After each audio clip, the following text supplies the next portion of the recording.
Hey now, it's your boy PSA Sitch here with another Sunday live stream with everyone's favorite Easter Sunday enthusiast and the world's best duck egg hider, Adam Crunden.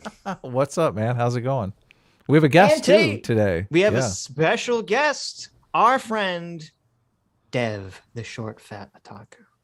That's me. Dev? How's it going, guys? Thanks for having me on. Again, is Dev short for Devin? I never know. Yes. Devinold? Or is it short for developer or Devlin? Maybe no. It's Devin, but nobody ever calls me that. They always just call me Dev. Devin Tracy? I'm curious. Are you Devin Tracy? No. Okay. So what are we covering today? What's well, first of all, happy about? Easter Sunday, everybody. Oh yeah, happy Easter. It's the all right. Now what are we covering? It's the only holiday that a Jew regularly knows when it happens. Okay. How is that? Is that the case? Because it's interrelated. It's always the holidays. Sunday after Passover. Oh, there we go. Oh, is it? Yes, I was going to say it's the only holiday that Christians should know when Passover always is, but I guess the answer to that is no. So. What is Passover? Let's get into the video. Let's not gab Adam, about Passover. Adam, you need to calm down. There's new people here that want us to. People, they're actually here for this video about Xanderhal versus Dev. Do you not actually know what Passover is? Or are you trolling me?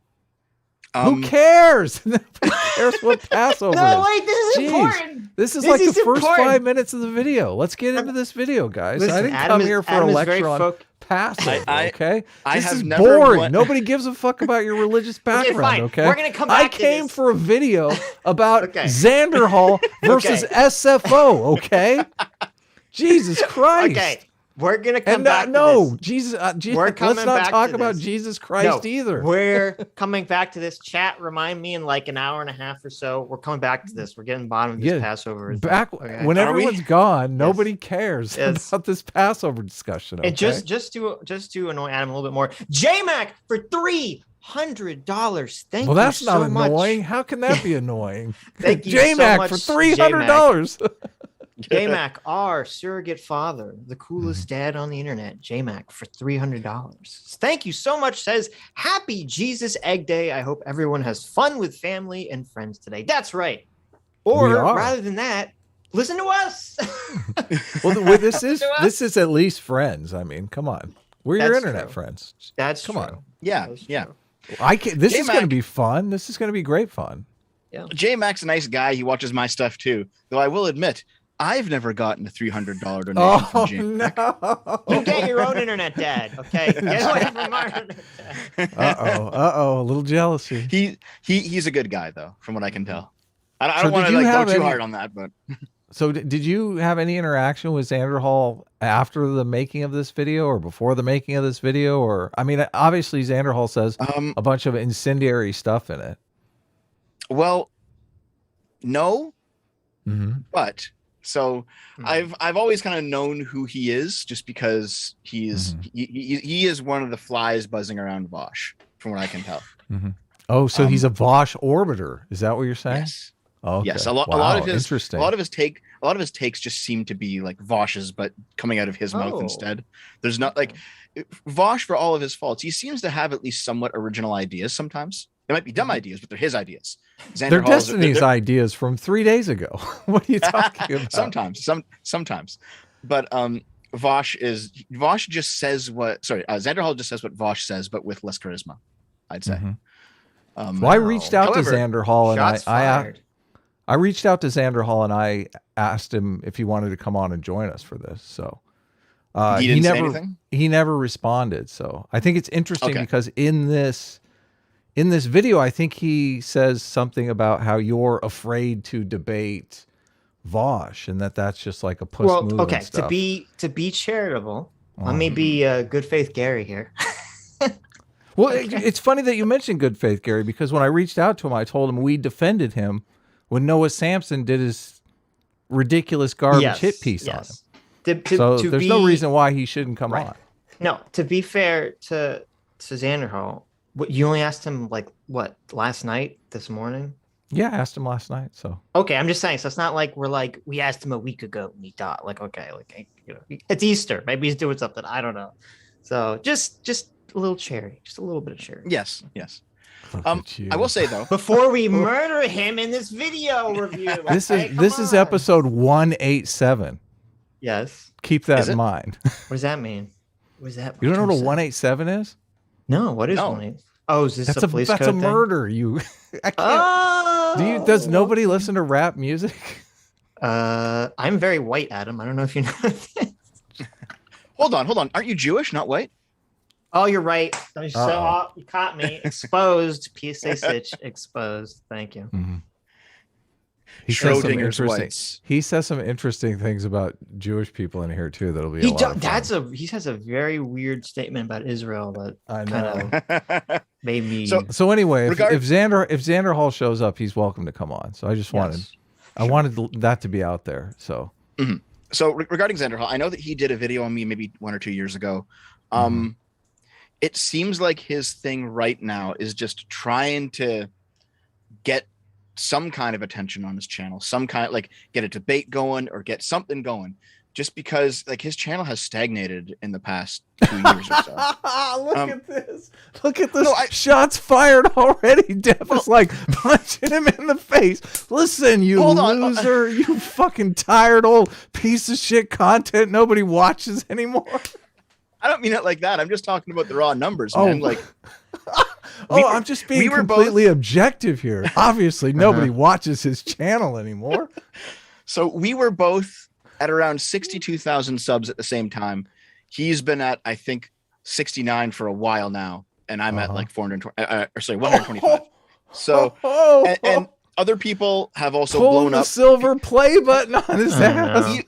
Even people I don't like have also blown up. So it just seems like he's currently on an arc where he's trying to get. Also, there's a lot of infighting happening in Breadtube right now.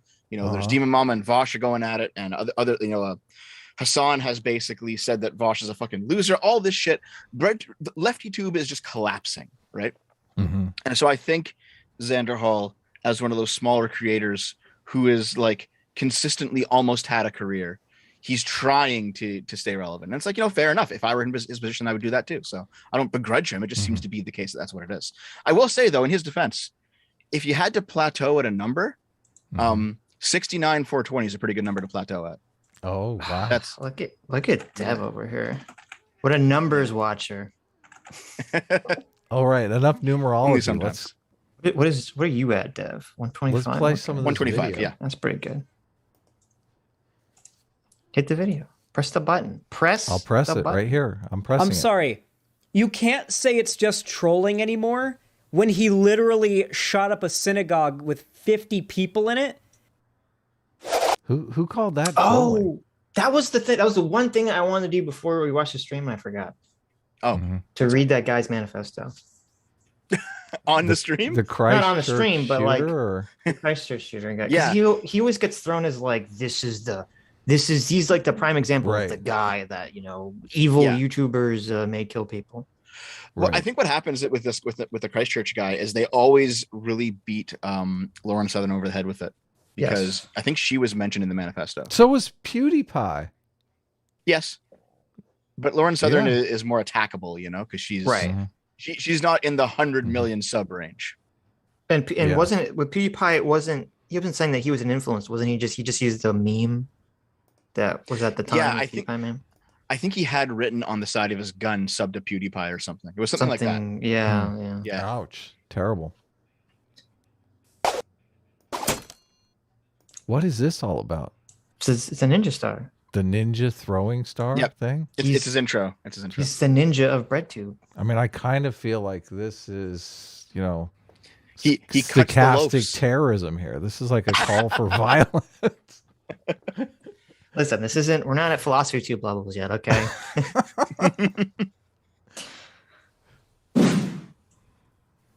By far the largest video on my YouTube channel is my How I Fell Down the Alt-Right Pipeline and Escaped video. That video, if you go to my channel right now, you go to videos, you click by sort by most popular, that will be my top video. It's got like 800,000 views. This is so sad. I'm so weeping. that this poor kid has been labeled an ex-Nazi. Like that's his claim to fame is I'm an ex-Nazi. I should have watched that. I was gonna watch that too, and I forgot. Oh, his video? Like, because when he says he escaped outright, like, what does that mean exactly? Because a lot of these people, they're like, oh, I used to watch Ben Shapiro I watched videos. an episode of Steven Crowder once. Yeah. I watched Stefan Molyneux videos. It's like, oh, okay. It's so funny. funny. You know, They make Ben Shapiro. Ben Shapiro is not like far right. I said the N-word on Xbox Live, guys. Did you really? I can't. Yeah, when I was a kid, I was screaming the N-word on Xbox Live. Maybe I'm a Nazi. I actually do believe that. But have you seen his video? I saw part of it. I seen it like a million years ago. I don't remember. I saw it back when it came out. Yeah, I haven't seen it. I haven't watched it recently. Okay. And in that video, I tell the story of how I went from being a mostly apolitical, but like if you had to really nail me down, at least as far as my social positions went, fairly progressive, edgy teenager to really kind of alt-light a couple years later, and then how I got out of that. Oh, no. And that was the content of the video.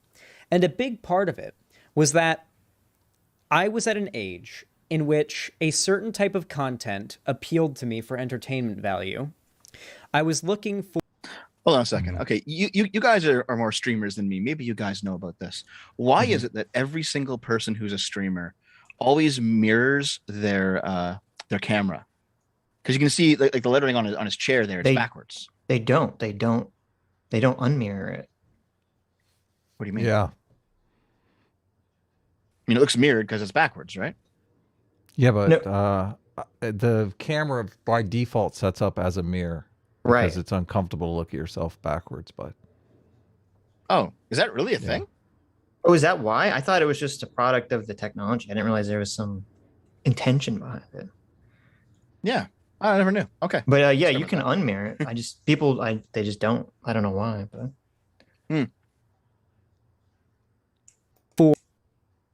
Do you like the a certain level of independence from my parents, who believed essentially what I believed at the time, very cringy, sort of hit the sub button, guys. Like lib, but for us, not for them. Hit the like button. Look at this. He's trying to develop an identity outside of his parents. Wasn't that what? This is so interesting to me because it's all the arguments that they make about the alt-right pipeline could easily be mapped onto the transgender ideology thing, but they never seem to do that. They never seem to make that connection. Oh, of course. So like all these influential teens, they're exposed to this Ben Shapiro content. Oh God, they may grow up to be conservatives. It's just hilarious to me. Meanwhile, it's ridiculous to think that if you're exposed to, say, a gendered ideology from a young age, that's somehow not going to influence you as you grow up. Yes, it's ridiculous. Yes, ridiculous. Exactly. Not to mention the fact that you could make a strong argument that a person's temperament is what makes them either conservative or liberal or progressive, and that temperament, I mean, it could be biological. Just like, just like orientation is biological, just like sexual orientation is biological. Who you're attracted to is a biological component. Say gender identity is biological, Adam. I dare you. I double dog dare you. Gender identity is biological? Yeah, say it. What is gender identity? He's not going to say it. It's fine. Hold on. All human beings they have certain attributes of, a biological organism is configured with an attraction to, in a normal scenario, to the opposite sex, right? That's an orientation. That's not a gender for reproductive purposes, right? Right. But it's easy to, since God, nature, whatever you want to call it, is putting this, attraction into people. It makes sense that they could mix up a couple. Oh shit, I put the wrong attraction into the male or the wrong attraction into the female, right? That seems like a normal thing. But I like gender identity.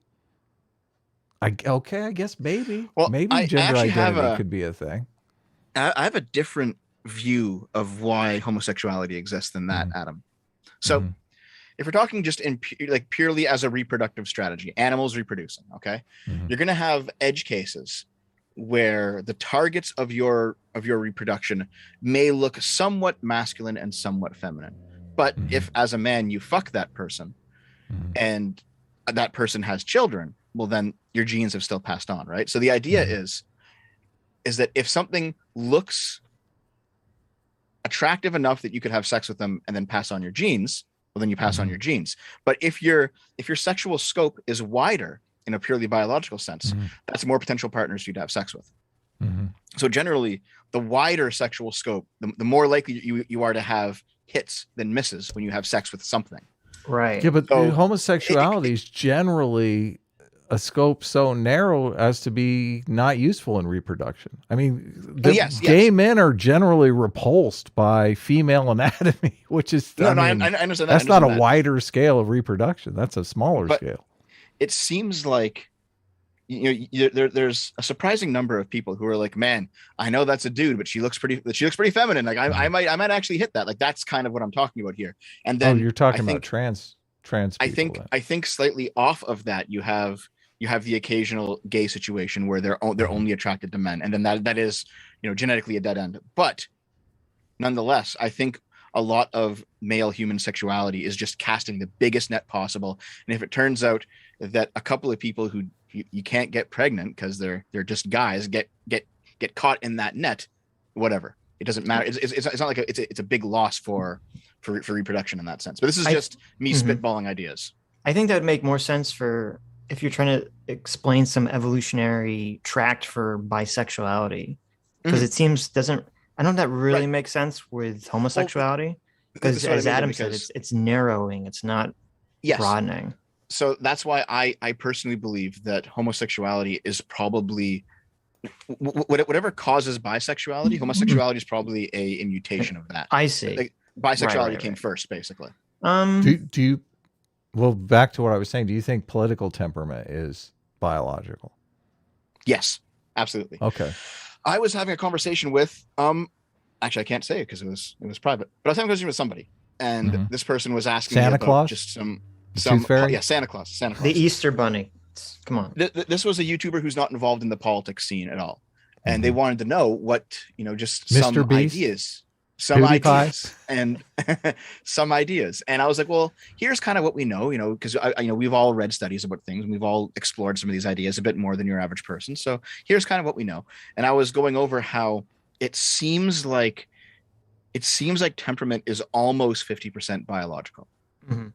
So, and if temperament, and also, 50, it also would be more like 70-80%. I mean, and it seems like your not necessarily political alignment, but whether or not you view the world in a conservative philosophical way or a progressive philosophical way, that's also about 50-50 with your temperament.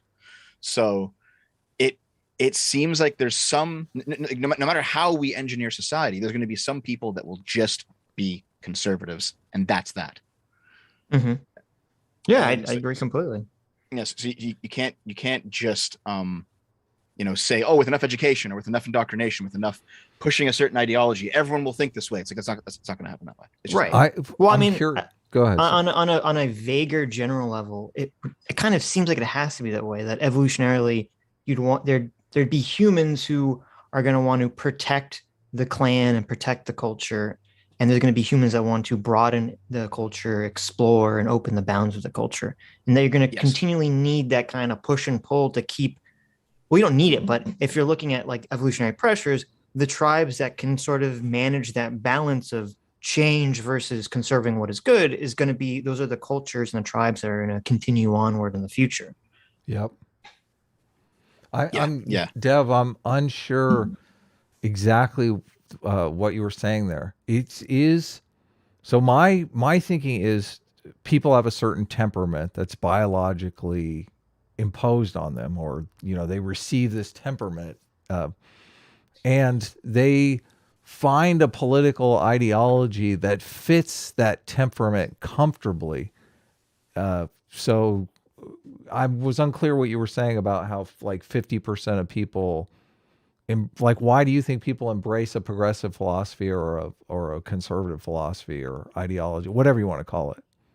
Right. Well, I mean, firstly, I think it's important to point out that I'm talking more about philosophy than, say, political party, right? Because there's definitely reasons why a person who follows, say, a conservative philosophy would vote for a left-wing party sometimes, depending on the circumstances of the day. So we're talking more about how you view the world. And it does just seem like, there are certain personality traits that will lend more to one side than the other. So if you're, for example, if you're someone who is much more prone to saving up for a rainy day, you're probably more likely to be conservative than you are progressive. Yes. Yeah. Just things like that, right? Fear of risk. Yeah. Low risk. Yeah. If you're high risk, you're more likely to be sexually active, let's say, which does map on to conservative and progressive in general, as general categories. So, all right, let's move on. And well, actually, I'll say one more thing really quickly, though. I think, libertarians can cope and seethe about this, but people who start businesses, they're much more likely to be an equal mix of progressive and conservative, because they have to have that saving for the future mentality, but they also have to have that openness to trying new things. Yeah. They end up being right in the center. Feminist, second wave feminist, liberal, kind of like they like supporting Buttigieg kind of thing, like very cringy. Very obnoxious for me as an edgy 16 or 17 Hold on a year old. He just said that supporting Buttigieg is cringy. Now, Buttigieg, he was just like a basic Democrat kind of guy, right? Like Obama, basically. Like he's not necessarily extreme, but I don't like he's not on the right or anything. But I think this is just the first indicator that Xanderhal's politics are extremely far left, off into the socialist merry-go-round land. Well, of course, yeah. I mean, being a libtard is cringy, Dad. I don't know if you know this. Okay. Yeah. Was he making the anti-gay argument though? Isn't Buttigieg famously? I don't think he's making an anti-gay argument. No, I don't think he's making an anti-gay argument. No. Was he anti? Was he say? We paused it so long ago. I don't know if he's saying he was anti-Buttigieg because no. He's saying his parents were. Well, first of all, it's also interesting too. He said second wave feminist is cringy, which is generally conceived of as like the non-radical, like the less, the less radical feminist and third wave feminist. They're the ones for actual equal rights and shit. Right. Yes, so he's saying, basically he's saying my parents were normie liberals who, liked equal rights for people, but were not radical. And that was cringy, essentially. They didn't want to overthrow capitalism. They just wanted the laws of the state to treat everyone equally. Cringe. It's cringy. Well, though, but it's interesting because he says that that's cringy, but then he gets sucked down the alt-right before he becomes a socialist. Like, how does that pathway exactly function? Well, you mean from liberal to alt-right or from alt-right to socialist? Well, he's saying like it's almost like, oh, my parents are normies. I don't want to be normies. So he just sort of gets sucked down the path of whatever the opposite of that is. And he thinks it's like the right wing approach. And then he's like, oh, actually it's just further left.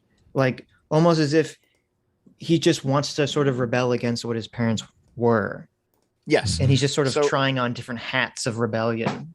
I think he's 21 or 22, and he's a young lad. I hate to say it, but he reminds me a lot of me when I was 19. Oh, damn. So, listen, I was a 19-year-old who was rebelling against his parents, and it was a bit earlier than him because I'm not as young as he is.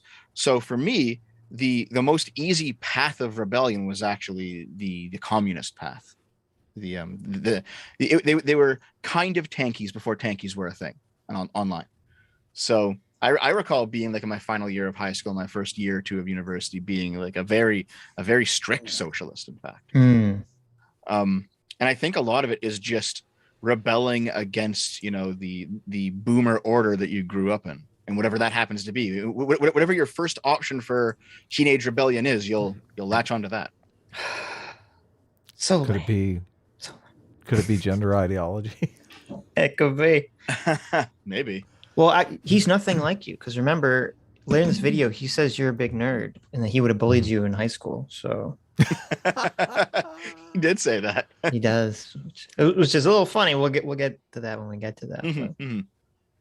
And I really enjoyed, sort of like the Edgelord content, the shock jock type content, your Filthy Franks, your Max Mofos, your iDubbbz at the time, back when they were in their peak, and they were really fun stuff. Popping off with the edgy. Yeah, it's so baffling that like it was only, I don't know, 5, 6, 7 years ago where YouTube used to be this plethora of anti-mainstream, fun, apolitical, mostly edgy content that the majority of people liked. Yep. And the only people who didn't like it were considered right-wing prudes, like, oh, this Filthy Frank and iDubbbz are, the Church of Satan. And now we're in backwards land where it's like, oh, all that has to go away now because the left-wing prudes have taken over the platform. So you guys remember Jackass? You guys remember MXC? Of course. You guys remember? Course. Yeah, all that shit. Yeah. Well, that's all too edgy now for. So someone in the chat actually said those weren't at all political though. That's the thing though, KB. Right. They were political in the sense that edgy content leads to, say, more conspiratorial content. Like if you're watching Ancient Aliens or Who Really Built the Pyramids or Bigfoot or whatever. And I remember seeing a Twitter thread by somebody. This sort of went viral like in the middle of last year, and the idea was any kind of conspiratorial content, even if that it's just for fun. Like I know that Ancient Aliens didn't actually build the pyramids, but it's fun listening to this lunatic. It's fun listening to this lunatic ramble about it for an hour, right? So, but any kind of content that normalizes that sort of thing, because edgy content normalizes conspiratorial content, then conspiratorial content normalizes fake news. And so there is this, they connect the dots in this way such that you can't have anything that's edgy, because that will just embolden their political opponents. Right. But I wouldn't classify, the aliens built the pyramids as edgy content at all. I mean, it's just conspiracy stuff. It's not edgy. Like iDubbbz and Filthy Frank and all that stuff were edgy content back in the days. And the only reason it would be considered political now is because we exist in this environment of left-wing prudism where that stuff is not acceptable. iDubbbz says the N-word, so it's obviously political. They've sort of made free speech and edginess the political issue that it really wasn't. It is left-wing prudism, but I think the left-wing prudism comes from something else. It comes from if you genuinely believe that everything's political, everything is political. That means that like every moment, every second of your life, every time you're platformed, every time you're doing something, you could be doing something that puts forward your political agenda a little bit more. So if you have 5 minutes on a stage somewhere, you could talk about your politics, because maybe that converts one person and then that one person does something good down the line and then it snowballs. And so if everything's political, then that means that you don't have an excuse to ever slack off. You don't have an excuse to ever let up. And everything has to be every time you have an opportunity, you must take it. Right. That's definitely part of it. But another part of it's just, there was, at least originally, there's sort of this conflict now about how edgy the left wants to be against the groups they're allowed to be edgy against, like, straight white males. But at least when wokeness started, it was entirely anti-edge. It was, we need to bubble wrap everything. And it kind of went beyond just everything needs to be about politics. So it's just, no, we need to create safer spaces so, people feel more comfortable in these environments. Someone might go on YouTube and they'll see iDubbbz, do something that's too controversial. He'll say something that's too edgy and, it'll just make someone anxious and have to click off the video. We need to be creating these safe spaces. Right. I think one leads to the other, where the idea is they build the safe space, like nothing unclean can come in this pure zone, right? Because it's a religion. Zone, yes, it's blasphemy almost. The pure zone becomes a bedrock that you can then build something new on top of. Right. Yeah. You can then build a new standard, and I think that's where this all kind of connects. Well, there is a cynicism to it too, because we hear less about the safe spaces than we did in the past, and I think it's almost like, we're using this tactic of we demand safe spaces, as you said, to kind of create this foundation to like wipe the slate clean and then they start piling their garbage on top of it. And so now that they're sort of in control of the garbage they're piling, we hear kind of a little bit less about the safe spaces than we used to. Yeah, there was a recent viral clip that that Lance posted, actually, where it was a person making fun of Ben Shapiro for basically being a virgin because of the whole wet ass pussy thing from last year. Are you talking about that student, that college student who was like a PhD in math or chemistry or some dumb crap? Yeah, and he was a Hassan viewer as well. Yeah, and he came out looking like a complete moron. Yeah. Yeah. But it just they're now doing the same thing that edgy gamers did 10 years ago. It's just that now that they're left wing, it's okay, apparently. Yeah. Well, that's why, exactly. And that's why it seems almost like the anti-edginess was just a tactic to wipe the slate clean for them to be able to put what they want into the environment. Yeah. Yes. Like gross out videos. That was my shit at the time. And I just so happened to find myself getting enveloped in content that focused on dunking on a new group of ridiculous people online called SJWs, or Social Justice Warriors. Now, these videos were not overtly political, at least not from what I could tell. It mostly came off as the same as like any other making fun of crazy people video. You know, like any like public because they're crazy type stuff. Like it wasn't anything political in my eyes. Certainly not anything. Well, it's interesting that he says they weren't political, because like a lot of people who were involved in making anti-SJW content, I mean, I guess that's true. They maybe were not imparting some specific political orientation, but they were, because what they were arguing for was liberalism. They're arguing for free speech, freedom, and it's just and freedom. And it's interesting. We want boobs in our video video games. We want boobs on our comic books and our movies. And in the early days of this, and then the No Boobs Committee came in. People didn't understand or know that the SJW stuff was Marxist indoctrination. People were just unaware of that for the most part. And so these videos seemed apolitical, but they never really were. They were never apolitical. Yeah. But the thing is, though, Xanderhal, he's missing context, which is just based on his age. I mean, it's not an insult against him. It's just how it is. You know, he's missing the fact that the reason that this anti-SJW wave happened in, 2012 or 2014 or whatever, the reason that it happened is because people online, they had been, first of all, the internet was much more of a Wild West back then than it is now. And even more so back in like 2005. But people, they were used to seeing the religious right come after them for censorship.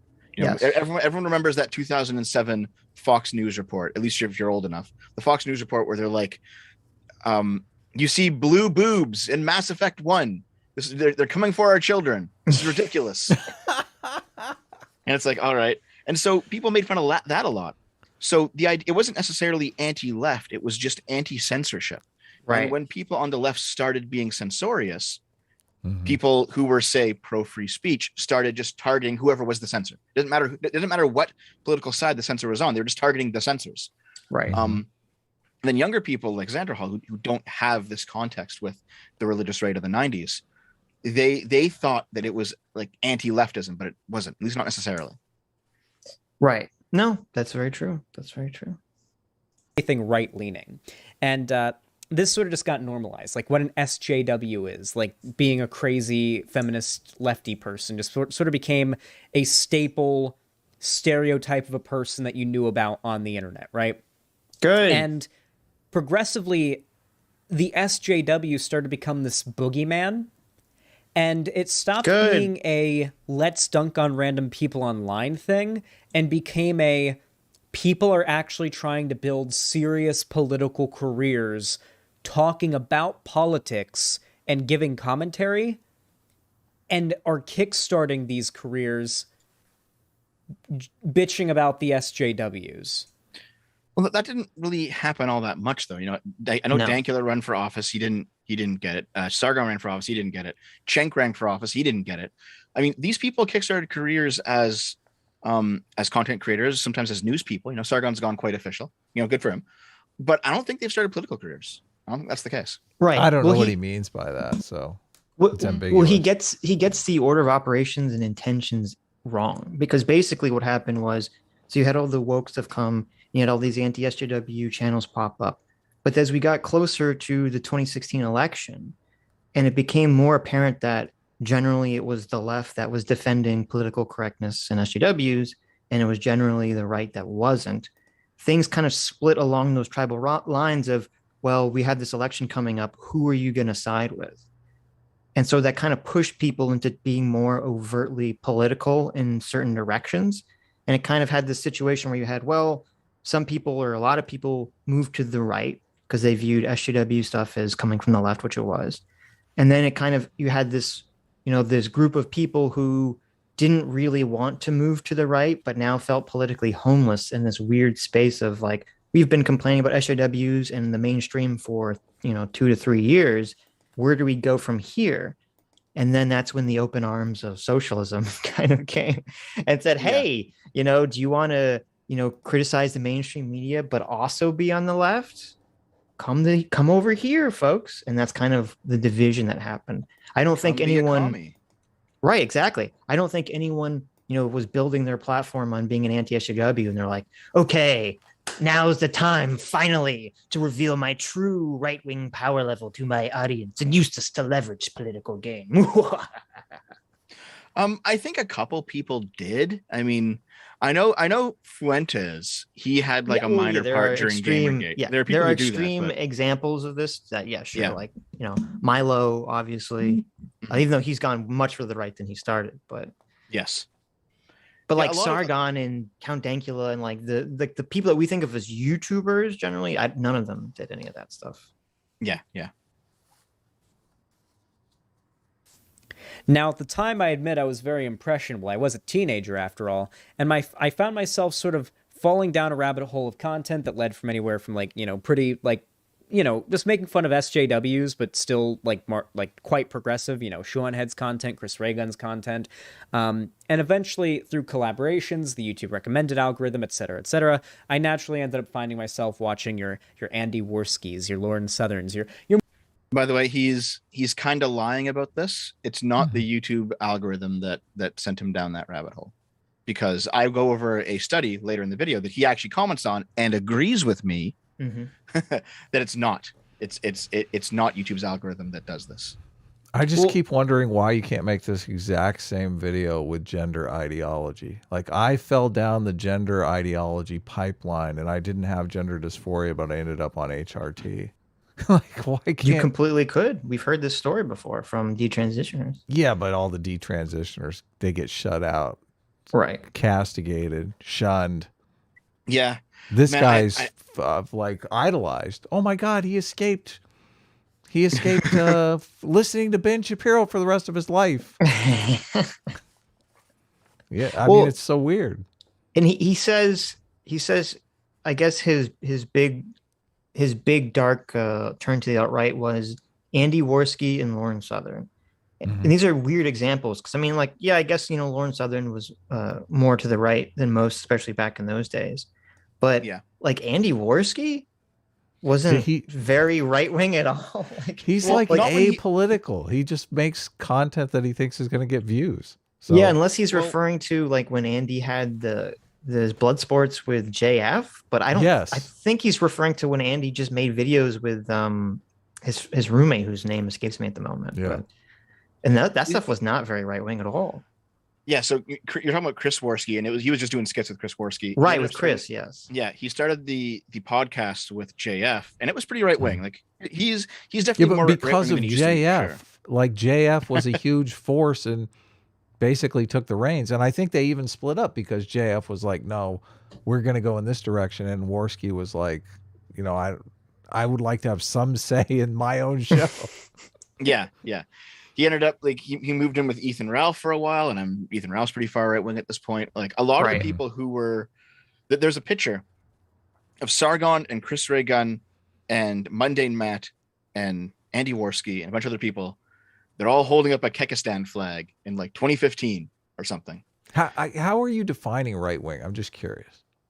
How am I defining right wing? Yeah, because you say he's right wing, but I don't remember Andy Warski ever making like an overtly political video in my life. So I mean, aside from maybe casually using gamer words, are we saying that people who use gamer words are right-wing by nature? Or I don't necessarily know how you're defining right-wing. I'm trying to remember. And the thing that I'm nervous about is a lot of right-wing people get defined as racist, which I do think that the racist, I mean, people who are ethnocentric are definitely on the right, but people on the right are not all ethnocentric.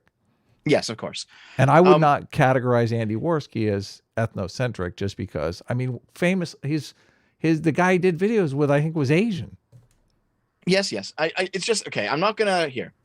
I will not stake my entire personality that Andy Warski is the worst possible fact. I know. I don't want to, like, I could care less about Andy Warski. I'm more interested in the concept of, like, what are we defining as right wing?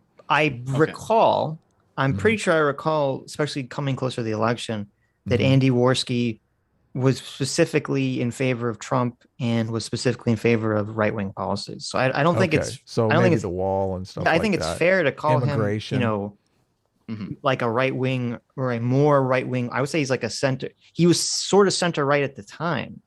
I think JF is like an ethno nationalist, right? But basically, what happened with JF was that JF used Andy Warski's larger platform to create blood sports, and then once blood sports was a thing, JF sort of took over it and made like so much of blood sports about his weird white nationalist garbage, and so much so that the show became almost entirely about that, and Andy had almost no place in the show. So basically, JF, hijacked Andy's brand, used it to his advantage, and then, essentially pushed Andy out of his own brand.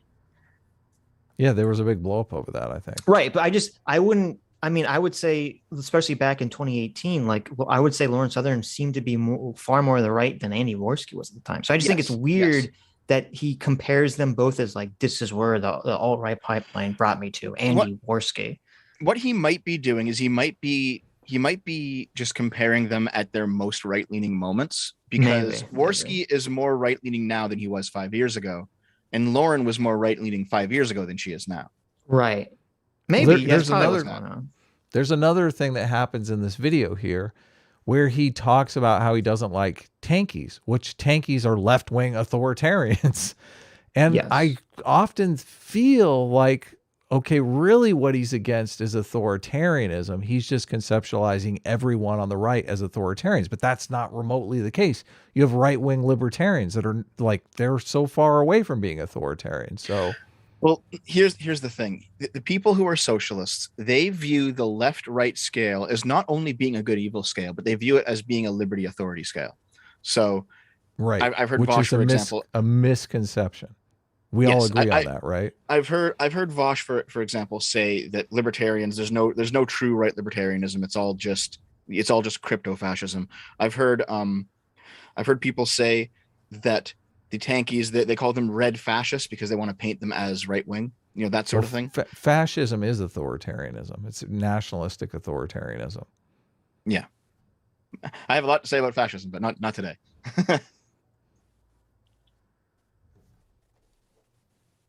More radical types back in the day, and becoming very amicable to their ideas. And it wasn't until I discovered a lefty figure that was capable of challenging these ideas that, to me,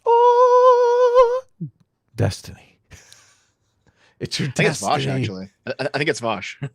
I think it's destiny, but almost seemed like the hidden truth that was Vosh even around? I think Vosh was in Destiny's community at this time. Mainstream left was too afraid to show us. And so Xanderhal's I Escaped the Outright Pipeline video was from December of 2019. Yeah. So Vosh was around then. Oh, yeah, he was? Yeah. So, okay. Like once I was gonna say it's funny what you were saying about how like the commies say, oh, the left is all anti-authoritarian and the right's all authoritarian, because the right-wing libertarians kind of often fall into the same trap of making that argument, and we kind of get into the they think all the left is the authoritarians.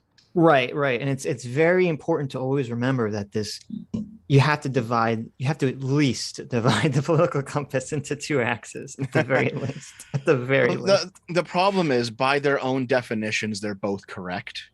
but no one wants to use the other party's definitions for the argument. Right, but Well, it's and they just, don't- well, but they're kind of not correct, because it's, I mean, you can construct the definition to mean anything you want to mean. It doesn't mean it maps onto the general understanding of the principles and the way things come out.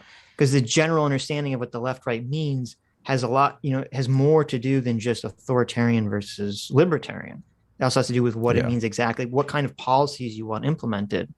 And then we get into this whole like, oh, the Nazis were really left wing because they're authoritarian. It's like, and it's weird because we had those arguments for so long. I remember we're like, oh, the Nazis are really left wing because they're authoritarian, and then we hear like, John Doyle saying democracy is gay and sucks, and now we have people on the right advocating for like monarchies and stuff. And I'm like, well, I thought authoritarianism was only on the left. What's happening? Like, it's annoying, the lack of consistency that happens on a lot of internet conversations. Well, I know, for example, people on the left, they will say that right-wing libertarianism can't exist because allowing people to operate in a free market naturally leads to various monopolies. The monopolies accrue not only economic power, but political power. And then that will lead to basically society collapsing into some, they call it fascism, but it's not fascism. It's like rule by corporations, which is not what fascism is. Right. But fair enough. That's a fair criticism. And people on the right, they'll say that the left always has to be authoritarian because any kind of central planning, any kind of redistributive policies requires some kind of strongman to come in and take the stuff to be distributed. And you have to, in order to keep that communal ownership going, it has to be imposed unnaturally from the outside. So they both have their points, but they're both operating from just a different lexicon of ideas. Yes. Yeah. No, I agree that both, I mean, obviously this is why we're enlightened centrists, not because we're magically on the exact middle of the political compass, but because we realize that these extremes inevitably always lead to authoritarianism, sort of by default state of man, unfortunately. But now I'll just sit here and give you the hottest take of all. I think you can't be a libertarian if you're not a centrist. Ooh, I'll do the same thing. Ooh, okay. Yes. What do you mean by that? What do you mean by that? You can believe in any ideology hard enough that you think it's so good that it's actually better to violate people's freedom than to give them the opportunity to choose not to have it. Oh, okay. So I think libertarianism has to be independent from left or right. Yeah. Well, exactly. That's why it has to be a second access. Mm-hmm. Sure. But you can't have like you can't have like libertarian right, because you go so far right you eventually become anti-libertarian just by design. Same with left. It's the same thing either way. Right. Well, that's why, I mean, I think that's why the horseshoe theory works so well, is because the horseshoe theory is kind of a trick, but it's a framing device, because it's not that the left and right are the same. It's that really what the horseshoe theory is measuring is adherence to freedom and liberalism principles and individual rights. And so the middle of the horseshoe is wanting freedom and wanting liberty and individual rights. And then it's just, the far left and the far right don't give a shit. They either don't care about freedom or they're more concerned with some other principle. So like the left is more concerned with inequality and reducing what they consider harm, and the right is more concerned with maintaining order. The far right, it is maintaining order and maintaining the sanctity of the culture than they are with freedom. And it's just, that's what the horseshoe is. It's basically moving away from caring about freedom to something else. Right. Yes. I think I completely agree with that. I discovered that, like, I didn't really question it. But then once, there came someone like Destiny, and there came, more figures Destiny, that started to challenge. Yep. Okay, I was going to rewind to see what we're. Yeah. Okay. All right. Let's go. Just say it, Adam. You were correct. You were correct, Adam. Yeah. Why do you feel the need to question me? This, I found myself questioning the ideas I believed a lot more, not adopting the same positions because I found a new person to entertain me and tell me what to believe, but made me realize, I can't trust anything anybody else on the internet tells me. And so I found myself doing more research, becoming a left-wing figure. Well, you're doing your own research, huh? QAnon will love that. Doing your own research. Like he says, like, I can't trust anybody online. Now you must trust me online. But let me go to the internet to find out what I should believe. And becoming who I am now. As far as like listening other figures that like I do sometimes, but if they can't like cite their sources, then I don't ever take it on face value, you know? Or at least I try not to. I do my best. I can't say that I never do it, because I'm sure there's examples of me fucking up in the past. I'm only human. But I put in as much of an effort as I can to avoid it. And I try to make up for it if I make a mistake. But around this time, when I made my video... Someone in the chat said that Destiny would hate this guy. This guy has backstabbed Destiny. So yeah, Destiny doesn't like him. Yes. Oh, really? Yes. Yeah. Hilarious. What did you backstab him for? Do you know? Basically, when it was the beginning of the Destiny versus Vosh arc, he came out as just being like, he was just on Twitter saying the worst possible shit. Well, actually, no, let's be fair, not the worst possible shit, but some pretty bad shit. Stuff that like he got into a call eventually, and Destiny just hammered him over it, and he was like, "I'm sorry." So it just ended up being like really embarrassing for him. All this. Xanderhal calls Destiny deranged and mentally unwell 4 months ago. So much of this, I feel, is profile building over actual political activism. It's just... Oh, absolutely. Yeah. Absolutely. Of course. It's what I said earlier. I mean, I genuinely think that this wasn't just content for him. It was his attempt to get me into a debate. Possibly. I just have a hunch. If I'm wrong, I'm wrong, but I have a hunch. It's sad because there is actual truth value to these claims that people are making, but so few people are interested in exploring that truth value over just bolstering their own profile, which just that's the world we live in. Get used to it. Did you watch that TED thing with Elon Musk? Elon Musk said he was obsessed with truth, and I kept thinking, man, I know exactly how he feels. Like just that obsession with, I just want to know the facts. Stop fucking beating around the bush. Just give me the fucking facts already. So much of our news is so infuriating now because it's all narrative based. It's not fact based anymore. It sucks. So in the chat said, Astolfo says Xanderhal was laughing about Destiny getting banned off Twitch. Oh, so if you have, hold on. He fucking... I think Astolfo has my contact info. So if you have that video, send it to me because I'm making the manifesto. Oh, okay. There we go. Send it to Dev. Toph for $20. Thanks so much. Toph says, when listening back to your conversation with Distributus, it seems you guys were caught up in the old Curtis Yarvin paradox that he, Distributus, and Aiden believe that a liberal society is only possible under autocracies. So I did watch, there's some quackademic agent orbiter who made a video about Italian. Quackademic agent? Oh, that's what we call him, yeah. It's totally stuck too. I see that in the chat. I see that in the comments all the time. Well, it fits so perfectly. I know. I don't know if you know this. I have a long running feud with ducks, so it just, just manifests so nicely. But so some quackademic agent orbiter made a video about Machiavellian Italian elite theory, which was like the closest thing I could get out of Distributus in the conversation about like what the fuck he believes at the time in terms of like a political theory. And right. I mean, and I was watching it, and it's basically the meme, weak times breed weak men, strong times breed strong men. It's a little bit more complicated than that. Well, are we talking about like the iron law of oligarchy, that kind of stuff? It's I don't want to get into the whole thing. It's like he basically categorizes people as like foxes versus lions, and basically foxes. Well, only the elites though. Yeah. Only the elites. The plebs don't get you. You're not a fox or a lion if you're a pleb in elite. No. Theory. The pleb, the plebs are you don't count. Just disposable people. That's fine. But the foxes are basically people who want to solve conflicts via trickery and intellect and all this other stuff. And they don't really have strong principles. They just care about maintaining their power. And the lions are kind of like your stereotypical like gun-toting, American who's a conservative who just believes in good old-fashioned values but isn't afraid to use force.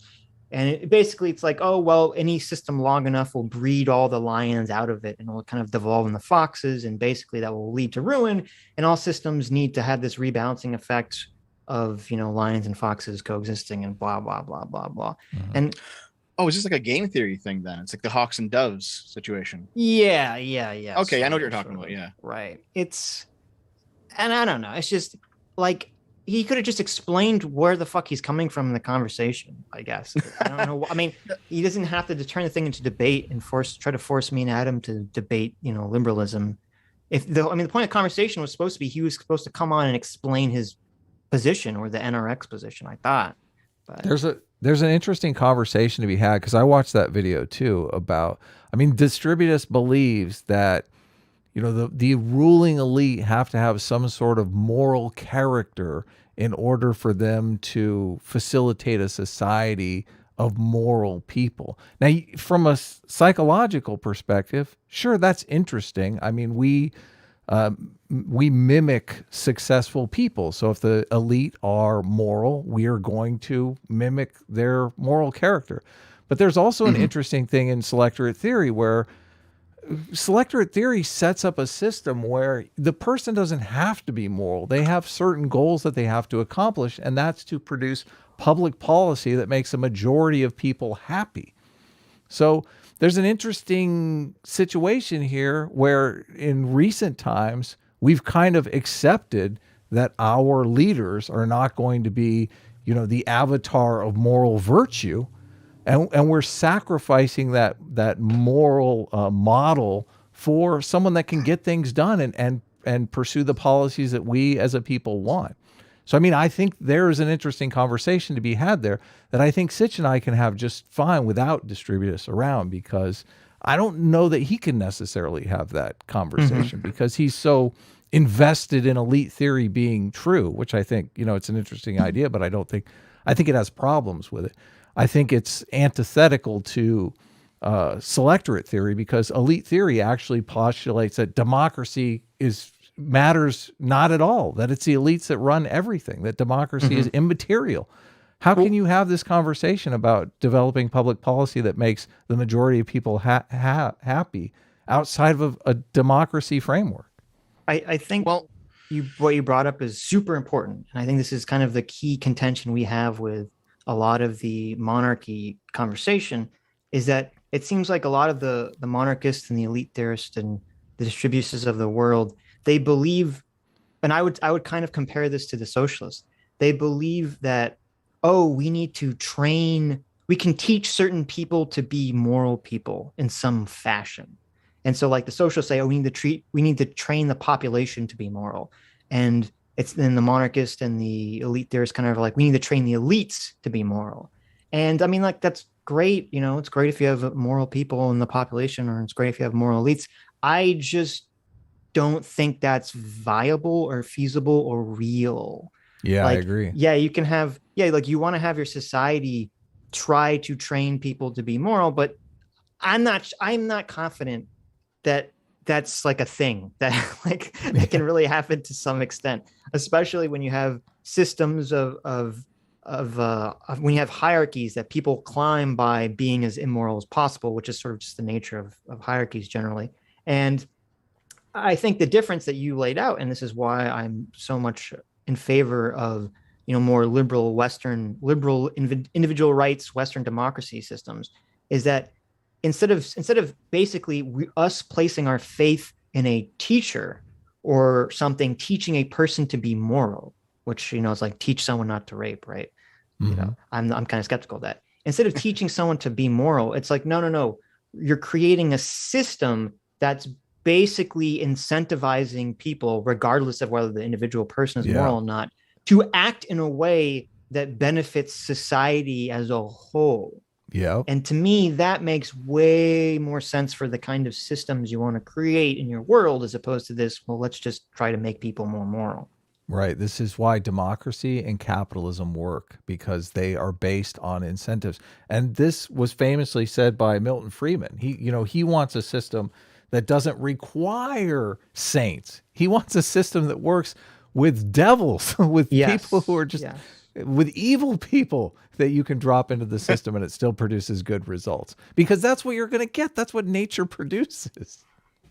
The thing about elite theory is, like, elite theory is, it's the far right version of what a lot of socialists believe, because horseshoe theory, right? You loop back around. Let's see if I can find what I was talking about. I watched a lecture today by a socialist who basically said something along the lines of every time the masses were about to receive political power, the nature of politics changed such that they didn't. And so his great example was at one point in time during the feudalist era, there was no separation between politics and economics, because the king and the nobles ran not only the politics of the kingdom, but also the economics of the kingdom. And when finally the people received political freedom, most of the power was taken out of the political realm and put into the economic realm. Mm-hmm. And then a similar thing happened where there was a split in the economic realm.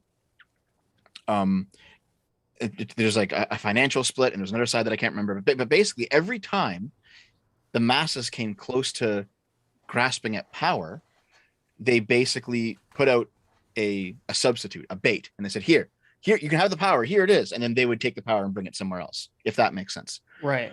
This is the socialist conception. This is the socialist conception, and it works a lot like elite theory. The thing is, it's probably kind of true, and it's also probably kind of not true, because for example, if democracy really was, that useless, why is it that pipeline projects are being canceled in North America left and right, even though the big oil barons want them and the rest of the people don't want them? Right. It seems like democracy might be working in that regard. So it's here. You know how you have Sitch's law? Yes. It's 90% of arguments over definitions. Yes. Yes. Okay. Or is it 90%? I don't know. The majority. It's the majority of arguments. Yeah. Okay. I'm going to give you Dev's law. I'll coin it right now. Okay? Here we go, guys. Dev's law. I'm ready. Dev's law. Here it is. Every single anti-liberal political position has a lot of good criticisms of liberalism, and it has no solutions to those criticisms.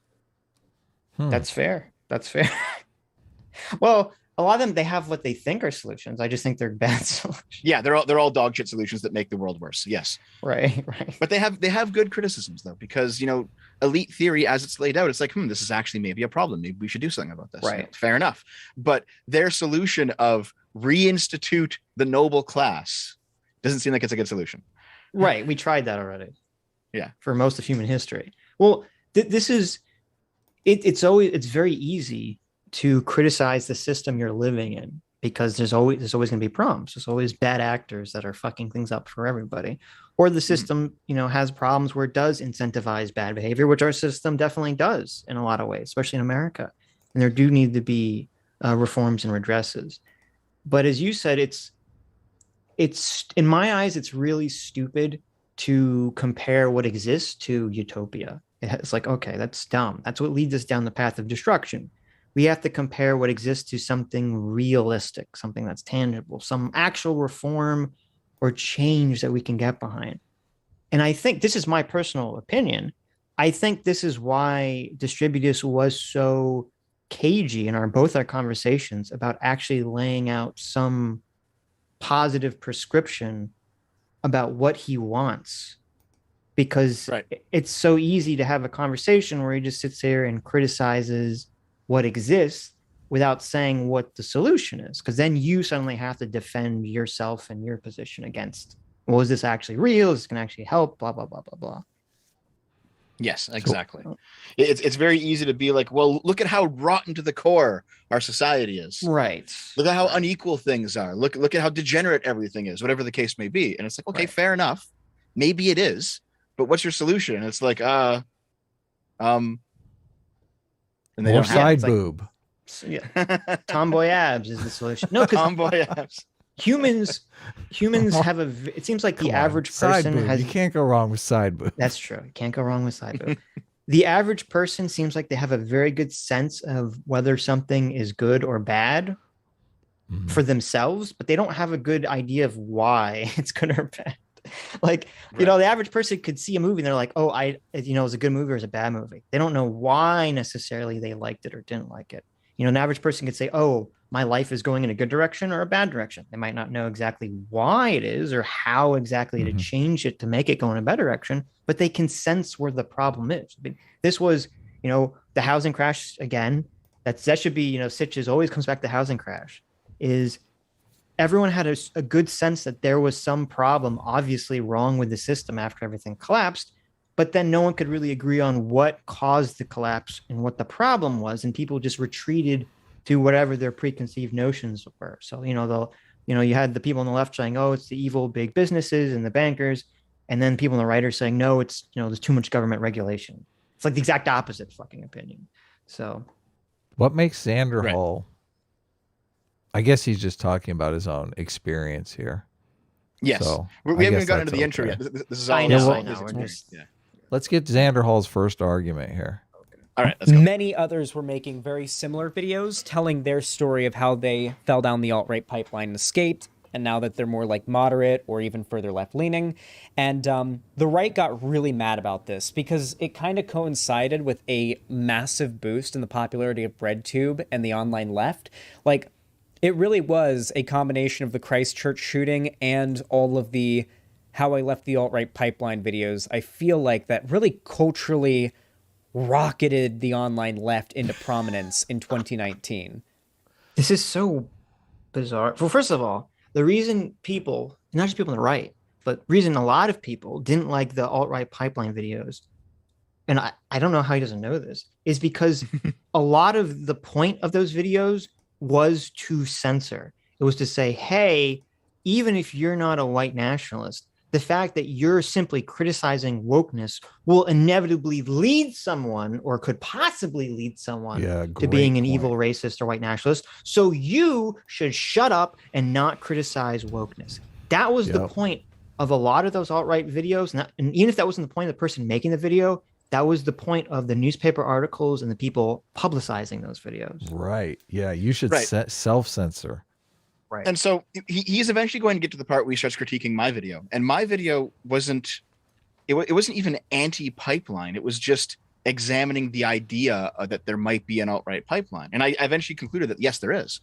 But my video it's more like, it seems like people who make alt-right pipeline videos, they're reveling in their own ignorance. They're saying, look at how I've been radicalized towards the left, guys. Isn't this grand? And it's like, no, no, it's not. And they're couching it in rhetoric like it's about not radicalizing towards the right. And it's like, fair enough. But, you know, there's more than two options in that conversation. It's not just you're a leftist radical or you're a rightist radical, and that's it.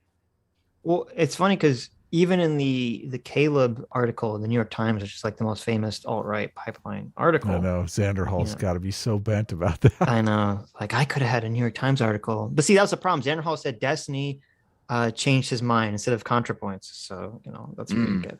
But even that article ends with basically the writer saying that they thought Caleb had just become radicalized by the left and fell into the left pipeline. So I wonder how much later Caleb's video was, how much Xanderhal missed it by. Right. Well, and I don't think Caleb's made 800,000 views either. So Xanderhal was the king of this political rapture movement where, you know, I was raptured to the left. I was saved. Well, but he was also, you know, Faraday Speaks was on, you know, CNN and all this other stuff. None of these people talk in specifics about what makes people right wing or left wing either. I feel like most of these people, you know, they don't really have a firm grasp of what the political spectrum is. They just basically switch teams. Yeah. Yeah. I think I said this before the show started. We were talking about the neo-reactionaries, and I'm just like, Xanderhal doesn't even know what a neo-reactionary is. He doesn't know what the Dark Enlightenment is. He doesn't know who Moldbug is. These people think that the farthest right you can possibly go is to say the N-word while playing online games and be an edgy gamer, bro. And that's what literal fascism is. And they don't understand the things that they're talking about because they're so far left. They think that like your average politically unaligned person, or like your average conservative soccer mom, is literally about to get the flamethrower, you know? I don't, you know, and this is why I wanted to separate out the moral intuitions that make up the political ideology, because these people, I don't know that they have those moral intuitions. I really don't. I think they're kind of apathetic about politics, to be honest with you. Well, I don't know if it's that. It's just another thing that really bugs me about the alt-right pipeline videos is that they basically label gatekeepers and stopgaps as the problem. So they point to like Jordan Peterson, who I always viewed as a moderating influence, a force that's preventing people from going further to the right generally. And even the alt, and that's why, and I talked about in the video I made about this, even the alt-right and Richard Spencer and those people saw Jordan Peterson as doing that, as being the stopgap. And yet Jordan Peterson and all these other people are labeled by the mainstream media, are labeled by a lot of people, a lot of breadtubers as no, they're not stopping people. They're opening the door, shoving everyone into being alt-right, white nationalists. And it's completely backwards. It's completely fucking backwards.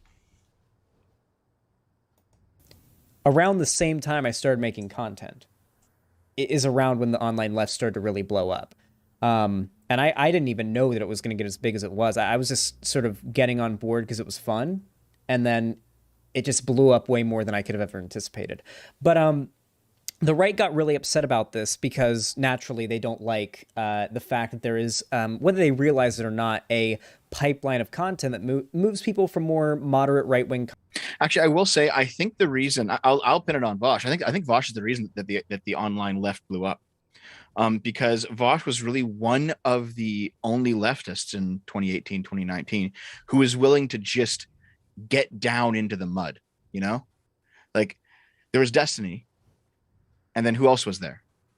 There's Destiny and Vosh, and like up until that point, you had these various internet blood sports debate shows where people were talking about hard topics and edgy topics and generally getting them wrong.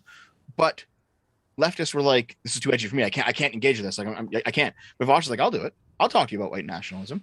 I'll talk to you about it from a left-wing perspective. Vosh definitely filled a void. Yeah, Vosh and Destiny both. A void of someone on the left willing to engage. Yeah, in mortal combat about actual issues. So I think that actually that basically emboldened a lot of smaller lefties who might have a bit more of an edgy past that they're kind of ashamed of to come forward and be like, wait, I can be an edgy leftist debate bro too. Yeah, I think Vosh definitely did that, and in terms of the edginess, and I think he definitely created the sort of debate environment for the left. But I mean, Breadtube blew up before Vosh, really, and it really blew up with ContraPoints, and PhilosophyTube, and you know all those kinds of people. Yeah, and the video essayists, H-Bomber guy, and all the video essayist people. Yeah. So, and now there's the big civil war between the video essayist leftists and the Breadtube leftists. Well, that's because the video essayists were like, we had an assailable position. Like as soon as Vosh started getting in the mud, he started making mistakes, and there were mistakes that you would never make in a video essayist format. So they kind of, I mean, I obviously I think Vosh did it for his own selfish reasons because he wanted to up his profile. Yeah. But I do think, I mean, that position, that holier than thou position, that H-Bomber guy and Sean and Jen and all those people came at it from strategically was smart because they could sit back. They could sit back and really, examine their arguments closely. They weren't going to make a gaffe in front of everybody. Yeah, I think that was strategically.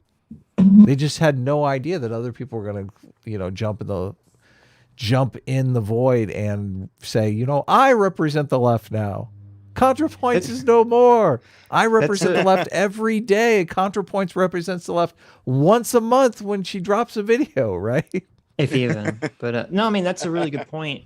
Because I mean, part of it is obviously just the power dynamics. The video essayists were like the kings of Breadtube, and now they're kind of pushed aside because it's not so much the views they get, but just the fact that people see the debate bro Breadtubers or the Twitch stream Breadtubers every day, so they become more the faces of what people envision in their mind. Yep.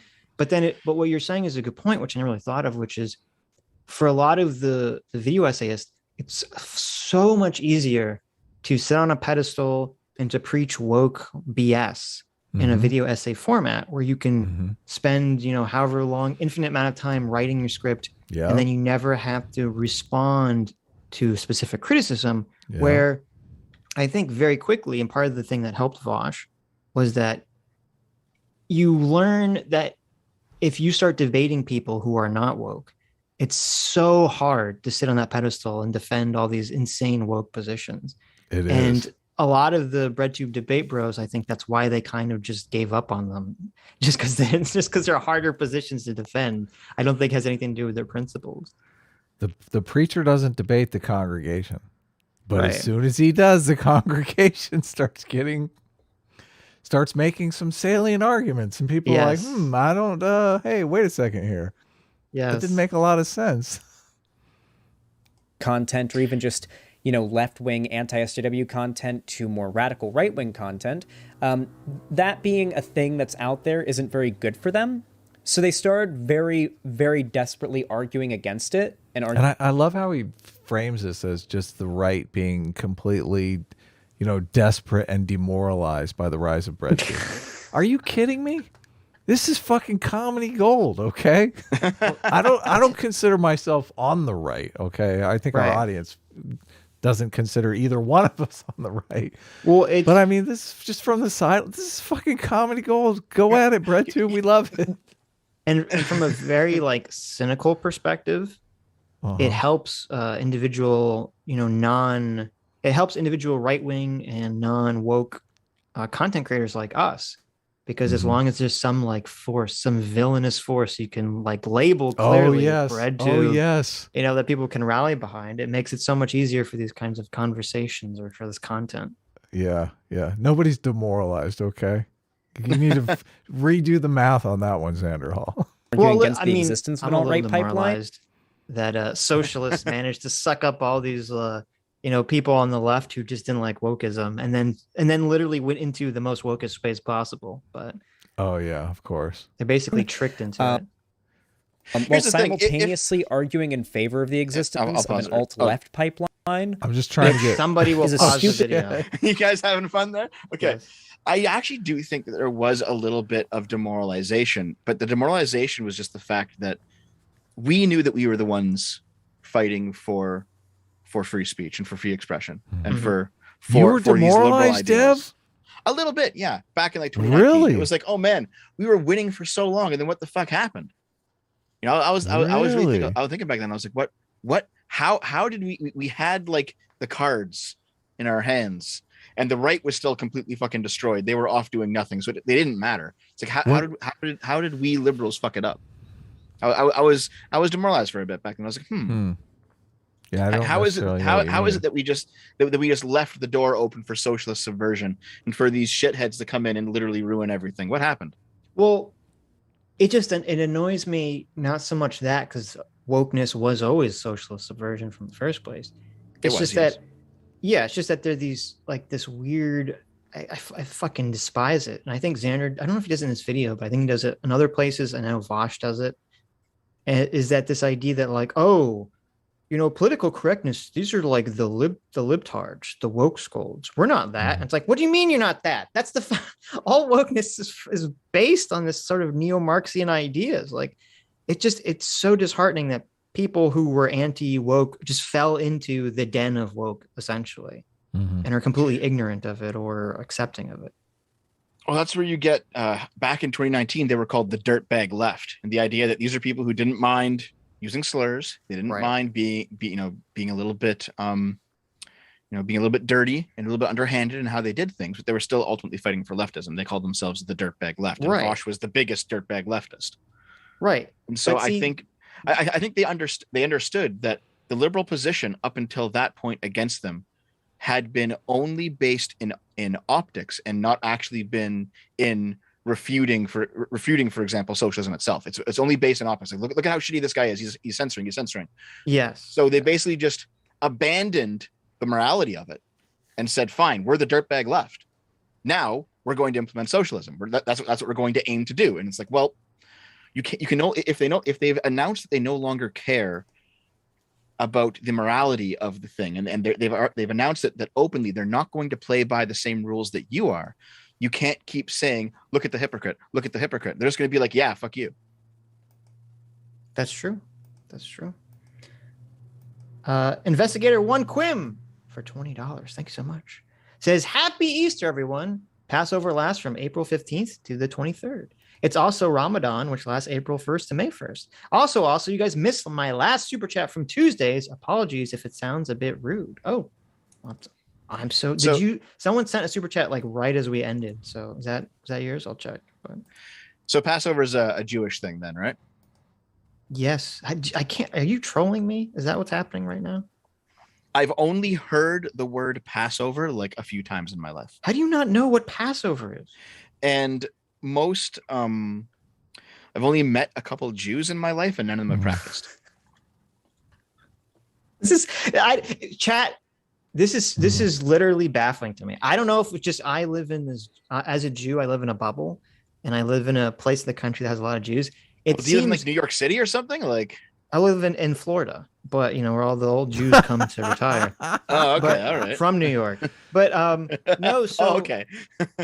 I don't know. It's just to me, it's baffling to me that someone could not know the basics about Passover. So I'm curious, do people in the chat, is this like common? Do Christians not know what Passover is? I know what Passover is. Well, you were raised Christian, weren't you? No. Oh, were you just raised? I was raised. Passover is where they put the blood over the door, so the angels didn't come in and kill. Have you never seen The Prince of Egypt? No. Okay. Do you know the story of the 10 plagues with Moses trying to free the Jews from the Egyptians? Very vaguely. How do you know? This is like such a common like cultural knowledge, is the 10 plagues. How do you not know this? Is that where the frogs are raining from the sky? Yes. Mm-hmm. Okay. Well, I know the basic idea. I wasn't raised in a Christian household. Back in school. Okay. So the basic Passover thing, for those who don't know and for Deb, is that there's the story that I feel like we should talk about this more on Tuesday because there's interesting aspects. Yeah, remind me on Tuesday. This is like boring. Remind me on Tuesday, chat. Why do you guys keep wanting to drag us back to this Passover nonsense? Because I actually have a lot to say about Passover. Should I come back on Tuesday for this? Maybe you should make a main channel video about it so it can get 15 views. Here's the very, very, very, very, very quick thing. It's Jews were enslaved supposedly in the Bible by the Egyptians to build pyramids and do other things. Moses comes along and he's like, "Let my people go." Pharaoh says, "Fuck you." Moses says, "God's going to give you 10 plagues." Eventually the Pharaoh lets the Jews go after the 10th plague, which is to kill all the firstborns. Oh, I have heard this story before. Of course you have. Everyone alive has heard this one story. Yes. I've heard the only time I've heard it is from the Rugrats episode. So you've seen the Rugrats Passover special? Yes. Okay, well then you know what Passover is. I didn't know it was called Passover. We watched it in the Discord actually, which is hilarious on Passover. Oh my word! I didn't know it was called Passover. Okay, so the reason it's called Passover is because the final plague, the 10th plague, is that the firstborn of every Egyptian would be killed, and if they didn't let the Jewish slaves go, and the Jews painted blood, oxen or sheep or lamb's blood on their doors, and that was to let death know to pass over their door and not kill their firstborn. And so after that, the Pharaoh lets the slaves go, but then changes his mind as the Jews are fleeing from the Egyptians. You probably heard this part where Moses parts the Red Sea, and as the Jews cross safely, and then when the Egyptian armies come to re-enslave the Jews, the Red Sea unparts and crushes the Egyptians and kills them. So right. That's don't they do a pass like the pass? This happens when Moses is born too, isn't it? I mean, Moses escaped through this Passover celebration thing. No. So death as a baby. The thing I want to talk about, which we'll talk about on Tuesday, because it's kind of long to get into, is there's a very interesting lore that basically the Pharaoh had a premonition, or he had someone prophesied to him that he was going to be killed by Jews, overthrown by Jews or something. So he orders all the Jews to throw their firstborn, I don't know if it's all firstborns or just their males, into the river and kill them. And Moses' mother instead takes the baby and puts it in like a little Raft. something that floats, a little like a rush basket, and it floats down the river to some Egyptian family who adopts Moses, essentially. Right. And so Moses is raised if there was as, like 3 other babies hanging onto that raft, like they all died. So Moses is essentially raised as an Egyptian, but we'll talk about that on Tuesday, because I think there's actually a conspiracy theory behind that. But. my Sundays were spent Is playing Xanderhal gonna get his N64. first argument? I mean, no. I didn't go to church or anything. I just played video games on the weekend. Watch Prince in of the Egypt. middle of making an argument here, I think. Okay, Adam, stop being such a killjoy. Okay, people want to hear about Passover. I'm looking at chat. Okay, I'm looking at the numbers. People want to hear about. There's someone Moses. being a killjoy here, and it's not Adam. Prince of Egypt is phenomenal. Mr. Dolphin, thank you so much for joining the Free Will Seekers. Hurl Hey for 10,000 NGNs. I don't know exactly what that translates into, but it's a purple, so I think that's a lot. Thank you so much, Hurl Hey. Says my alt light, according to Isaac. Is this from Isaac? You're Isaac, Adam? Or Maybe. is this a different Probably Isaac? so. Pipeline is Bill Burr to Joe Rogan to Jordan Peterson to Ben Shapiro to Crowder to Sargon to Adam and Sitch. There you go. That's hilarious. These people don't. There you go. This is obviously tribalism. We are obviously the most extreme in the pipeline. Left.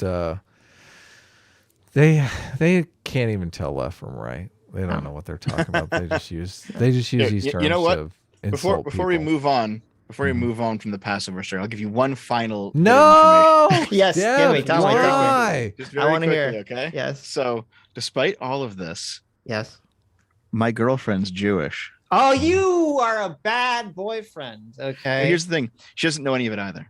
She does. She knows the story. If you asked her, say, "What's the story of Passover?" She knows what it is. No, because she's smart enough to say it's boring. You don't want me to tell you about it. That's exactly her mother. Wow. Her mother was adopted by her grandparent, so it's all been lost. It's all just it's ethnic, but not action. There's no practices remain. Yeah. Okay. I want you on Tuesday. I want to report back. I want you to tell me if you asked your girlfriend if she knows the story of Passover, and I want to hear the answer, because I can almost bet you she's gonna say yes. And she'll say, "Oh, Moses in the template." She'll know like the basics. I mean, she eats pork though. Argument. Okay, I don't fucking keep kosher, Dev. Sorry. I don't keep kosher. I don't even keep Passover. In chat are like, are we dunking on Xanderhal? Or are we having religious mass here? On Passover, you're not supposed to eat anything that has yeast in it. I don't fucking do that. Who cares? Wait, you can't eat out your girl. Simultaneously arguing in favor of the existence of an. Okay, that was pretty good. You get points for that. Here, let's actually rewind. Listen, like I don't think you're allowed. So, I don't think that's allowed in that faith anyway. Like, period. Regardless of Passover. Alt-left pipeline, which is a stupid thing to call it, because alt-left isn't really a traditional political label that's out there right now, like alt-right has become. That's not an argument. The fucking stupidest argument anyway. Like, that term is not popular, so therefore it doesn't exist. Yeah, it's like alt-left is socialist. Yeah, there's still obviously a sock dem to socialist pipeline or something. Like this is a dumb argument. Too tanky, which you admit later in the video that you don't like tankies. But I do agree that there is a left-wing pipeline, like a leftist or like communist pipeline. Like, yeah, totally. Like there are anarchist communities that radicalize people. There are like socialist communities that radicalize people. There are tanky communities that radicalize people. Like, there are plenty of subsections of the left that radicalize people, but I don't really feel like the left operates in the same way the right does. Like, right-wing creators are happy to pull people to the right regardless of where they end up, whether it be a Nazi or a fucking libertarian. It seems like most of the time. You see, this is him just being completely ignorant of what the right is. He'll say, let's just play it for like another 15 seconds here. Time they don't care. But with the online left, it's a lot more sectarian. Yeah, this is him just not understanding what the right wing is. He thinks that the right is a monolith and there's Nazis are shaking hands with libertarians all the time and nothing. And like I get it, because I've inspected left-wing spaces, and there really is this fanning out of ideology where they have all these sliver branches that are just only slightly different from each other, but they have like some kind of philosophical distance, and they're connected to other ideologies, and they're opposed to their ideologies. You know, like a libertarian socialist and an anarcho-syndicalist will not be the same thing, and they'll, even though they're both on the left, they'll want different things. And the Marxist-Leninists, they want different things. Like I get it, but he thinks that this type of extreme branching out and radicalization doesn't happen on the right, and it absolutely does. This is just him showing how ignorant he is of what the right wing actually is. Right. Well, I think there's a couple things happening. I mean, the first is, if you're primarily involved in a space, you're going to be able to see that space with far more clarity of detail. So since he's in the left-wing space, he can see all the various subgenres and groupings and all the leftist infighting and all this other stuff. Where if he's not really participating in the right-wing space, he's looking at it from the outside. He just sees the big tower, just the big right-wing building, that all the stuff's going on behind closed doors. He doesn't know. So he just assumes that it's all a big blob. Because I've seen people on the right fall into the same pit of thinking everyone on the left or everyone in Breadtube is just some monolith and they all agree the same thing, which is no, they all bicker among themselves. They're all a bunch of pedos. There you go. So I think that's the first thing. But then the second thing I think is that even in my estimation, in my experience, there does seem to be a lot less public, on the internet anyway, right-wingers kind of having these internal debates with each other about what flavor of right-wing ideology that they want to promote. And I think the reason for that is because, and the left has it a lot more, and I think the reason for that is because the right feels, and I think this is a valid feeling, that they are being attacked by YouTube and by the mainstream. And so they're sort of more focused on like, we have to fight this powerful entity before us. I'm not going to spend as much time fighting people, you know, to my further right and my flank, where the left feels far more comfortable because they're sort of have all the institutions generally on their side. Right. Yeah. And also I think it's just because the far right ideas are a lot less popular than the far left ones. Just less people. That's a good point too. Yes. Yeah. Well, they sort of are and they sort of aren't. Like we say, like obviously I am disturbed to see a resurgence of some of the extreme fringe far right ideas. You know, like the John Doyles of the world get lots of views, and it is disturbing to say. Well, sure, but like who is the biggest, you know, rightist streamer? Like Nick Fuentes? It's like 5,000 or something. Yes, and he gets a lot of views. Yeah, like Hassan has like 10 times that. Sure, you know. Yes, relatively, it is, you know, not comparable. That's definitely true. But even this is the problem, is that even Hassan and the most fringy of, because Hassan's like I hate him, but he's not even the most fringe. But you know, even the Hassans of the world and the other left, very far left Breadtubers, they all started, you know, somewhere. You know, they didn't start big, so. He's going to make an argument. I know it. Annoying as that may be for me, it does indicate the left has higher standards than the right does. And the left has higher standards. That's hilarious. He doesn't say what those standards are, but okay. That's hilarious. Whatever. Standard for what? For infighting? He means just because there's infighting that the left has standards higher standards they adhere to, which is I think the infighting just shows that they're more Puritan right now. That's anyway, one of these people who I guess is on the right and is not a really big fan of the alt-right pipeline being talked about is a YouTuber by the name of Short Fat Otaku. Woo! That's wrong. We're finally here. I think I've covered a couple of his videos way in the past, like years ago. It's been a while though, and I haven't really kept up with the guy at all. I love this moment because he says, I haven't really kept up with him, but let me explain to you his entire political philosophy and outlook on life. I'm the expert. Right. Yeah. I'm a reactionary. It's like, what the fuck, I hate dude? the gays, despite, you know, being kind of in that community. We did one stream on Xanderhal one time, but I'm pretty sure he's a pedo, okay? It's like, what the fuck? It's like, what the fuck, dude? That was a joke. All I know is that he's like Canadian or something. Listen, I can't be racist. Incorrect. I don't know. There you go, Adam. You just ruined it. But I can't be racist. I shop at Dollar Meat Store. There you go. That's true. That's true. Something. I think he's Canadian. I'm almost certain he's Canadian. Guilty as charged. And he's friends with Sargon. Yep. And I don't recall being all that impressed with his arguments last. I don't recall. Feelings mutual.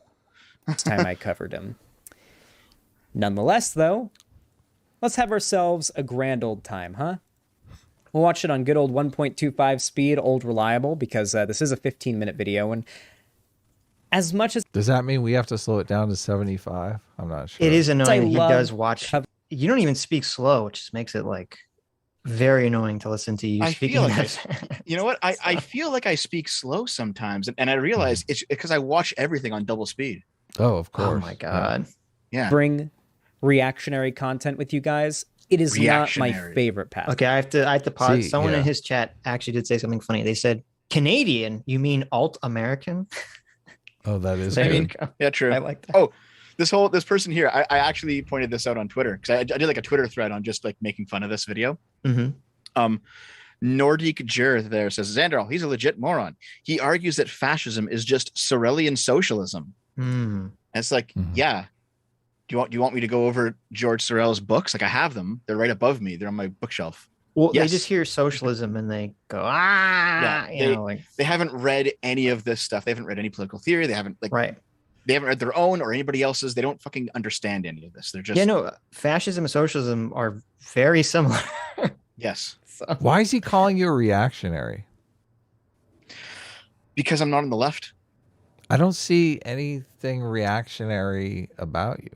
Well, that's are you a traditionalist that I'm unaware of? I mean, not explicitly. He's a chaser. He can't be a traditionalist. I know. I was going to say you're on the wrong side of the tomboy abs of debate to be a reactionary. What is this guy talking about? Xanderhal, your opening salvo is completely inept. It's because so here's the thing. I'm actually willing in some conversations in some ways. I'm willing to just accept the left's definitions of words and then just fight on that ground. I'm okay with that. So for example, there've been a lot of leftists who have said, I've asked certain leftists, what is the leftmost possible position you could take up? No, hold on. What is the rightmost possible position you could take up that is still leftist? So the right edge of what the left is, what is that?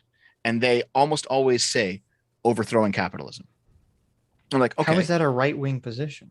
No, it's the most right possible left position. How? How does that make any sense? So I'm like, hold on. So are you saying that like, welfare capitalists, soc dems, like a welfare state, people who want the welfare state expansion, these people that are all right wing? They're reactionaries. Like, yes, they're all right wing, and therefore they're reactionaries. And I'm like, okay, so the soc dems are reactionaries. Yes. It's like, are you sure about that? Like, I'm okay with that. With using that, it's a stupid fucking frame, but I'm okay with using that frame if someone else is using it, because I don't have like an emotional or a nostalgic attachment to the idea of the left, even though I consider myself to be on the left at one point earlier in my life. I'm not being like, I'm still on the left, guys. You guys are just more left than me. I'm just center left. It's like, no, I don't care anymore. I don't give a fuck. Well, so I think that's why he calls me a reactionary, because I'm not clinging to the reputation that if I were virtue signaling, I would cling to. The problem for me with accepting those definitions isn't so much like, oh, we need to cling to some label. It's that it's very intentionally dishonest to try to label everyone a Nazi. Yeah, that too. That's the point of labeling everyone who's not a socialist a reactionary. Right. That's the only point of doing that. Mm-hmm. Yeah. But by like, not even just these guys, not even just Breadtubers, but by the definition of like the classical socialists, the ones from the 19th century, they did view like liberals as reactionaries, because if they're stupid and wrong and they're fucking morons. I know that, but like I mentioned this at the end of the video, at the end of my video, I mentioned this, and Xanderhal just completely agrees with me, because that's just where this video ends up. Spoiler alert. I mentioned that. So is he a reactionary then, if he agrees with you? Maybe. But the difference between the left and the right is, one big difference is how they view the term progress. The left views progress as an arrow pointing towards a shining futuristic city, and all you have to do is follow that arrow and you will get there. And the more you follow it, the better you are. And the more you don't want to follow it, the worse you are. The right views progress as being something that moves in cycles, in waves. Businesses are built and then they go bankrupt. Empires are built and then they fall, and history moves in waves. And both of these views are kind of correct. It depends on what we're talking about. But because the leftist view of progress is so unidirectional, it's so just this, they can very clearly say, either you're coming with us or you're not. Either you're with us or you're against us. And that's how you get everyone as a reactionary. He describes a wave so in this video, and I think he would describe himself as progressive. Right. But I mean, we'll get to that part when we get to that. But basically, if somebody is further left than Xanderhal, that person using leftist terminology could correctly call Xanderhal a reactionary. Yeah, sure. That's how they use that word. Well, right. And I mean, this has been from day one with Marx and socialism and Marxism. Day one was the technique was label everyone to the right as a fascist or a Nazi. That was the technique from the beginning. Well, no, because Nazism and fascism didn't exist when Marx was alive. No, but but I mean, like, he's like, oh, there's evil capitalists here. Okay. Yes. Yeah. You have these evil capitalists, these evil capital owners. And then as fascism and as Nazism evolved, came to be, the terminology, this we need to view and label everyone to our right as evil, just took on those terms. Yeah. That came about. Well, do you want me to get into the history of it? Because it's a little bit of a talk. Not really. Okay. Well, no. Yeah, okay. It happened. There we go. Right. My only point is that from the beginning, the socialist playbook was always to ad hom and character assassinate anyone that disagreed. 90% of this stream is supposed to be dunking on Xanderhal, not giving history lessons. Fair enough. Time. I feel like I want to, just to annoy Adam some more. Every breadtuber and lefty tuber makes a pipeline. I am now going to copyright strike this stream for using my original theme. Not Xanderhal's, just this one. Yeah, let's go. Video. You know what I'm talking about, right? Where they put out some video about how in 2014 they were part of Gamergate, and in 2016 they watched Sargon, and they were becoming a member of the alt-right, but somehow they were pulled out of the pipeline. They were saved. It sounds weird hearing myself. By decrying the competitive nature of video games, or the love of edgy humor within gaming culture, because What? Yes. List of evil words and concepts. Misandry, industriousness, the West, Christian morality, canon, objectivity, banter. Mm-hmm. What are these are these banned words by the left? Dimorphism?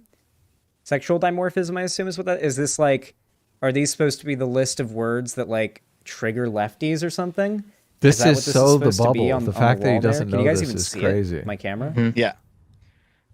So what this list actually is, I didn't compile it, but the person who made the artwork for me did. Right. And what the list actually is, for the most part, there's a few things in there that was kind of put in there just to fill space, but I'd say something like over 80% of the list is something that somebody on the left has gotten angry at me for saying at least once. In some conversation somewhere, right, they've said, that's an oppressive term. You can't say that, whatever the case may be. That's what the list is. Sure. And it also, I mean, a lot of these things are, when a lot of leftists complain about Eurocentric norms, like, oh, your objectivity is centered in whiteness. There's no such thing as objectivity. Industriousness. Why is that necessarily a good thing? That's your white Eurocentrism. Yeah. So, I guess Xander doesn't know that. I don't know. Maj the Jin for $20 says, in remembrance to our Lord and Sitch's brother, Jesus, you have to choose either women are replaced with Fuda or femboys. He has risen. Blessed be the day. Love the best anti-theist. Well, I mean, you have to choose Fuda because they can still reproduce. Femboys can't. Oh, I guess you're right. Yeah. I guess you're right. I guess that's first of all, thank you, Maj, for creating such a dystopian future for us. Hold on. I wouldn't call it dystopian at all. That's because you're a chaser. Guy for $20 says, Sitch nailed it. Thank you. I appreciate it. This guy listened to Ben Shapiro, Sargon, and Stefan Molyneux back when he was on the kill stream. He thought the alt-right supported Israel because they blow up Muslims. This guy is completely clueless. Wait, did Xanderhal say that back in the kill stream? I guess he did, according to this guy. That's hilarious.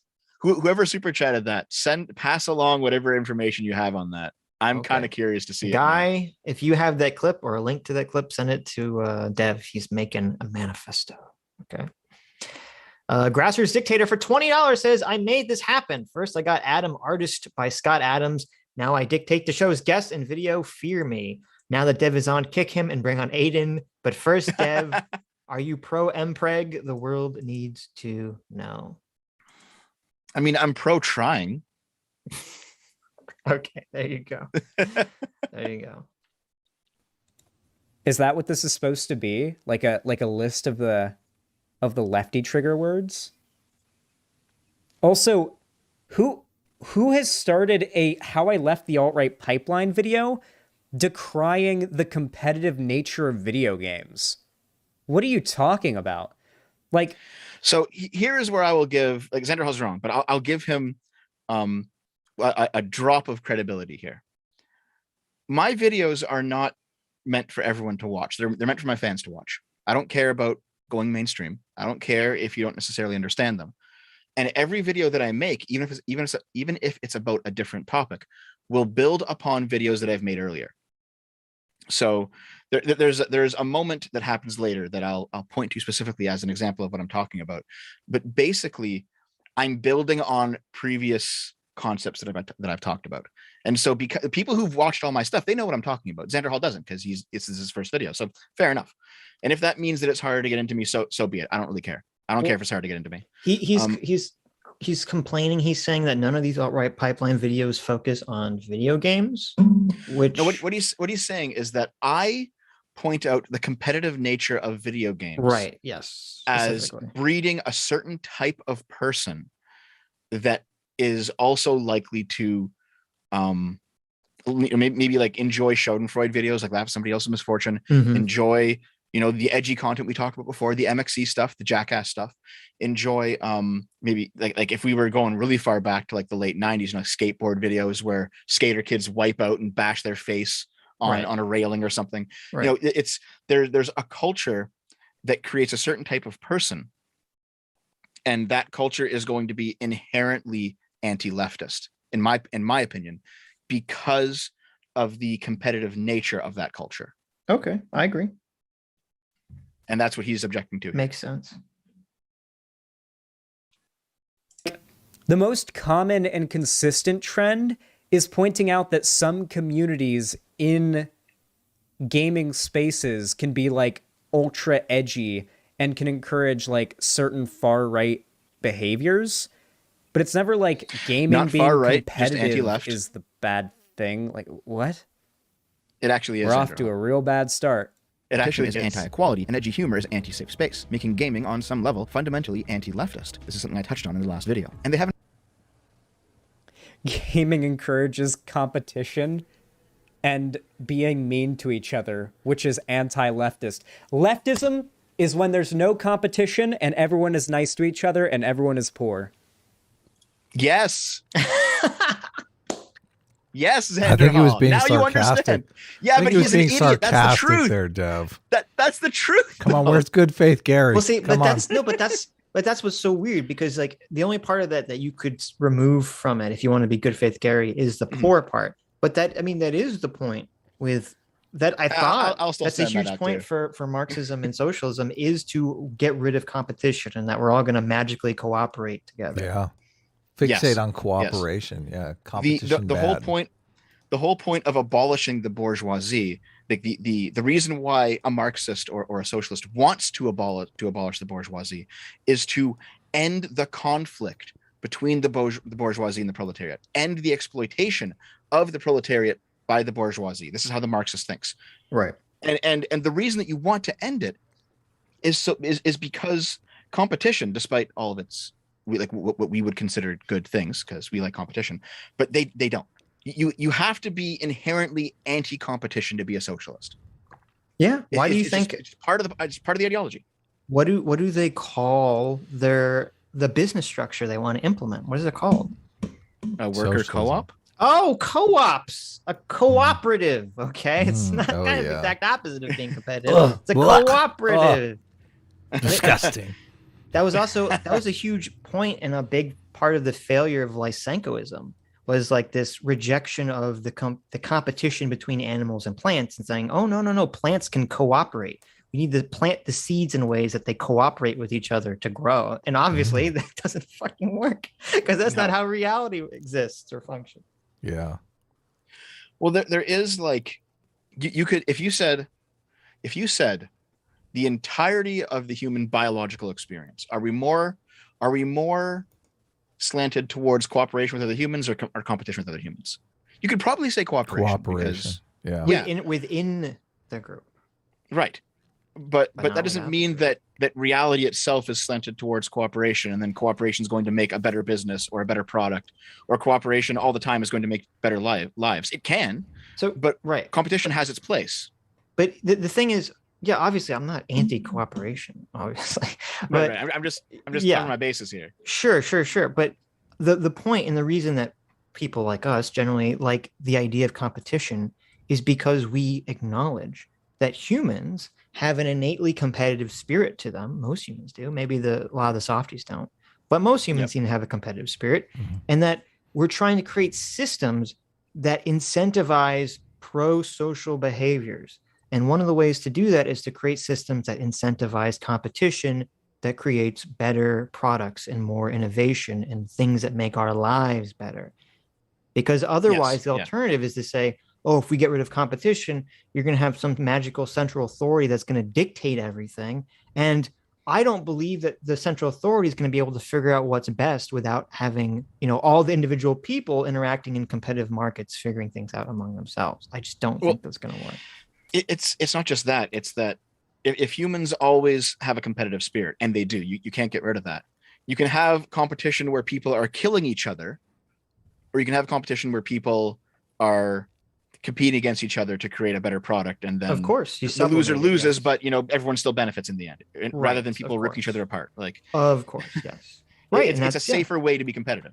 Right. We don't kill you today. We kill your job. You go to watch the sporting event or whatever.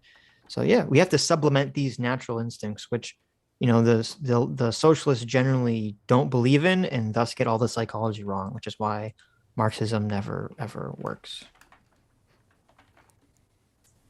They're adding more things to the definition. I think they're finally starting to figure it out.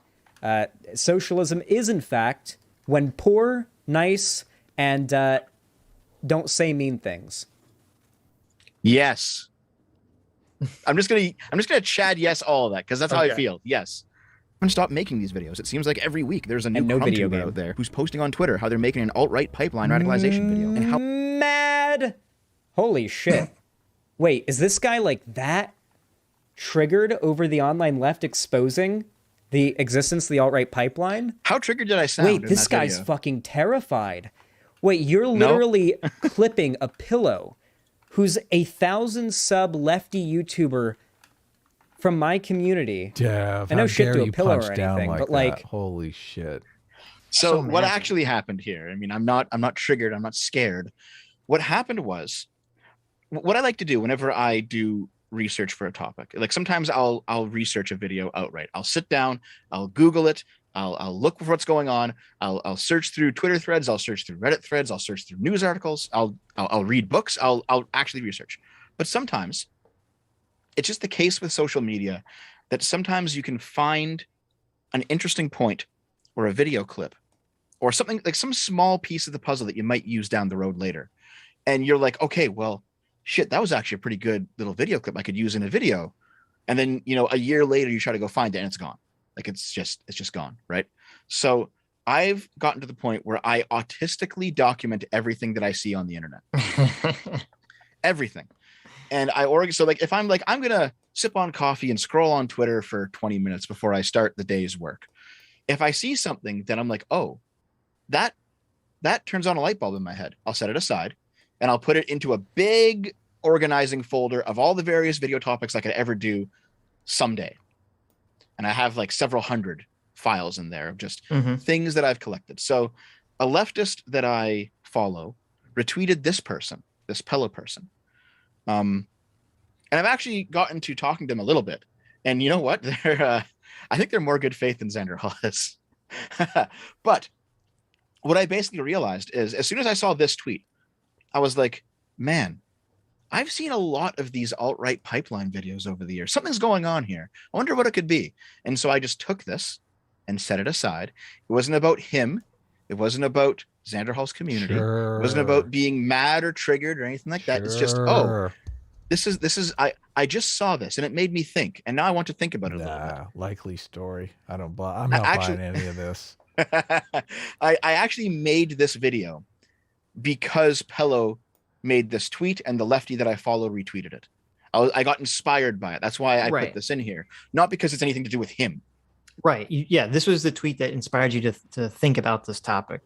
Yes. Right. Well, and another thing too, because Xander's argument, which is a very flawed argument, is that you must be operating in some sort of bad faith because this A Pillow guy has a very low following. And so why are you highlighting him?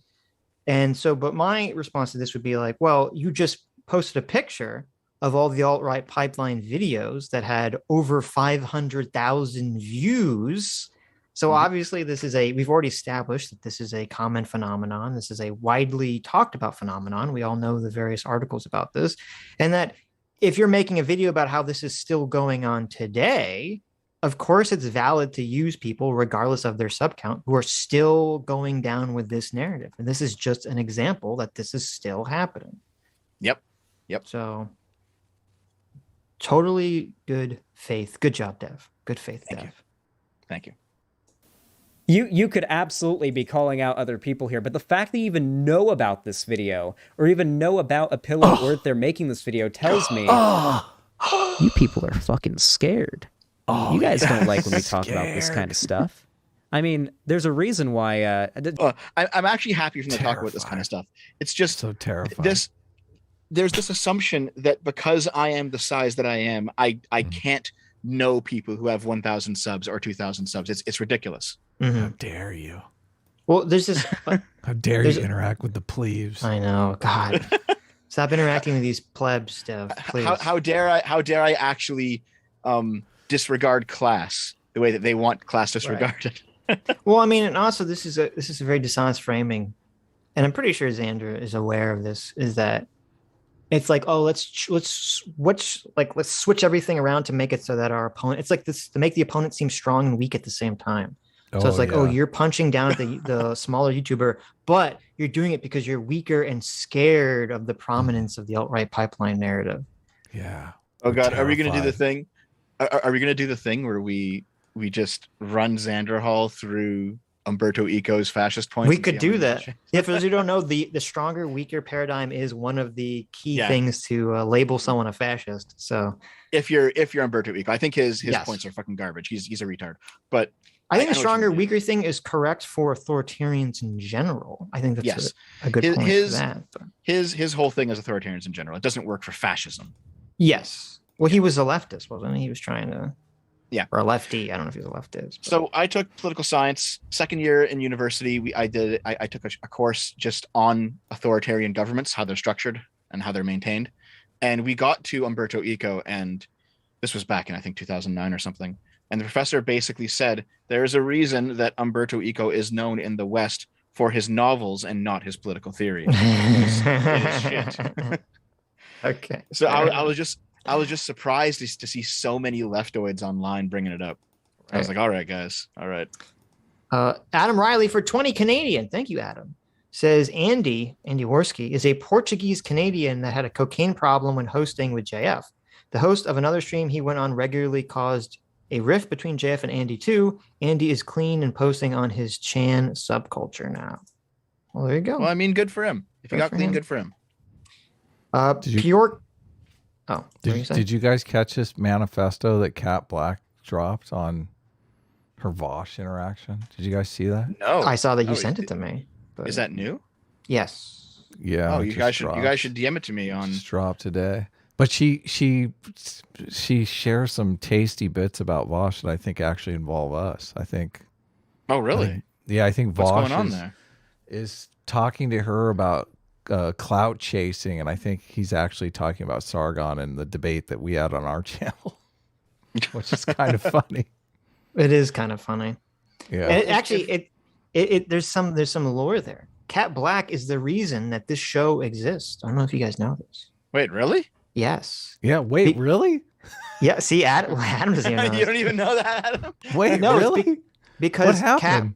Cat Black emailed you and said, "Don't you dare do that show with that Adam character." Cat Black emailed me and she's like, "There's this guy named Adam Friend. He's a real piece of shit. You shouldn't talk to him." And I said, "Oh, I gotta check this guy out." Is that real? This is real. Well, not the email. That's fake. No, we're just Cat making that Black up. made a video basically criticizing anti-SJWs in relation to VidCon and saying that, Susan helps all. Yes. Susan met with, I think, Cat Black, and she met with all the SJWs, and that all the anti-SJWs have no power, blah, blah, blah, blah, blah. And I made this whole video about how insanely stupid and hypocritical Cat Black was by talking about this, because she basically had a mask off moment where she reveals that, oh, it's really the wokesters and the SJWs that have all the institutional power. And yet they're casting themselves as like the oppressed minority fighting the power. And Sargon really liked this video that I made. And so he mirrored it on, with permission, obviously, he mirrored it on his channel. And Adam saw that video, and that was the first thing he ever saw from PSA Sitch. I don't. How are you like 20 years younger than me? But you have such a fucking terrible memory. And is that how it worked? That's exactly what you said. Well, I mean, we could go to Sargon's channel, but I think the video that I saw on Sargon's channel was of Anita Sarkeesian as Alien. That's the one in that video. Okay, so it is. Oh, so we're talking about the same video then. Okay, yeah. Look at this. Adam is over here like, oh, Sitch, right. shows your memory so bad. Blah, blah, blah, blah, blah. That's well, in the you've video. saved yourself. You've saved yourself. So that's the but video. Yes, yeah, I saw that video. I immediately went and checked out Sitch's channel, and I kept watching videos, and I watched all his videos. I was like, this guy's fucking smart. This guy, and more importantly, he agrees with me. So there you go. reach out to this. Is that what makes him smart? So Cat Black, thank you for being the reason.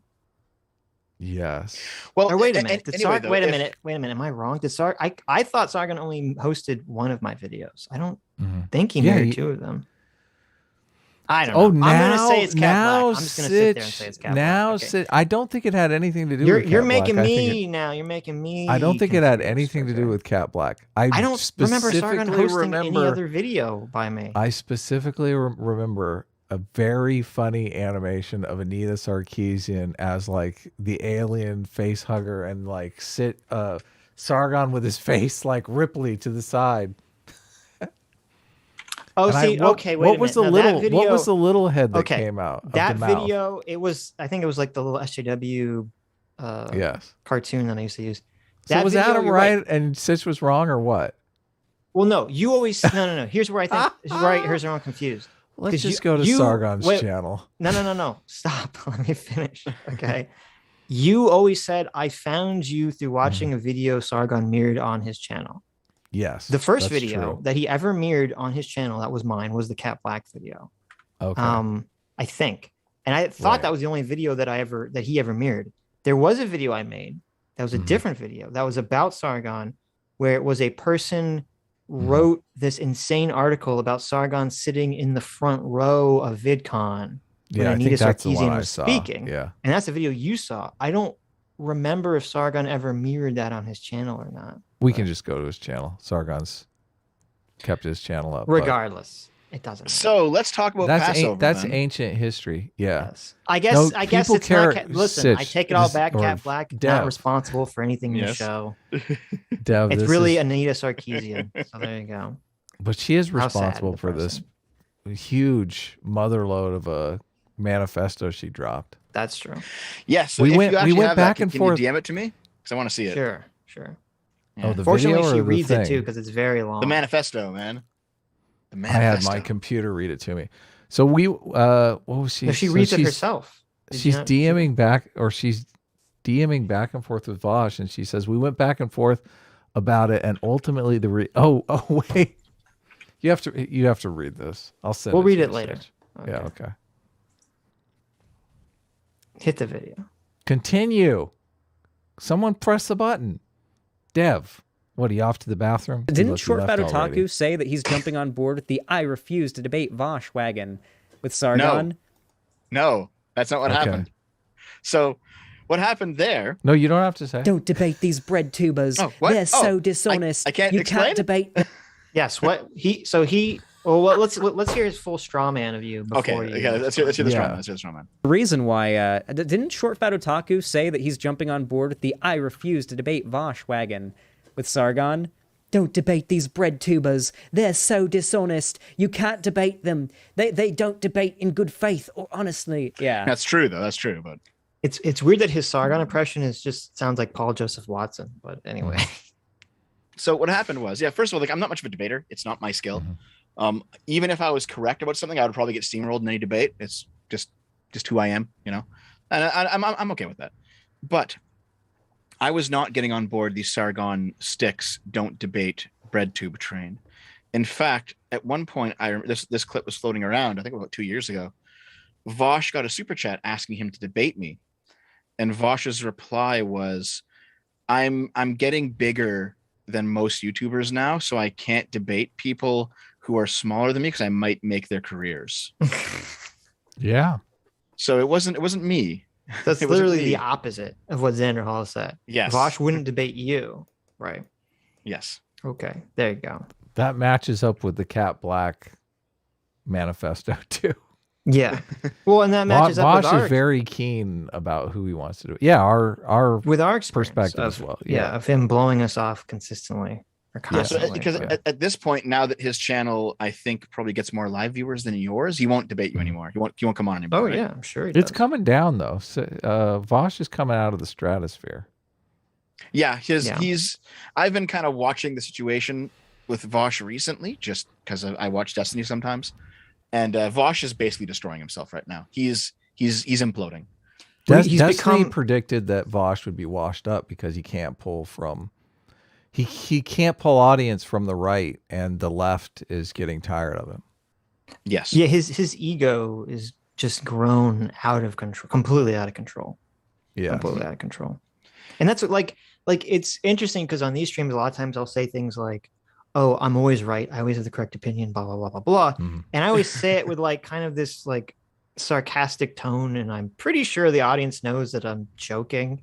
I'm kind of putting on this like fake persona of, like unless they're neo-reactionaries, then they don't understand the sarcasm. I guess. Yeah, maybe because maybe there's high amounts of autism in the community. I wouldn't be surprised. But anyway. But no, generally people understand I'm joking when I say these sorts of things, when I make these kind of hyperbolic statements about that kind of stuff. But when Vosh says it, he means it. He's not actually joking. He means it's not joking at all.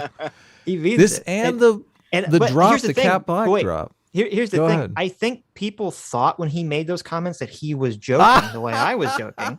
But when this sort of drama came about with ContraPoints and J.K. Rowling, and he was literally saying, unironically, "I'm always right about optics. I always had the correct opinion on situations, blah, blah, blah, blah." People realized, wait a minute, he wasn't joking. He is this egotistical. Right. I think that's part of it. I think part of it is what Destiny said on the stream, though, that he can't pull from the right because the right just fucking hates socialism. He can't pull from the center. Well, he doesn't understand them. He doesn't show them any respect. When at he all. demonizes them even, as well, too. He can't even debate with them in good faith because he doesn't understand their arguments. And Destiny will always be able to pull from the center more than him because centrists are much more likely to and listen from the to right. SOC-Dems than yes. Destiny is pulling more and more audience from the right because he's actually not mischaracterizing their arguments. He's arguing against them in good faith. That's not why. He's pointing to the right because he's attacking the left. That too. However, in terms of the left, though, do you not think Destiny is not engaging arguments that are like do you not think Destiny at least understands the arguments? I mean, he got the whole Kyle Rittenhouse thing. He understands. Right? Yeah, I think he understands. Yeah, I do. Kyle Rittenhouse shouldn't be a left-right conception anyway. It's not right, but really. it became that for so many people who are tribalistic really, in the bubble. I understand and Destiny's that. not one of those people. there's a difference between being anti-tribal and understanding or being good faith towards right-wing arguments. Now, obviously, Destiny will be far more good faith to right-wing arguments than someone like Vosh. However, I have heard Destiny argue against right-wing people and totally strawman them or totally not understand what they're talking about. So I'm just saying, I think him pulling from the right is far more him attacking Breadtube than him understanding the right way. I have heard Destiny mischaracterize right-wing arguments too. I've also heard him get right-wing arguments correct. I have never in my entire life heard Vosh get a right-wing argument correct. Sure. All of it is just complete mischaracterization, strawman arguments. Right. Well, never. I mean, his parents are right-wing, and I think he was raised from that perspective. So obviously he has a better Destiny's parents. Oh, Destiny. Yeah. So he has Vosh? Something to draw upon. No, not Vosh. So. If Vosh comes from Beverly Hills, his dad's been working in Hollywood for like 30 years. Destiny's more and more becoming a centrist, and that's why people hate it. But you can pull from both the left and the right audience wise, you're moving up. But if you when we're having a conversation about not strawmanning and good faith, being good faith, comparing anyone to Vosh is like, that's such a low bar. It's very easy for anyone to be like, oh, there's so much better than Vosh. It's like, okay, that's true. That's true. The grass is very much higher than dinosaur bones. So. There are so many people on the left that Xanderhal does not know these arguments. I would love to get Xanderhal on because it would be interesting to try to have some sort of in-depth conversation about politics with him. He categorizes himself as a political streamer, but I don't think he knows anything about politics. I have a feeling that Xanderhal would believe he would get dogpiled 3-on-1 if he came on here. Well, he might very well, just by the nature of the conversation. Like, not intentionally. Still, like from his point of view, I understand why he wouldn't, though. Sure. Look, I have my world's best moderator tag. I'll step back. Well, listen, if you and Xanderhal we defended him. If you, and I don't know if you even care to, but if you and Xanderhal want to set up a debate, we'd be happy to not interject and just, be the moderator. Go back and listen to our Noah Samson video. Sitch strongly defended Xanderhal when Noah was slimily calling him a racist over inarticulate. Inarticulate. Right, and now I get to attack Xanderhal. It's amazing. Yeah, I love it. Life in the jungle, man. That's right. Remember when Sargon made that video and Styx jumped on board? Did Short Fat Otaku jump on board with that as well? The nope. We refuse to debate Breadtubers thing. I don't even remember that. I mean, Sargon debated everyone on Breadtube. He must have made this declaration like after he'd already debated them all. I think it was after Vosh called him a white nationalist that he made this. Yeah, but that was after debate number 5. I mean, I know. Debated, 2. There was, I forget the exact time, but there was a debate where Sargon had a pretty poor showing against Vosh, and I think after that one, which is why everyone thought it was. That was on this channel, dude. Yes. No, it wasn't Sargon's fault. It was Vosh had his mic like 10 times louder, and he just kept interrupting and being like a total asshole. That was a bad showing for Vosh. Vosh had a terrible showing. It's like the infrared strategy where you just shriek into your microphone as you get really close. It literally was. And from the beginning, we kept telling him to turn his mic down. And this is how we knew. This is how I knew from day one that Vosh was a very dishonest person. He's a professional streamer, and he was pretending like he didn't know how to turn his mic volume down at all. Okay. And it was an incredibly frustrating conversation for everyone involved. And it's funny because, I mean, there's a lot of like people looking back on, like Vosh came off looking fucking, and I think this is what pissed off Sargon. Vosh came out of that conversation looking really bad because he was hyper aggressive. Like if you're going to be aggressive towards someone, you kind of have to earn it in the course of the conversation. He came off from like the get-go being hyper aggressive to Carl, who was not being aggressive to him at all, especially at the beginning, who was just trying to have a normal conversation with him. And then Carl viewed it this way, that out of the goodness of his heart, he agreed to have a second conversation with Vosh where they could have like a real conversation. And in that conversation, Vosh like didn't screech at him And then after that, when they came away from that, that's when he labeled Carl a white nationalist. So I think Sargon's like, oh, I gave you this opportunity to sort of redeem yourself in this conversation with me. And this is how you repay me? You call me a white nationalist at the end of the conversation? So, yeah, I know what you mean. Yeah. There was something there. I think I might have lost it. Shit. Don't worry about it. It'll come back, I'm sure. This is, yeah. Anyway, should we continue? What fucking cowards. How much it would help him if people... What fucking cowards? Listen to that. Cowards. Cowards. Why don't you answer my DMs, Xanderhal? What's up? I know you check your Twitter. Posted their own pipeline stories and spread it around. The stories themselves are almost always the same kind of thing. These people grew up as a normie, believing in the normie liberal ideal as much as you're... Oh, I remember it. It came back to me. I know Sargon's tried to get Vosh into a debate now, I think about a dozen times since that last one. Vosh has been ducking him. I want it on the record. Vosh has been ducking him. So he ducked him on our show. What are you talking about? Sargon was on, and that's true. Well, I think it's the same as Xanderhal not wanting to come on here. Vosh probably views you guys as biased towards Sargon, probably because you are, like, personally. Well, no, that was really annoying. Yeah, but not argumentatively. It was the opposite. He saw that Sargon was on. He didn't want to talk to us. He didn't want to talk to us. He just wanted to talk to Sargon, who was on stream. And he DM'd us, and we said, okay. But isn't this the time where we responded to his DM too slowly? And he's like, oh, it took you 20 minutes to respond. I'm not streaming anymore, or something. Yeah. Like, because I'm pretty sure that was it, because that was the CRT. You're covering CRT, right? Mm-hmm. I'm not misremembering, Adam. You're the arbiter of my memory. Okay? You should read the thing because it's completely on task with what we're talking about now. Okay, the last conversation I had with Vosh before he recently reached out to me was when he was gearing up for a debate with someone who'd sent harassment my way back in the good old days. And back in the good old anti-SJW days, this person is objectively a grifter. And I didn't understand why he wanted to have a conversation with someone who was so unproductive and deliberately cruel. This is Cat Black. This is her Cat Black manifesto. Yeah, she's talking about Sargon. Yeah. Who do you think she's talking about here, Sitch? Right. I'm just curious. She's obviously talking about Sargon. Is this ringing any bells for you? Someone who's made response videos to Cat Black? She's obviously talking about Sargon. She's obviously talking about the debate we hosted on this channel between the two of them. So his YouTube channel was still relatively new, and I had given him a lot of validity in my mind because he labeled himself a leftist, and some of his audience was part of mine. And from what I heard, his content was enjoyable. This is her talking about Vosh.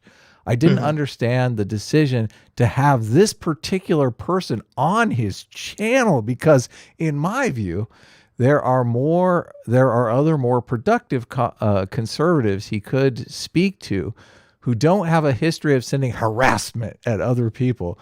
We went back and forth about it, and ultimately the reason he gave for continuing with the debate was that this person had clout. He was trying to grow his audience, and doing a debate with this person was a great way to do so. And he was right. The conversation led to him growing his audience quite a bit. And I left the conversation with the impression that clout, not these conversations, were his actual focus. It turned me off, so I no longer spoke to him. It's clearly that we had vastly different priorities. There you go. They're talking about us, aren't they, Sitch? They're talking about us. We're part of the lore now. I know. It's a weird feeling, isn't it? It's a weird feeling when it's a little strange. I don't. When you become a meme, or you become part of like the event of a thing. Someone else's lore, yes. It's happened to me a few times. It's a weird feeling. Mm-hmm. There's another part in here where she talks.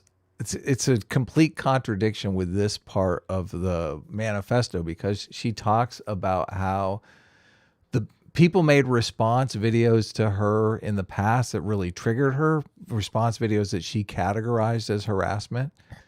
And then she's talking about me. She went back and I had a funny part where like a T-Rex goes to attack her and she runs away screaming. So okay. Well, she talks about how she rewatched some of those. She had this year vacation she's a that she T-Rex. took. She had this year vacation that she took from content creation, and she went back and rewatched some of those videos that were critical of her. And she determined that they weren't harassment at all. They were actually very kind and generous. And no, she said, and this is very interesting, and I think this is very indicative of leftists in general. She said at the time that these videos that were criticizing her were like, she viewed them as harassment. But when she went back and watched them now, comparing them to the content that comes out now, she feels like, those videos weren't actually so bad. So I misread it. I watched some of I watched some of these videos back, and it's crazy how concise, polite, calm, and non-confrontational they actually were in retrospect. No, I think she's talking about when she saw them originally, she felt that they were very much targeted harassment. Okay. Well, I wonder if she feels about my video on her, where I made her a T-Rex. So I don't know if she thinks that that's kind. Well, I'm sure that's a little. Sitch, what are you doing? Sitch, it was pretty funny. Okay. It was a funny little meme. She's a T-Rex person. If it's a joke, then it's acceptable. Yeah. It's a comedy show. It's a comedy show. Okay. All right. Are we done with this video yet? I'm kind of getting bored. I'm kidding. I know. Jesus. They view the broader left as liberation. By normie, he means like normal person without like a weird indoctrinated upbringing. Like just generally having like a more or less like kind of libertarian to liberal hands off, not super politically, focused upbringing is what he means by this. That's at least that was my case, and the case for most of the alt-right pipeline videos I've watched. I can't speak for all of them. Maybe he's speaking about other. So he's actually correct here. This is the first thing he said that's correct. Yes, when I say normie in a political context, that's what I mean. The people who are kind of politically unaligned, they don't know much about politics, they don't really care too much. But if you had to pin them down on something, it'd be like lulbertarian, Mm-hmm. Who doesn't know what normie is? Yeah, why is he explaining this? I know. I don't know. I mean, what the fuck? Maybe because normie means different things in different scenarios. I don't fucking know. But you know what? First thing he got right was definition of normie in this. There context. you go. There you go. It's not like a huge win, but okay. The bar is low. Ones, but at least in my experience, it's mostly like people who started out marginally left-wing, but not really caring enough about politics to know about it. And usually we're talking about young people. In my case, I was young. Apillo is still young. I should point out, by the way, the group of people that he is referring to, the people that are normally getting radicalized, normally were in their teens at the time, in a stage of development that has been scientifically proven to be the most easy to manipulate somebody or brainwash them into an ideology or transgender ideology, perhaps. I knew you were going to say that. I mean, do tell, Xanderhal. Come on, you're making a salient argument here. I'd like to hear more. Let's go back a little bit further. Could it be violence in video games, maybe? Yes. Radicalize them into something. It's the same for when it comes to like left-wing radicalization and right-wing radicalization. That does not mean that like teenagers are weak-willed or anything like that. It just means that like, yeah. Look, he's imagining the Noah Samson hit piece right now. He's like, oh shit, did I just say something? Did I just insult my teenagers in my audience? Oh no. Well, I mean, to be fair, teenagers kind of are weak-willed, If you put an attractive woman up against a 16-year-old and she's like, I really want to fuck you right now, he's doing it. I'm telling you, side boob. But only just a little side boob and you can control the world. Listen, you can totally touch my side boob, but only if you can recite, Karl Marx's theory of labor. Okay. Oh, don't do that. Come on, that's how I got into AOC. Exactly. That's the thing. That's exactly it. Oh, it's scary. Radical groups have used psychology for their like radicalizing people for a long time. They know exactly how to target people with their arguments and their ideas, and they know exactly who to do it to, and they know exactly like how to say, what to say to who, how to like target them, where to find people to radicalize. This has been an issue going back very far. In fact, there are actually like pamphlets in the newspaper from like op-eds from like the 1940s and 50s that would explain how the Ku Klux Klan goes about inducting people into their cult, into their hate group, right? They would go out and specifically look for young white men that are like out on the street at like weird times of day when they should probably be in school or at home or in daycare. They find kids that clearly have a very fucked up life and don't really, at least at the time, and clearly didn't really have much going for them, and specifically offer them community and a place of belonging. And not only that, but a goal. This is true, Xanderhal. Now, removing the daycare from it, it's true. Yes. Now tell me all about where a lot of people involved in Antifa come from. Exactly. If you were to look into these various groups that recruit for people to basically start throwing bricks in the black bloc, you'll notice it's a lot of the same stuff.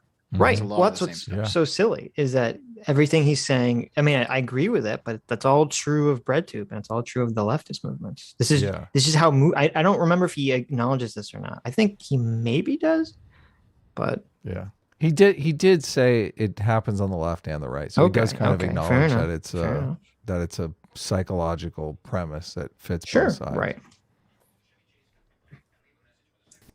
An enemy to fight, you know? In the case of the Ku Klux Klan, it's, you know, brown people. In the case of the alt-right, it's like basically everything the left is in favor of, you know, like from LGBT people to... You know, in the case of socialists, it's the bourgeoisie. Yes. Yeah. Dirty capitalists. In the case of it's capitalism. Yep. In the case of the woke scolds, it's going to probably just be like cis white men. Yep. You know? Oh, yeah. They're targeting you. In the Well, case of a Noah Samson video, it's Xanderhal. Hold on. Not only am I bisexual, I'm also not white. So let's get You're that. Not white? I don't know. No. You look pretty white. Listen, I am proudly 1/16 native. Oh, doesn't count. That's nothing. Move over Elizabeth Warren. That's actually probably a bad thing. I'm more than Elizabeth Warren here, so that's probably a bad thing, Dov. You know, that means your ancestor probably raped some native, you know, back in the day. Oh shit. Well, actually, I think Dev's a rape baby. Yeah, I actually think that was true. Exactly. See, you're tainted. You tainted blood. From the family lore, I'm sure that was actually a pretty high possibility. Damn it, Dev. Oh, you find it. Dev's family lore is he was like his family was slavers and. Oh shit. I think it was my grandfather's grandfather had a native maid. Oh no. Oh no. Yeah. Doing it with the maid. And you're great. And he worked in one of those schools in Canada where they like from what I heard, they got native married to be more white. They got married, so maybe it was a romance story. She goes to work for him and then he falls in love with her. Well, if they got married afterwards, it probably wasn't rape? Question mark. Right? Dude, we're talking how many generations? I don't fucking know. I know, it's a long time ago. We're talking like 1800s. I listen, for the sake of comedy, I'm going to just believe that from now on, Dev is the product of rape. Okay. It is funny, I gotta admit. The racial minds of like people from other countries, like immigrants and stuff, all the way across the board, typically they're going to be against anything the left is. Yeah, I don't know why he thinks that this is like a big bombshell video. Central, while it was right-wing religious types who wanted to restrict freedom of speech. So when the fringe... I don't think it's a big bombshell video, Xanderhal. I just make videos. I'm not out here like blowing things out of proportion. I'm not here to like take down people. I'm just talking, man. Like I have a feeling that Xanderhal takes this sort of thing way too seriously than I do. Well, were you even thinking of Xanderhal when you made this video? Only in so much that I knew he was one of the many people who talked about this before. Right. I wasn't thinking of him specifically at all. Yeah, you didn't watch his video and say, "I'm reacting to Xanderhal's video." You know, like no. You do make an effort not to mischaracterize people's positions, though. I mean, I think we all do that. Yeah. Like obviously, Xanderhal is pro grooming, right? We all agree there. Well, look at him. He's got his hair cut, and he's wearing a shirt. That's what I meant. That's not what you meant. Okay, no. I meant like obviously he's got a little stubble. He's got a recent haircut. Yeah. Yeah. That shirt needs to be that's tailored a joke. A little bit. Xanderhal. In case you don't know, that was a joke. Okay, we're just joking around. He does, and I'm only going to bring this up because he kind of mocks your appearance later. Mm-hmm. He does look like he's straight out of the 90s. Well, with the blonde hair, going straight with the blonde hair and the oversized T-shirt. Yeah, was that T-shirt? An Eminem look. Well, you know what I mean. Oversized button-down shirt. Yeah. Subsequently were featured on screaming feminist SJW-owned compilations on YouTube, which was quite an edgy platform back in the day. The normies watched those videos and laughed. They were still committed to those values of free speech and openness, and it was novel to them that leftoids, rather than rightoids for once, were opposing those values. After that, though, came the classical liberals. Is he blazing up? What is he puffing on? Yeah, he vapes on his stream regularly, I think. Oh, okay. Who were dissecting why the champions of free speech and openness were suddenly betraying those values. These were the Sargons and the Paul Joseph Watsons. This is a very whitewashed retelling of history, huh, guys? No. A little bit of a whitewashed retelling of history? No. Can we re-listen to that one? Sure. Speech and openness were suddenly betraying those values. These were the Sargons and the Paul Joseph. Well, no. Let's go back a little more. What do you call Sargon and Paul Joseph Watson? Values of free speech and openness, and it was novel to them that leftoids, rather than rightoids for once, were opposing those values. After that, though, came the classical liberals, who were dissecting why the champions of free speech and openness were suddenly betraying those values. These were the Sargon. The classical liberals. Yes. DBH, this is how people saw it. That is true. This is how I saw it, and this is how a lot of people saw it. Chat's going after him. Ooh. Yeah, so he's here. We'll pause it. He's saying stuff like, this is how people saw it back in the day. It's like, yeah, well, one, I'm describing how people saw it. That's part of the point. And two, if we're talking like 2014, Sargon and Paul Joseph Watson, at that point, they were classical liberals. Right. I don't think they are anymore. Right. But that's kind of they lost were. on him. Yes. Yeah. Well, you want to know even his chat is saying that's how it was back then. That's how people saw it back then. It's like, yes. You know who said that in his chat? Who? Shoe on head. Shoe on head. That's awesome. Oh God. This is pretty funny. How? That's pretty funny. I can't.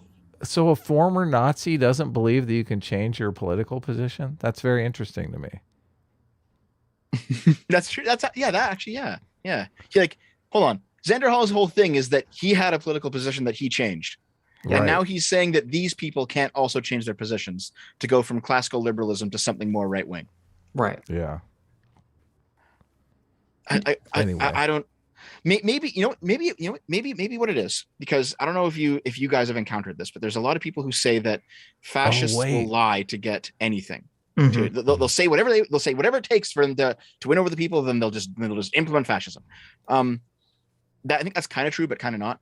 But maybe he thinks some people. It depends upon the people.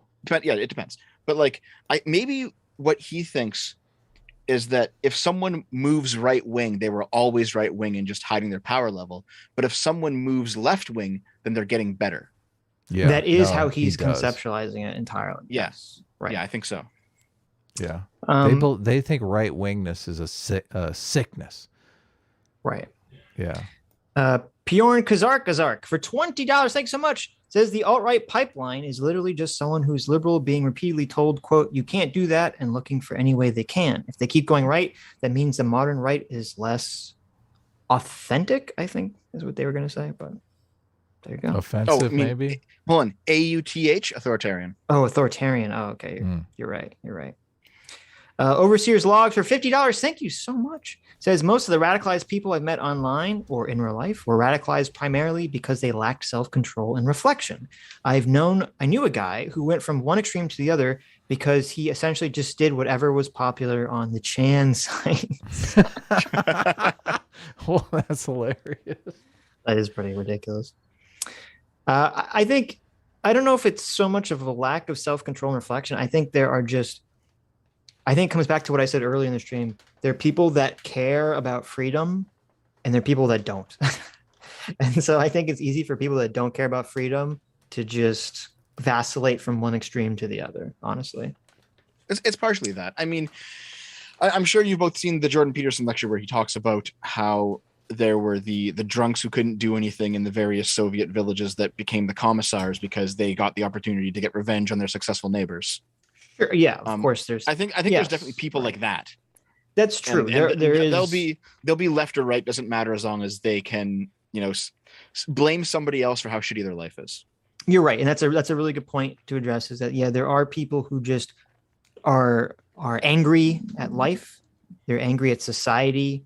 They feel like life has failed them in some degree, and so they'll obviously be drawn to, or more likely to be drawn to, a philosophy that has a tear it down mentality. Yes. So yeah, that's definitely very true.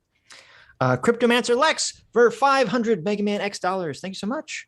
Says, I think neo-reactionaries agree that democracy gives power to the people who make citizens happy, but making citizens happy is not the same as doing what's good for them, and someone will always take advantage of that. Also, Dev, let's talk about elite theory on your stream. On my stream? Wait, who's Crymancer Lex. Crymancer Lex. Oh, I know who Crymancer Lex is. He does my artwork. Yeah, he does great artwork. So. He does these animated backgrounds of mine. Oh, cool. There you go. Yeah, he's a great fella. Yeah, Talk sure. to him about elite theory. If you want to talk about elite theory, we can do that. Just, you have my DM. I should probably answer it because I owe you some money. But you know what? DM me. We'll talk about it. Okay. Awesome. Okay. I don't know if you guys are the same as me, but I wake up with like another dozen DMs every day. I finally cleared through most of them, so I'll be able to talk to people again. I do the problem where DMs. Oh, that's smart. I look at my DMs and I see a bunch and I go, oh, I'll respond to these, and then I just forget, never do. So Yep. I only closed my DMs because I was getting raided by some OnlyFans bot. Oh, I was like, there you go. Fuck this. I'll open it. Adam, do you want the tomboy abs? Click here. There you go. Yeah, someone was desperate to get me to sign up for their OnlyFans. So that's what it was. Some quackademic agent signed up your email or your Twitter account. I don't know. I'll open them up again. Yeah, I mean, people definitely saw it that way back then, and I definitely did as well. The question is, I do like how at first he's all like, this is bullshit, and then when Shu says that's the way people saw it, suddenly like the attitude changed. All of a sudden Shu comes in fucking regulating, internet cop here, fucking content cop on the beat. Funny. I mean, to Shu's credit, you don't. To Shu's credit, she sometimes remembers what the past was like and what she was like, 10 years ago. Oh no! Wow! Look at you with that backhanded compliment. Wait, it's about as nice as I can be. Yeah. Yeah. There's some drama between you and there's Shu some weird thing between Shu and Dev.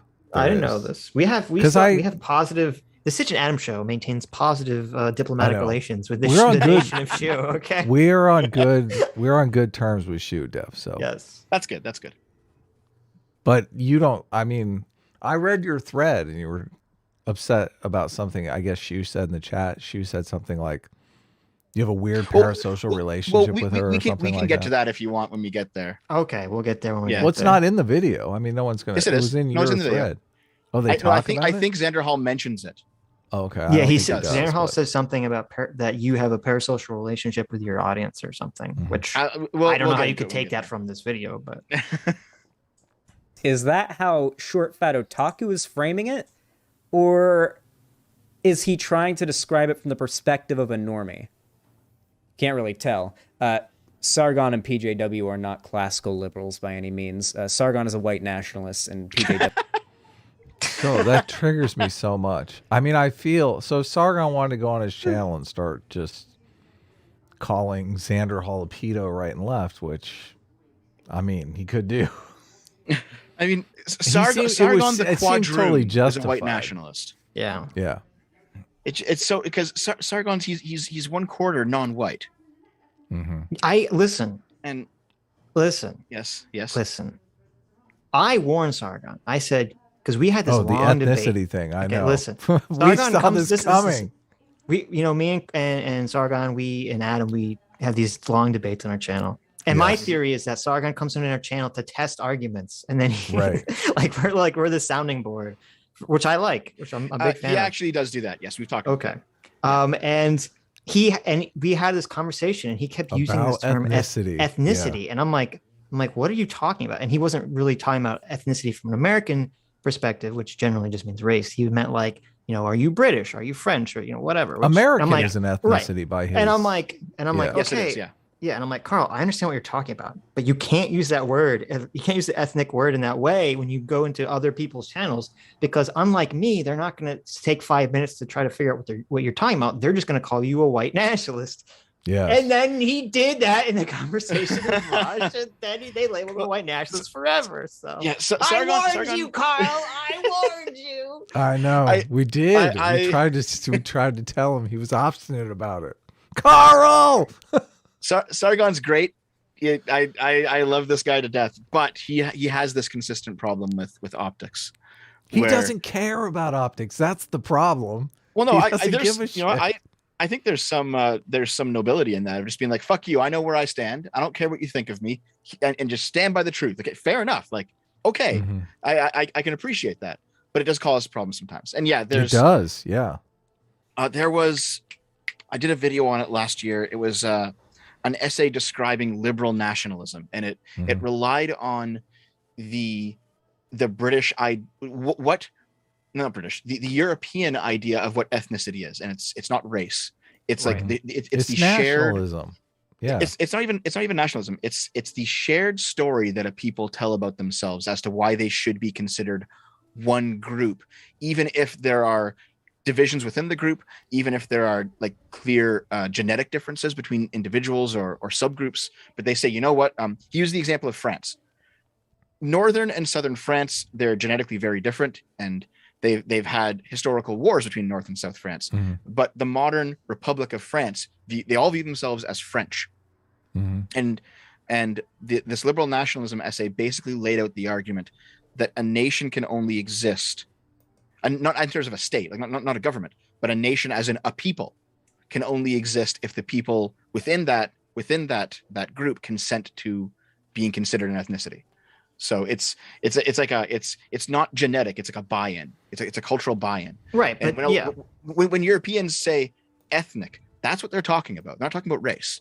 Right. They're talking about like a shared story that people tell to each other about who they are. Yeah, we get that, but the Lance Serfs of the world is not gonna explain that. Right. They're playing a completely different game. They just want to be able to call. Yeah. Sargon well, is it stupidity, or is it ignorance, or is it just they see an opportunity to hurt somebody they don't like? It could be all of the above. I mean, they all think that anyone on the right is basically is just a white nationalist who's pretending and hiding their power level. So if Sargon gives them any sort of leeway, any grounds to sort of fall into that trap, and say, we caught you. We finally caught you. You let the mask slip. So yeah. Well, you know what? I might as well just go. If I'm going to keep growing and getting bigger, I'll give them their freebie on me. I'll do it right now. Okay. No. Everyone? Show what the hell? Guess what, everyone? I had sex with a 14-year-old. What the? Well, I was 14 at the time. Oh, okay. So now they can clip that and turn it into a big thing. This is just no. I don't like it. This is Why just Dev bragging that, about the fact that he got laid when he was 14. Okay, you just had to worm that into the conversation. I can humble brag a little bit too, right? You're like Xanderhal calls you a nerd or later in this video, and you're like, nerd, I got banged when I was 14. When did you get laid, Xanderhal? You Don't virgin? You think you should be saving yourself for marriage, Dev? I mean, that's right. You're living a life in sin now. I mean, I've been living with my girlfriend for 5 years. We haven't gotten married yet, so there you go. You're basically married. So wait, here's a question. Kind of. When you were 14, is this what started your chaser fetish? Well, it was a girl. Are you sure about that? Yes. Okay, you bigot. Actually, I'm pretty sure back then I wouldn't have been into that. I kind of grew into my attraction to trans women in my 20s. There you go. So I don't believe this whole sexuality is completely a mutable thing, because nope. Interesting. Gamergate turned me gay, guys. Bit of a normie. Sorry. Can't really tell. Sargon and PJW are not classical liberals by any means. Sargon is a white nationalist, and PJW is a Nazi conspiracy theorist. Bonds and the Paul Joseph Watson. So, okay. I don't know like anything about Paul Joseph Watson. And so I tried to look up this, like, oh, is he a Nazi? And the way that I was like, okay, if I go to all the right wing hit, watch, left wing hit piece places, they'll say that he's a Nazi, and they'll give me some examples. And the thing is, they would say he was some extreme right winger, but then they wouldn't really give me any examples. So I'm just like, oh, I guess he's not really a Nazi, because even the sites that would be incentivized to hate him don't. Or they don't provide evidence for it. So do you know any about this, Dev? There's some background here. I know that he started off being more right wing than Sargon. I know he's right wing, but like I don't think, like, I haven't seen any conspiracy theory. Maybe it's because he's been like very anti-vax for COVID. Maybe that's what he's referencing. But like even before that, he's definitely conservative. He's definitely conservative. Yes, right, but that's not a Nazi. Like, yeah. Like I don't see the Nazi thing. No, I don't. Okay. Like even the neo-reactionaries, like the mold bug types, like they're not strictly Nazis, Right. There's something else. They're very far right, but there's something else. Right. Now there are lots of anti-Semitist overlap, unfortunately, in far right circles, but they don't necessarily mean that one is the same as the other one. Yes. And I mean, I thought Paul Joseph Watson, he used to be on, or maybe he still is. He was on Alex Jones's show, right? So calling him a conspiracy theorist would make more sense to me than saying he's a Nazi. Yeah. I don't know. Like, I do not think he's a Nazi. I think he might be like skirting the edges of the neo-reactionaries without really having read any of their stuff. It could be that. And there's definitely a neo-reactionary to like the legitimately fascist pipeline, but I don't think he's there. I think Xanderhal just doesn't know what the far right consists of. Right. Well, that's obviously true. Is there any Paul Joseph Watson fans in the chat that can say, how is he classified? So PJW is a New World Order type. Okay. That doesn't mean Nazi. That just means, kind of right wing conspiracy anti-globalist. Anti-globalist, yeah. So not a neocon. I think Paul Joseph Watson made the mistake of self-identifying as alt-right before that was associated with white nationalism. Oh, that's right.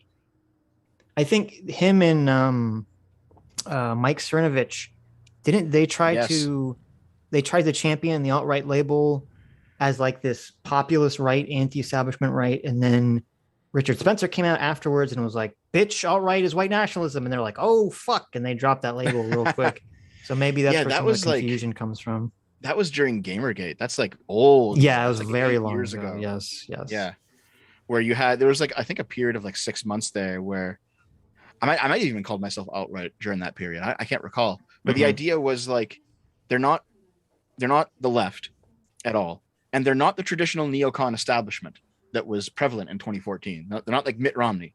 It's something more, at least at the time, more libertarian. But then the white nationalists showed up and took the label over. People are saying he's far right in the chat, but not racist necessarily. So yeah, I mean, he's very right leaning at this point. Yes, but I don't think he's a Nazi now. What's the problem? Whenever is that they say far right, though, they mean racist. That's what Xanderhal means. Right. They mean racist when you say far right. That's true.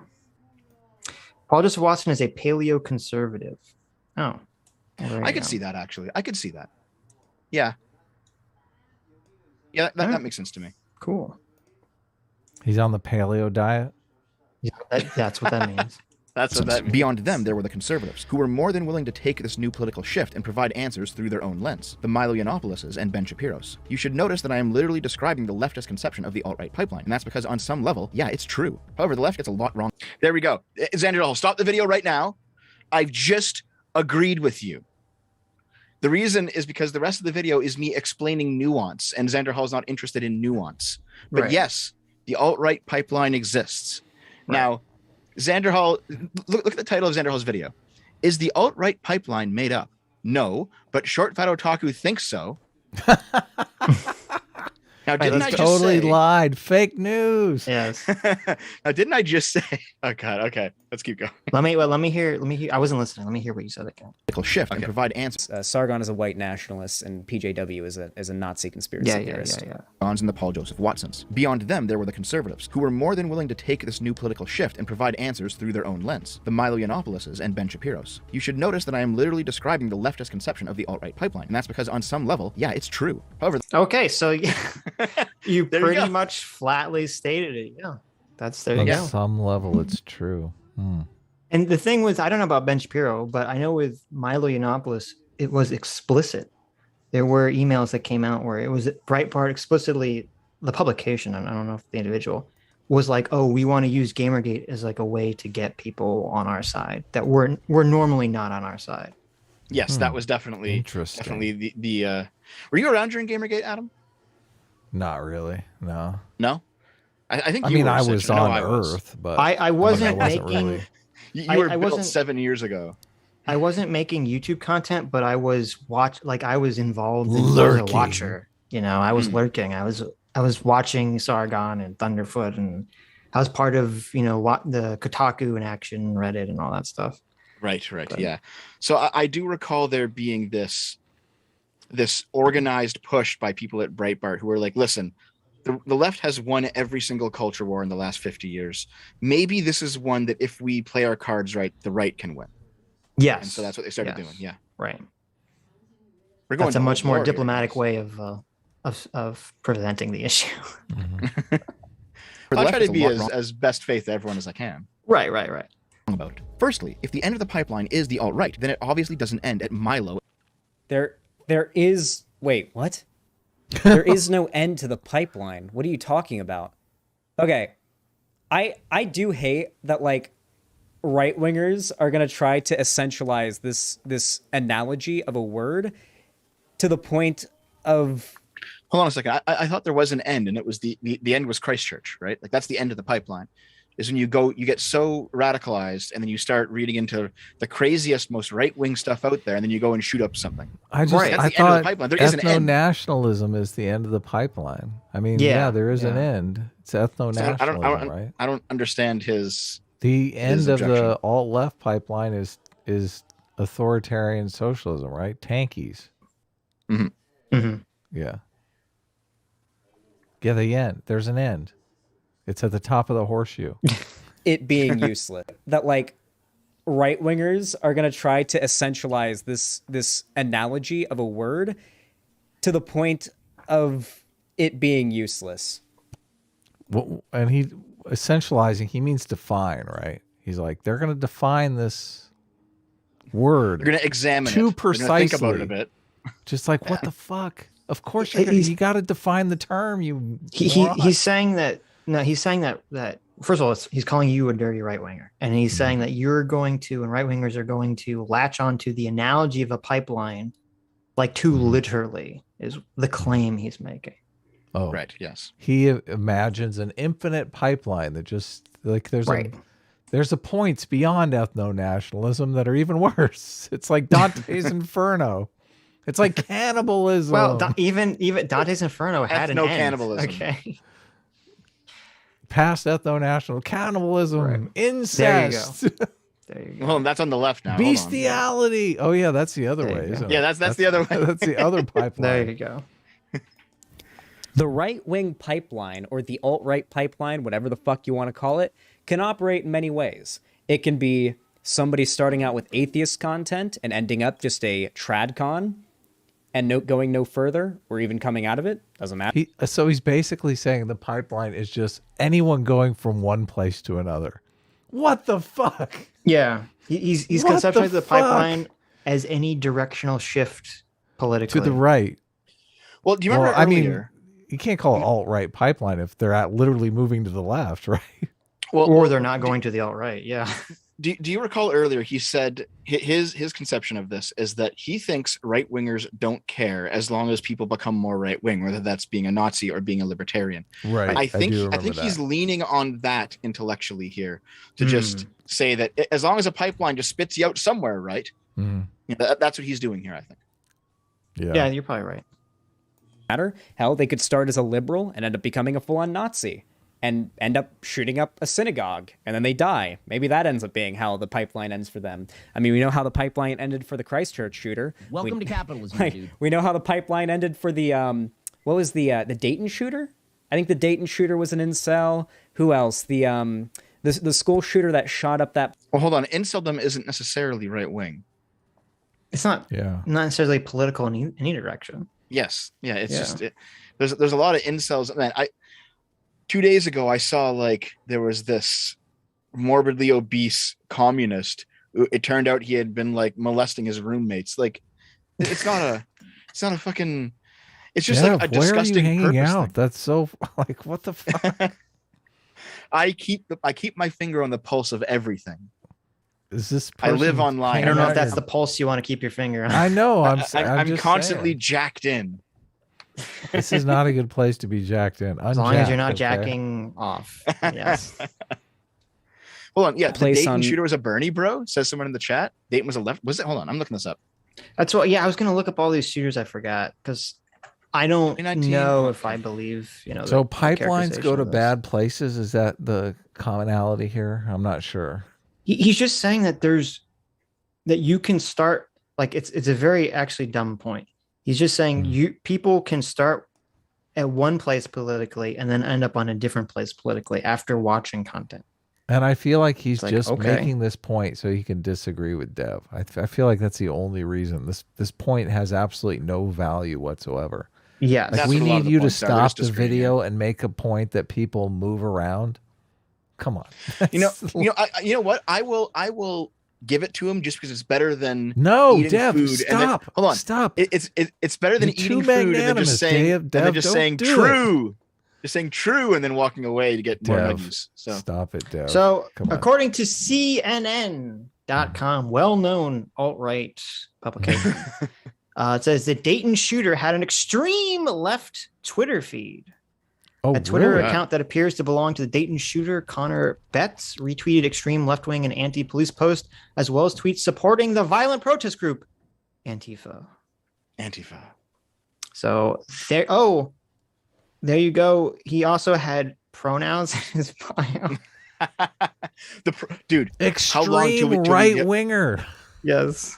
How long until we get the pronouns shooter? Yeah, not long. No. So there you go. So characterizing Dayton shooter as some right wing pipeline guy. Total bullshit. Total BS. Mm-hmm. Not true. Yeah, and actually, someone in the chat pointed out he's agreeing with me here because later in the video I point out that there's actually many pipelines going many different directions. So yeah. Here, I have to go for a couple minutes. I'm going to go to the washroom. I have wireless headphones. I can still hear everything. So just keep on going. Cool. I'll be back. Okay, we'll make sure that we criticize you when you can't talk back. Sounds good. That's a good idea. Okay. Valentine's Day 2018, that wasn't Dayton 2, was it? Am I remembering the same shooting, like two different names? It happened on Valentine's Day 2018. Parkland? Yep, no, it was Parkland. Thank you. The Parkland shooter was an incel. What else? There was the one that also happened in 2018 was the who was the guy that Elliot Rodger. Oh yeah. Yeah. Whew. Oh. So like I don't remember. I remember that there was something about Elliot Rodger. I mean, Elliot Rodger was pretty racist, if I recall correctly from my Mumkey videos watching the subject. But I don't remember anything about, and maybe the chat knows, and maybe Dev knows when he comes back. I don't remember anything about Elliot Rodger like starting out as some normie who then became radicalized by YouTube videos. And I don't remember any of these incel guys doing that. It was all like people that were just frustrated with their life and their inability to maybe get in a relationship, or there's some inability in their life to accomplish a goal, and they become frustrated to the point of basically becoming insane, and they kill people. Like he was radicalized by a lack of a girlfriend. Right. Like it seems to me to be totally dishonest to frame all of these shooters as if like even if they did have some political affiliation, which I think a lot of them didn't, to frame all these shooters as like, oh, they started watching Ben Shapiro videos and then they started watching Sargon videos and that's why they started shooting people. When like that's not true of any of this stuff whatsoever. Sargon would have told him to hit the gym. That's right. That's right. Get your life together. Clean your room, bucko. We could really get into Elliot Rodger. That's the big one. I wasn't even going to bring up Elliot Rodger because that one's like low-hanging fruit. People are saying in the chat that Elliot Rodgers was a TYT fan. Oh, great. Is that true? Great. That's hilarious. There you go. TYT radicalizing Elliot Rodgers. It's funny because TYT back in the day, before all the woke stuff came about, they were so misogynistic. They were edgy as fuck. Of course. Yeah. The whole segment about like looking Rate at women's camel toes. Yeah. Yes. Oh Rate my your camel God. toe. Jank was easily as misogynistic as we are on the show. I mean, we're just He was more around, so. though. He was way more so. Well, I mean, we do. We talk about Adam. If we had on YouTube a segment where we looked at women's camel toes, that would never happen. We would get that's a bridge too far. Yeah, deleted from YouTube. Okay, that's a bridge too far. Definitely. Yeah. But yeah, I mean, that's how the pipeline ended for many of them. Now, yeah, none of those people were alt-right, dude. I think that too many lefties essentialize the alt-right pipeline to being YouTubers making content. I actually do think real life experience combined with a certain like list of YouTubers making a certain type of content is really what does it, particularly for a lot of What's up? Well, okay, so he's conceptualizing the alt-right pipeline in such a weird way because like when someone talks about the alt-right pipeline in relation to YouTube, they're talking about they're talking about political or YouTube or just political algorithm. Content. Yeah, YouTube algorithm, Twitch algorithm, because that was the entire point of the pipeline metaphor or analogy, I guess, was that the algorithm is pushing people in these directions. So you can't remove that element or start adding elements from the real world into it. Because then you're talking about something completely different, Xander. Yeah. Okay, so I'm back and I was listening to your bit about, is that the real Flamenco in chat? Hey, Flamenco. He's a good fellow. I don't know if you guys know him. Yeah, Flamenco's watches us. Yeah. Hey, Flamenco. So I was listening to your bit about Elliot Rodger. Yeah. And did you guys ever read this manifesto like fully? No. I watched Mumkey's video on it a million years ago, but that was about it. I ended up reading it for something about a year ago. I think I was doing some kind of video that involved him in some way, and I wanted to get the real story. So you wanted to look for motivation for your own rampage. I mean, what? Oh, maybe. Don't tell anyone though. Chat will keep the secret. So I read the manifesto, and a lot of it revolved around how his parents were divorced, and he hated his step parents. Yes, I forget if it was stepmom or stepdad, but he hated. I thought it was his. I thought it was his real mom because I thought he hated the fact that he was like part Asian or something. Possibly, yeah. But like, I know that there was a divorce, and then the treatment of his parents, by him, helped radicalize him. There was a lot of stuff about like his anxiety, where he felt like he couldn't. There were certain things he just couldn't do. He wouldn't be able, like, if he was like he's sitting there as like a 15-year-old, he's like, I'll never be able to drive a car. I don't think it was this, but like you can kind of, it's a similar thing. I'll never be able to do what adults do. They drive cars. I can't drive cars. I'll be 20, 25, 30, 35, 40, never be able to drive a car. Yeah, I'll just be a fucking loser. It was something like that, where like he felt like he couldn't hit certain milestones that it was just expected that everyone hits. He couldn't grow up effectively. Yeah, and he had like extreme amounts of anxiety towards this. And a lot of that caused his radicalization. The woman thing was definitely part of it, but it was a little bit downstream from his inability to like become somebody that women would be attracted to in his mind.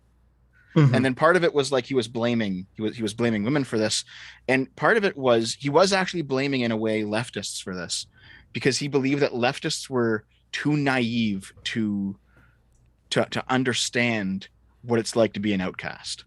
And that when I was reading that part of the manifesto, it made me feel like it almost read like Ted Kaczynski's writings, because he had a lot of that going too, where he wasn't like very pro-right at all, but he believed just that like leftists were like this fundamentally weak part of society that was created by modernism, and that if humans were ever going to live meaningfully, they had to basically get rid of leftism in its entirety. There's something like that. Right. But the point, for the sake of the video, it would be completely unfair to categorize Elliot Rodgers as someone who fell prey to some kind of alt-right pipeline, because I don't remember, and you sound like you're bringing up, that he was like watching Ben Shapiro videos, which led him down to watching Stefan Molyneux, which led him down to watching Nick Fuentes. Like, this process of him becoming radicalized by YouTube doesn't seem to at all be part of the Elliot Rodgers story. No, it wasn't. A lot of what he talks about is he talks about taking solace in video games when his life was basically falling apart around him. Right. So he talks a lot about video games. But the video games don't radicalize him. It's his life is radicalizing him. That's true. That's true. So the only thing that I could think of is that Xanderhal is relying on the very thing that I mentioned at the start of the video that he said wasn't a thing, which is that video games create a more competitive, more edgy, more rough and tumble space that might lead to more right-wing ideas. If Xanderhal's ideas are going to be true here, it has to rely on something that he already said wasn't a thing. Right. Younger men, right? There's my rant. Sorry. Most young men are not going to, like, especially in their teenage years, are not going to reach the standards that society sets for an attractive guy. And that's going to result in them having a hard time getting their first girlfriend. Listen, Dev, okay, is there something you want to talk about? I have a girlfriend. I'm fine. Oh, okay. I can be as ugly as I want now. Standards. That's the problem. Okay, that's the problem, Dev. That's the problem. Why? You can't have that attitude. This is such bullshit. Society doesn't set these standards. Chicks do. Yeah. Chicks are the ones setting these standards. Xanderhal, what the fuck are you talking about? He probably buys into patriarchy crap, though. Yeah. I would assume. Yeah. There are a lot of young guys out there that have a lot of low self-esteem issues because they haven't gotten laid yet, even though they're like a junior or a fucking freshman in high school. Yeah, like there are a lot of guys that feel that way. Not Dev, though. He was banging at fourth. Oh, no, I guess that was sophomore, right? So look at Dev. Look at play Dev over here. And so when you get into that stage in your life where you feel like you're almost owed a girlfriend or owed sex or owed some sort of sexual attention from women, but you're not getting it, and you're not matured enough or grown up enough to understand why or understand the fact that you're not entitled to it. I despise, first of all, I'm not a big incel fan or anything, but I utterly despise this primarily left-wing conceptualization of this, where they say, oh, these people think they're owed sex. It's like, no, there are people that are frustrated with their lives, or they're frustrated with the way society is kind of treating them. I don't think people are walking around feeling like they're owed sex or owed a relationship whatsoever. People feel like they're owed healthcare. People feel like they're owed a job. Yeah, more Isn't so this guy than a this. fucking communist? More so than this. Like, to me, it's a very dishonest way of framing the argument. I know. It is totally dishonest. I don't like the framing either. They're frustrated individuals because everyone wants to find a partner in life, Xanderhal, okay? Yeah, like there's literally a biological imperative imprinted in human beings to want to have someone that they can love and procreate with. And it doesn't mean they're like, oh, I'm owed this by society. It's like, no, you're driven to want that. And if they can't accomplish that, it can be frustrating for some people. Like, it's so gross that it gets turned into this, like, oh, like, it's the reason they turn it into like this feeling of like they're owed for it is so that they can attack incels and not feel bad for them, essentially. Totally. Yeah. Like, oh, they're all misogynist. They feel like they like women owe them something, like women are property. Right. Yeah. Then it does lead you to some really childish and fucked up mindsets that lead a lot of young men to inceldom and even just generally the sort of like alt-right kind of stuff as well. And then he's totally just conflating inceldom and the alt-right. I know. I thought the alt-right was ethno-nationalism. What the fuck does not being able to get laid have to do with ethno-nationalism? It's just so stupid. Of course, other forms, like there are people like Blair White whose content is specifically meant to appeal to young queer people and pull them to the right. Blair White actively lies in her political compass test. She lies to her audience blatantly when it comes to information. She deliberately... I mean, I don't watch a lot of Blair White content. Is a liar now? I don't know. Yeah, I don't watch a lot of Blair content, but I would like a citation for the Blair White is lying in her political compass test. Yeah, like I watched the most recent, maybe not the most, maybe like one or two in the back. Yeah, I watched, it was maybe a year and a half ago. I watched her political compass test, and she came out as like libertarian, just slightly to the right. You know, it wasn't anything crazy. And this whole, she lies about her political. You can watch her take it. Like she, I don't know. She takes Did it she Photoshop online. it? Like what the... Hilarious. Yeah, I don't get it. Well, I don't fucking get it. and that's a weird thing too, because it's like there are certain people that hide their power levels that are political commentators, but like it wouldn't make sense for someone like Blair to do it, especially if she's. I mean, and maybe this is just Blair has changed her mind over the years, because it seems like, as you said, Xanderhal seems to conceptualize anyone that becomes more right wing as, you know, they're not changing their mind; they were just hiding their power level from the beginning. But if Blair is taking the test online, everyone's watching her answer each question, it wouldn't actually help her if she's like trying to downplay some of her answers, because then her audience would get mad at her. It'd be like, oh, what do you think this? What the hell's wrong with you? This video is so dog shit, man. I can't believe he's categorizing the pipeline as just any moving right in any way, shape, or form. Like, we're not even having a conversation about the alt-right. So I mentioned in DMs, Adam, that we should have a counter of how many times he agrees with me, because he starts agreeing with me quite a bit. How many times are we at? Like, I think we're at 3 so far. I think we're at 3. Well, he didn't even acknowledge that you acknowledge that there is a pipeline that can move people to the right. He didn't even. Well, of course not. Of course not. But there's. Let's just start counting how many times he says things that I've said, or he says, I agree with that. He's actually right here. Because I think the counter is going to get reasonably. I think about half the times he pauses, he eventually agrees with me.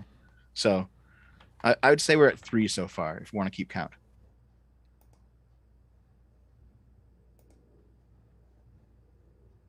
Deliberately has a grift going to make money, in which she pulls people that are like queer young teenagers that are into like the makeup and drama community into far-right politics. Because she, like, one day she does, hey, let's do a video about James Charles and the drama happening there, and the next video she's like, let's talk about how the gender ideology is being pushed to groom our children in schools. Like, okay.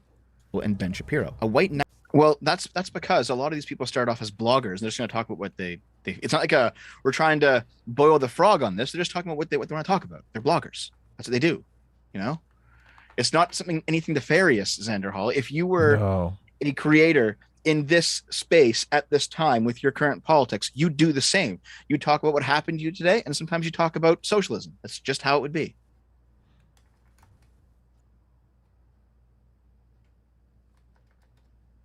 What's going on?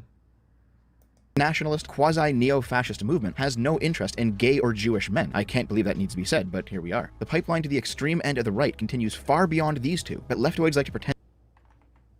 Wait, is he actually unironically using the term leftoid? Yes. Like he's not doing it as a joke. He's doing it like as a real. I say label rightoid too. People right now. I use leftoid and rightoid. Yes. All right. If you say so. By the way, Milo Yiannopoulos' so computer password was like, wasn't it like some Nazi shit? Wasn't his leaked computer password like some Nazi shit? For one, Ben Shapiro has gone on like a rant about how Palestinians live. So your password now. Your passwords aren't even safe anymore. You can't even make edgy jokes in your secret password.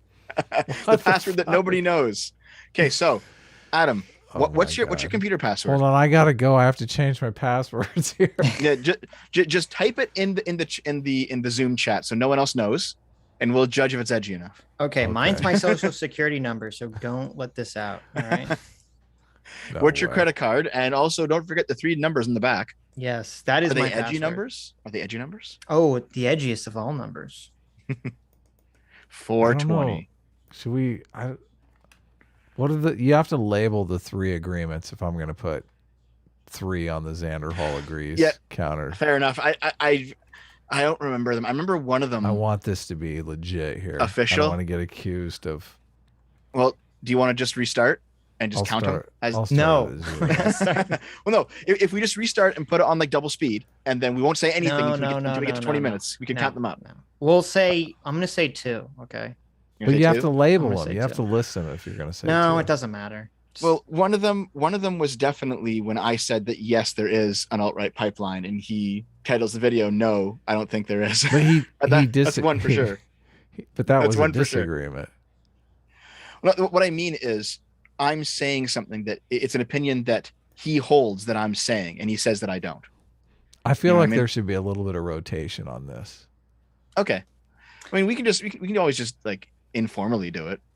No, I mean rotation on the dialogue box. Here, I'll take care of it. Guy for $20 says, imagine thinking that Breadtube and the YouTube left's growth is from good arguments on not every tech giant banning everyone that isn't a complete comic. I know. I mean, that's fair. P.S. I mixed up Caleb and Xander in my last chat. Oh, okay. Which was about... Oh, yeah, right. Right. Okay, that makes sense. All right, I have the counter set at 0. Oh, wait, I skipped close one. attention now. Dagon High Tide for $20. Thank you, Dagon. Says, you guys should read Michael Malice's quote, The New Right. It contains an excellent summary of the Italian critique of democracy without arguing that the elites need to be taught to be moral. Instead, you decentralize elite power. Okay, cool. Check it out. Dagon High Tide for another $20. Thanks so much. Says, this whole debate is further muddled by the fact that American right thought is further divided into Ron Paul-esque libertarians, neocons, evangelicals, all of whom come from different backgrounds and look very different. Yeah, no, that is a good point. The American right is pretty diverse. Yeah. And it's annoying because in my experience, and this is true for the left too, everyone who's like on a further left or further right trajectory doesn't want to categorize the other flavors of further left or further right as right or left. They want to be like, no, these people are just different from me. Don't say they're right wing like I am. I'm the true right winger. Cyborg for $20 says, okay, now that Dev says it, I think that the quote demoralization wasn't the right losing to Breadtube, but it was what made Sargon and Ilk look to monarchy and other weird right things rather than standing by liberal principles. Is Sargon's not looking into monarchy, is he? Is he bought onto the monarchy train? Oh, I didn't think he had. No, tell me not. No. I thought he had. Well, I mean, so. Like sure. as a British person and me as a Canadian person, we do like constitutional monarchy. Yeah, but okay, democratic monarchy. Yeah, that doesn't count. Like, that's not even what close. if you're talking about like, oh, right now, UK has a queen that does nothing. Like, okay, that's not monarchy. That's just right. I know. That's just a tourist attraction, right? Sargon recently went to. By recently, I mean like within the past 9 months or so. He went to a basically a neo-reactionary talk where they basically said that he was the left winger on the stage. I know that was Quackademic Agent was there. Yeah, yes, that was yeah. I think Sargon is just a conservative now. He's just a conservative. He just wants his culture to remain relatively stable so that his kids have a healthy and happy society to grow up in and to inherit from him. Right. He's very much just a conservative. That's what Quack sent me his speech from that because I guess it never showed up on YouTube, and we insinuated that it was too hot for YouTube. So he sent me the speech, but I never read it. You were supposed to send it to me, and then you never, because I wanted to read it. I never. I thought he said it was too hot for YouTube, but maybe if you read it, you'll see if it's too hot. Why you listen, Adam? If you want power over the graphics, you have to use them responsibly. Okay. Am I doing it wrong? I'm not even freaking out right now. If I'm freaking out, if I'm yelling at Dev, calling him a fucking idiot or something, then you can whip out the screaming Sitch Pepe. Then I want to be ready. I was just testing out my my ability to make it scream. Okay. How am I doing? So how's this? How's this level of scream? There you go. Oh. So I guess the Xanderhal agrees counter will unofficially add 2 to 3 at the end. There you go. Yeah, I think that's what's going on. Listen, Adam's being difficult. We'll add 2 to 3 handicap at the end. Respectable. All right. Okay. If you guys can list them, I'm happy to add them. But you guys are kind of. Doesn't matter. Prince Charming for $20 says, I have a strong urge to create chaos and disorder in ordered and cooperative spaces just because I can. There you go. There you go. He's the Joker, baby. Mm-hmm. Oh, another one was when Shuan Head showed up and said, hold on, he actually thinks this. This is what I... And then Xanderhal was like, okay, yeah. Yeah, but he disagreed with you. Shu agreed with you. Yeah, but then he capitulated, though. Yeah, he capitulated, yeah. Mm-hmm. So, but we don't have a capitulation counter. We have an agreement. We don't. What do you want me to do? A capitulation counter? A got caught lying counter? Like we have to counters. Yeah, well, like, got caught lying counters gonna be pretty high. Listen, it'll be like my Black Hebrew Israelites video for the Covington kids. We'll have all these counters. Okay. Yeah. I do like the idea of counters. Forces me to pay attention. Eat shit and deserve to be bombed into nothing.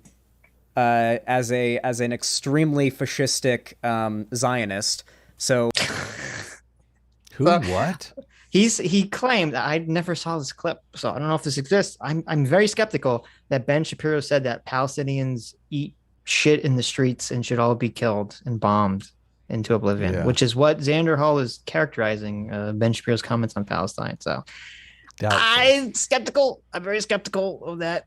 I mean, if the general point is that Zionism as a political philosophy is fascistic, I mean, maybe, depending on he's going further than that, though. He's saying that he specifically wants to like kill all Palestinians, or specifically, it seems like he's saying that Ben Shapiro dehumanizes Palestinians. Mm. So yeah, I don't know if he does either. I don't watch enough Ben Shapiro. I would be surprised if he does. That's perfectly in line with the alt-right and the far-right in my mind.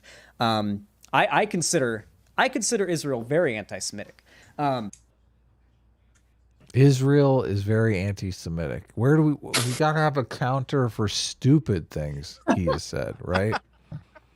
Where's the retard counter? I think hold on here. Let's play it for about 20 seconds here, okay? And no, Israel is literally anti-Semitic, though. He said it again. That's two. Sassy shit when it comes to non-white Jews in Israel. Okay, wait. Anyway, wait. We'll go back. He's talking about non-white Jews in Israel. Listen to the whole statement and see if it's any less stupid. Okay. And, no, Israel is literally anti-Semitic, though. There is some sassy shit when it comes to non-white Jews in Israel. Anyway. Okay, so that's it. Mm-hmm. Israel is anti-Semitic because he thinks that there are some Israelis that don't like non-white Israelis, which, first of all, I don't know if he knows this.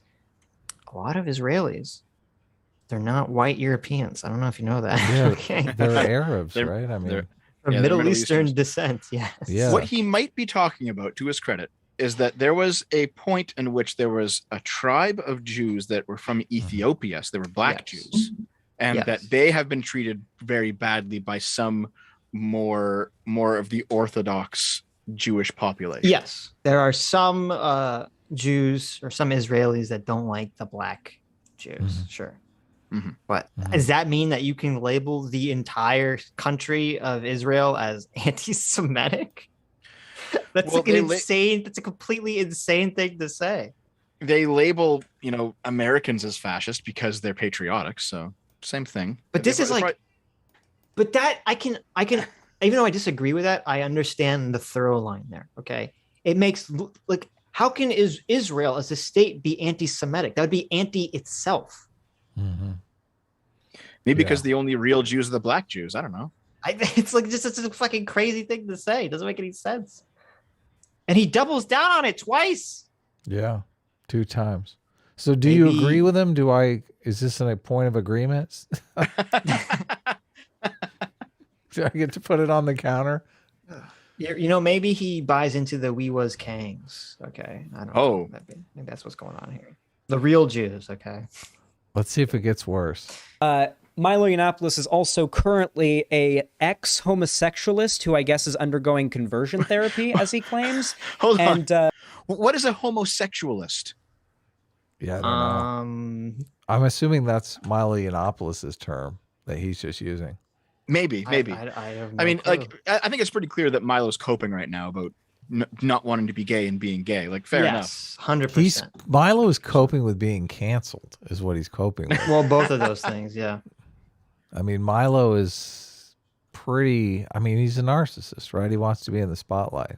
Do you think? I never thought about it through that lens. Do you think that his sort of "I'm not going to be gay anymore" thing is because, like, he was canceled for the comments about the pedastry stuff? Maybe. Yeah, he's possible. trying. He's not going to come back from it, even if he jumps on this he's not gay anymore bit thing. Yeah. I don't think he's ever going to come back from it. Yeah, I think Milo's done. Yeah. Oh well. Yeah. There's like a third rail on the right that Milo touched. Well, I'm trying to remember because we talked about this at the time. There was some cynical reason for why they wanted Milo out, and I forget what it was. Because he made the comments like a year before they attacked him with them. Like it's not like he just made the comments and then got canceled.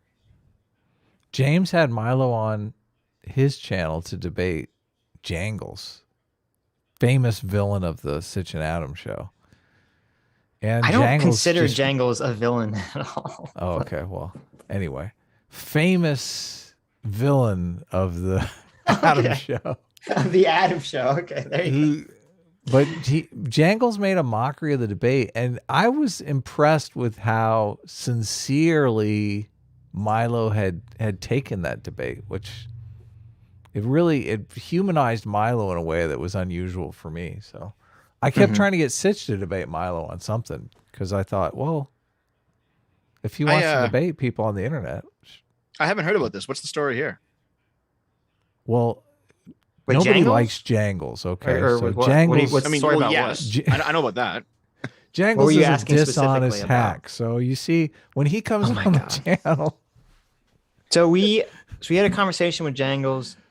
I didn't view him as being evil. I guess Adam has a much more negative view of the interaction than I do. well, me and half the audience. I mean, everyone. But pretty it's much fun. does. Listen, who was the Jangles other is guy? It was Jangles and That other guy just got caught up. LSP, Liberal Sanity Yeah. Project. Yeah, okay. I think LSP just got caught up in the moment. We I got covered nothing against that guy. We covered LSP and Jangles debate with James Lindsay and Actual Justice Warrior. Yeah. And we basically crapped all over Jangles and LSP. Right. Well, they got slaughtered in the debate. They got slaughtered in the debate. Yeah. And I think they're also just completely wrong about critical race theory. And not only that, they're not serious people. Let's be honest here. Well, I'm not gonna go that far, but and so they were very upset because of our coverage. So they came into the conversation very hot, which is understandable, which I'm fine with. Yeah. But I liked our conversation because I think I did very well in it. So that's all I care about. You did good, yeah. I will say, I think got a little too triggered. Got a little triggered, yes. I think Jangles is very intelligent and very well read. And he sometimes. I'm sorry, I'm gonna have to mute you now. And he sometimes uses that in a dishonest way. Okay. Oh, dishonest. I like that. Keep going in that direction. Where he'll be like, well, I've read this study and this study and this study, and like suddenly you're like, well, I haven't read any of these shit. Like, what do I do? And he's like, well, clearly I'm right. It turns out a lot of the things he says, if you boil them down, if you look past, because he's a pretty good speaker, you look past how he speaks, it ends up being like appeals to authority, like appeals to the academy rather than like, of course. Yeah. Which is how a lot of people who are highly educated end up debating, is they debate on the scientific merits, which are good, but only get you so far. You have to also have to have like a philosophical underpinning to it. Right. Well, and I think sometimes he becomes like an opportunist in that way. Our debate, major. There you go. Dishonest opportunist. Let's just leave it at that. It's funny because like I've basically constructed such an easy trap to avoid, which is that whenever we debate CRT, I always say, oh, CRT is anti-liberal. And they want to debate, and all these socialists want to debate me and tell me it's not. It's just like, I don't know, just bite the bullet on that one. It's just it's such a coincidence that all these socialists want to try to pretend that CRT is not anti-liberal and anti-liberalism. Well, maybe it's that they're using liberal the way that most Americans use, which means like it's left both. democratic. It includes maybe socialism, like CRT is both anti-liberal in the liberal conservative conception, and it's also anti-liberal, like liberalism as individual rights. And they don't want to bite the bullet on either of those things. But you should check out that. If you want to check out that debate, check it out. It's on the channel. We have a CRT debate coming up with Dialogue Always too. Sitch We do? Awesome. Yeah. That'll be a complete shit show. We're going to get rich off of that debate. I'm assuming that will be on Tuesday, because I don't know if is that worthy of a Sunday. That's not worthy. That's a Tuesday stream. Talking to dishonesty always. I want Sitch to debate Destiny on critical race theory, though. But Destiny might just... like, you just got to get Destiny to debate, to have a serious debate on critical race theory, and then he'll look up all the information on critical race theory, and then he'll realize, okay, well, I'm on the wrong side of this debate. He kind of did that, but then he just kind of like never went the full distance, because he did have the Who debate. Who did he debate? He debated Sean. Oh, yeah. I never watched that debate. And he sort of like looked into it, and then it was weird. Like he was looking into it and started to see that it was fucking crazy. And I think he just backed out of it and just didn't want to bite the bullet on it because he'd already committed. Yeah, that makes sense. Well, because he already committed to the debate, and also because CRT is such a hot topic right now with Republicans passing all the anti-CRT law stuff. So you have to have an opinion on it. But he realizes he can't go full Kyle Rittenhouse with CRT. He's like, he's got to walk the line. Or maybe he just doesn't care enough. I don't know. But who said in response to Dave Rubin announcing that he was going to have a surrogate baby with his husband, that they should be hung and executed. And also Miley. So that is true. I looked that up. Oh shit. Yeah, that's true. Yeah. Dave Rubin, when he announced that. Oh wow. Milo's gotten pretty crazy recently. There's lots of people saying that like Dave Rubin and his husband shouldn't be having kids because there's no mother involved, and they're doing that thing. Yeah, sure. Indianapolis's leaked computer password was like night of. Can't they just get like a real doll for the mom or something? Just pop it up in the corner. That's your mom over there. Right. There's no difference between that and a real mom, right? Is that what you're saying? I don't know. I feel like that's such a weird thing. The long knives, or like it was like Kristallnacht or something. It was some Nazi shit. And I mean, okay, short fat otaku, let's not pretend. So the funny thing about the Night of the Long Knives, you know how socialists always claim that? So somebody on the right says the National Socialists, they were socialists, obviously. They're on the left. And then someone says, well, no, they purged socialists. They purged it's called the Night of the Long Knives. Well, the socialists that were purged during the Night of the Long Knives, they were the Strasserites, who were also basically wanted to kill all the Jews because they believed that the Jews represented the 1% in Nazi Germany. So I don't know why these people keep coming to the defense of the Strasserites whenever they talk about this thing. Because they don't know, I guess, because it doesn't look good for them. Right. It never fucking looks good for them. And also, there's a difference. I mean, it's a little different to have some kind of, edgy password that's about Nazis killing commies versus Nazis killing Jews. Slightly different connotation. But true. Maybe I'm just. Very Dead Horse for $20 says, Ben Shapiro wrote an edgy article about Palestinians when he was somewhere between the ages of 16 and 19 years old that he has since apologized for repeatedly. You're so right. There you go. Right, I assume that's what Xanderhal is referring to. See, but not accepted by Xanderhal. Xanderhal can go from being an alt-lighter to a socialist, but no one else, I guess, can change their political opinion. Of course not. Also, Crowder accurately predicted Sargon's political evolution in 2015. Wow. Did he really? Did he? What was the political evolution? I don't know. Very Dead Horse. Let us know. Did he predict he'd become more conservative or something? But... People do super chat again to fill us in. Well, yeah, or just type it in the regular chat because I'm not gonna grift you. But thank you, Dev. I appreciate it. You're not gonna, Dev. Thanks for helping us grift.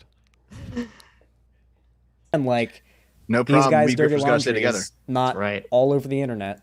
And they're the end of the pipeline, as a way to crush the center-right, mainstream right, and far right all into the same group. Ignore all of their differences and act like your average person is just as bad as the most radicalized rightoid. Okay, so what I'm describing very here, effective straw man, short fat. it's not a straw man. I'm describing. I didn't know what I was talking about here, but I've since learned the phrase. It's called concept creep. Have you heard of this? Yes, Of course. Yeah. So I didn't know that it had a name. So I think I might actually do a video on just on the idea of concept creep. Okay. Because there's a quotation. I forget who said it. Somebody said, "People are the most conservative about the things they know the most about." Something like that.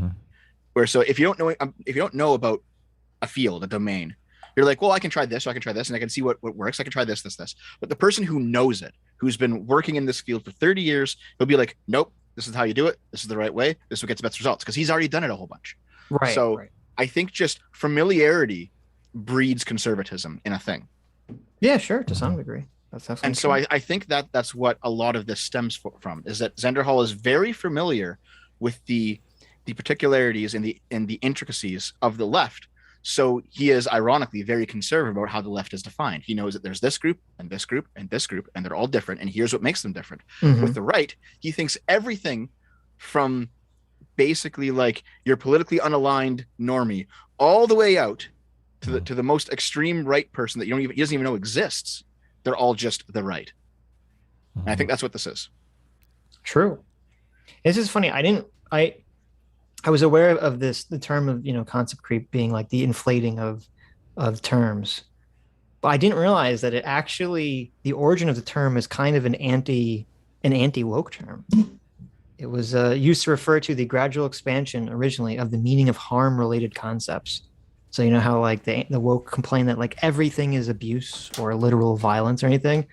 That is what they're referring to. That is all concept creep. Yep. So that's interesting. Yeah. Words are violence. Concept creep. Yeah, Fat Otaku. Cool. Who are you talking about specifically here, my friend? Even though, of course, these same people will go to painstaking lengths to define minute differences between different hold on a flavors second, of hold on a leftist, and say Let's that the rewind a center-left little bit. sockdown. Yeah, I mean, I want to answer that Fat question. Otaku. Okay. What? The control is yours, Deb. Deb, are you? Take us where you want to take us. How long do you spend prepping for these videos? Because when I was doing daily videos, like I would just, obviously prep for a couple hours and then. But I was talking about things that I generally knew a lot about already. Right. So remember when I mentioned that I document everything and just hold on to it? Those eventually become videos. So some of the stuff I might have found years ago and just held on to the ideas and held on to the links that lead to the ideas. And but are you writing a script? Or are you doing just stream of consciousness? What are you doing? Sometimes a bit of both. I've done stream of consciousness and I've written scripts as well. But the thing I've realized is that my scripts are just stream of consciousness as well. I don't edit them too much. I just when I can write, because I sometimes have writer's block. When I can write, I write it all in one shot, and I'm like, oh, this is just perfect. Not to toot my own horn too much, but it just feels as like, oh, on the first pass, I've said exactly what I wanted to say, and I'm good with this. I feel happy with this. So okay. Yeah. I think I rewinded a little bit. Okay, let's try it out. I consider Israel very anti-Semitic. They give it back to. And no, Israel is literally anti-Semitic though. There is some sussy shit when it comes to non-white Jews in Israel. Whew. Sussy shit. Why you keep rewinding to this? Milo Yiannopoulos is also currently a Here we go. ex-homosexualist who I guess is undergoing conversion therapy, as he claims. And also said in response to Dave Rubin announcing that he was going to have a surrogate baby with his husband, that they should be hung and executed. And also, Milo Yiannopoulos' leaked computer password was like Night of the Long Knives, or like it was like Kristallnacht or something. It was some Nazi shit. And yeah, I mean, okay, Short Fat Otaku, let's not pretend like these guys' dirty laundry is not all over the internet. And they're the end of the pipeline, as a way to crush the center-right, mainstream right, and far-right all into the same group. Ignore all of their differences and act like your average person is just as bad as the most radicalized rightoid. A very, very effective straw man, Short Fat Otaku. Who are you talking about specifically here, my friend? Even though, of course, these same... That's literally the point of the conceptualization of the pipeline. Was to do exactly what you just said. Yeah. How's that a straw man? If the question is, who am I talking about here? I mean, maybe is he asking who's further right than these guys? No. He's saying who's doing that process. Oh, okay. Yes, which is, I guess he hasn't, like, every single paper and every article, every publication that talked about any of these quote unquote studies, the pipeline studies, that's the entire thing that the article talks about. They frame it like, who are your children watching on YouTube? Even the most, milquetoast Jordan Peterson could lead you down the road to becoming a white nationalist. Like, that's the way all the articles are written. Yeah. There's also like, does your son watch PewDiePie? He might be a Nazi. Yeah, yes. And PewDiePie was a huge example of this. PewDiePie is radicalizing children. Yes. So I don't know how he can just sit here and just say, that's a straw man. Who's doing that? It's like, everyone is doing it. That was the point. That was literally the point of this. What other conceptual point is there to having the pipeline, if not to do that, if not to attack people that are not as far right? Well, if they're in the pipeline, they're connected to the far right already. Well, yeah, so but that's where you have the moral legitimacy to point at this person and say, even though you're not as far right as that guy, you're still accountable because people who watch you end up watching him. Exactly. Well, and you're contributing you're helping deliver them to the far right. Yes. Yeah. Right.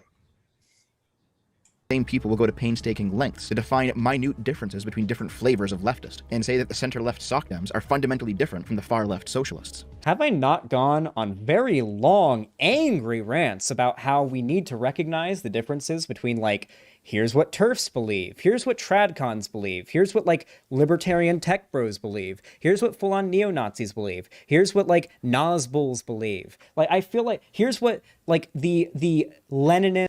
Hold on. TERFs and Nazbuls are on the left, not the right, Xanderhal. I know you want to exclude them from the left because you don't like the fact that you have shitty people on your side. As much as I hate sides, you can't just be like, oh, they're authoritarian, so they're hidden righto. It's like, that's not how it works, man. That's not how it works. Well, and he's taking this like, this is so weird because he's like, I do all this stuff. It's like, okay, well, when you made this video, Dev, this was not a response video to Xanderhal. This is about the broader conversation it's having. So if Xanderhal makes all these distinctions, and good, I'm glad you do that. This wasn't aimed at you, okay? You don't have to take offense to this. How dare you not respond to Xanderhal? I knew this would come up, so I'll just say it right now. The chat is asking what's a Nazbol. Nazbol means National Bolshevik, and they're a type. They're a political ideology that is from Russia. But you can find them in other places, but they're mainly in Russia, where they're reactionaries in the sense that they want to return to a previous political state, but that previous political state is Soviet communism. Oh. So they're National Bolsheviks, and they're definitely part of the left. Right. Painful. I feel like we've even talked about like the distinctions between like the far right, like Nazbul racial essentialist, like they're not far right, black separatist types as well. Like we've talked about like the JLP super ultra Christian nationalist types. We talked about the super Catholic paleo conservative Nazi type. My understanding was that I thought the Nazbul stuff was like extreme socialists trying to appeal to like white nationalists, like trying to combine the ideology. Which is what National Socialism was initially anyway. So yeah, of course. Yep, same thing. Okay. You saying here like traditional Catholic paleo-conservative Nazis. None of those things fucking go together. Yeah, of course. It's so dumb. He doesn't understand any of these concepts he's talking about. Okay. I don't know if this is true. Something says it's like Nazbol is far left economically, but far right socially. So that was the Nazis, though. I guess that's true. Similar. I guess that's fair. That's a fair comparison. I mean, they weren't like full blown commies, but I thought they were like state capitalist or whatever the conception is. State capitalism is the practical reality of what socialism becomes. Yeah, I guess that's true. That's why you see a lot of people who have said the phrase fascism is on a socialism, that sort of thing. That's what they're appealing to.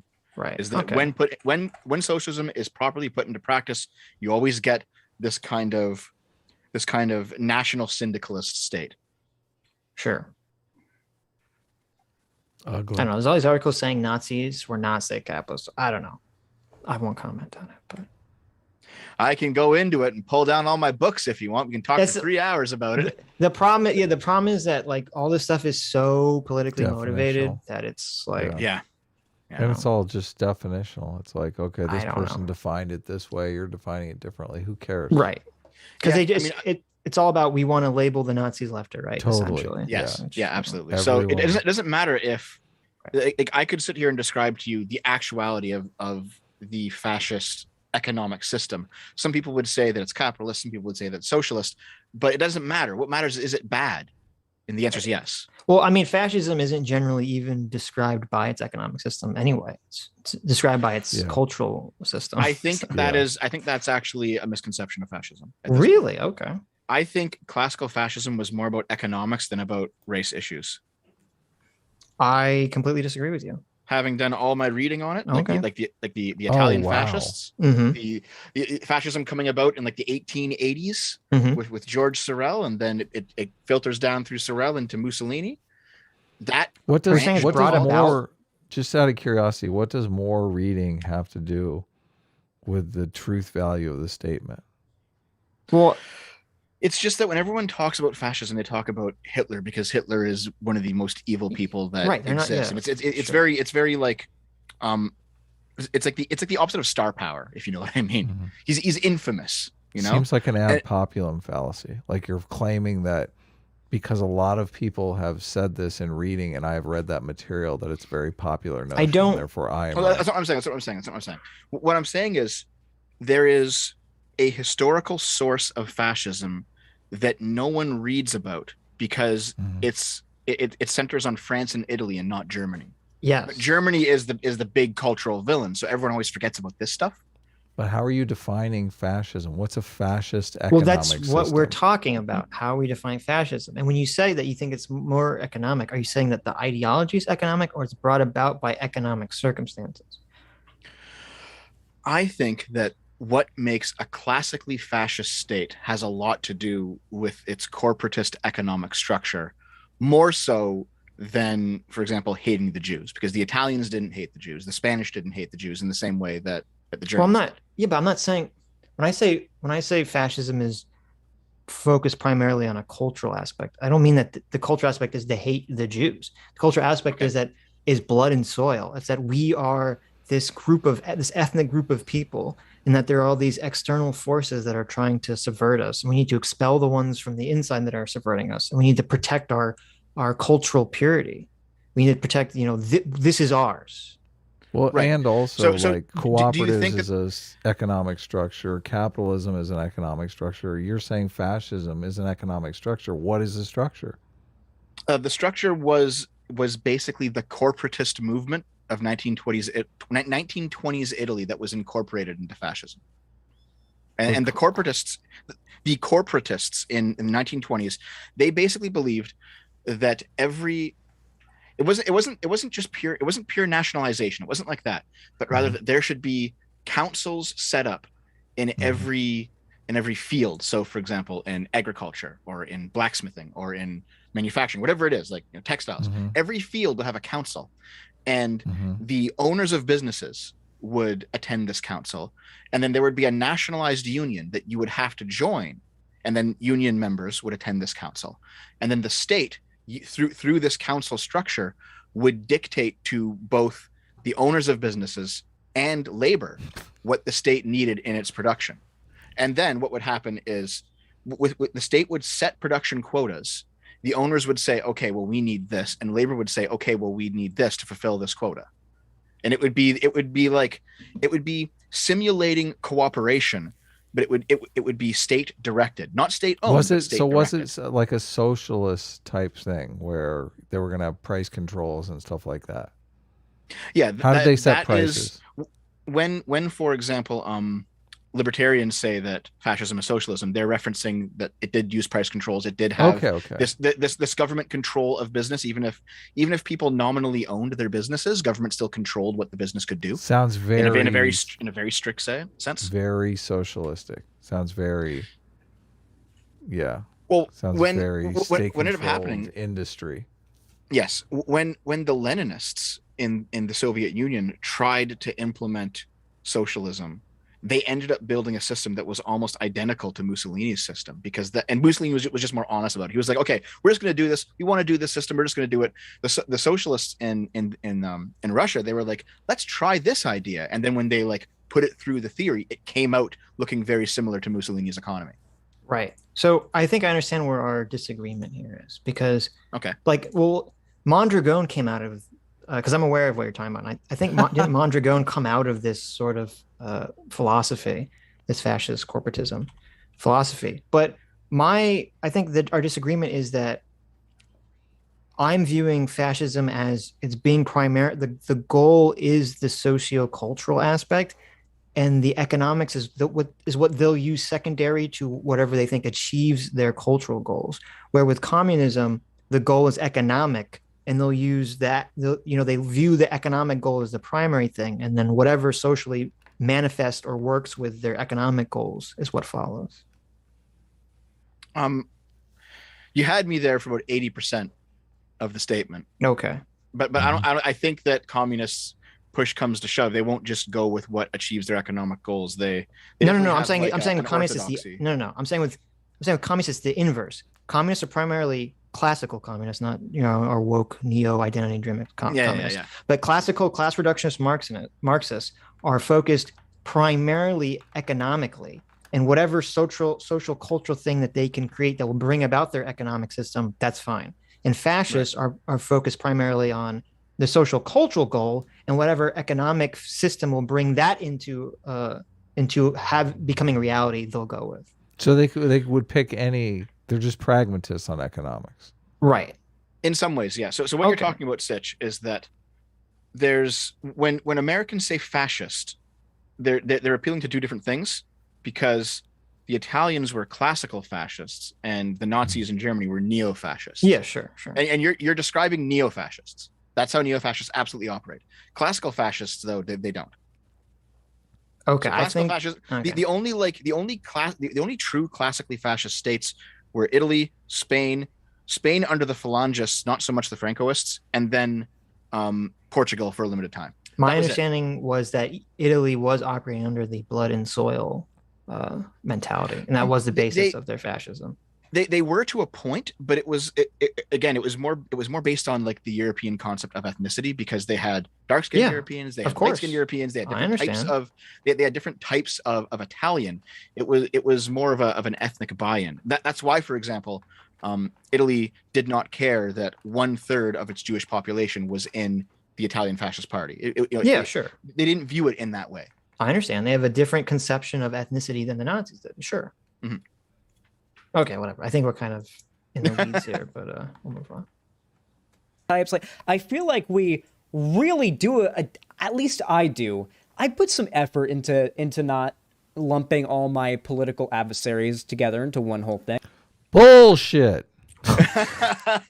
Except for Sargon and Paul Joseph Watson and all the shooters and all that stuff, but and me and Dad. me being far right, libertarian, alt right, all reactionary, I'm none of those all things. right, white nationalists. Yeah, bullshit. Yeah, you don't get to claim that. Personally, I'm of the opinion that if you lump all of your political opponents into one big mass of the bad guys, that severely hinders your ability to advocate for what you believe in. So I don't. How does that? I don't get that. How does that hinder your actually ability doesn't. to advocate for what you believe in? I Isn't think what you believe in independent of the people, your political adversaries? Yeah, I think short term it actually makes it easier for you to advocate what you believe in, because you can just generalize your opponents. This whole video is not Xanderhal advocating for anything. This whole video is Xanderhal ducking on what he perceives as his political enemies. What does he advocate for? I am his political enemy. Let's be fair. Like, yes. Yeah, but what is he advocating for?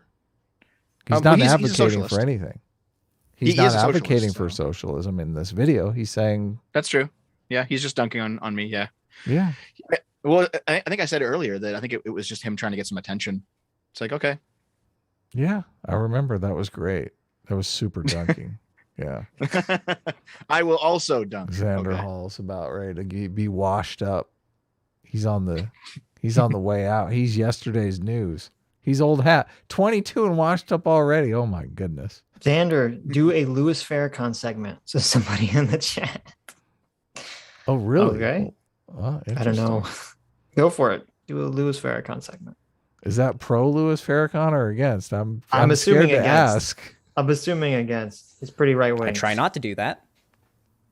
Secondly, their pipeline Try harder. theory extends far beyond Gamergate to fascist or 4chan to neo-Nazi pipelines, and those ones are already ridiculously stupid. If you think that Nazis like edgy, irreverent jokes, tell a deformed dick one-ball Hitler joke in front of them and see how much they laugh. But it's not just that. Yeah, I mean that's true. I've known That's some. the point, short fat otaku. What? Hold on. Oh, look, he did the Vosh He did a thing. zoom in. He did. Yeah, he the did Vosh. the zoom in. He looks very serious right now. So, Yeah. But yeah, like I've known a couple of neo-Nazis when I was younger, and they didn't like the Hitler jokes, which is why you make them. You make them uncomfortable because fuck those guys. Mm-hmm. Someone in the chat says, there's a questioning Pepe emoji, and it says, how far right is Short Fat Otaku? The fact that he is overlooking this stuff is sus. Is that a sus Is it? emoji? Yes. What's a sus emoji? I can't tell what it is. It's like, I think it's the little, it's the anonymous mask. Oh, No, you know what it is? What? You know how there's that one meme image of an older bald man who has like a very, very like not like very angry, serious face and a very smiling, almost malicious face? It's the smiling, malicious one. Okay. So there you go.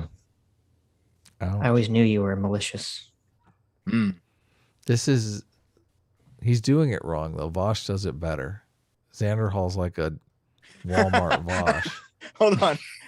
Adam, you just described Xanderhal's entire career. Oh, did I? Vosh does it better. Are you saying Xanderhal is the Vosh we have at home? Well, Vosh has that thing that he does where he looks into the camera like, oh, this guy's full of shit. And Vosh actually does that pretty good. His this guy's full of shit look is pretty good, but Yeah. Xanderhal's looks more like he forgot to like, he can't remember if he left the oven on at home or something. He looks a little bewildered, like, huh. Vosh does the electric toothbrush running. Yes. Incredulous. Vosh has his Vosh practices that's looking it. incredulous in the Yes. mirror every day. Okay. He's like, He does. And he gets real close to the camera. Yes. Like he drills it in there. He's like, yes. this guy's full of shit. It's really bad faith. Like it is the Incredibly. ultimate bad faith tactic Incredibly. for Vosh. Yes. Because Vosh will be in a serious discussion with someone and he'll do this thing. And the person obviously doesn't know that he's doing it, which it's like, Right. it's a tad dishonest. Let's be honest. Right? Nazis and people on the far right aren't actually in favor of edgy humor. They just like racism and being like bigoted and then saying it's a joke. And He believes this shit. He fucking believes this shit. I mean, that might actually be true, but that's why people like us aren't far right and aren't Nazis, because we do like edgy humor. We do like one ball Hitler jokes. Yeah. We do like 1350 jokes and 41% jokes and every other kind of edgy joke that makes someone gasp and clutch their pearls because fuck you. That's true. I like to make, when we joke, you like to make someone feel uncomfortable because that's what amuses you. You go, the little troll inside you laughs. He goes, I'm making this person uncomfortable. I just like I'm pushing the community is boundaries. like part so much of the fun of just being in a group of people is joking around. How is this? I mean, imagine if the group was like he's describing it, like they're all just a bunch of racists and they just like to sit around and fucking dwell in their racism. Right. Okay. Well, we'll see. Because I don't really understand what his point is here. So. then everybody to the left of them, up until you get to the left, believes it's a joke, and defends it as if it is a joke. That's what we criticize. Oh, now he's going back. He's going back. To that wasn't a point. Yeah. Okay. So, if the three of us here, and maybe we can rope in Sargon as well, because he's a bit more to the right than us. He's more conservative than we are. But still, if we were all hanging out and we're making certain jokes that are quite edgy, I wouldn't make those jokes, to be honest with you. People give me a hard time because everyone's always saying like, "Uh-oh, here comes Adam." Well, I mean, tell us not to be racist. I would be the one to say, Dev, what the fuck? Why you gotta be? Well, I thought we were having fun here. Why you gotta be a goddamn fucking racist? That would be my response, fun, Adam. That would be my response to your edgy joke. Okay, there you go. So let's say we're making these edgy jokes, and then like an academic agent comes in or something. Right. And we know like, he's serious, right? And it's like, yes, I genuinely believe this. And it's like, well, at that point, you know what happens? We say, hey, we're joking, right? Like, come on now. Right. Like, he's acting like that there's like a mindlessness to humor where people, when they recognize that someone's actually taking this shit seriously, they won't object. And it's like, no, well, that's not how it works, man. I'm confused by what's going on. I have a completely different read on this situation. I think what he just said, I think what his point was is that he's criticizing us because he says we'll defend edgy jokes because we assume that all edgy jokes are coming from a place of not being racist, which it's possible that we'll defend someone who's using edgy jokes and turns out they're really a secret racist, sure. But the leftists in this situation, they just do the opposite. They assume all edgy jokes are coming from a place of hatred and bigotry.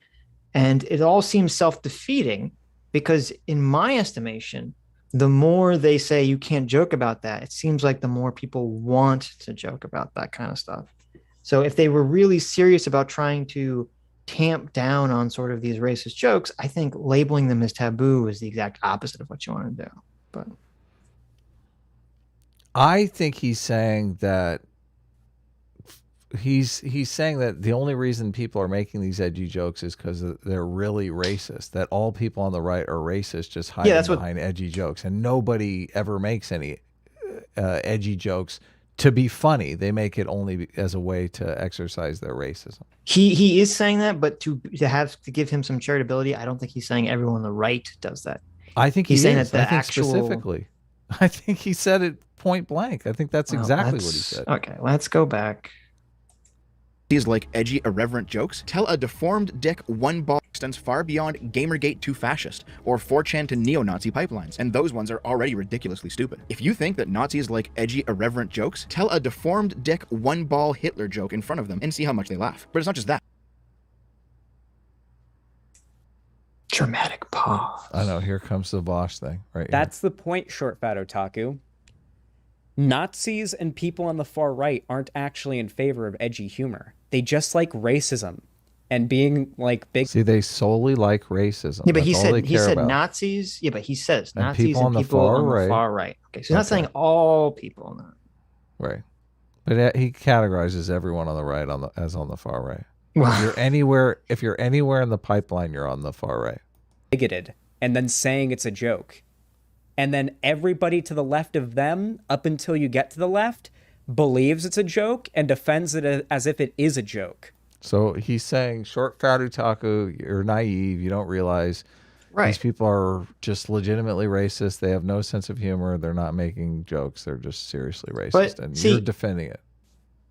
To me, we have two approaches to this. If we have this problem that we think there's all these secret racists telling these jokes, okay, you can either... The leftist approach is to say we're going to make that these jokes are taboo, which I already contend does the opposite. It makes people want to talk about the jokes more because pushing boundaries is always inherently funny. I agree. I totally agree. I think Dev's solution feels to be more of an actual solution, which is, well, the way to weed out the actual racist is that you tell jokes that would offend the fuck out of them too. And that's how you weed those people out. Yeah, that's a good strategy. It really is. Yeah. Well, thank you very much. I appreciate it. So there you go. That should be the strategy. Talk about Hitler sucking cock. Yes. That's what we criticize. Look at his. Thank you for the wisdom. I feel I feel educated here. Short fat taco guy. They're on. Look, he definitely took the moral high ground on this exchange. I'm so glad he did the zoom in. Made it so much more meaningful. Have you ever heard of the country singer to alt-right pipeline? I know I haven't. How about the divorced dad to alt-right pipeline? Joe Rogan to alt-right pipeline? Oh, this is great. He goes off on the fuck. He's like, what? There is one. Russell Brand? Yes. Yeah. Wait. You get what I'm I saying. mean, I guess. Sure. Yeah. Let's go through the creators. Already ridiculously stupid. If you think that Let's Nazis go through like it. edgy, irreverent jokes, tell a deformed dick one-ball Hitler joke in front of them and see how much they laugh. But it's not just that. Have you ever heard of the country singer to alt-right pipeline?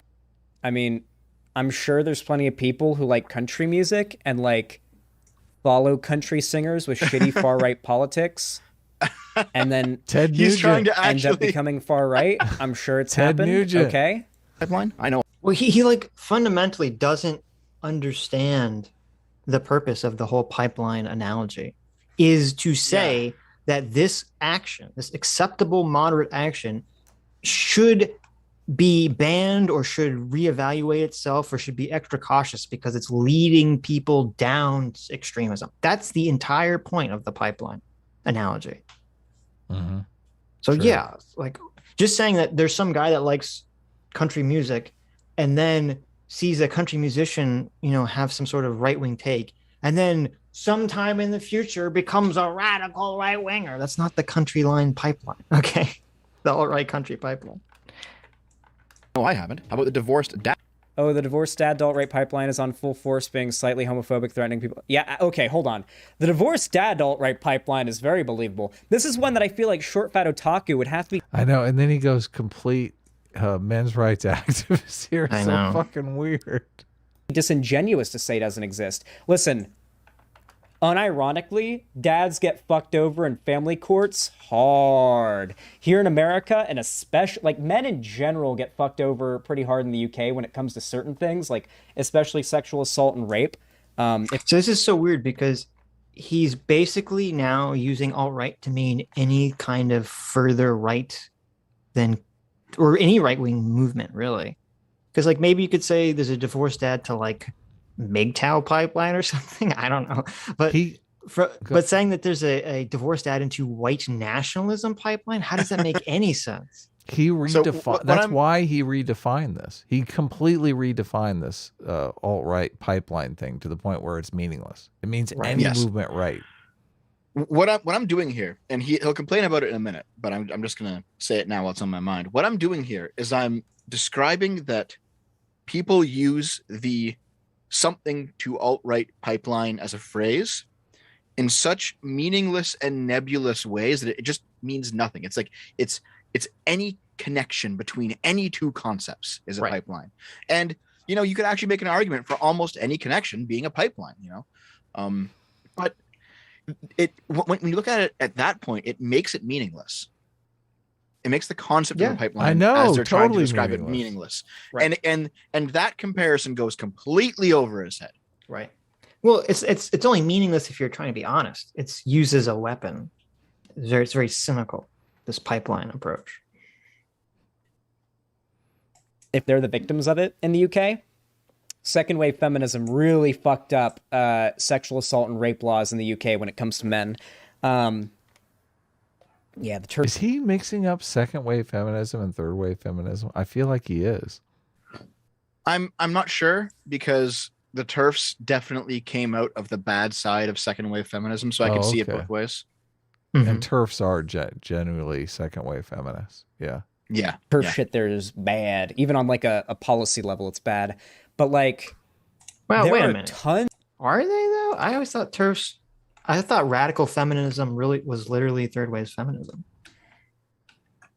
wasn't it? Trans exclusionary radical feminism is second wave feminism. It's Yeah, it's based definitely second on- wave. Is it? Yeah. Yeah. And like the Trans the, trans feminism is third wave. Yeah. You have people like Valerie Solanas and the Scum Manifesto. That's straight out of second wave feminism. Oh, okay.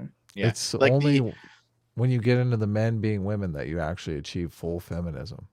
Gotcha. Jesus. Yeah, they're your MVPs of feminism. Of like dads who get fucked over in a divorce and then go full MGTOW or go like really far right because they feel like super betrayed by how they got fucked over by family courts. And that is a real issue. Like, and I would argue it's a feminist issue. The idea that women are naturally better. Remember when he said that you made shitty arguments when he examined your work and you made really shitty arguments?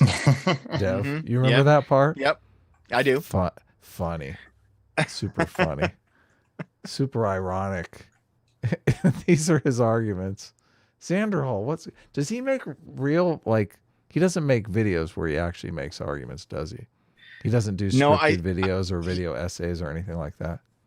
He might be like Vosh, where once every 3 months he'll like take the time to put together something because it's just that important to his clout. Right. But most of the clout? time, oh my goodness, the drop of clout. Most of the time, people like this, like Demon Mama, like the serfs, like Xanderhal, like Vosh, they're streaming and they have editors who watch their streams and pick out good segments to upload as videos. Oh wow. Destiny does this too. Yeah. We do that a bit. I mean, but all of our stream is good. So I know you guys have like, actually, which one of you two does that? It's really just cutting out the less good parts. Does what? Well, like you'll put in between Sunday shows, you'll have videos that go out on like Wednesday or something. CT does that. We don't do that. Oh yeah, we have an editor. We're big time. time. We have an editor. Okay. Culavar for $20. Thanks so much, Culavar. Says bowing down to the duck supremacy. Wow, look at Culavar. Oh wait, no, he's saying Adam does. As an American imperialist, Republican, and human supremacist, I can no longer side with an evil duck simp. Shame, shame, shame. S-class is the best class. I actually went out. I went to the gardens yesterday and I didn't see any ducks. I saw some baby geeslings, I guess you call them. I don't know. Culavar. Okay, one of your A-team generals has That was Culavar? That was Culavar. Has declared allegiance to S-class over your duck simpery. Et tu, Bruta. What? Hold on. No. Where's the loyalty? Where's the loyalty? I don't know. Sounds very progressive. You score very low on loyalty, Culavar. I'm suspect. Thank you, Culavar. Base Culavar coming out in favor of S-class. Okay. Lucky Loser for 20 euros says, hi guys, first time super chatting now that I'm allowed to, but I've been watching for a long time. You make me very mad sometimes. Not you, Dev, but I still love your content. Really enjoy your recent EFAP appearances. Well, thank you, Lucky Loser. Well, thanks very much. Listen, I want some of you guys to start coming out as being on the D Club, okay?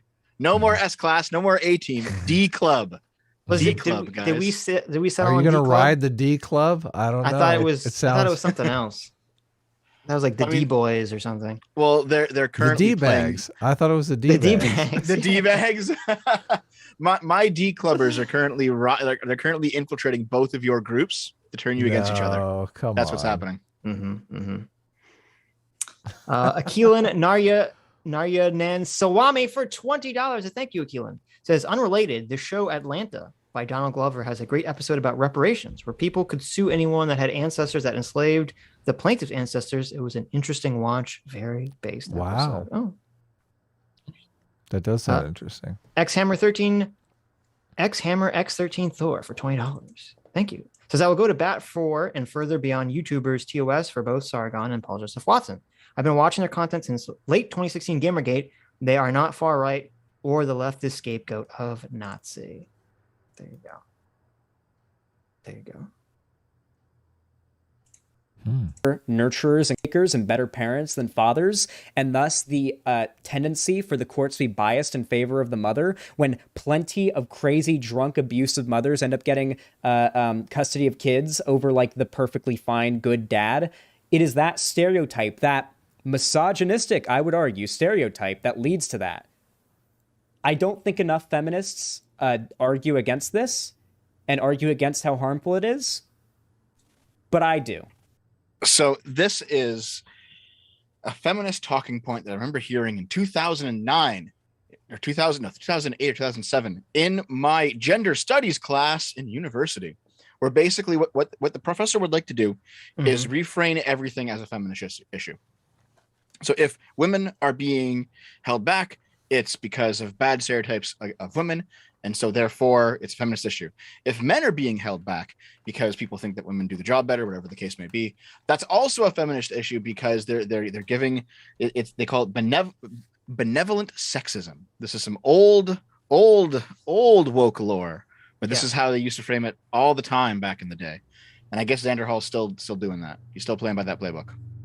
Right. That's why I said I'm assuming he buys into the patriarchy, because he completely conceptualizes the fact that courts side with women for custody is part of the patriarchy or something. Yes. Yeah, he does. Yeah. Kind of it's ridiculous. You had like ridiculous. 10 years ago, you had like, what was her name? That one woman from Alberta who was like a men's rights activist. I don't know. Don't know. Lauren Strawn was her name? Oh, right. Oh, yeah. Yeah. She was saying shit. She was saying shit like this back then. You know? Yeah. Now Xanderhal's on board. He's a full MRA.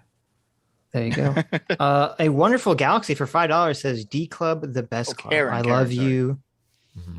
Here's your D Club, and you interrupted me. Jesus. Yeah. Sorry. A Wonderful Galaxy. A Wonderful Galaxy says D Club, the best club. I love you, Dev. Thank you very much, Galaxy. There you go. Look at that. I liked, someone said D-list. You're like a D-lister. Yeah, like a D-lister. Someone said D-tour. D-chaser. I like D-list. I think I'm gonna stick with the D-listers. The D-listers? Yeah, the D-listers. Listen, it's better than Mongo. Doesn't Dev get to decide? It's his team. It's my team? I don't think he does. I think we get to decide. No, he's going with the D-bags. He likes that one. You want D-bags? I'll take D-bags if you want D-bags. D-bags isn't bad. D-listers isn't bad either. Okay. You let us know. It's got to be somewhat insulting. Otherwise, we're not going to stand up. The D meat stores. No way. I think it should be cool. I think the it should D be meters. as cool as it can be. The D meters. That sounds like Scientology too much. The D riders. The D riders. Ooh, the D riders. I'm okay. That goes with your chasing theme, so we can go. You know what? There we go. D riders. We got it, everyone. The D riders. Lock it in. Locked in. All right. I've talked about it a lot, and I encourage more to talk about it because it's a real problem. Dads do low-key get fucked hard in family courts, and there's a reason why you hear so many stories about divorced, the child of divorced parents being with like the really abusive mom and really wanting to live with the dad because the mom won because they really do favor the mom in a lot of those cases. It's gotten better recently, but especially if we're talking like around when I was born and when I was like a kid, then definitely back then it was bad. Add to alt-right pipeline. Joe Rogan to alt-right pipeline. Joe Rogan, listen, I watch Joe Rogan occasionally if it's a particularly interesting episode. I've said this a million times. Joe Rogan, I don't care about Joe Rogan's beliefs. Joe Rogan's mind is like a sponge that will change its opinions based on whoever was the most recent person he talked to. He's got like a few very fundamental basic ideas he won't waver from, but besides that... Everyone makes this criticism of Joe Rogan. Now, I'll be honest. I've watched significantly less Joe Rogan since he's off YouTube, but that was never my impression when I used to watch Joe Rogan all the time, that he would just agree with whoever he was talking to. Yeah, he would challenge all kinds of people. He threw Candace Owens off her game. He threw Dave Rubin off his game. Yeah. I think they just get confused because Joe Rogan's not a debate bro, and very often when he's interviewing someone who is also not a debate bro, he just... he'll question something, but he's not going to be like, no, you're wrong, because blah, blah, blah, blah, blah. Because, it's like, okay, well, he's just interviewing a guy. It's not a debate. Yeah. And so maybe they get confused by that, and they think that he doesn't have opinions or something. They're completely spoon-fed their opinions on Joe Rogan from mainstream media. They don't have any fucking real opinions about Joe Rogan. They just know it's in vogue to rip on Joe Rogan. Well, they might see like a viral clip here or there. of something that's cut to make him seem really bad. But yeah, for the most part. He said the N-word a bunch of times, okay? Yeah. Oh, no. So, yeah. But he was just being edgy jokes, so it's okay. Like, whoever talked to him most recently and had the most interesting stuff to say is what he's fixated on at the time, which is, frankly, good to have in a podcast host. Like an insane The problem with person. Joe Rogan is that he, without any pushback, does platform people that don't have the credibility he makes them out to have. And it's not that people are listening to Joe Rogan and taking what he has to say seriously and like doing what he says seriously. It's the fact that Joe Rogan platforms people he claims to be experts, talks up their credibility, that allows them to speak unchallenged, and then well, hold on. They talk up their credibility. You know, you might have a doctor on who says something fundamentally wrong about COVID, but it's not like Joe Rogan is the one saying this. I know that I'm the one who gave this man his PhD or his doctorate. You know, you know what I mean? Like, they talk themselves up. That's part of being a guest. Right. Well, and he's saying this like this is a common thing. Who has Joe Rogan irresponsibly platformed as an expert, except for that one COVID guy that he's referring to? Who else has Joe Rogan done that with? The guy, Anyone? the UFO guy. And okay, also...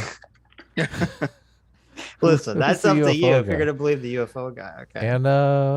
And Alex Jones. What about Alex Jones? Alex Jones doesn't pretend to be an expert on anything. I thought he pretends to be Alex very Jones. responsibly platformed Alex Jones. Like, he's like, Jamie, look that up. Jamie, look that up. Jamie, yeah, he was challenging the fuck out of Alex Jones. That's true. That's true. Like, Alex Jones was saying shit. Was being fact checked in real time. Yeah, I mean, some of my favorite Joe Rogans was when he would get into an argument with I forget his friend's name, who like didn't believe space was real and that the Earth was flat and all this stuff. So, oh yeah, that's always fun. Yeah, the martial arts guy. Everyone needs a friend like that. But it's just it's annoying because this happens a lot on the internet. Like, someone does one thing that people don't like, and then they act like that's like a pattern of behavior from that person. And it's like, and they'll talk about this forever. It's like, oh, this person always does this. This person always does this. But it's like, no, they're all just referring to this one thing this person did one time that they didn't like. And that's it. The audience of Joe listens to those experts. That's my bigger concern. That's most people on the left. And I would say the fact that Xander has fallen into this trap, this mental trap, shows that he buys into this Joe Rogan pipeline nonsense anyway. Of course. Yeah. Which the whole reason they're trying to smear Joe Rogan is because he's the largest podcaster, I guess, in the world right now, at least in America or English speaking world, it seems like. And he's pretty anti-woke. Yep, exactly. He doesn't buy any of their bullshit. Right. And that really drives them crazy. Yeah. Yeah. He's against the woke religion, and they're like, this is our religion. You have to accept it. It's true. It's fact. Yeah. Xanderhal fell into a different pipeline, didn't he? He's down there in the sewer. He just doesn't know it. Yes. Pipeline, Russell Brand to alt-right pipeline, PewDiePie. I've heard of Russell Brand. I haven't looked into the guy. I know he's like some like right-wing shitter or something, but I haven't looked into the guy. I know he's got like long hair or something. Oh god, he's a right-wing shitter. Okay. How do you not know who Russell Brand is? Is this like an age thing? Like, star. yeah. How the fuck do you not know who Russell Brand is? Like, how is that even possible? I know. This is been serious. In a million movies. This is serious commentary here, guys. I don't know who Russell Brand is. Isn't he some right-wing shitter? Like, what? Right. Okay. What the fuck is a shitter? I know what it is, but like in this context, what? It's a badman's. Okay. Russell Brand responding to being called right-wing. That video is so good. It's so good. Yeah.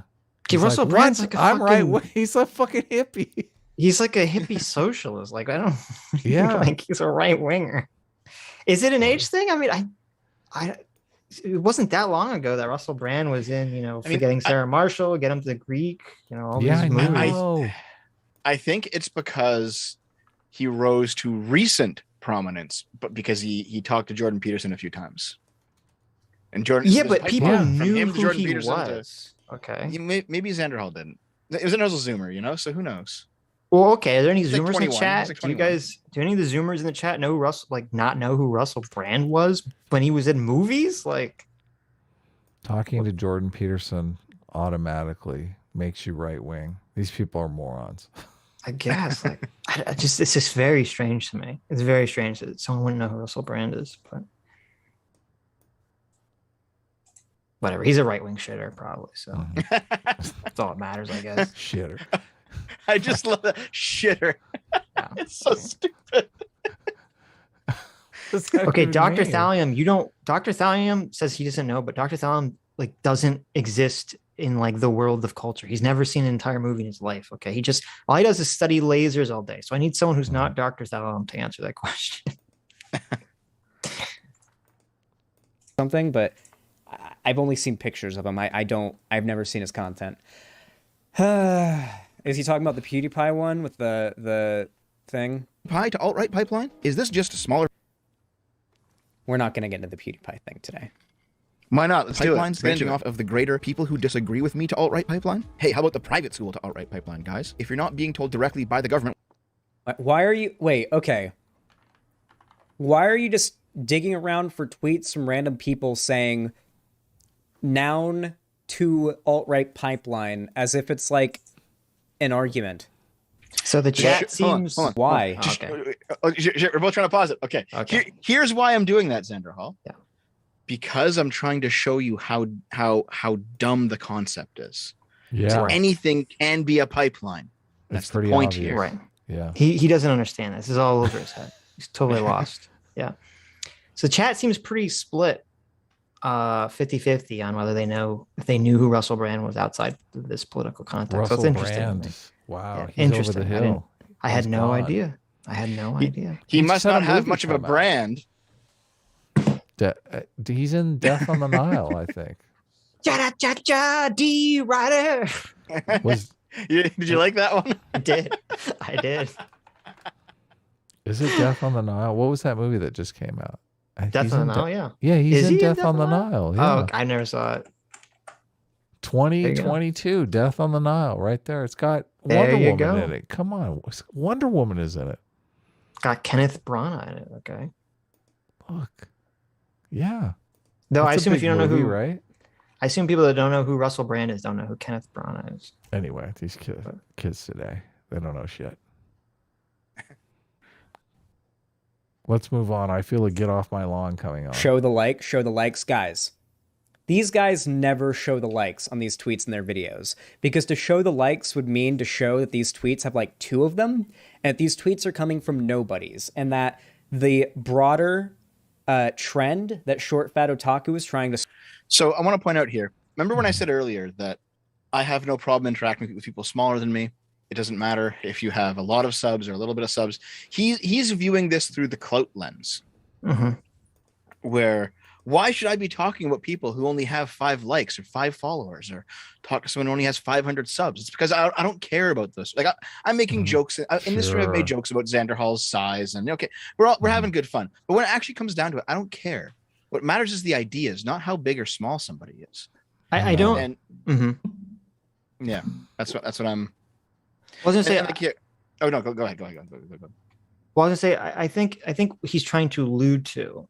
He's trying to say that you are like the old anti-SJWs who would go and attack. We'd make a video about like the bedroom feminist that had like 10 views that no one cared about. I think that's what he's trying to allude to when he makes these comments. Like, why are you focusing on these people that are unimportant and not indicative of the movement or something? Well, because the ideas are still important, and talking about the ideas matters. I don't care about whether they have 1,000 views or 10,000 or 1 million. Right. You know? And I don't know. Yeah, that's exactly it. And I don't know if Xanderhal only streams. I don't know if he makes like video essayist content. But a lot of times when you're making view essayist content, as I used to do back before I became an evil streamer with no morals or principles whatsoever, oftentimes you need a picture or a short blurb of somebody saying something that has to do with your point.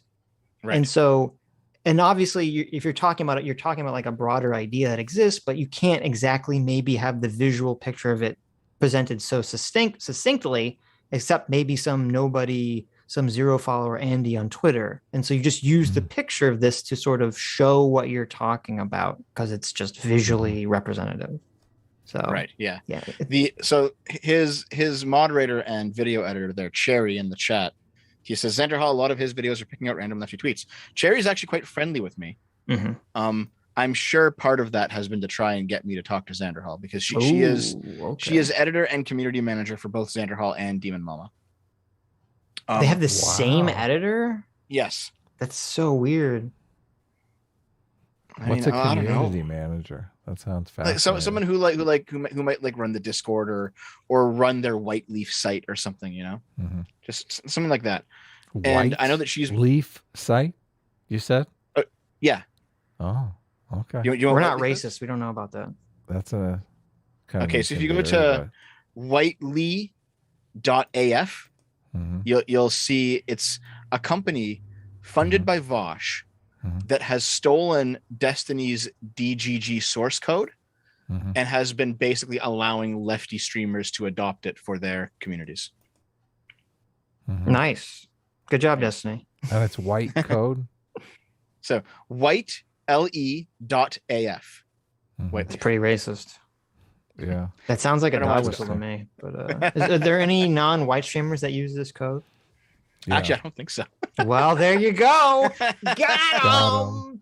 Xander, you're looking a little Draco Malfoy, if I must say. And we all know what Slytherin was all about, okay? In any case, though, Cherry has been trying to rope me into some kind of confrontation with Xanderhal for a while. And I think she's seen a few of my videos in preparation for that. And she says a lot of his videos are picking out random lefty tweets. Well, yes, because I'm talking about the ideas within them. And sometimes you can't find it quite so succinctly in a book where it's spread across 5 pages. Right. Sometimes someone says it in a tweet and you put it on screen. It's not about the person saying the tweet. It's about the ideas. Right. It's not about the man. It's about the idea behind the man. Ooh, that was good. Yeah. There you go. Job. Thank you. Straw man the left, having an issue with, isn't real, but he wants to make it out to be. Russell Brand is a socialist, but he has conspiracy brain, and his whole channel has become anti-vax stuff. It took Shoeonhead to alert him. Oh, it was Shoe, man. It took Shoe again. But hold on, just play it a bit more before we react to this. Okay. Really? He's like a socialist guy. It sounds like some weird Nazbol shit. I don't know. See, he has to say Nazbol because he doesn't understand. He doesn't understand what's going on here. So he has to frame it through a lens that he already knows. So that's why he says Nazbol, even though Russell Brand is nothing like a fucking Nazbol. Right. He's not a national Bolshevik. But he doesn't understand that sometimes socialists themselves are shitters. Well, so it has to be Nazbol or something. Like he doesn't get it. Yeah, it could be that. And also I wonder, because of his age, maybe he's unfamiliar that originally the anti-vax movement was a left-wing movement. And so maybe he just sees anti-vax and assumes that automatically makes you a right-winger or something. Fair enough, because I think when the anti-vax was when that was a left-wing movement, that was over 10 years ago. Xanderhal would have been like 10. Yeah, right. He just doesn't know, Right. So maybe that's what's going on here. I don't know. We're all boomers here, guys.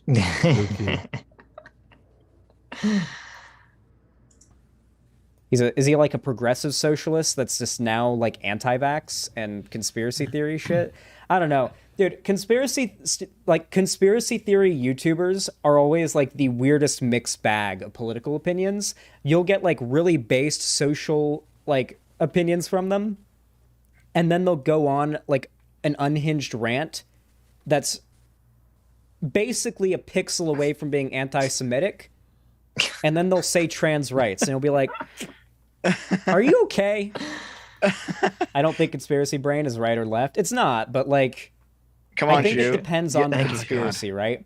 If you believe in like I feel like if you're more likely to believe in something along the lines of the reptile thing, you might be a little more right wing, because like, I don't know. I feel like it's easy to move someone who believes reptiles control the world to believing that Jews control the world, Okay, so this is indicative, I guess, of Xander not understanding what's happening here. He thinks if somebody believes there's a secret cabal of elites controlling the world, then that makes them one step away from being Nazis, because it's, hey, and Vosh made this exact argument in his debate on this channel with Sargon.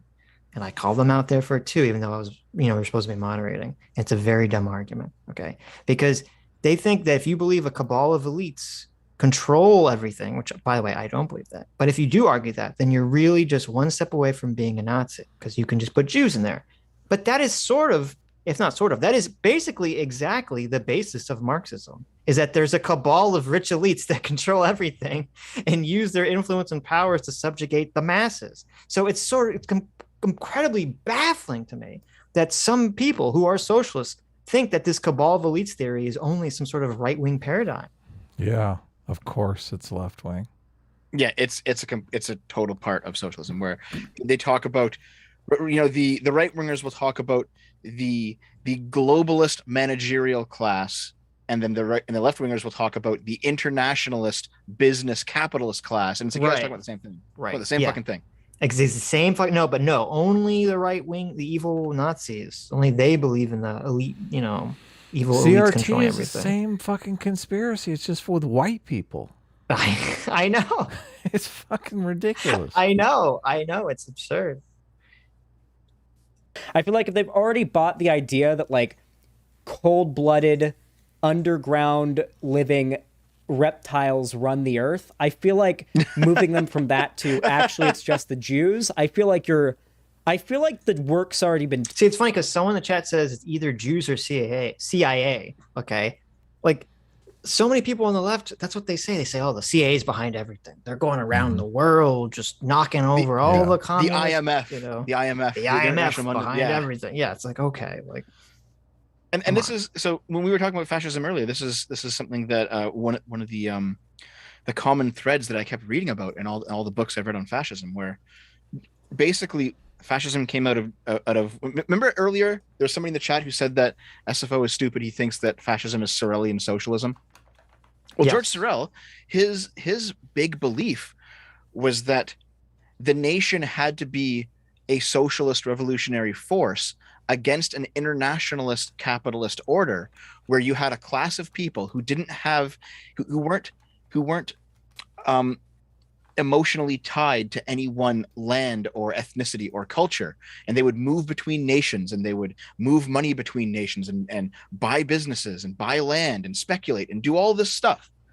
And that is what the working class, and the working class had to be a nationalist force, because the working class is tied to one town. They work in one area. They're born, they live, they die there, and so they're much more localist focused. So that socialism had to be a nationalist revolt against an internationalist capitalism. That's where fascism comes from. These people start from the same starting point, and socialists today are too stupid, or too stupid, or too ignorant, or I don't know what, to understand that they look in the mirror and they see the fascists there, and they're like, oh my god, it's you. Well, maybe that's why they think everyone's hiding their power level, and there's a fascist behind every rock, because they are the fascists. Maybe the call is coming from inside the house.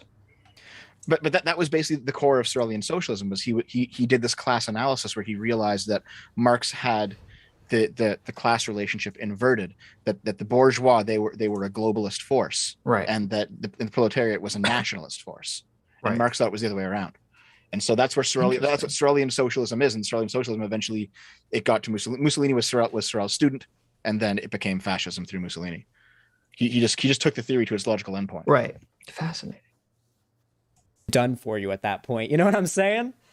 What to do. You're apparently a Nazi, which is the complete opposite in reality. After Trump's victory in 2016, the media, in a desperate attempt to figure out what went wrong, latched onto the alt-right pipeline narrative too. And even though Biden took the White House and Trumpism was dealt... Oh, I love the history revisionism. Dude, the term alt-right pipeline and the whole narrative about this blew up in 2018 with the rise of like Breadtube and everything, bro. Don't act like we don't know when this started to blow up, okay? Let's not pretend. Well, 2018? I mean, hold on a second here. 2016, Trump was elected, and Charlottesville, I mean, the Unite the Right rally was alt-right. That's 2016. I mean, I think the concept of the alt-right pipeline came about several years after Gamergate, but not as late as 2018. I think it might have been 2016. Well, I don't know when the exact concept of it came up. I mean, it blew up obviously with Caleb in the New York Times article. It was like mainstream the concept of the alt-right That might have pipeline. been 2018. Yeah, maybe that's what he's referring to. But I mean, well, is it Rebecca Lewis that did the research on it? I mean, she did that research long before that New York research Times in massive finger quotes. Yeah, research, exactly. What do you call it when you set out? No, that was 2018. Something. That was 2018. Oh, it was? Oh, okay. Yeah. So Fuck. It all seems like Xanderhal so long ago. Right. Well, what? 4 years. I mean, that's a long time ago. But what was your point that he was responding to? Me? About this latched onto the been done for you at that point. You know what I'm saying? What to do. You're apparently a Nazi, which is the complete opposite in reality. After Trump's victory in 2016, the media, in a desperate attempt to figure out what went wrong, latched onto the alt-right pipeline narrative too. And even though Biden took the White House and Trumpism was dealt. Oh, I love the history revisionism. So you're saying the alt-right pipelines came about in response to Donald Trump? Yeah, they were trying to figure out how Donald. That seems accurate. They were trying to figure out why Donald Trump got so many votes when he's an obvious Nazi. See, I'm not sure that they might not have used the term alt-right pipeline, but they definitely appealed to this idea that there was an online contingent of creators that were giving opinions outside the narrative, and that is what led, at least partially, to Donald Trump's rise. I think that's probably correct. You're probably right. I mean, there's articles from like 2016 talking about how the alt-right is using edgy jokes and sexism to lure, kids into becoming white nationalists and all this stuff. The derivation of the specific term alt-right pipeline might have come from 2018, but even if it does, Xander's completely conceptualizing it wrong. He thinks that this term became popular in response to Breadtube, and that's only because the New York Times article was framed as Caleb was being de-radicalized by ContraPoints.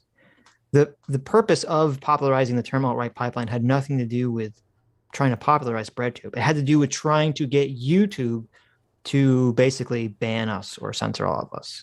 Someone in your chat says Google Trends has alt-right pipeline showing up for the first time in January of 2016. Nice. Okay, so there you go. And to be fair, like I do remember during 2016 and 2017, people were January making the 20th? argument. I'm curious. People were making the argument that Gamergate got Trump elected, stuff like that. I heard a lot of that back in the day. That was a thing. People still say it sometimes now. They still bring up the specter of Gamergate. Hassan did just the other day. Oh God, I recall. Crazy. I recall Mundane Matt saying he completely regrets Gamergate and he regrets that it led to Trump, and he feels personally responsible for the decline of the West. And I'm like, Jesus Christ, dude, go the fuck outside. So if I do a limited Google search from January 1st, 2016 and January 1st, 2017, there's people talking about the alt-right. There's people talking about far-right pipelines. I don't see that specific phraseology together exactly the way it is now. Right. So, regardless. It started to blow up, okay? But let's not pretend. Public embarrassing blow during the January 6th Capitol riot, the media continues to lean on the pipeline thing. Studies were commissioned on the nature of the pipeline, like the embarrassingly inaccurate evaluating the scale, growth, and origins of right-wing echo chambers on YouTube, which labeled Shoe on Head as right-wing. But this is full of goodies. There's apparently... Yeah, this is a pretty shitty one. Wait, am I on this? I think I was on this, right? I was Pig Puncher back then, wasn't I? So our first official agrees with me. You can add a tally. I know. Now. I was thinking. I felt like we had one coming. Yeah. So this was, for those of you in the chat who don't know, this study was regarded by everyone on the left, the right, everyone as terrible. It was awful. It basically, what they considered to be far left is just like safe sources. What they considered to be far right was just people saying things that mainstream media didn't like. That's how they divided these categories up. It was complete dog shit. I disagree with you. What, I disagree with really? you. I think this study was done very well. Okay. You know why? Why? Look at that. Look at that. Center. See where it says center? Yes. Look at that. Who do you think's in the center list, huh? Oh, look at that. It says Adam friended right there. Adam friended. Holy shit. And you can't see it because and you can see, look right above the window. You see where it says right there? Oh, Think Club. Think Club. Look at There that. you go. Holy shit. And if you was this Mark Ludwich's? It must have No, been. this was the I forget, some lady. This is Becca Lewis? No, Is it- someone else. Okay. And if you look up, you can see it says PSA. You can't see the Sitch because it's cut off by the chat, but that's right there. PSA Sitch. Look at that. So there you go. You guys were centrist all along. Yes. Where are you There at you in go. here, Dev? He's right Right? winger. I'm far right He's far on right. this thing. Of course. What? I am. Though, this thing is strange because it also, if you notice, it lists Mouthy Buddha as center, which it's hard for me to imagine anyone that would label you, Dev, as far right would label Mouthy Buddha as a centrist. But Yeah, I don't know. This was awful. it also puts Ricada as a centrist, which is Ricada is a interesting. centrist, you. No, but from this conception, Yeah, you're right. they would I'm shocked. They also put the Wall Street Journal as centrist. There's some they got- strange things here, but Yeah. that's Okay. weird too because Armored Skeptic is labeled as a centrist, but Shoehead is labeled as a right winger. So I don't know. Oh. Very confusing. But anyway, let's go back. Oh, Rose of Dawn is a centrist. She's considered very far right now. Interesting. Hmm. Where were we? Even in order. They're not Embarrassingly inaccurate evaluating the scale, growth, and origins of right-wing echo chambers on YouTube, which labeled Shoe on Head as right-wing. Also, if you haven't talked to Rose on Dawn, you guys probably should at some point. She's really cool. I will not simp enough for her. Okay. Sorry. I don't know anything about her, so She's in on the trans thing. I don't know what that means. You'll figure it out. We're This in is your full of video. goodies. There's apparently Yeah, this was a pretty shitty one. Wait, am I on this? I think I was on this, right? I was Pig Puncher back then, wasn't I? I would be in the Pig P's. Puncher? Wait, are they Pig even? Puncher. They're not even in order. They're not even They're in like a alphabetical police order. thing? Okay, never mind. Well, Maybe. Look, I'm Faraday in here speaks. somewhere. Far I left. know I am. Hassan Piker, alt right, bro. That's hilarious. Wait, what? Oh no, Well, this Hassan isn't an Piker- alt right list. This is Hold on. this. Sorry, Hassan Piker in 2018 might have actually been more right leaning because have you guys seen those old Hassan Piker videos where he's doing No. like? There's some videos from the Young Turks where he's doing some pretty misogynistic stuff, like some pretty gamer bro stuff. He's a fucking bro all the way. All this social Yeah. stuff is a joke. Okay. Yeah, it is. Yeah, it's funny though. That's weird. It's interesting. They put Rational National as not far left, but left, which is weird because he's like a flat out leftist, I thought. Oh yeah, he's total commie. We never Specific cover thing- one of his And even videos. Maggie May Fish is just on the left, just was the far left. Okay. They have that potholer guy that we were supposed to look into on climate change as far left. Which guy? Potholer Oh. 54. Yeah. So I haven't watched those Sean, videos. Sean, Kevin Logan. Oh look, Hugo. Oh They talk about that. yeah. You get in Yep. trouble. You get in trouble, Dev. Watch out. I'm ready to get in trouble right now. Let's do it. He's referencing, he's not wrong. This was like dog shit. This particular like study or like analysis that they did of the alt-right pipeline Get that used he's to saying specifically that, referring to, I Xanderhal. remember when Dev's this was all not over wrong. Twitter, it was like pretty fucking bad. Everybody, left and right, dunked on this like crazy. only a guy under far left called Well, to be fair, though, I'm looking at the list. There's no one in the far left category that I don't think doesn't belong there. Mm-hmm. It seemed like any of the problems they had was people they labeled people who were not far left. Oh, And they got labeled Dark people that Matter in were there. not far right. That seems to be the main contention of the They got John in study. there. Dark Matter 2525 far left. Oh, is he? I thought he was like a left, but not far Yeah, left type. He Okay, is. so maybe I spoke He too is soon. kind of but- Far left. No, he is far left. I think. Oh, he no, is? I Oh, agree. okay. Yeah. Okay. Peter Coffin. I mean, this all looks pretty good to me. Yeah, I know Claudia Brown, Yeah. Sean, and Jen. Yeah, it makes sense. Milo. called Yeah. Cuck Philosophy. Oh, Hugo and Jake is in here too. You're misgendering now, dude. Maddox and Bunty. That came. Wait, you know what year this came out, right?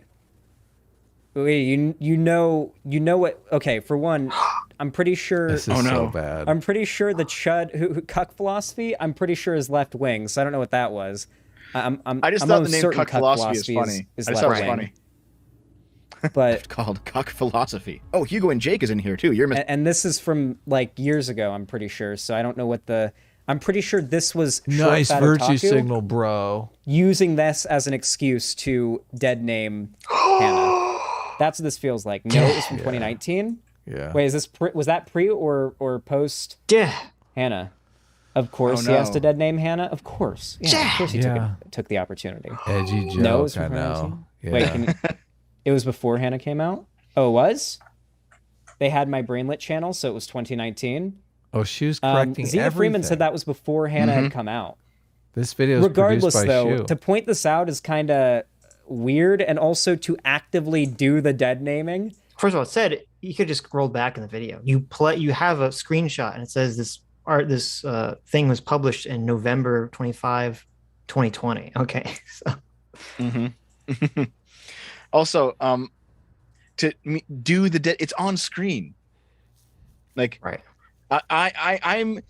It's true that I'm saying it, but like the paper is doing the You dead know naming. what you did. You know what you did. I do. Okay, so I have a different opinion on dead naming than most people. Well, and you're just making a joke too. Yeah. Yes, there's that. Being serious here. Like, yeah. Did you just call Hannah a him? Oh no, Xanderhal, did you? Did he? Okay, so someone in the chat said that. I don't know. Oh no. But anyway, my point of view is, if you're a public figure and you transition, you don't have the same right to complain about dead naming as somebody who's a private figure. Because if you have older works that are under the old name and you look, like your previous gender, then you know what? That's just kind of how it is. You don't have the right to retroactively change history in that way. Hannah will be Hugo in those old episodes on their channel, and it's just how it is. No. I mean, if you're a bigot, Update the internet. Update the internet. BD for 30 Canadian. Thank you so much, BD, from Dev's neck of the woods. Says my 3 favorite gents, Otaku clan for life. There you go. Otaku clan. There you go. Clan Otaku. Wow, John Smith for $2. Haven't seen John Smith in a while. Hey, John Smith says, happy Passover, Sitch. Well, thank you. Happy Pesach to you, too. Peso to you, too. Look at I don't know how to say it. I'm a bad Joe. Whatever. El D'Agusto is saying he did call Hannah a him. Okay, well, we'll go back and we'll listen. We'll go back. Mr. Dolphin for $20 says, as much as I like Destiny, he doesn't know shit about CRT. I would agree with that. Sir Lags a lot for $20 says, the Nazi classical fash divide is similar to the M/L woke commie divide. What's the M/L? Marxist-Leninists? Oh, okay. Yeah, they're the tankies, yeah. Okay, that makes sense. Ostracy for $20 says, remember the good old days when anti-vax meant you thought vaccines caused autism and didn't work? That's true. Things are very different now. Sadly. Oh, this is Lemon Drop for $5 says, quote, it's not your size. It's how you use it. Dev 2022. Maybe. Yeah. No, it's from 2019. Wait, can you or post? Yes, let's go using back this philosophy. Oh, Hugo and Jake is in here too. And this is from like years ago, I'm pretty sure. So I don't know what I'm pretty sure this was short Fat Otaku using this as an excuse to dead name Hannah. That's what this feels like. No, it was from 2019. Wait, was that pre? We might need to go back further. Post? Let's zip back. Wait, you know what year this came out, right? Our left called cuck philosophy. Oh, Hugo and Jake is in here too. You're misgendering now, dude. Maddox and Bunty. Wait. Here we go. That came. Wait, you know what year this came out, right? Wait, you know what? Okay, for one, I'm pretty sure the chud who cuck philosophy. I'm pretty sure is left wing. So I don't know what that was. I'm almost certain cuck philosophy is left wing. But called cuck philosophy. Oh, Hugo and Jake is in here too. And this is from like years ago, I'm pretty sure. So I don't know what I'm pretty sure this was short Fat Otaku using this as an excuse to dead name Hannah. That's what this feels like. No, it was from 2019. Wait, was that pre or post Hannah? Of course he has to dead name Hannah. Of course. Yeah, of course he took the opportunity. No, it was from 2019. Wait, can you... It was before Hannah came out? Oh, it was? They had my Brainlit channel, so it was 2019. Z the Freeman said that was before Hannah had come out. Regardless, though, to point this out is kind of weird, and also to actively do the dead naming and then call out the dead naming is pretty... Chat was wrong. Wow. Of course. So it's funny because since I'm like super... He talking about you. Right. But it's funny because you can tell Xander's like very cautious. Every time his brain comes to talking about Hannah, there's like a pause and he says Hannah. Like he has to really think. It's not coming naturally. He has to make sure he doesn't misgender or misname or something.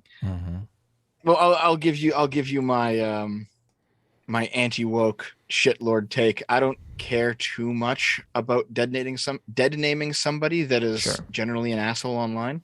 Okay. Now, I will respect people, sure, but like if you're a dick, like fuck you, man, fuck off. Which that whole group of people over in corncob land, the corncobbers, they're generally just like massive pieces of shit. So I don't care. There you go. I think I slightly disagree with that statement, but no, fair enough. Not that they're pieces of shit. I agree with that, but just like like if the way I think about it is, if there's some horrible black content creator, like I'm not gonna call them the N-word, like just because they're black and I don't like them. Well, one, I think I would. Okay. But more importantly, though, I actually think what's going on here is like dead naming somebody isn't like calling them a slur. It's not exactly like a slur, but it's sort of in the ballpark of the slur, right? I don't know. I just don't agree. Maybe for some people. Well, what is the point of dead naming them? It's to say like you are not a trans woman, or you're not a woman or a man or whatever you're transitioning to. That's kind of the point of doing it. In this case, it's just because I knew that it would get them riled up. I understand that. I know that when you do it, you're doing it because you know it's going to cause the most emotional harm. I understand that. Like usually, I wouldn't say emotional harm. I it will piss them off the most. So yes, yeah. Like if you're playing a video game and someone calls someone the N-word, or they hear a woman and they insult them and say, get back in the kitchen. Like, I understand that usually people that say that, they're not sexist or racist. They're just saying the thing they think will piss the person off the most. I understand that completely. Yeah. Right. But I'm saying conceptually, the idea behind the insult, I think is in line with essentially being in the same category as kind of like slurring someone. I mean, maybe if they choose to take it that way, I guess. But it's not what I would intend. And I think what I intend regarding what I say is more important. There you go. Well, there you go. Ride or die. There it is. Ride or die. Funny. It's gendering now, dude. Nice virtue signal, short fat otaku. I know it when I see it. Wait, virtue signal are put under centrist, even though those... Okay, Bunty King is hold on. Insane. Wouldn't that be more like vice signaling?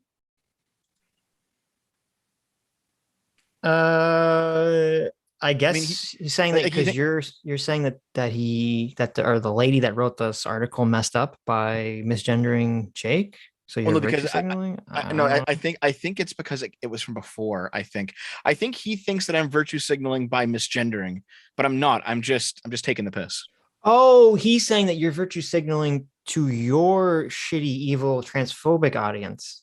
My audience has some transphobes in it, but they're not actually that transphobic, to be honest. Right, no, but I'm saying this is Xander's conception of your audience. Yes. Is that he's conceiving that your audience prefers you dead name Hannah as Jake. So you are virtue signaling to your Hannah audience. as Hugo. Okay. Jake's the guy who's still a guy. Whatever. I don't fucking run. Whomever transition to whoever. Okay. All right. It doesn't matter. Let's keep going. Yes. I'm sorry. Bunty King is just a delusional weirdo that I had to block. He used to be like one of those, bottom of the barrel, bucket, another bucket of shit, like he Whatever happened to Bunty King? I don't like. He just went crazy. Yeah, he tried to ride every single wave simultaneously, left, right, center, didn't matter, and none of it worked for him. It's too bad. Yeah, super. I don't know. I just remember, because he seems so nice in his videos, And I had a very brief interaction with them personally, and I just was like, this guy's kind of weird. I don't know what's happening here. I think he was just like chasing clout too nakedly, because naked clout chaser. I like that. That's a good term. Yeah, it's just because like he jumped on every single trend. Like when the right was ascendant, he was on the right. When the left was ascendant, he was on the left. He tried to be a socialist. He tried to be a woke scold. He tried to be an alt-righter. He tried to be fucking everything. And like he just did it all. And then so what happened was he was just, as he was going through these new communities, he was burning the bridges on the old ones extremely quickly, just to like try to ingratiate himself very quickly. So he burned every possible bridge with everyone. I see. Interesting.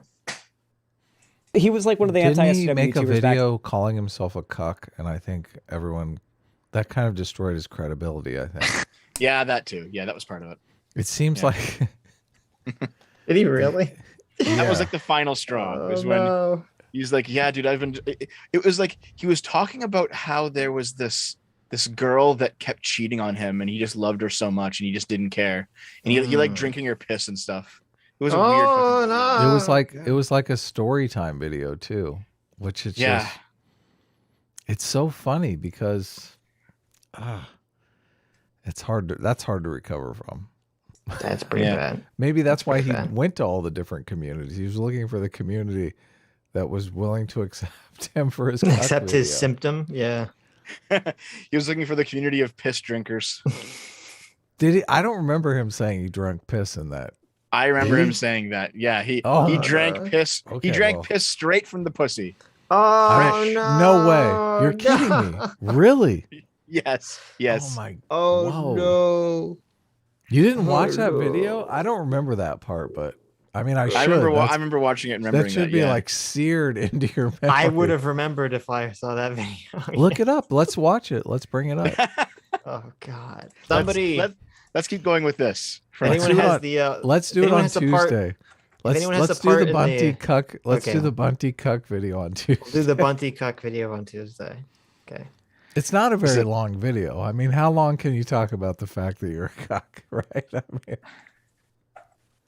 mean, it can't be a long video.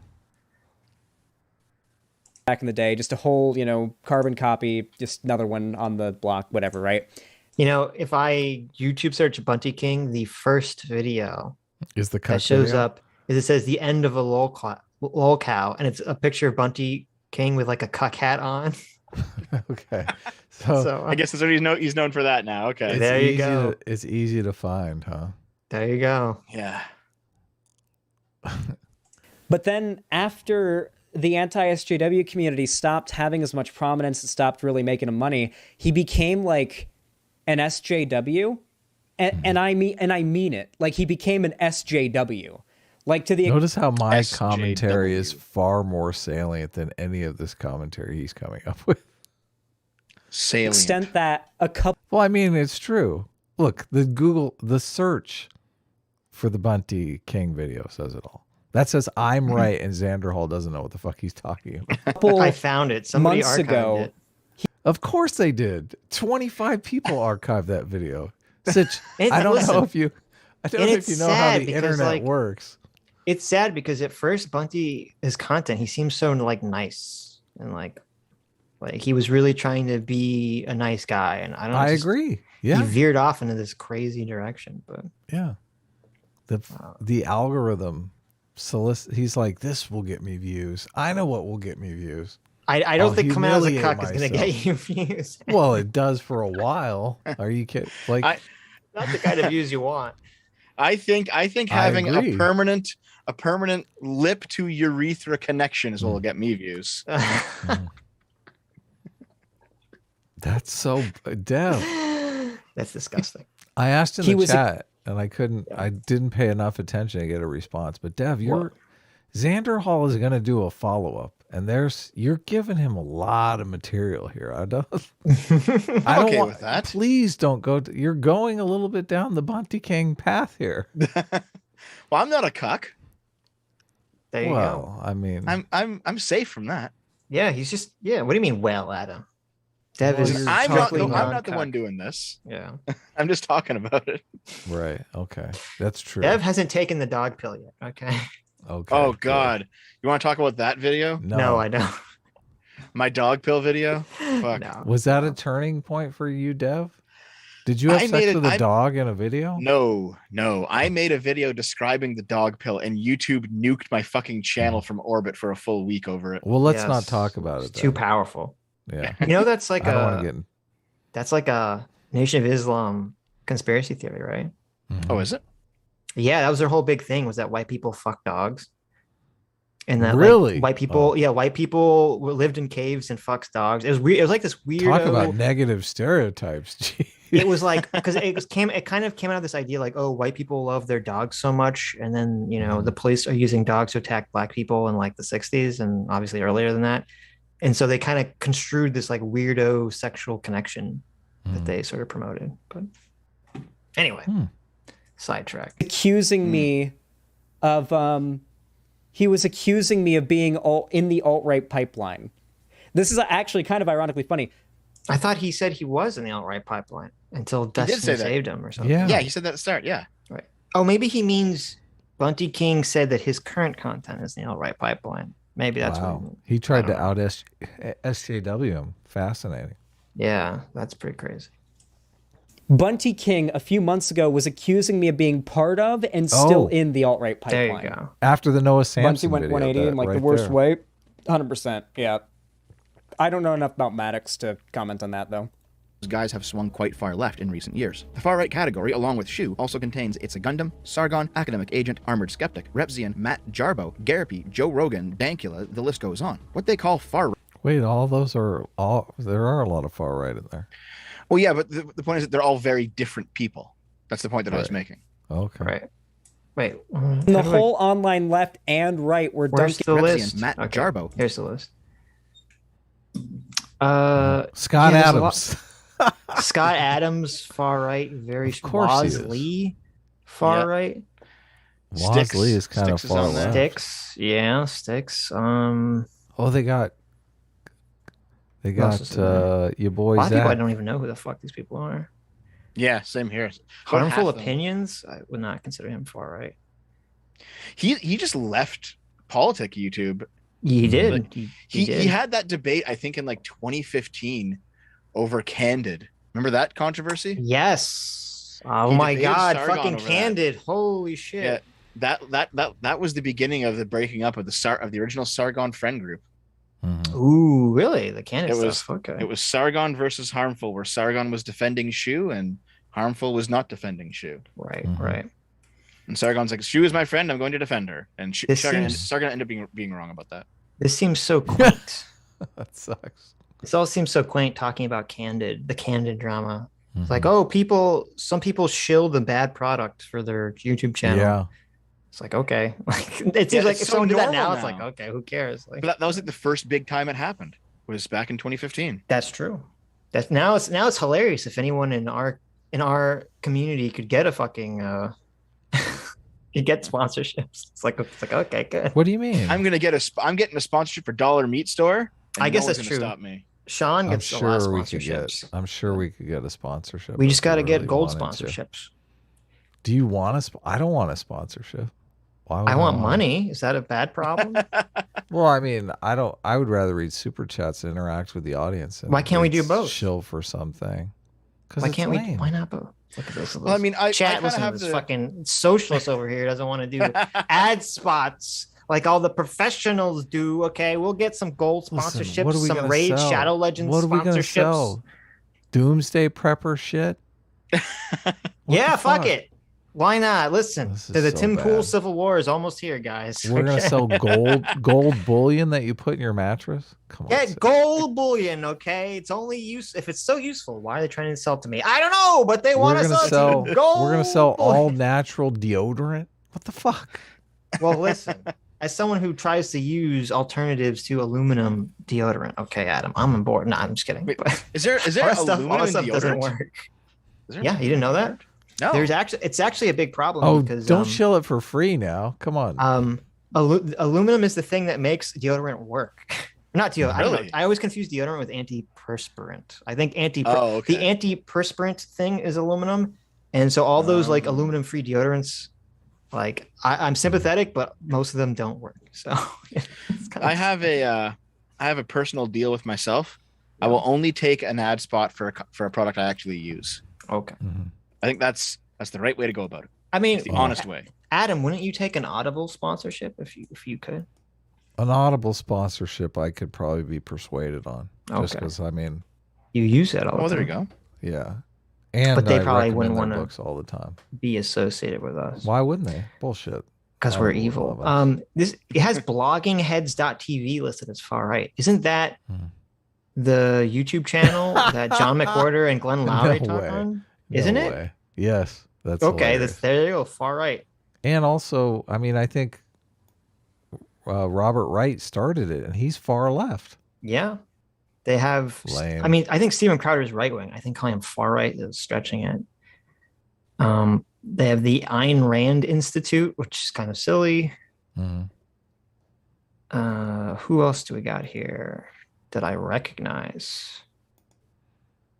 Alt-right trash? Oh, alt-right truth. Okay, I guess that makes sense. I guess that makes Faith Goldie. Okay, that's fair. The Sugar channel Tits. Nazis are us. You have Oh, Sugar man. Tits, which I think they're referring to Bering's wife. That's Bering's Yeah. wife. Yeah. Yep. Yeah. They have Actual Justice Warrior. There you go. Sean is far right. He is According far to- He made right, it. though. Yep. Is he? Actually, Sean is totally far right. Are you, he's right. He's not far right. What are you Well, I talking don't about? know. How far is far?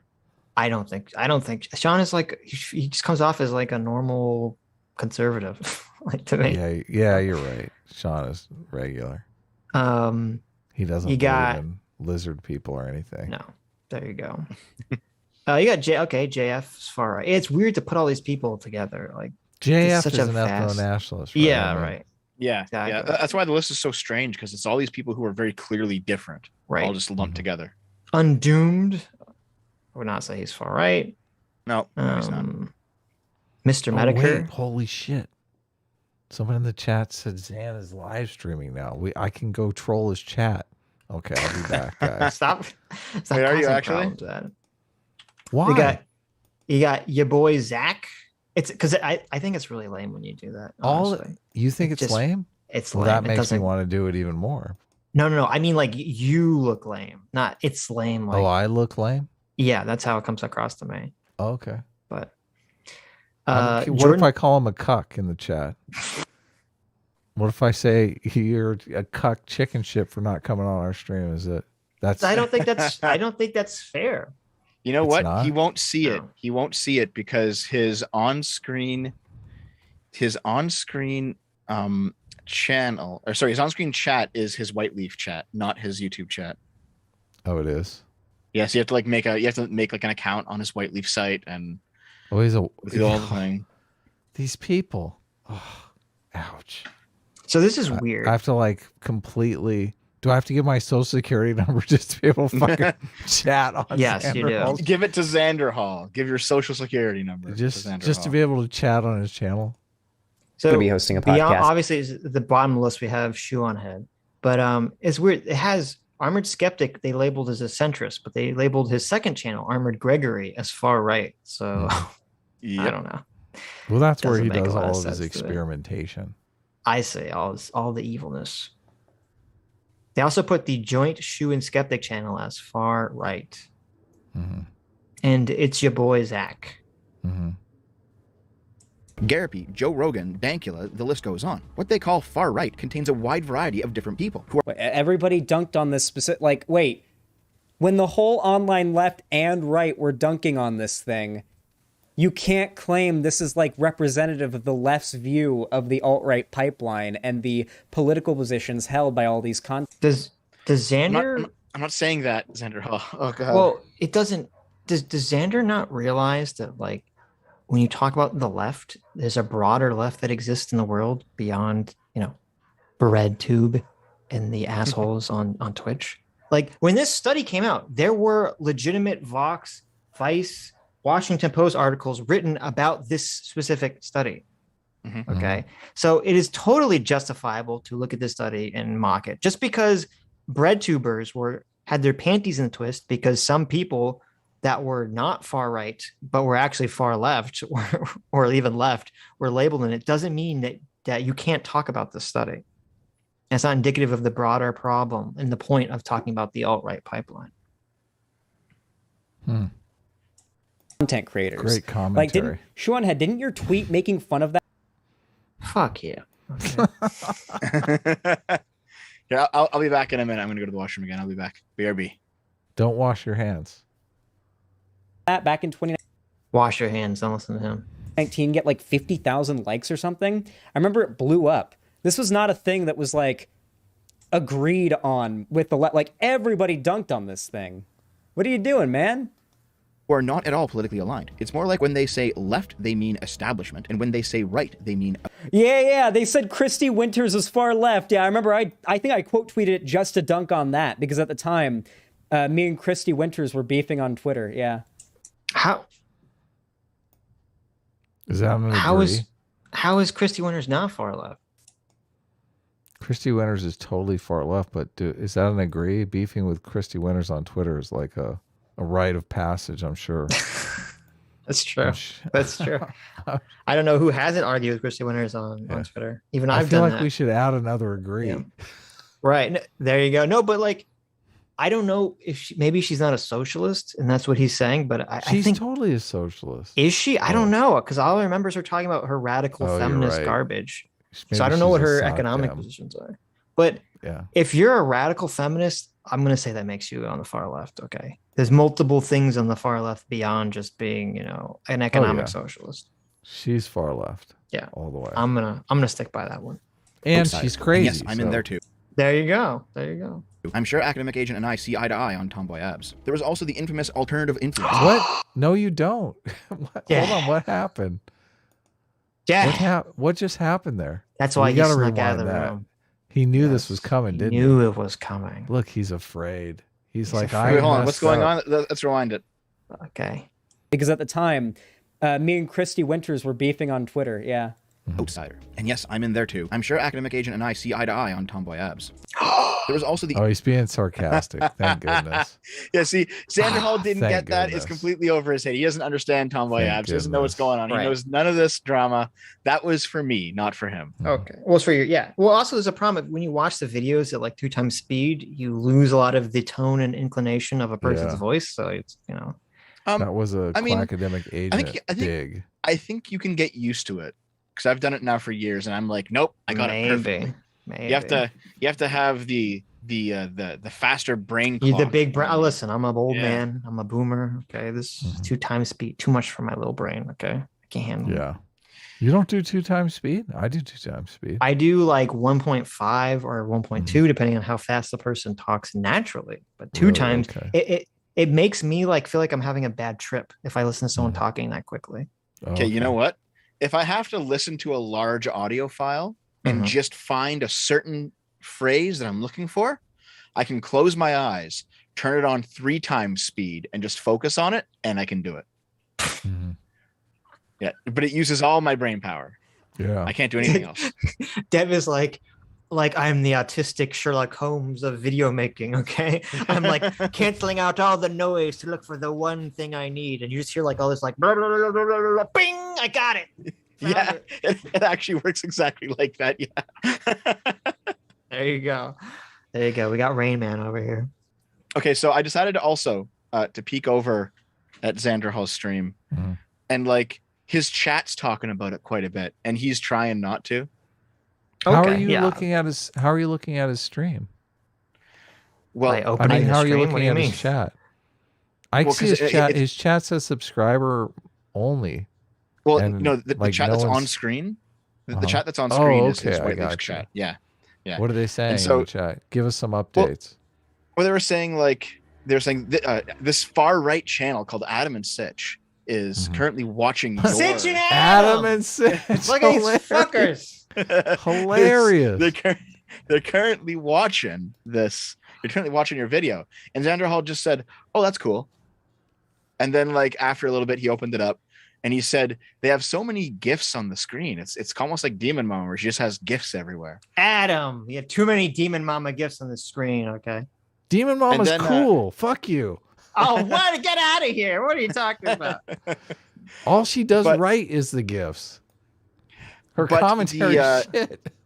The mods kept saying, why do they have so many viewers? How is it possible this tiny channel has so many viewers? Oh, and they say, oh, it's because mystifies them. Someone else says, oh, it's because SFO is on there. I'm like, hold on a minute. Because I think you actually have less viewers than normal with me being on here tonight. This is like this is normal, I think. Yeah, we've got I've seen you at like 3,000 or 4,000. bump. Really?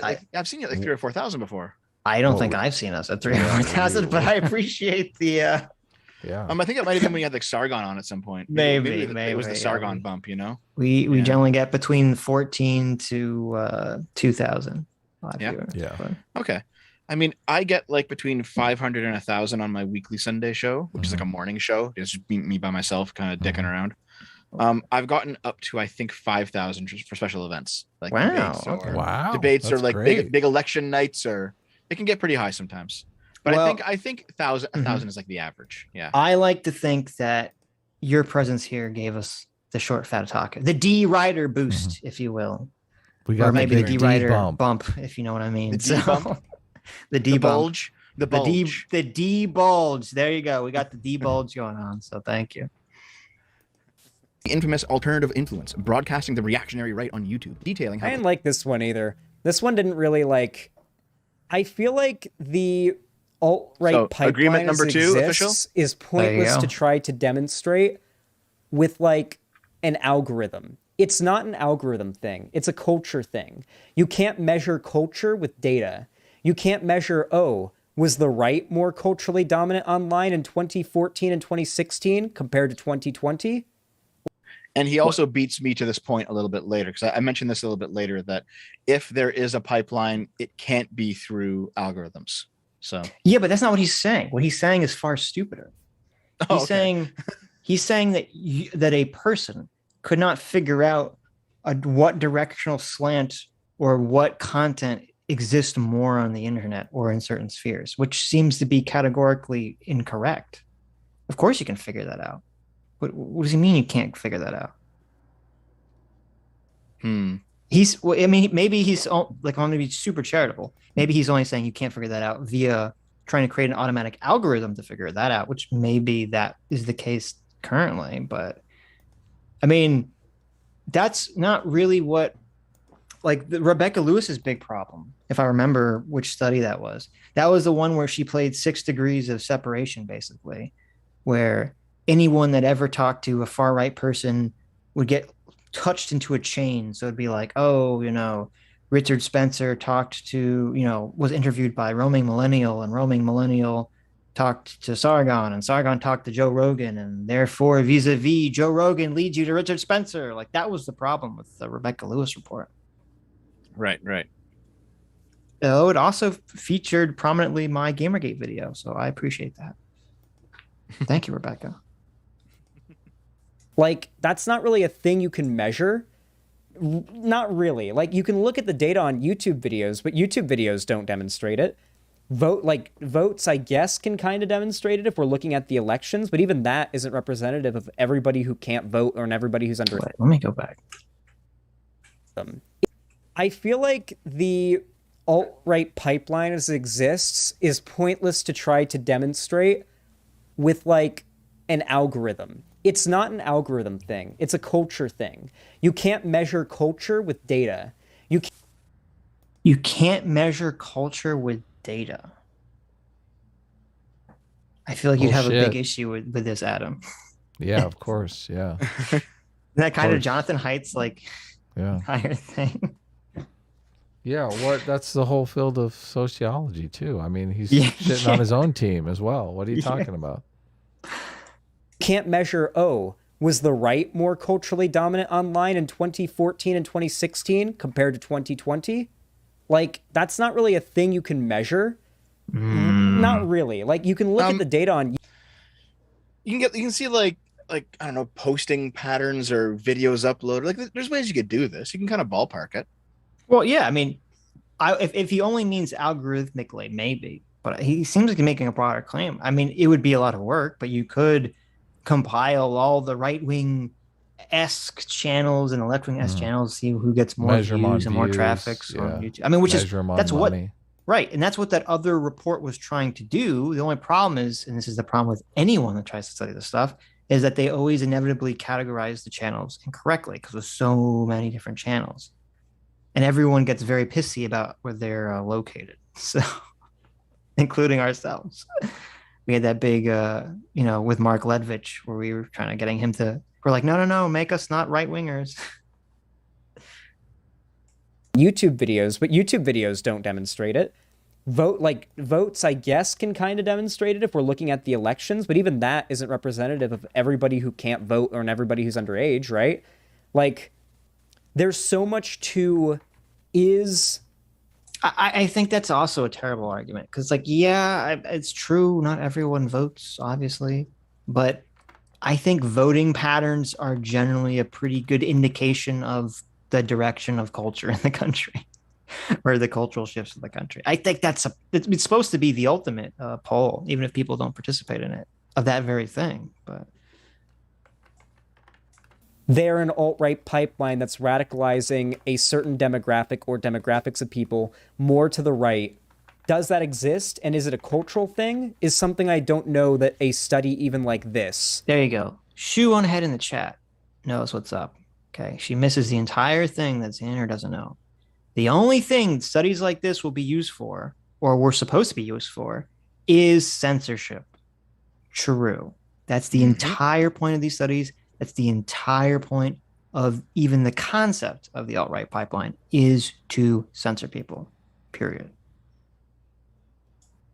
Is capable of proving or disproving.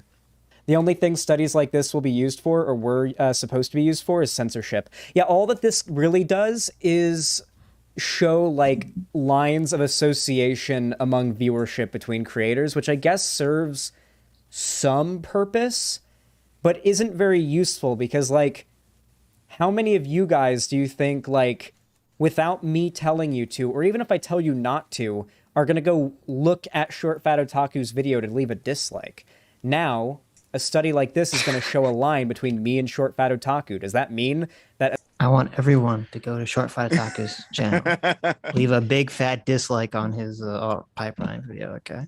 Well, the thing is, what he's describing here, you can actually just say yes, because that was the whole point of deplatforming. You don't share a platform with fascists or Nazis. How you can't debate these people. That was the stance of the left back in the day. Right. Like, they absolutely believed in this sort of thing. Right. A significant amount of our audiences have crossover? Certainly not.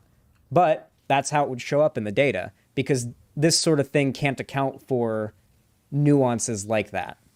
Political YouTubers adopt the platform, look, and tactics of non-political YouTubers in an effort to radicalize people rightward, in their view anyway. The report decries a segment of YouTube that has wildly different political beliefs, only similar to each other in that they are anti-leftist, ranging from conservatives to libertarians to monarchists to white nationalists, and that these creators form a broader community created by an interconnected web of appearances on each other's channels, sometimes as guests, but other times as debate opponents. The implication being that this web of connections creates a pipeline for viewers to be pushed down, even though in actuality, the people in this community disagree with each other regularly. They're just not explicitly left. I mean... Yes. I don't fully subscribe to the idea that it's like the algorithm and crossovers that pushes people from like a more moderate creator to a more radical one. I think it plays a part, right? Like if you watch like the H3 podcast back in the day, and then you discover Jordan Peterson and... Okay, so he's saying it plays a part, that the algorithm, not completely, but plays a part. That's something that at the end of the video, I debunk with another study, but we'll get to that. Just keep that in your head. Checked him out through that, and then Jordan Peterson got you into Ben Shapiro, and then Ben Shapiro got you into Dave Rubin, and Dave Rubin got you into Milo Yiannopoulos, and Milo Yiannopoulos got you into Nick Fuentes, and I mean, if you go down the list, like, that's happened to plenty of people where they just jumped from creator to creator to creator, sure. But I feel like mostly it has to do with like a compiling set of ideological principles that become ingrained through not data or research or studying the reality of the world, but through subjective experience, right? There's a certain point where if you watch enough videos of like pink-haired feminists throwing trash cans through windows at universities, eventually when you think feminist, that's what comes to mind. Yeah, but whose fault is this? Okay, this is the problem with all this woke shit.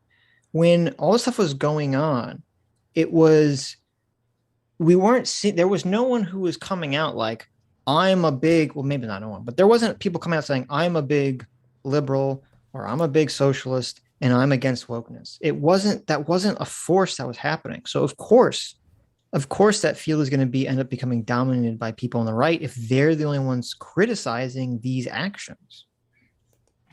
You have to take responsibility for the bad actors on quote unquote your side. Okay. Otherwise, you're just going to get sucked up by the other side. This is why this whole idea about the alt-right pipeline is stupid anyway. Because if there wasn't the Jordan Peterson, an HJW podcast, if there wasn't the Jordan Petersons and there wasn't the Joe Rogans, and the only people criticizing, political correctness back then and SJWs and wokeness now, if the only people criticizing that were white nationalists or crazy fringe right-wingers, then that's all the people that were on that side would get sucked into those categories because like these are the only people talking about this thing that bothers me. And if that's what comes to mind when you think feminist, well, maybe it's no, Sitch. They're all just nazballs. Oh, you're right. I forgot. I'm so sorry. It's more likely that when you see that Milo Yiannopoulos video pop up in your recommended, regardless of what collaborations or recommend or whatever the algorithm did, or if you find out Milo Yiannopoulos exists, you're going to be more likely to watch his content because you've been, somewhat softened up to the ideas that he holds. Much more. And like, this is such bullshit. Well, he's just, oh God, he's restating arguments just with more fucking words. Yes, he's looping. But does he honestly believe that when Milo Yiannopoulos jumped on kind of like the Gamergate train and became popular, does he honestly think that Milo's plan was that he was going to lure people to the right and then reveal that he's anti-gay and actually wants to conversion therapy people? Like, was this a master Milo plan? Like, come on, what are we talking about? He throws open the cloak. Surprise! It was me all along. Yeah, exactly. Like it's so obvious that no, Milo was gay, and I don't even remember. Like, I don't want to put my my brand on the line here, but I don't remember Milo even having like very crazy far right takes on anything really. Like when he was popular, I thought he was just kind of like a back in the Gamergate days, he was just a conservative gay guy. He was pretty flamboyant. He liked making people uncomfortable. He only got crazy like post canceling. Yeah. Post canceling, that's all. He went Tom Green. He's struggling to get back in the spotlight. Right. He's got to say insane shit just to get noticed. Like that's what happened to Academic Agent. He was a pretty normal classical liberal type guy until he got fired from his university for making anti-SJW videos. And then that's sad. He got isolated. He got radicalized. You couldn't do anything else but just be online all the time. I mean, you don't solve the problem by canceling people. You make it worse. Yeah, that definitely seems to be the case. So than you would have been previously. And the people who wrote this report view politics as being made up of my specific brand of leftism versus everybody else. Thirdly, and perhaps most importantly, the implication surrounding the alt-right pipeline discourse is that radicalization is bad. Fair enough. But there's obviously other pipelines that radicalize people leftward. In fact, in People's, I was saying... Wait, what is this editing? Why is there like a random E here on the side of the screen? Do you guys see this? Why is there a random E there? So I'll explain this. Dev. Yeah, I just fucked up the editing. Yeah. Dev. What does that E stand for? Something Nazi-ish? As a Nazi? A Nazi. So Nazi? E is a shortcut in my editing software for something, and I must have pressed it while I had the text box open rather than doing something else. I just didn't notice. It deleted the entire text box, replaced it with E. I just didn't see it. I only discovered it after the video was uploaded, and I was like, I don't give a fuck. Likely story. Okay. So I fucked up. So like by the way, if you go to the comments on my pipeline video, all the comments just say E all the way down. It's like, okay, it's pretty good. I mean, if you take the letter E, you can kind of like untwist the little parts of the letter, the lines of the letter, and you could make a swastika. So I'm pretty sure A swastika. A swastika, right? I'm pretty sure that was really right. what's happening here. Okay. So basically, earlier in the video, you probably noticed that I used the same header 3 times because I had 3 points that I was outlining. And the third point was basically just that there are pipelines that go everywhere. They go to the right, they go to the left. Pipelines are everywhere, which is why this idea of a unified, consistent alt-right pipeline just doesn't make any sense because pipelines go all over the place. And that's what I'm about to get into. Just I replaced it all with E, unfortunately.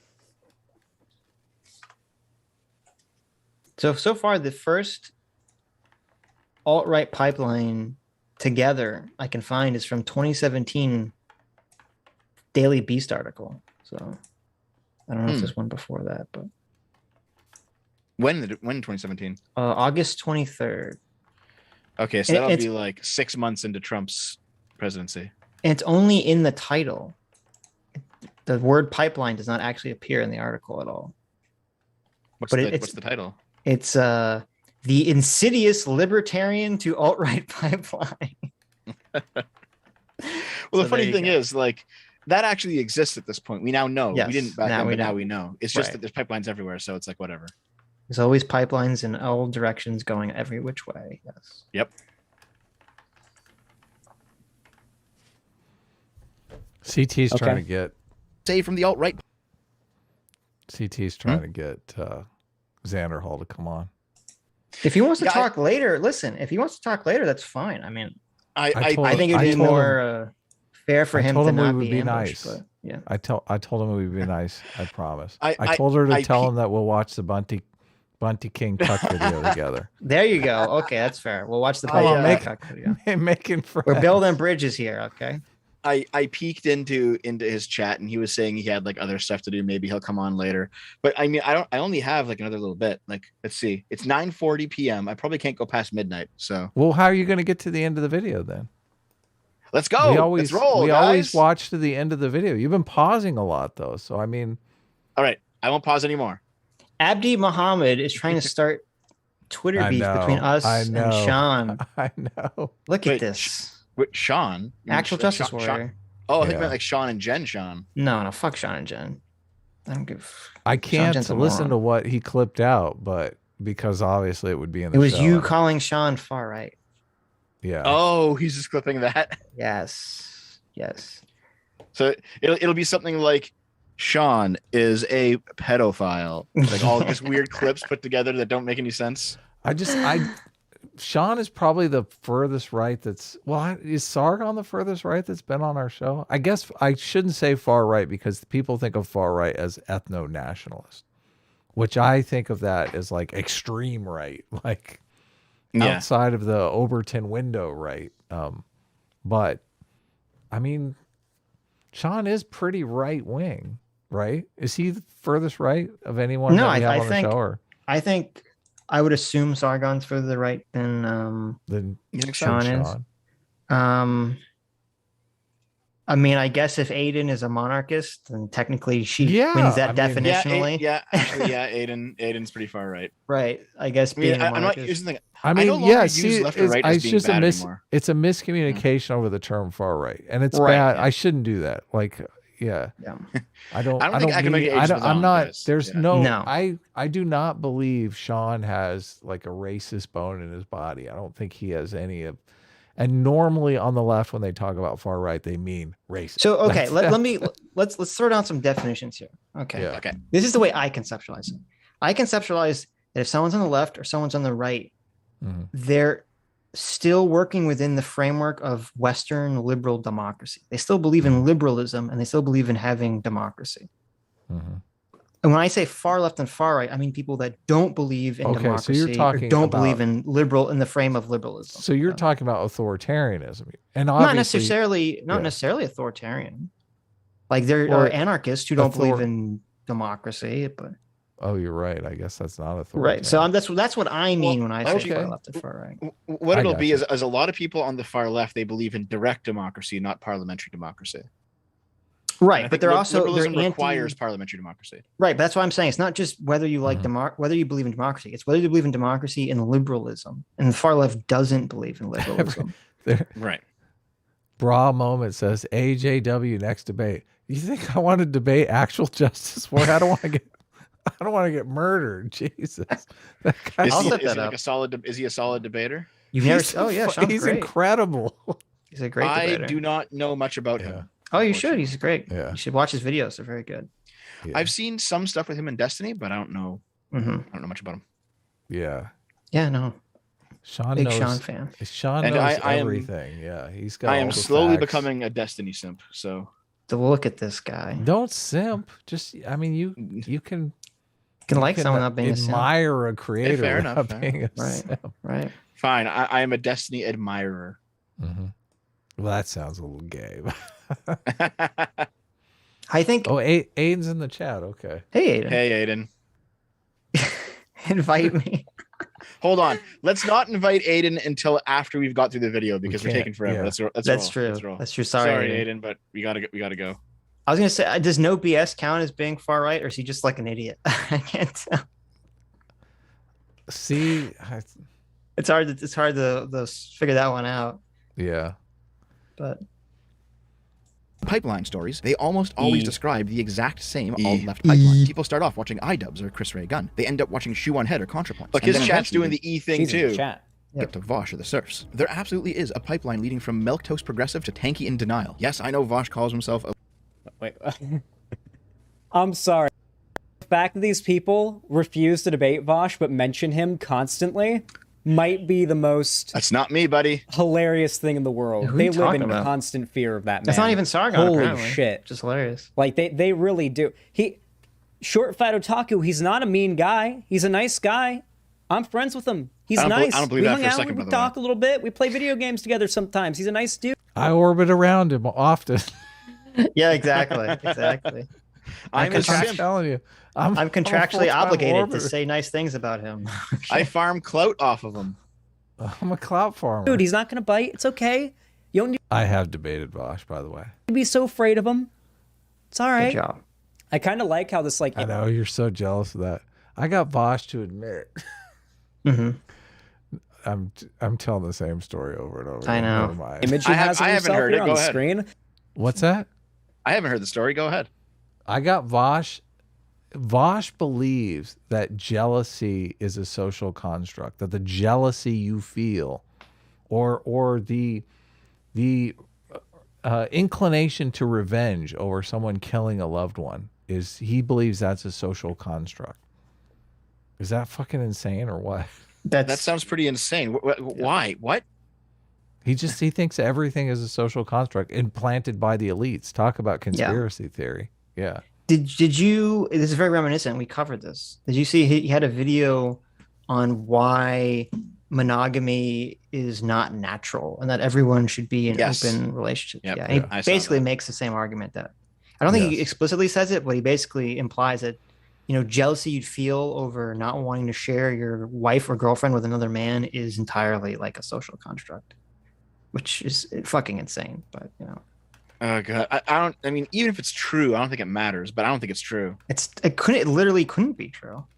Like, Yeah. how like it's so funny because there's all these factors of evolution that clearly point to whether animals are monogamous or polygamous, and even animals that are polygamous, it's almost always like one male bangs a bunch of women or a bunch of females of the species. I don't think it's very few animal species where it's one female bangs a bunch of guys. It happens. I'm trying to remember. There's a word for it because Brett Weinstein's talked about it. Like there's certain mating strategies for parental confusion that some animals will engage in. I think one of the most common ones that they always cite is like the bonobo monkeys. Is why they always cite them. The bonobos basically fuck like everything, and so they're like, Yeah. they're bonobo, they're monkeys like us, so therefore, we should be like the bonobos. Like, okay. Hypergamy is you're talking about. Hypergamy. Right. Yeah, the parental confusion stuff. Kind of looks like he's got some weird like ectoplasm drooling out of his mouth onto his shirt. It's really just like the shadow of the monitor. Yeah, like Dev. or like the shadow from his hand and the phone on his face, but like I'm glad you the figured way it that out, the buddy. shadow is placed makes it look like he's just vomiting up ectoplasm. Like the meme he's just seen has caused him to become possessed by a demon. and much like you'd see in like The Exorcist or something, he's just vomiting up black goo. I mean, that's what? I don't even see that at all. I'm trying to like look at it. It's like I know. I this see a is shadow. good. I like this Xanderhal guy now. I mean, when I look at leftist memes on Twitter, I do vomit up black goo like The Exorcist, so that's pretty appropriate. He's really hitting it. This is the funny part of the show. You love to see it. A libsock and places himself in opposition to overt tankies. But as we've gone over in previous videos... as I said, by the way, there absolutely is like pipelines that go from more moderate or far-right ideas to the left, okay? I personally Counter think three? that tankies are... Is this counter 3? Basically, every single tanky, in my opinion, was just a few different life experiences away from being a Nazi. They are... I think tankies are tankies for the same reason Nazis are Nazis. I really do. And okay, so that's correct. Just make it not only tankies, but socialists in general. And you will, it's the same thing. Yes, he's correct. It's authoritarianism. He's against authoritarianism. Right. Well, it's sort of correct. No. I don't know. Because on one hand, I argued for this earlier in the stream. I think that does happen. I think it is correct to some degree. On the other hand, I do think people are born with innate the Jonathan Haidt innate moral foundations that they kind of lean towards. Yes, yeah. And there are specific ones that would, if you're born that way, you're going to lean towards being a tanky on the left or a Nazi on the right. So ethnocentrism is probably the one that you're thinking. Yeah. And I think there are plenty of extremely radical, insane left-wing factions that I literally relentlessly shit on. The idea that Short Fat Otaku would like even try to suggest that me, Vosh, or any of these Breadtube streamer types that have made these videos don't constantly shit on the parts of the left that we don't like and we disagree with, that there isn't constant infighting is hilarious. Absolutely hilarious. Did you say that? Say that, Dad? Yeah, I don't think that was said. No, I didn't say that. Yeah. However, I will go on record right now being a bit more direct. I genuinely believe that Vosh is a crypto tanky. Because there's a bunch of videos out there where he explicitly expresses advocates more for violence. Yeah, there's more authoritarian socialist positions. There's a bunch before he got popular. There's a bunch of those videos, and I'm sure that will come around to bite him in the ass. He already has at this point. When you say tanky, do you just mean authoritarian, or do you mean specifically wants Stalin or whatever it means? I'm not orthodox Stalinism, but I do think that if he could get an authoritarian variant of socialism, which to be fair, at the end of the day, they're all authoritarian. But yes, you know what I mean. Of course. You know what I mean.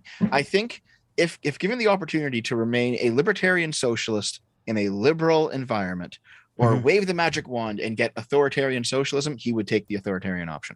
Oh, I agree with that 100%. And I think you'd have to be pretty delusional not to agree with that, honestly. So. We found out that's isn't that kind of Distributus's position too, but from the right wing thing. How do you mean that? He would take he's like, I'm fine being like the libertarian right wing. He didn't specifically say this, but he's like, I'm fine being sort of separated in our own right wing communities, but he thinks we need to have a Caesar come in and kind of like take over everything.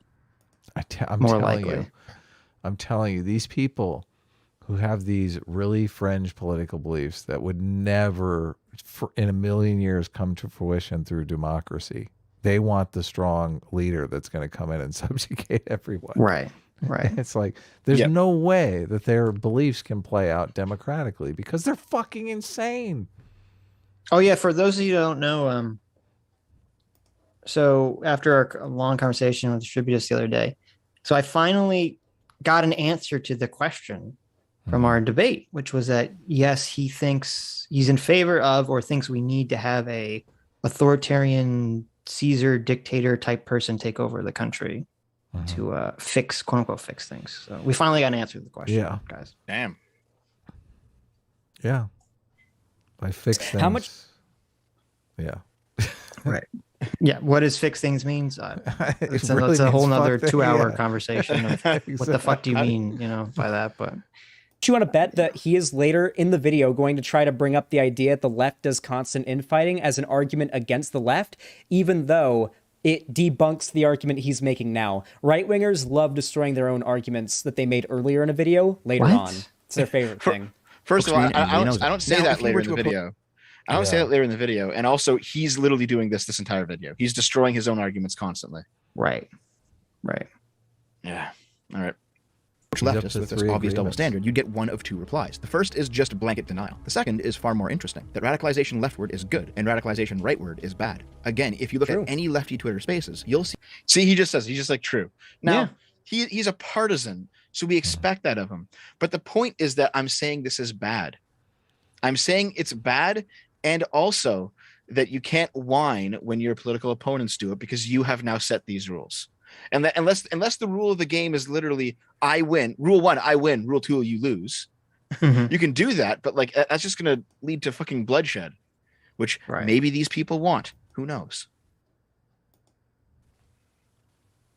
Tribalism is good, Dev. Okay, I don't know why you're on this high horse. Okay, you need to stop. Yeah, jeez. It's like is this where we get into? Is this where we get into the whole friend enemy distinction? Do you want to go down that philosophical rabbit hole?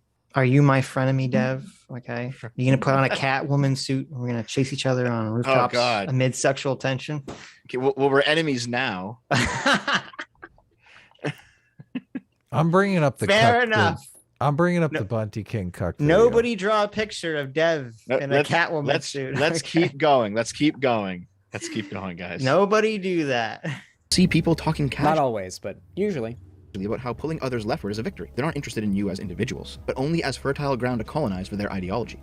Dude, I love when people I love when people pretend like they're unbiased, nonpartisan arbiters of logic and truth, that they look purely like they have no biases, the left and the right, they don't care. They are on neither side. They are truly centrist, truly big brain centrist. I could care less who the fuck you vote for, to be honest with you.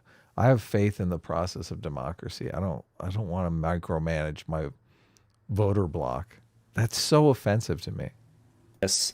But that's all these people care about. That's all Xanderhal cares about. I'm watching this video, and this guy, you can tell what this guy's doing. Xanderhal wants to deliver like 100,000 voters to the next Hillary Clinton, to Kamala Harris. That's his ultimate goal in life. What a fucking sham.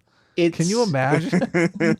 It's interesting to me too, like the way he's framing this, because what Dev said in the video, pretty innocuous. We agree with it. Trying to be anti-tribal, trying to put away your biases. Those are all good things, and yet Xanderhal takes this extreme, like, oh, he's just pretending like he's this, like no, and I think he even makes the argument. He says no one could actually be this way. We all have our biases. It's like, okay, yeah, fucking obviously, Xander, we're not retarded. Everyone has their biases, but we should be trying to put ourselves in a position. This should be the paradigm that we strive for. The goal that we strive for should be to not be biased and not be tribal and blah blah blah blah blah blah blah. You should at least attempt to do this. Okay, yeah, that's a good thing. That's entirely for a good thing. For objectivity. But we see this, right? But it's like we see this a lot on. It feels like coming from the left. Like they don't get this idea that there can be goals or paradigms that you will forever strive towards but never reach, and that has a positive social utility. Like that's kind of what a lot of Christianity is based around. Jesus is like the perfect person that you'll always strive to, emulate, even if you'll never exactly, reach that level of amazingness. By the way, this guy puts up sort of a very nerdy kind of, that kid on the train in Polar Express. The one, the kid with the glasses that goes, well, actually, he kind of puts up that sort of front.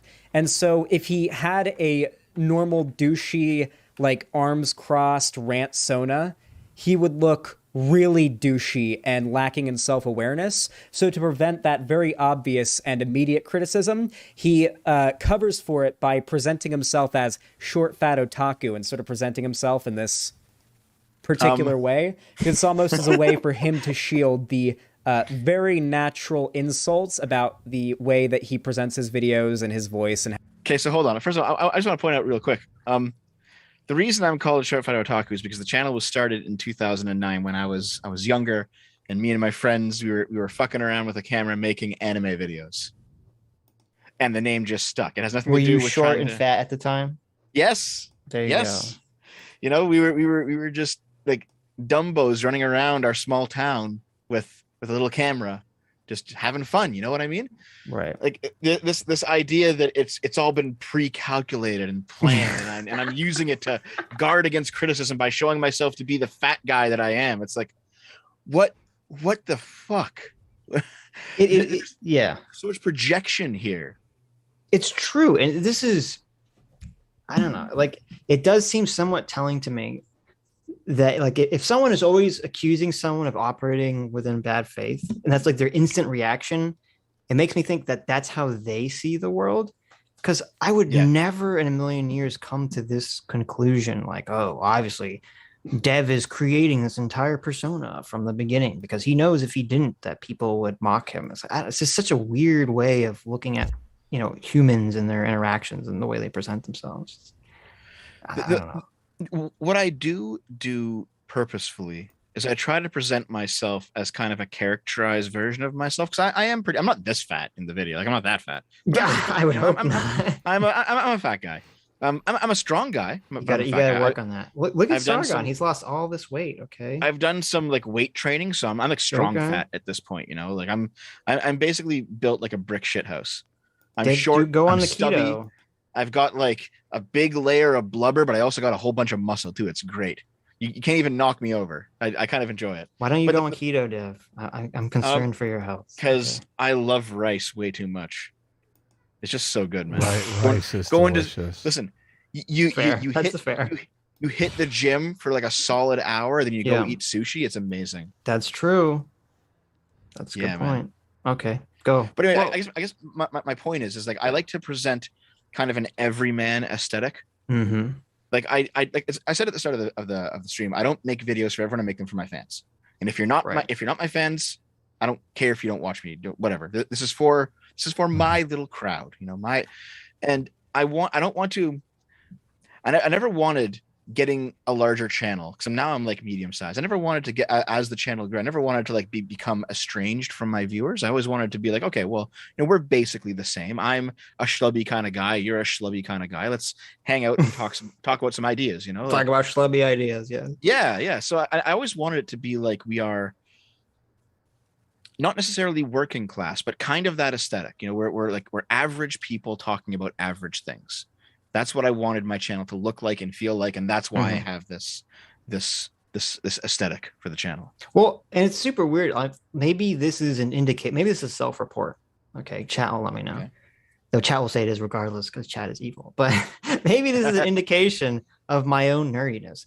When I watch your videos and I listen to you talk, I don't think like, oh, what a big old nerd. You know, he's going for the nerd aesthetic. I've never thought that about you whatsoever. I don't think the way you talk or present your videos is particularly nerdy at all. So I'm not even, I don't even understand where Xander is coming from with this.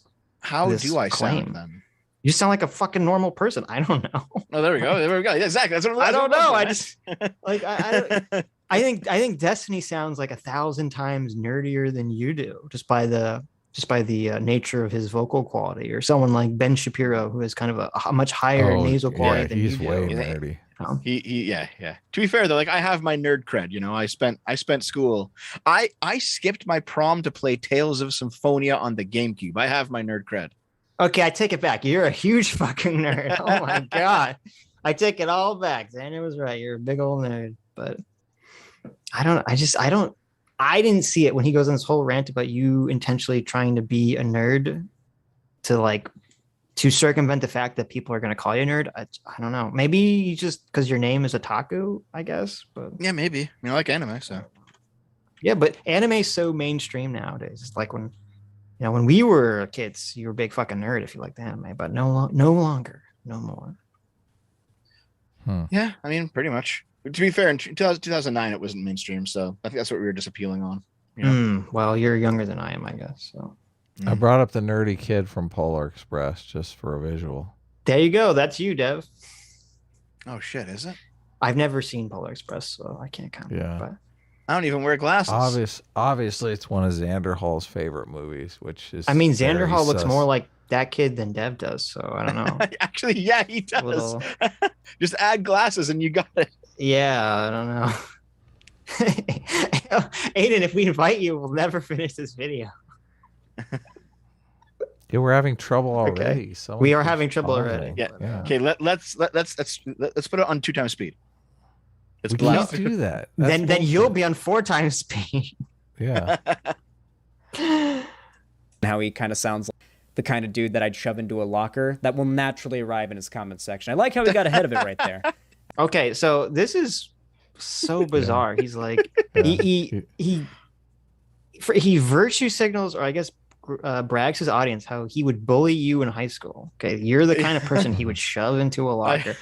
Which is so funny because like when I looked up his alt-right pipeline video, yeah, he looks so nerdy in that video. Like is he like a little scrawny kind of wiener kid? Yeah, like he's like, I'll bring up a picture only because you know. Okay. Okay, but like, I think we used a picture in a previous video. I don't know. Just I wouldn't be, you know, you to me look like the kind of person who was getting, you know, pushed into lockers in high school. Okay. Just saying, you know, don't throw stones. Well, actually, despite my video game cred from high school, I was still an athlete. I ran track, actually. Yeah. I made it to OFSA in high school. I didn't rank in OFSA, so that I had no future as a track runner, but I made it, and that's what counts. Yeah, it's tough to get on the track team. Yeah, I put a picture in our Twitter DMs. I don't know, it just doesn't scream, you know, jock bully to me or bully to me. I mean, this is very similar to the picture I put up here. Right. I can see it. I think like his shoulders filled out a bit more over the course. Because like, did he, or is he just wearing a big baggy shirt? Oh, maybe. But I mean, you know, your 20s is kind of when your shoulders really broaden out, you know. So maybe, who knows? There you go. There's lots of like pencil thin 19-year-old kids out there. I mean, this is pretty much a dead ringer for the Polar Express kid, to be honest. Okay. Also, at this point, like considering my physical shape, there's no way he's pushing me around in any way. I am like as wide as I am tall at this point. You're a chode, basically. Yeah. There you go. I can appreciate a man who thinks ahead. Say nothing about changing people's habits, or their inclinations towards harassment or violence, only that they're now playing for the correct political team. This attitude, in fact, makes them more likely to be harassing or violent, because now they have moral righteousness on their side. I used to be part of the bad team, but now I'm part of the good team. So if I do all that bad shit I used to do... This is actually a good point. I actually agree with this. There are plenty of people who agrees feel again.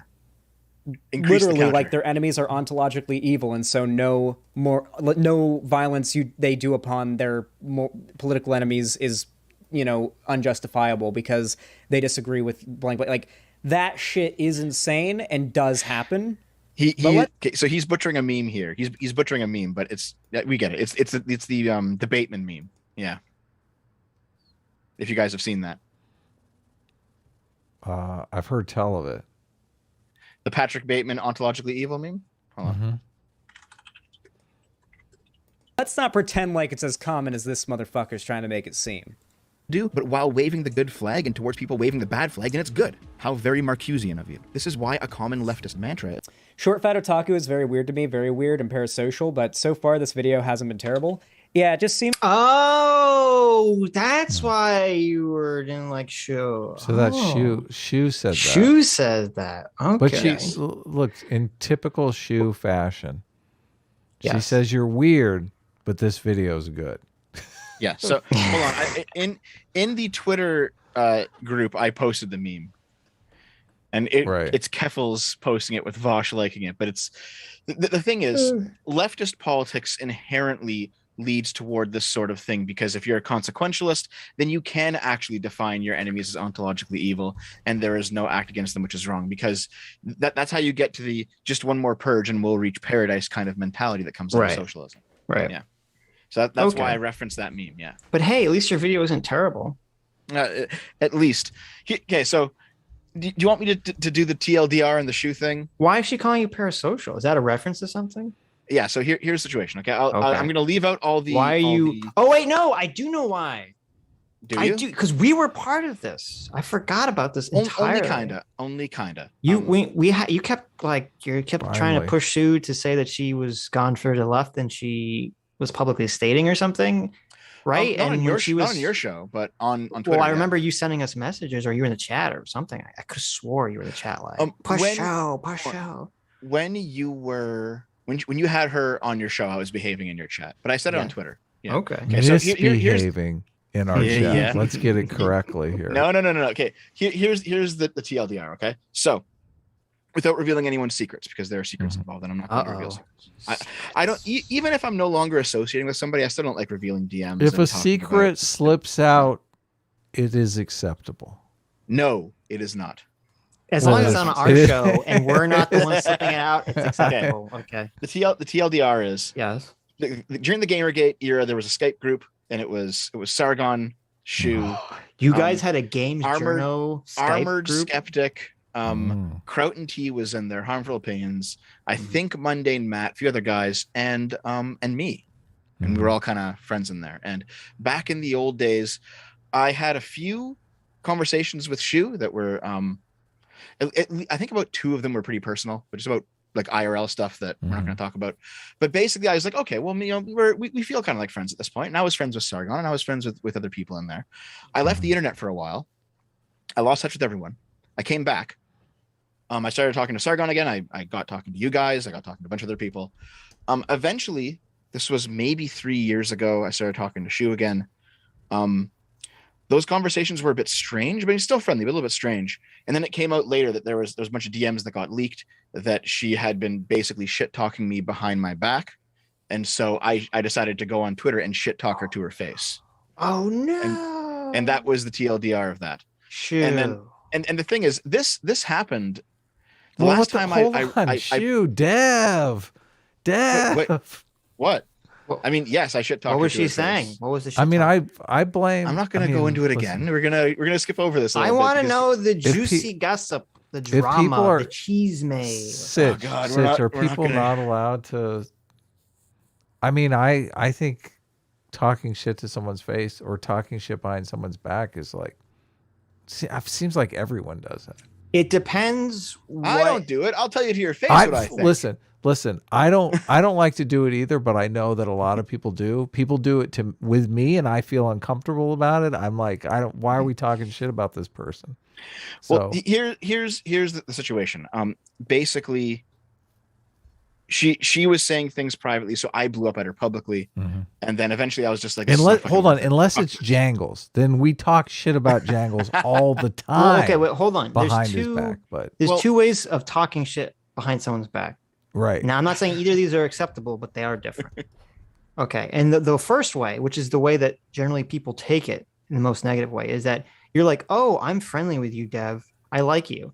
And then you're like, I fucking hate that Dev guy. He's a piece of shit, right? Yeah. That was the way that she did it. Yeah. Okay. So that's the more extreme version. The other way, the way I think Adam is talking about, which is far more common, though you still shouldn't really do it, is like you're friends with someone or you like someone, but something they did bothers you, and you're like, exactly. or bugs you, and you're like, oh, you're complaining about something they did, That's what it is, privately. Which, right. That's sort of a different behavior. So, but you're saying that it was happens the first quite often, yeah. But I mean, it could be. What were the leaked DMs? I mean, it could be either one of those situations. She was such a nice person and goes out of her way to be nice about people who are generally mean to her. Well, they were leaked from her private chat with her friends by somebody in her friend group. And at this point, you can only find them on Kiwi Farms. But the point that I'm making is that this all blew up like in the spring and summer of 2020. And I haven't talked about her since then. And I just consider it to be done. So this is what she's referencing here when she says SFO is very weird to me, very weird and parasocial. I'm not anything to Shu at this point. I haven't talked to her in 2 years. I'm probably never going to talk to her again. And I don't feel any urge to bring it back up. I mean, recently, because we had her on, and I think you were like, you and Sargon were both accusing her of becoming too far left because she was hanging out with Vosh and stuff like that. And I think you were both. Well, I mean, it felt like both of you were trying to pressure her not to hang out with Vosh, which I thought. I mean, come on. We're going to tell people who they can fucking hang out with. It's like, geez. Well, that was something that I could see myself saying, say, 3 years ago or 2 years ago, maybe. But I mean, but not anymore. I don't care anymore. You were implying it super hard recently. Well, hold on. When was this video? When was the stream? When she was on, I don't know, 4 months ago, 5 months ago. Do you remember this? Sitch? I might have made fun of her at that point, but I wasn't. No, I didn't care at that point. I thought you did. I kind of vaguely remember you. I thought you wanted to come on and talk to her. Shu started hanging out with Vosh, and it was a big uproar. Oh no, that was years ago. Socialist. Yeah. This wasn't years ago. Well, this was like she did turn into a socialist, yeah, but. Well, no, she started hanging out with Vosh like 2.5 years ago. She was not a socialist. She was not a socialist. That's not. Oh, yes, she is. She absolutely is. She's purely totally socialist. Unfair. You're being weird and parasocial now. That's totally unfair. I don't care what Shu is. Okay, she can be as much of a commie or a Nazi or whatever she wants to be. I don't give a shit. I'm done. I consider it done. I feel bad, Dev. I don't mean to attack you here. I feel like you're getting a little. I feel like this may be hitting a little too close to home. So. I don't know. First of all, hey, Hot Diggity, and that is also evil. Like what you just said. What did Hot he Diggity said Shu say? plus Vosh is the OTP. I don't know what that even means. The one true pairing.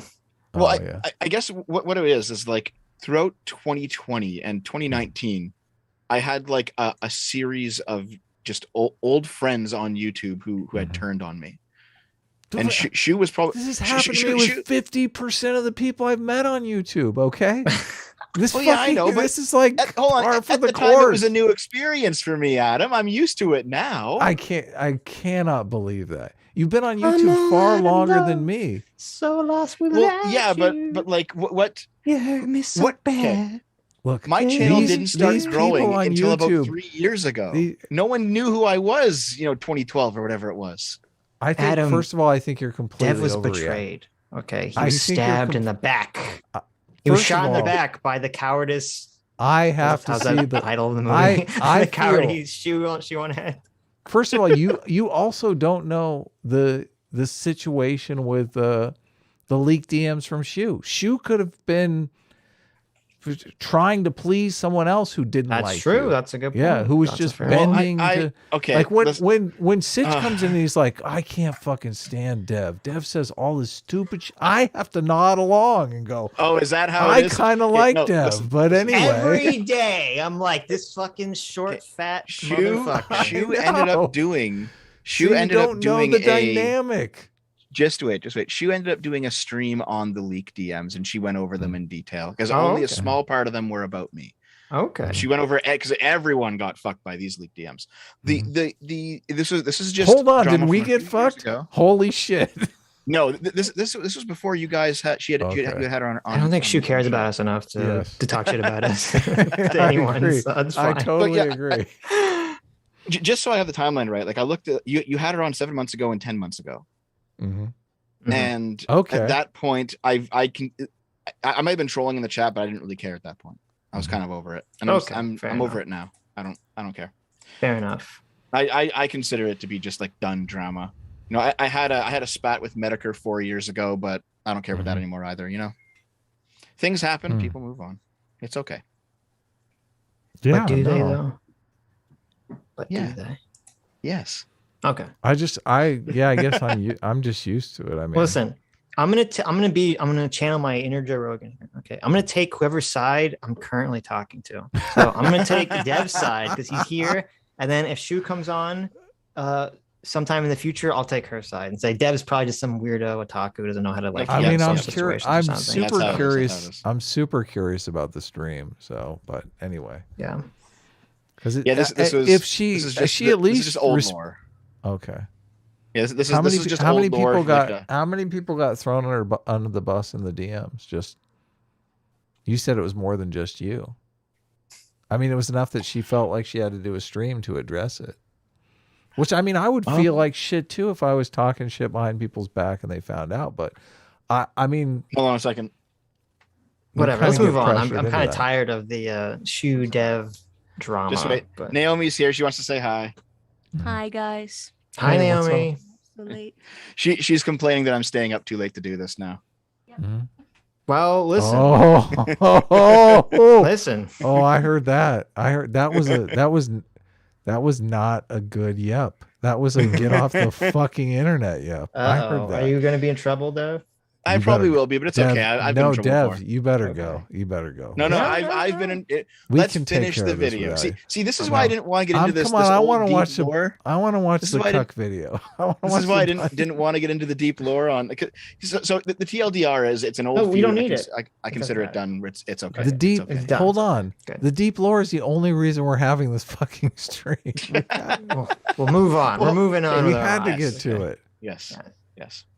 Seems like he's really trying to sort of damage control for the amount of bad press it puts out for the right, that the alt-right pipeline is a recognized thing now. Does Dev even care about the press for the right? He's not the fucking representative of the right. None of us give a fuck. Really. Yeah. Nope.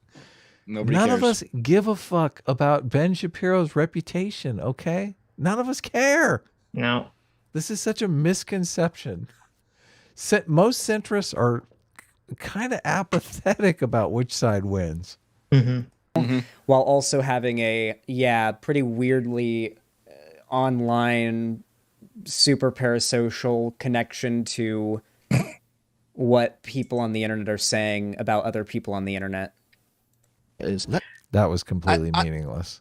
This is just weird because he's literally reacting to a video. What radicalized you, or what? He's literally reacting to a video about what someone on the internet is saying about other people on the internet. And he's criticizing you for doing that, I guess. I just hate that the term parasocial has become part of the discourse. It's such a fucking meaningless, shitty word at this point. It's totally meaningful. What are you talking about? Well, okay, the way people it's are overused is the problem. It's very overused. Well, it's because so many people are in parasocial relationships. I mean, it's being used a lot because it's a. But so what I understand parasocial means basically you watch a creator, you almost religiously watch this creator. You feel like you have an affinity with him. You feel like he might even be your friend, and then that can cause problems because you're not actually his friend. Okay, fair enough. That's parasocial. But that's such an easy you understand way what to it dunk means on perfectly. somebody. Well, but it doesn't make sense to call my understanding was the content creators aren't the parasocial ones. It's if you have someone the person who watches the content creator has never had a personal interaction with them, but feels like they're good friends or something. So much so that it actually, has some negative impact on their life, much like the mental illness conversation. So when two creators have conversations or they're friends or they go on streams with each other together, like that's not parasocial. Or when, for example, creators like their audiences, that's not parasocial. It depends. It could be parasocial if you have a relationship with someone in a work environment, but they believe that it's more of an intimate relationship. That's not what parasocial means, though. At least I don't. Not in this context. I don't think. Not in this context. To me, it's using it to mean that, though. I know, but to me, it very clearly means someone thinks they have a relationship with someone else that they've never actually interacted with at all, like on a personal level. That's what I conceptualize parasocial as. Yeah. But. Which is why just relationships are one-sided relationships where one person extends emotional energy, interest, and time, and the other party or persona is completely unaware of the other's existence. Okay. Right. Okay. Exactly. So, like, a perfect example of this would be, we've all seen those really depressing videos where some guy donates like thousands and thousands of dollars to like Brittany Venti or some girl who has an OnlyFans or something. and then maybe they meet and they like hug, and then she's like, okay, no, go away. I want to, fuck my boyfriend. Like that to me is a parasocial relationship. Okay. Yeah. Which is why I don't think it's like, for multiple reasons, it's just not a useful term for this conversation. Well, it doesn't make sense to refer to you as who were you engaging that with exactly? I don't even know who it's being referred to and how it's being referred to in this conversation. Unless she's saying that you are parasocial with her. I mean, maybe, but we had those old Skype. Like, right, you guys interacted with each other. You're not like strangers. Yeah. So yeah, I don't know. Couldn't tell. Whatever. But Xanderhal is saying that like there's a parasocial relationship with me towards the right, I think is what we're actually talking about here. Oh, okay. Yeah, and that's like no, I don't care about the right in that way, Yeah, I think they're using the word wrong here. Okay, that could be it. There are many negative things you could say about me, but I don't think you could call me that. No, you just a Nazi simp, but parasocial. Wake up again using that quasi-religious awakening language you've talked about before. These radicalized people use all of the tools of previous repressive. Why does the half of the time SFO draws himself as a big fat man, and the other half of the time he draws himself as a skinny little kid? He's got an eating disorder. Don't do that. It's. I don't draw myself. I'm not the artist. Yeah, but why do you use pictures that show you as a skinny nerd versus a fat nerd? Actually, I just let artists draw whatever they want. They could draw me fatter if they wanted. I'm okay with it. That's the reason. Why are you doing this, Dev? Explain yourself. I do like that. So, okay. These people, they will take something like simply referencing a dead name or referencing an edgy joke. And they'll be like, this actually means something terrible. Like, do you see on Lance's Twitter feed today, he brought up people who are making 41% suicide trans jokes by simply saying 41% and like kind of being edgy. Like, how many trans people have you killed today? Oh, that one killed themselves. I didn't have to do it. Like, you know what I mean? Like just being shitty and edgy just for the sake of getting a reaction out of somebody. Mm-hmm. And Lance gave him that reaction because Lance is a fucking retard. But there's clips of Lance doing the same thing with the Holodomor. And it's like, you guys know what we're talking about.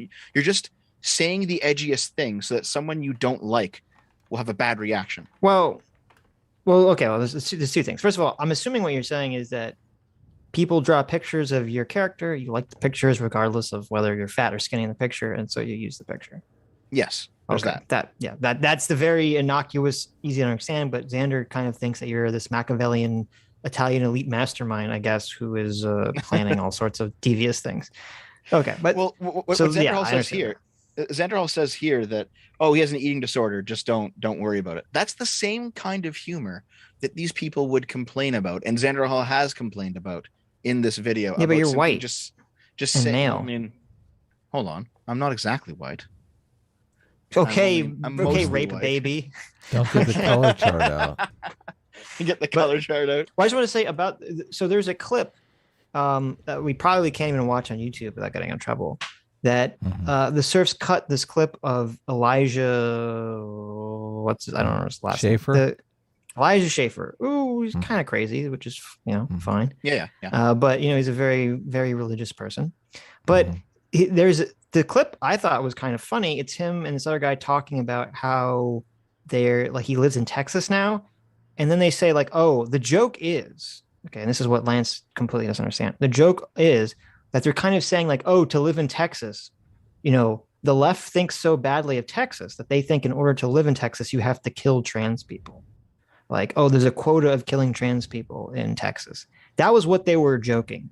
So the joke wasn't, ha, ha, ha, killing trans people is funny. The joke was the people like Lance think Texas is so fucked up that they think we have to kill trans people to live in Texas. Okay, that's what the joke was. That was all totally lost on Lance, 100%. Okay, yeah. It wasn't. No, that's just that was they're the joke. Dishonest. It's not lost you think he on understood? them. I don't think he understood. Yeah, they that. know. I don't think they know. They know what the joke is. I'm skeptical, but I guess the point that I'm trying to make is that when Xanderhal says here, he says he has an eating disorder. Don't be mean. He's making the same kind of edgy joke. Like if I pointed out a fat person and said he has an eating disorder, don't be mean. Yeah, of like, course.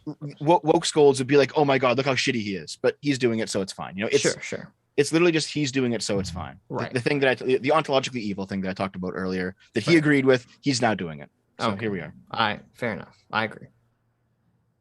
Ableist. Regimes. The big lie is now my truth. Anecdotes are now lived experience. Rejecting political neutrality in the marketplace of ideas has become cancel culture, which they then further cloak by calling it accountability because they've lost the optics war on canceling. Bootlicking pride in the ideology is now called virtue signaling. It's the same mechanisms retooled for the modern age. As it turns out, the concept of a pipeline funneling people away from the left is also something that has been rebranded and retooled for leftist purposes. It was once called the walk away movement, otherwise known as how I left the left. In 2018, Brandon Straka, a gay Democrat, started the movement and tried. No, how I left the walk away movement is for people who want to grift. The walk away movement is exclusively a movement of people. Okay, no, that's not true. What I'm saying is, if you're asking the question, why is it that people seem to be moving away from the modern day version of leftism?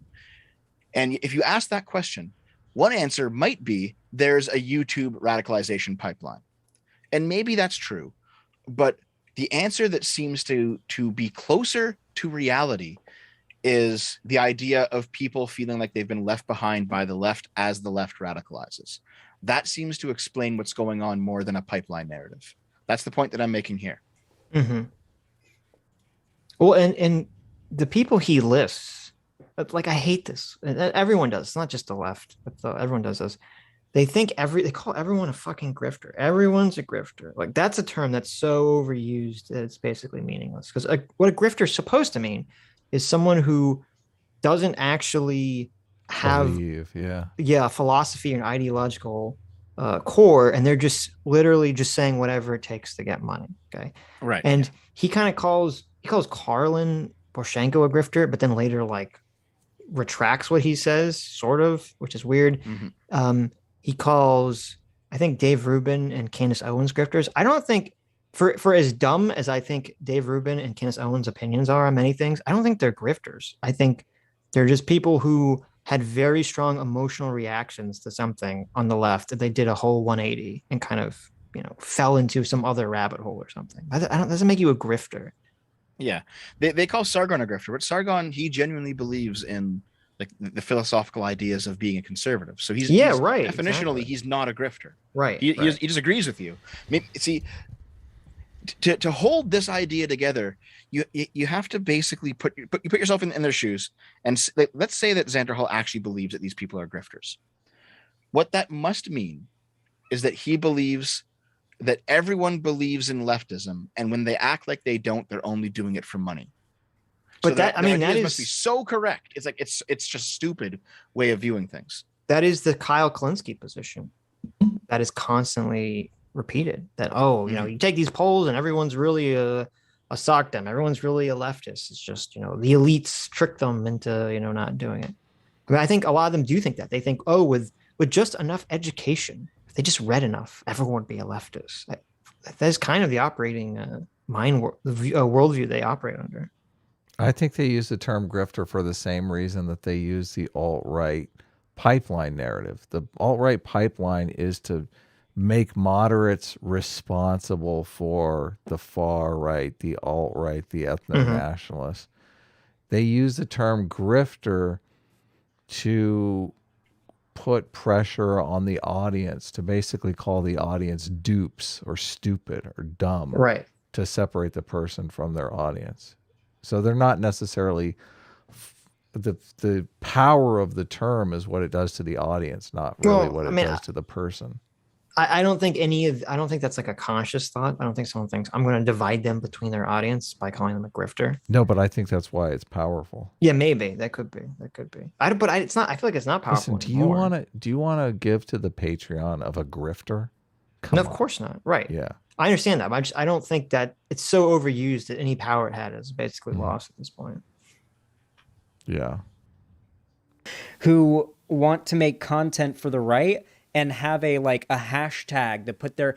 Okay, The walk away movement was the how I left the alt-right pipeline thing, but explicitly designed to propel astroturfed grifters into prominence. People like Karlin Borisenko, people like this guy, people like, who is that one dude? It's so weird because he calls Karlin a grifter, and then later he praises her for retaining certain left-wing beliefs. So how can you hold for defending Blair White in that debate? Yeah. I did not know who Karlin Borisenko was until she debated Shu.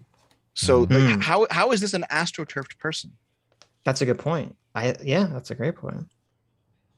She wrote a blog post that blew up.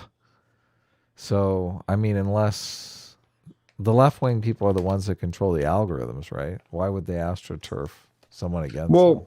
Who's this guy that you have this picture of? I'll talk about him in a second. Let's just hit play here and we'll see. That we covered, that was trans dude that was like a hashtag walk away, had the blonde hair and was like marching through West Hollywood with like a sign saying like vaccines are evil, like before COVID. This is back in 2019. I covered this person. Candace Owens was all over walk away. Yeah. It's basically a sort of like grift astroturfed right-wing figures into prominence with a... I mean, and Candace Owens blew up way before the whole walkaway movement. Yeah. Candace Owens is not a grifter in any way, shape, or form, Sitch, right? No, she's just an insane person. I mean, she's actually insane. She's not doing it for money. I think you could make the argument that Candace Owens doesn't have strong political beliefs, and that I was going to say, like, just to be, Well, I don't know. No, here's the thing. I don't think Candace Owens is like a grifter per se. Well, how are you describing grifter? Someone who doesn't believe in the political philosophy that they are espousing. Okay. Right. I think Candace Owens does believe in her political philosophy. However, I do think she's inherently dishonest and that she will generally try to frame things and people in the most bad faith negative way possible. And she knows that they're not, that she's doing it in a dishonest fashion. That's my interpretation of Candace Owens. She's an attorney. She's just going to war. I mean, I can understand.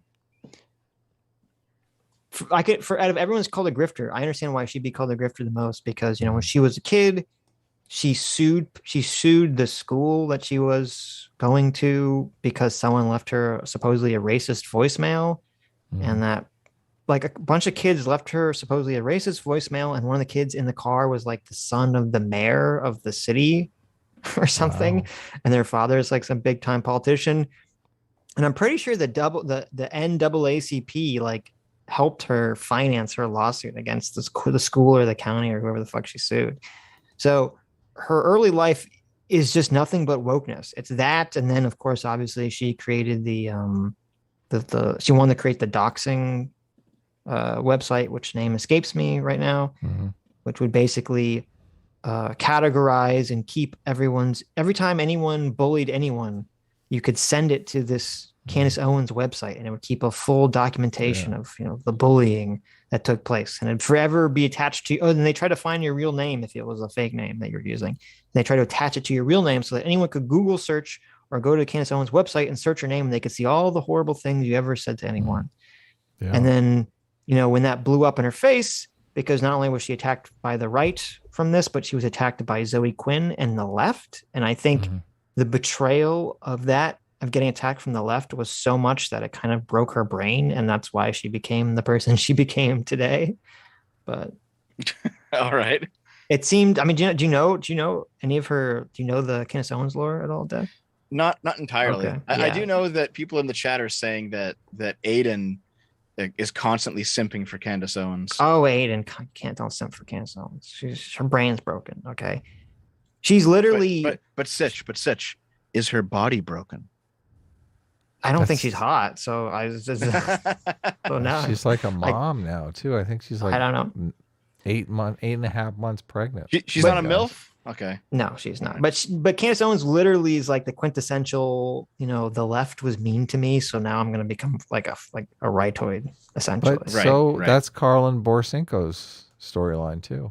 But not really, because Karlin Borisenko has like principles that she's like, oh, these people violated the principles I was upholding philosophically. Candace Owens is like, Zoe Quinn got me canceled, and therefore I guess the left is evil now. And it's like, oh, okay. Well, what about when you were trying to do like all this left wing kind of crazy shit? You mean? And she never owned up to it either. Stuff. And that, she wanted to create a doxing website, and she sued her school for being racist. And the problem, I think the problem with Candace Owens, that kind of, if you've seen the legendary, and I'm pretty sure we covered this, the legendary conversation between her and Blair White on Dave Rubin. Guys, if you haven't seen that, that you have to go watch that. That is like a key point in internet history, is that debate between Blair White and Candace Owens on Dave Rubin. And I think people would have been much more forgiving of Candace Owens if she just owned up to it and said, I did this and I think it was wrong, and this is why I understand it was wrong, blah, blah, blah. But she refused to take responsibility for her actions. Like that rubs people the wrong way. Like any good Republican would, right? Like any good conservative. Personal responsibility. Yeah, exactly. But I mean, I guess it worked out for her because, she blew up. She's making lots of money. She's very popular. She's rich, bitch. She's very rich. So yeah, she's definitely very smart. That's why I do think she's dishonest. For her. Candace Owens is very intelligent, and she knows how to frame things and discuss things. Knows how to grift. And if you listen to her when she's talking and debating people, she's very smart. She knows how to catch people and, in rhetorical traps, and catch people in logical errors and all this other stuff. So look at this. I'm not leaving yet, chat, but we got to get going. Yeah. Look at this show number 3. Oh, wait. Is that the guys? Ben Shapiro, Jordan. I thought we covered that. Blair White. We did cover it. I remember watching it with you. This looks like something different. I thought it was a different one. Hashtag for them to get behind sort of movement. It was sort of like a response to the how I left the alt-right pipeline, how I fell down it type of content. Yeah. I do encourage disaffected liberals to leave the Democratic Party and vote for Trump-leaning Republicans. And to the credit of people who actually view this as a radicalization effort, Straka was later arrested and convicted for his part in the January 6th Capitol riots. I feel another agree coming on. Listen, short Fat Otaku, I actually do appreciate you even bringing this up, because literally, listen, not just agree, but appreciate. Look at credit that. for short Fat Otaku for even bringing this up. It does not benefit his argument at all to bring this up. Claps. And that's actually, kudos. Because it actually doesn't benefit his argument at all to bring this up. And my expectations, I'll admit, weren't too high. Oh, thank you. But yeah, actually, cool. I respect that. I respect that he actually showed a story that doesn't really make his argument look too great. Because it's almost like I'm interested not in partisan hackery, but finding something that maps onto the truth. Well, yeah, it doesn't contradict your argument. It contradicts the version of his argument, the straw man argument. The straw man, exactly. Right. That's the point, right there. Because he's not making the argument you think he is. Maybe he was reading the chat and he missed where you said, like, there is pipelines that can push people in these directions. Mm-hmm. So maybe he just completely missed that part of the video and it's just lost. But does it happen? I can respect that. The walkaway movement did certainly appeal to people on the center left, who found themselves slowly migrating rightward, as they felt that the left had abandoned them and their interests. For example, Ariel Scarcella, a prominent lesbian activist. Before we start talking about Ariel Scarcella here, okay? Before we start talking about Ariel Scarcella here, let's look at what Ariel's videos were primarily focused on when they're not political. I like this. Before we talk about her, let me poison the well. Okay. Yeah. Let me look up some shit that makes her look terrible. Right. Okay. Let's look at Ariel Scarcella's most popular non-political videos. Okay. What do we got here? Stop doing this to women in bed. Transgender woman shows lesbian her vagina. Gay guy shows lesbian his penis. Straight girls explain penetration versus oral. Bi-curious girls kiss for the first time. Ariel Scarcella. Why aren't we watching that video? Is my vagina... That sounds way more interesting than this. What do you think this type of content prior, these are from 3, 5, 7 years ago. We were watching that on Tuesday, 6 years ago and stuff like that. What do you think the focus of her content on? You want to watch the scissoring versus tripping video, Adam? What is the difference between scissoring and tripping? We got to get to the bottom of this. Okay? Oh, man, we might skip that one. Okay. Isn't it the same thing? Apparently it's not. Apparently it's not. Okay, all right. I swear we covered that Dave Rubin guys thing, but it doesn't look like we did. I'm telling you we did. I feel like we did, but it's not in here. There were some streams that we made that were lost, I thought. No. Because they were like split between someone's channel or something. No, we have one. No, we have. They're all archived. Okay. Okay. The entire internet lore is here. Anyway. Even the Jonathan Stossel. Fucking Jonathan. Okay, so what do you think his point is going to be with bringing this up? What do you think his point is? His point is going to be she's a grifter. Obviously, that's what he's going for. She only cares about the money. She's on the grift. Grift-orific. Press play already. Before she became a right-wing content creator. Why is this so horny? I'll tell you why, Seanhead. These videos are meant to be the very first thing that comes up when a 13-year-old, I should say like a 10-year-old who doesn't know about porn websites yet, looks up lesbians kissing on YouTube and expects porn to come up. She wants her channel to be the first thing to come up. I mean, come on. Okay. It is kind of smart. But this is Xanderhal has an inherently conspiratorial Machiavellian mindset, which does not map onto fucking reality. Okay. Ariella Scarcella did not think like, I'm going to 7 years ago I'm going to sucker in 13-year-olds who Google lesbian kiss on YouTube. Okay. She's a lesbian who's covering lesbian topics on YouTube and very quickly found out, hey, if I talk about these sexual videos shit, get a lot of views. A lot of horny boys and males who are probably over the age of 13, who are probably 18, who are in college or whatever, are going to fucking click on my video because they're going to see a title and go, oh my God, stop doing this to women in bed. What am I doing to women in bed? I need to learn what to do here. Yeah. Wait a second. These videos are 5 years old, 6 years old, 7 years old. Xanderhal would have been that kid. Yeah, exactly. Exactly. I mean, that's how he knows. Or it's like, oh, transgender woman shows lesbian in her vagina, and then she reacts to it. Okay, it's just clickbait shit. That it's very well done clickbait, obviously, because it has like millions of views to it. I don't see how is this indicative of her political opinions whatsoever, or cast anything negative about her character or intentions. It doesn't. Yeah, it doesn't at all. There's nothing wrong with this kind of content. Well, maybe he has a further point. Maybe not, but clearly this is meant to appeal to horny boys, right? This is not content aimed at lesbians. I'm sure there's horny lesbians that want to watch this content too, Xander. How dare you? How dare you? Lesbians are not watching the 23 million lesbians did not watch. Stop doing this to women in bed. I'm sorry. Do you guys think 23 million lesbians were watching these videos? Well, to be fair, that video specifically not aimed at lesbians, probably. Or not only aimed at lesbians, because everyone wants to know what to not do to women in bed. Okay, come on, Xander. Listen. Dev lost his virginity at 14. He was looking up what to not do to women in bed when he was 14. Okay, I was typing that shit in. Yes, into my family Pentium 3. He was Dev was in the AOL Instant Messenger chat room saying, "Hey guys, 14-year-old male here." Oh shit. When all the people responded, "Wow, I'm an 18-year-old female. Tell me about yourself." Dev totally responded, and he explicitly explained in detail his body to these totally real females online. It turns out it was a fed the whole time. It turned out it was a pedo the whole time. This was late. This was early in the days.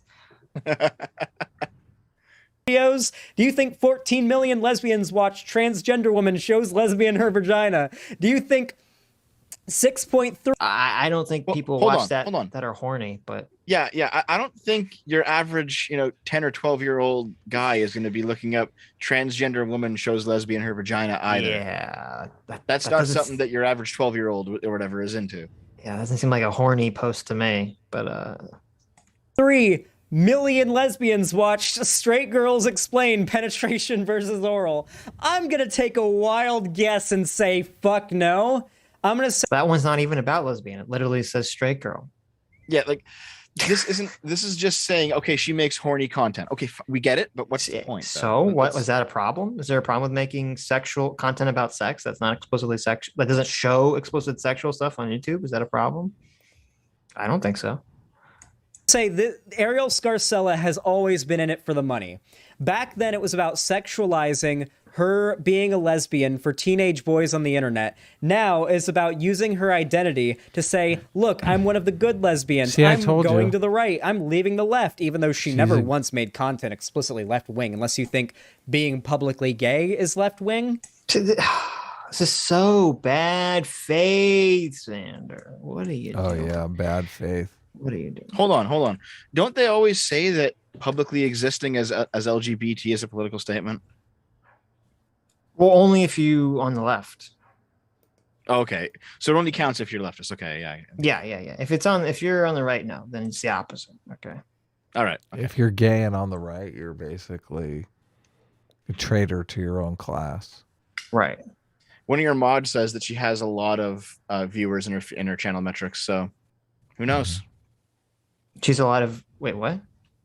She has a lot of female viewers in her channel. Oh. Ariel Scarcella. Yeah. That doesn't surprise me at all. If you look at her, all her original content was like lesbian video speed dating, coming out as lesbian. It's like lesbian stuff, how to pee in a dress. Like it's like a bunch of like girl shit. How to pee in a dress. Okay, got it. Yeah, like I am a little curious about that. It how to walk like a lesbian. Like to me, this is such a bizarre. This is such a bizarre critique for Xander to make. It's like, okay, she is lesbian and she made content about being lesbian. It's like I thought the left was supposed to be all in favor of like people talking about their lived experiences, especially people that are part of marginalized communities like being lesbian. Okay.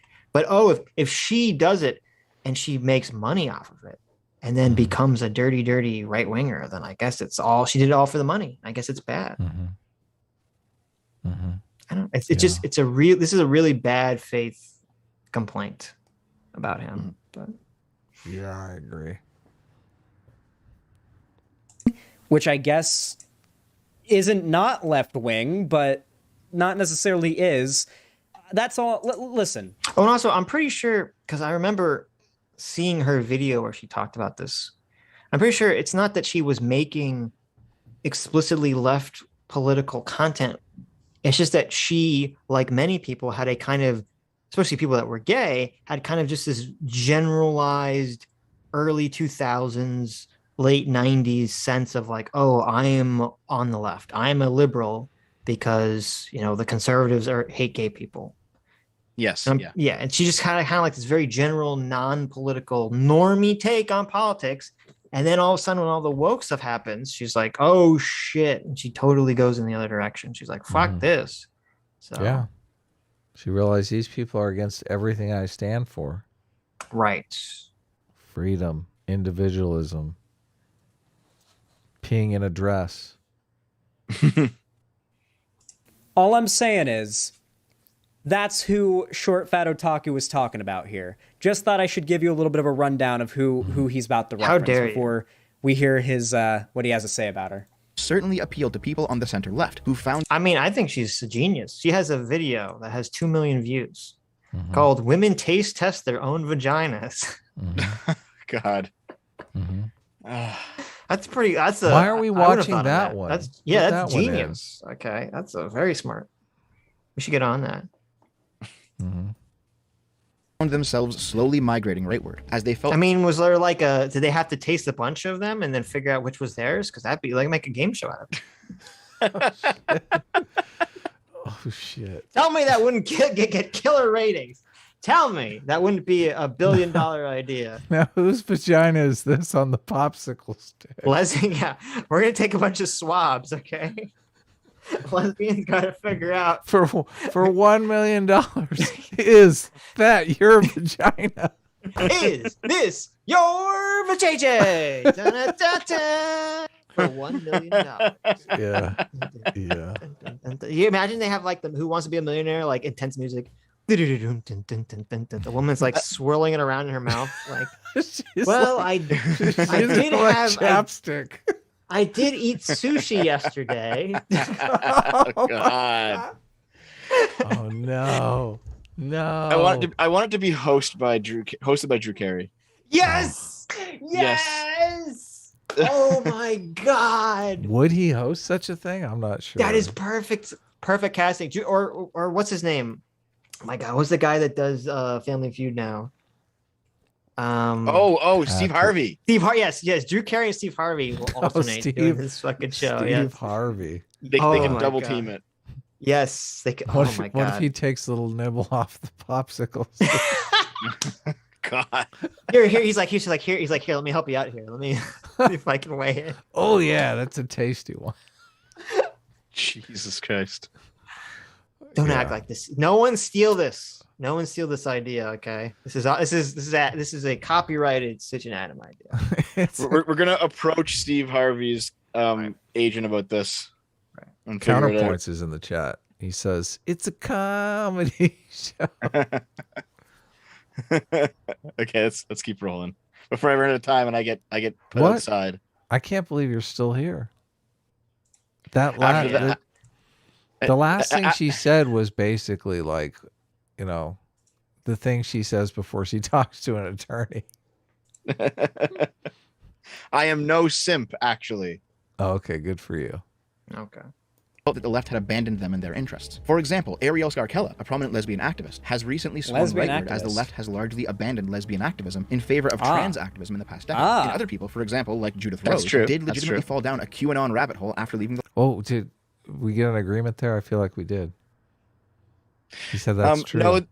No, I said that's true. He was laughing at the fact that I said something correct.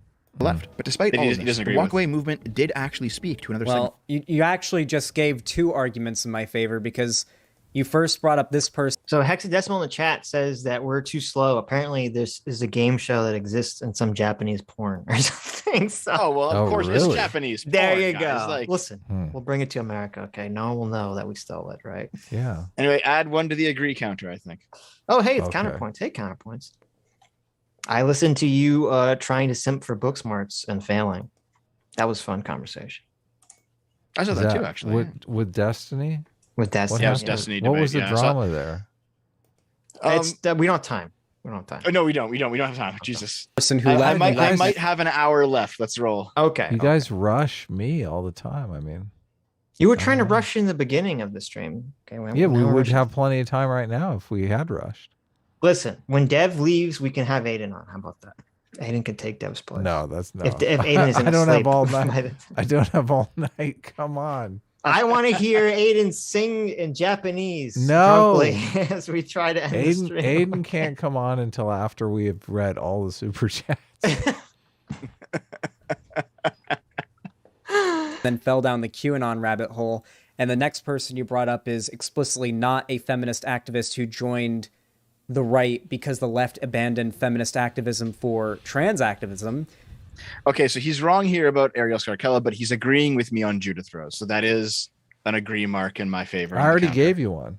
Okay, well, thank you. But somebody who I think I just did a pretty good job of demonstrating has always been a grifting person who just wants to make money and is willing to exploit their being gay to do it. And now it just means pretending to be a right-winger. Okay, so what do you think Black Lives Matter is? What do you think those fucking mansions are, Xanderhal? Like, what do you think what you're doing is right now? Yeah, I was gonna say this whole former Nazi thing seems kind of a grift, but all right. He used to be on the left. Now he's CT gay, wants and on the that'll show. do it. That'll fucking do it. Who Straight wants people on now? love hearing gay ET. people tell them that straight people are the real ones who are oppressed. Oh, we fucking love that shit. We love that shit. And men love hearing women tell them that men are oppressed. That shit's fucking great. We fucking love that. Well, hold on. Straight people aren't oppressed, but men what is certainly are happening? oppressed. Men He just are oppressed. earlier went full men rights activist. Now what happened? Yeah. He's doubling back. Yeah. He was saying stuff about how like men get fucked in the divorce family courts court. Yeah. Yeah, like what happened? right. But that's He only must because of the have forgot. patriarchy, though. Remember. Rewind the video to what you said earlier. Let's not. We're gonna lose our place. You guys know what's going on in the chat, right? You know that's what happened. What's going We're on? not just here? making it all up. We're not. Time we're not to nuke being this stream. Buy large mansions. I don't know. Hey, let's go. Shit. It makes us feel all warm and fuzzy inside. It's why these content creators get so big. Lesbian activist has recently swung rightward as the left has largely abandoned lesbian activism in favor of trans activism in the past decade. And other people, for example, like Judith Rose, did legitimately fall down a QAnon rabbit hole after leaving the left. But despite all of this, the walkaway movement did actually speak to another segment of the population. People who were legitimately still aligned with. So there's Dev being good faith Dev over here saying, listen, it happens to some people. I agree, it happens. But you know, fuck you, Dev. You're just an evil right-wing Nazi or whatever. How dare you? Fuck you. Shit, they found me out. You also have an eating disorder. I can't believe Dev is still on. He's been on for like 7 hours. You're also a That's big crazy. nerd. We're gonna shove you in a locker. Dev never goes on EFAP for more than 2 hours. I know. Listen, we're more important than EFAP. Okay, that's what's happening right now. If I'm gonna start doing my own streams with Lilith, and I'm gonna start doing more appearances, I got to learn how to go the mileage. So I'm working on it. Listen, are you saying, Dev, that you're just using me and Adam to increase your stamina for Lilith? Is that what you're saying? This sounds like you're using us. Like just a dirty whore. Wow. God, what a chaser. I'm chasing you guys now? Chasing everyone. You're just using us. With leftist social issues, but felt that on other topics, the left was absolutely going too far, whether that be economically in their swing towards overt socialism, or culturally in their attempts to demonize and censor everybody who refused to march in lockstep with them. It wasn't just all hidden rightoids, it absolutely was abandoned leftoids too. I think one person who genuinely did walk away and maintains some pretty consistent, somewhat progressive social beliefs, but still identifies as a Republican on the right and did the walk away thing, would probably be, of all people, as annoying and obnoxious as she is, Karlin Borisenko. Oh, wow. He just called her a grifter like 5 minutes before. Holy shit. Yeah. What's happening? He did, didn't he? What's happening? Oh my God. Do you guys count this as another agree for me? Because he's saying that, yes, he's saying what I said, which is there are some people who are part of Walk Away who legitimately felt left behind by the left. We'll give it to you. Thank you. Appreciate it. Well, it's funny because he brings up the exact conversation talking point that we had with Big Joel about the Blair White debate. Like he just doesn't understand the Blair White debate at all. Mm-hmm. Karlin Borisenko did a better job defending Blair White against the transphobic attacks that Lauren Witzke made in that debate panel they did with John Doyle than Blair White did. Mm-hmm. Like most of it, like Blair White was just begging to be accepted as one of the good ones. Well, that's not true. While like Karlin Borisenko was explicitly attacked. That's not true. That's completely not true. Well, they're so dumb because, and this was the argument I made to Big Joel that he just couldn't wrap his mind around. So I convinced Doomer, so that counts for something, is that if you just read the comments under the video, Lauren Witzke comes off looking like a total piece of shit to everyone who watched the video. Everyone was siding, almost everyone, was basically on Blair's side, even though she's a trans woman. And if there was people that are more extreme, and I assume that are watching that content who don't like anyone who transitions. And that was Blair's point is, I'm going to sit here and be nice and polite and show them that trans people can be normal human beings. You know, they can turn the other cheek and don't have to get all bent out of shape about it. Yeah. Right. It almost worked out better that they had this like good cop, bad cop situation. Hell yeah. I mean, even that wouldn't be like the proper frame, but it's almost better that it was Lauren that was kind of criticizing Lauren. Hold on. The chat's saying F. Is the stream down? No. I don't see bunch of F's in the chat. Probably for you. For me, And Witski's the chat saying like, it, not me. like overt It says transphobia. it's I excellent think Carlin's conditions, like, though.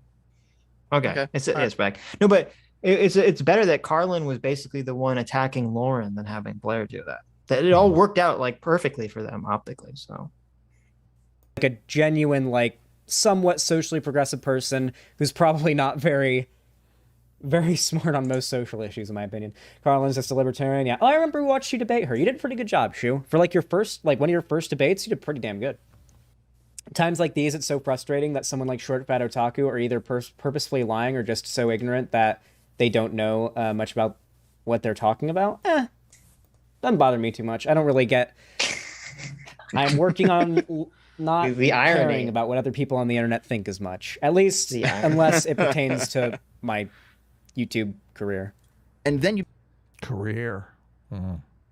begin to notice some other subtle things. It's not just that some people go PewDiePie to Ben Shapiro to Richard Spencer, it's that some people go CRG to Shu to Vosh. Where leftoids might ask what radicalized you, rightoids might ask what was your woke breaking point. Another of those academic papers on the alt-right Look at this.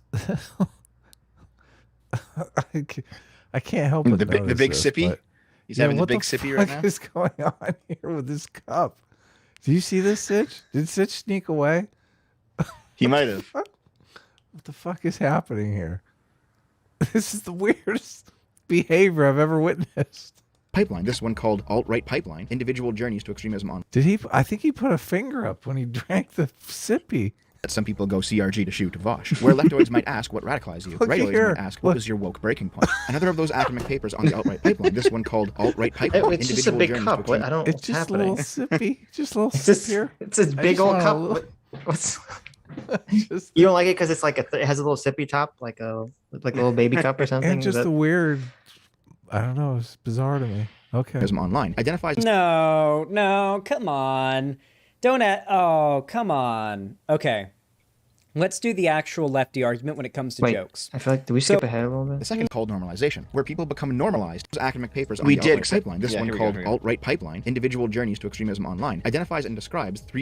Okay, so check out what's going to go happen here. I'm going to talk about this study here, okay, that I brought up. So just watch this. What a steps of nerd you right-wing are. online extremism. The first step is called normalization, where people become normalized to edgy humor and jokes about a group that the extremists want to see other to dehumanize down the line. Memes and jokes, therefore, are a key medium of radicalization and cannot be trusted. The second No, come on. Come on. Okay. Let's do the actual lefty argument when it comes to jokes. Okay, so firstly, Is he contradicting himself from earlier? No, he's not. But he's saying that I'm making this point. I'm describing what the study says right now. Right. Oh, okay. And he thinks that I'm strawmanning the leftist position. I'm actually describing what the study says is normalization, the normalization phase of using humor to radicalize people. Right. Mm-hmm. And what he's about to describe in his objection to what I'm saying is nonetheless what the study says. So just watch this, okay? So, nobody is born a Nazi. Mm-hmm. Do we all agree on that? Hypers, if you agree. No, Nobody is born a Nazi. Nazism. I mean, it would be great if he actually had terms, because I think people are born with greater or lesser degrees of ethnocentrism. I think that is true. Yeah. And authoritarian tendencies. Yes. Yes, authoritarianism, all like empathy. I think all kinds of intuitions. Right. People are born set at different levels. As an ideology is something that is taught. You are radicalized into it.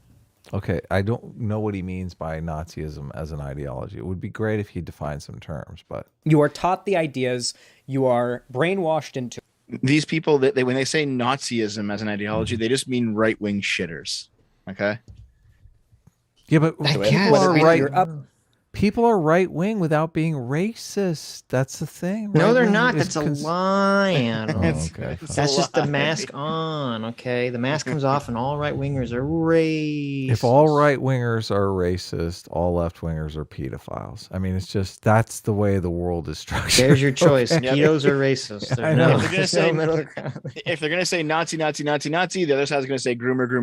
And I that's know. gonna be the conversation now. That's the Just, conversation. come on. It's conservatives want to conserve the institutions that are working, and the left wants change. That's the left loses that optics battle, because I think most people would generally choose being racist over a pedophile any day of the week. So they're definitely going to lose that. Yeah, they're going to lose that optical battle. They're so like, what did you say? Yeah. Okay, well, sign me up on the racist like if those are your choices, yeah, that's what's going to happen. Upbringing or through later events in your life, nobody is born a Nazi. Whether short Fat Otaku wants to accept it or not, every Nazi and alt-righter fell down the alt-right or Nazi pipeline, because that's how they... That's so... Okay. Boy, the pipeline is so ubiquitous now. It's so ubiquitous that everyone... Oh, God. Does he even know that Nazis come from World War II Germany? Does he know the origin of Nazis? Let's be a little good faith Gary here. Actually, good Sitch, you always... Oh, God. It's so I know. Please. There's going to be a lot of shit talking behind your back after this. Watch, Adam and Dev are going to have this like DM thing back and forth. It's probably happening right now. I can't believe he kept taking his side. Well, I'm not taking his side because, again, I think he's wrong that everything's just social. But his point that he's trying to make is that he's saying no one's born a Nazi. It's all just they're being taught to be Nazis. Therefore, anyone who is a racist or Nazi must have fallen down some rabbit hole to become that in the first place. Put this same argument on homosexuality and do it for me. Make the argument that he's making. But homosexuality is believed to be primarily, if not entirely, something you're born with. Yeah, born in that ethnocentrism could be exactly the same thing. It could be, probably not. I don't think it's 100% being. I think people have general moral intuitions in certain directions. There's more cultural flexibility than there is with homosexuality. Yeah, I would say there's way more cultural flexibility to being an ethno-nationalist or even a racist than there is to being gay or straight. Okay. I mean, I assume you agree with that. Yeah, I think I agree with you. Yeah. Right. They got there. They weren't born that way. I'd be surprised if a significant amount of racists and Nazis just were born Nazis and racists. Seems to have a lot to do with your like upbringing. If someone, like, I don't think someone's born racist, okay, but people are born tribal. Yes. And people are born with varying degrees of whether they're in favor of being more open or being more close to the tribe. And where I think the cultural elasticity to that is that, like, the person isn't born racist. They don't have to identify their tribe via race. They could identify it via anything. Via nationalism, via religion. There's all kinds of different things. Right, exactly. Yeah. Their tribalism can fixate on. School, sports. Right. So someone who is born predisposed to being very close-knit tribal could latch on to some sect of Christianity or Scientology or Judaism or any religion. Or leftism, sure, any ideology, and they'll be completely open and accepting of anyone of any race or creed as long as they follow the religion or ethnicity or ideology. As long as they're a leftist, they're good. Yeah. Right. So I don't want to just say like, oh, ethno-nationalism specifically is like something people are born with that specific thing. I don't think that's the case. That's a great way you're describing what I described a few hours ago about classical fascism, where they didn't care what race you were, as long as you were bought into the fascist Italian vision of the future Italian state. Sure, but my understanding was that the Italian fascists believed that did have some kind of biological, racial component, spiritual connection to it. No, that was German. The Germans brought that into it. The fascists were much more. Well, I mean, even like when I was reading they were more like methodical. When I was reading Evola, he had a lot of that stuff in his work. Evola, when Evola went on trial after the Second World War, he declared himself a super fascist because he believed that the Italian fascists were not fascist enough for his right. So is that what he was referring to? Yes, he was referring to the fact that the Italians explicitly did not care about race in that way. Interesting. There's actually a famous quote by Mussolini where he basically says that race is meaningless. There you go. With that said, if you're going to take a normal person who isn't a Nazi, who doesn't hold any horrible beliefs, and you're going to turn them into a Nazi, how do you do that? Well, you can't exactly start with the, all right, so here's what we're going to do. We take all the Jews, we put them in the... You can't do that, right? Because they're not going to be amiable to those ideas. Of course not. You have to start them somewhere a little lighter. So you start with humor. I mean, humor is just humor after all, right? It's not... So we can't just kill all the rich people, the 1% right away. People aren't going to like that. You have to make certain jokes about killing the rich people. And, you have to blow the frog on this one. No, I understand completely, Xanderhal. Yeah. Get out the guillotines. It's just a joke, guys. Just a joke. We're not going to actually guillotine Jeff Bezos. It's just a joke. Serious. You guys ever heard of the term Schrodinger's douchebag? It's not really humor that's the problem. It's those that use humor to disguise real beliefs. I've always thought that the best humor actually had a message. My favorite comedian personally happens to be George Carlin. And okay. This might be an unpopular take. Mm-hmm. I like George Carlin. He's a very funny comedian. He's a very funny comedian. I'm kind of sick of people using him as like the forever shield of I like comedy. I like George Carlin. Like, it's just, he's like George Carlin is the black friend of like leftists who say they don't hate comedy. Like, they're like, I don't hate comedy. I love comedy. I love George Carlin. It's like, okay. Yeah. There's the one comedian they all point to who, was very politically minded in a way that aligns with a lot of the stuff. No, George Carlin was very centrist, though. George Carlin went after the left just as much as he went right, after but the he right. was very anti-establishment, and that's what they like. He didn't trust any of the establishment. So true, yes. Then that's what they fixate on. But all of George Carlin's best stand-up wasn't him telling jokes so much as it was him angrily and passionately ranting about something he believes very strongly in. And I mean, I think I kind of completely disagree with that. I think when he framed his beliefs in jokes, they were far better than just him ranting about something for like 10 minutes, 20 minutes. Which usually, since he was a skilled comedian, he would tailor it into a joke, and it wouldn't be like the woke comedian, I forget her name, that was just a rant. There was no actual comedy in it.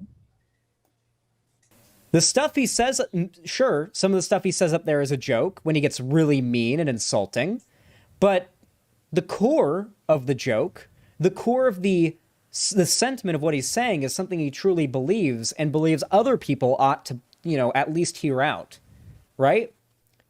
And the same thing applies, I think, to most right-wing comedy. A lot of right-wing comedians will play a game of Schrodinger's douchebag when they'll say something that is really just outright bigoted, and then based on the response they get, will determine whether or not it was a joke. If the audience responds, oh yeah, we agree with that, yeah. If it's like, 1350, am I right? Haha. And the audience responds, yeah, 1350, yeah, put a fucking, yeah. Like, then they're probably not going to say, oh, we're just joking. But if everyone responds, whoa, man, whoa, they'll be like, I'm just joking. What are you guys, triggered? Like, obviously, that's the Schrodinger's douchebag situation. But my main point is that... I like that. Still getting the boogie, Adam. Big fan. He's he's doing a boogie thing. Getting the boogie. Oh. I think that happens. I don't think it happens anywhere near as much as Xander or people on the left think it happens. They think everyone who's not woke and makes jokes is just secretly testing the water for being a Nazi or racist or sexist or whatever.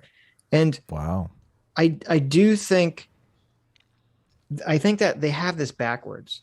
There are some content creators who are hiding their power level and trying to radicalize their audience, but I think it's really the audience that radicalizes the content creators. I think there's a lot more content creators who would make the joke, and they just see that their audience likes it, so they just keep doing what their audience likes, and they kind of become more and more extreme, kind of. The way that like a lot of comedy shows will devolve into further and further absurdity in order to get more and more laughs. Yeah, I see that happening a lot. That's Milo Yiannopoulos. Right. Humor, that's the problem. And it's not that humor can't be trusted. He totally it's looked more at so it. that don't pretend like if you tell a joke that clearly has a certain sentiment behind it, that sentiment doesn't exist. The frustrating thing is when like humor or jokes is used. Yeah, but this is the problem, is that so often people, especially people who are leftists, don't understand the point of the joke. So the most famous example, the Justine Sacco, okay, one of the first people, if not the first people, to be canceled on Twitter for the I'm going to Africa, hope I don't get AIDS. Just kidding, I'm white.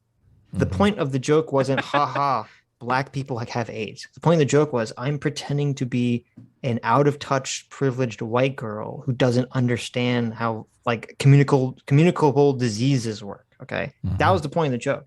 And it's the same thing with that clip that you're talking about, that Lance cut with Elijah. The joke isn't ha ha ha, we're killing trans people. The joke is, this is what they think we do in Texas. And so I don't trust ideologues to try to figure out what the point or the real message of jokes are, because they seem to be incapable of figuring that out. Yeah, they're terrible joke police. They're the Derek Chauvins of joke police. Jesus Christ. Well, they are. They're on all of our fucking necks. The Lance of the Serfs put his metaphorical knee on Elijah's metaphorical joke neck. Yeah. Just squeeze the life out of him. Exactly what I'm saying. That's how you do a joke right there.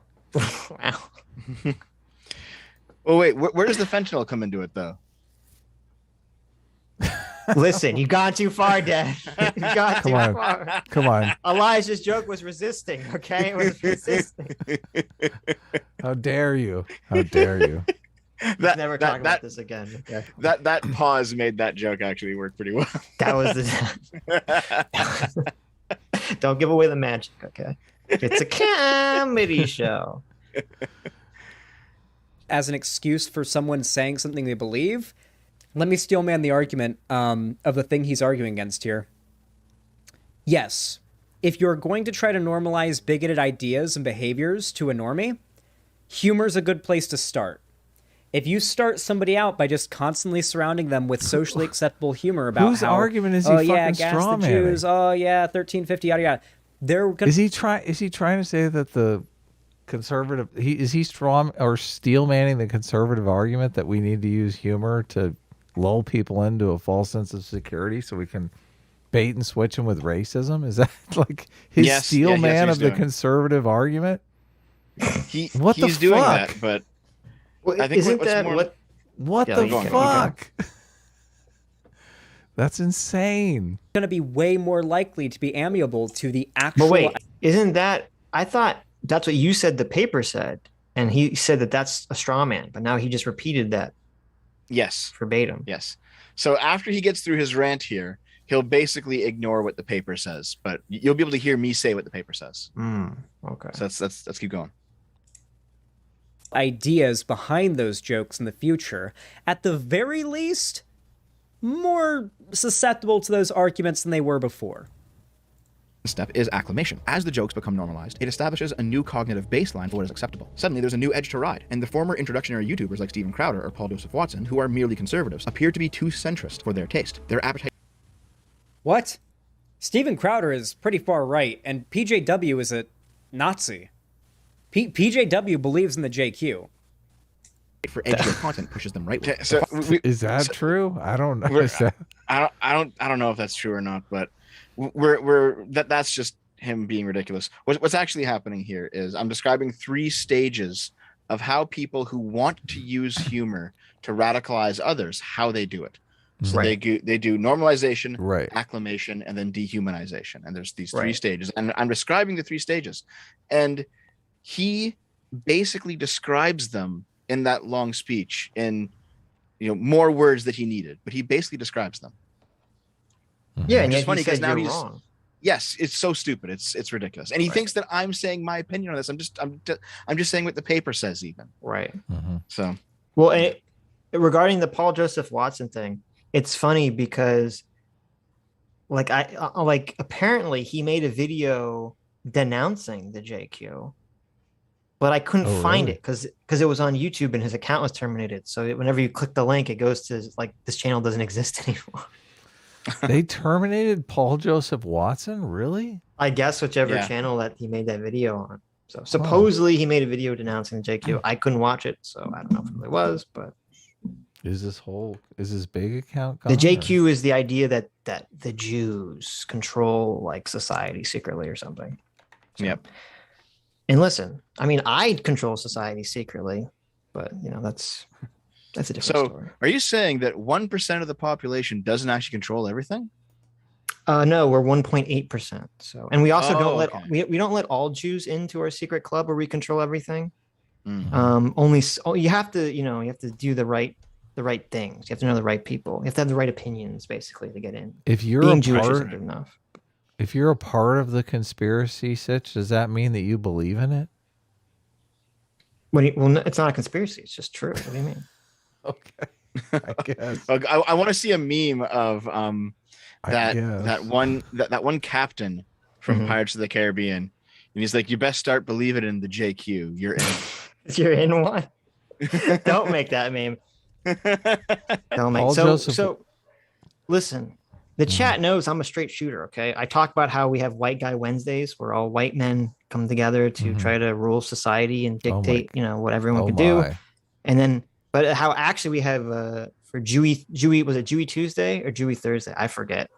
I think it was Jewy Thursdays, where the Jews come that I'm part of, and we actually dictate what parts of White Guy Wednesday will allow to come to fruition because we're actually the real masterminds behind everything. So, Paul Joseph Watson is pushing 2 million subscribers, 1.9 million subscribers. So wow. Okay. On his main channel, which maybe the video. No, it said the channel. So whatever channel was on, it says this channel doesn't exist anymore. So. Oh, okay. Interesting. Bring back your. Though the thumbnail for the video shows Paul Joseph Watson and it's got two happy merchants on either side. Probably not a good look.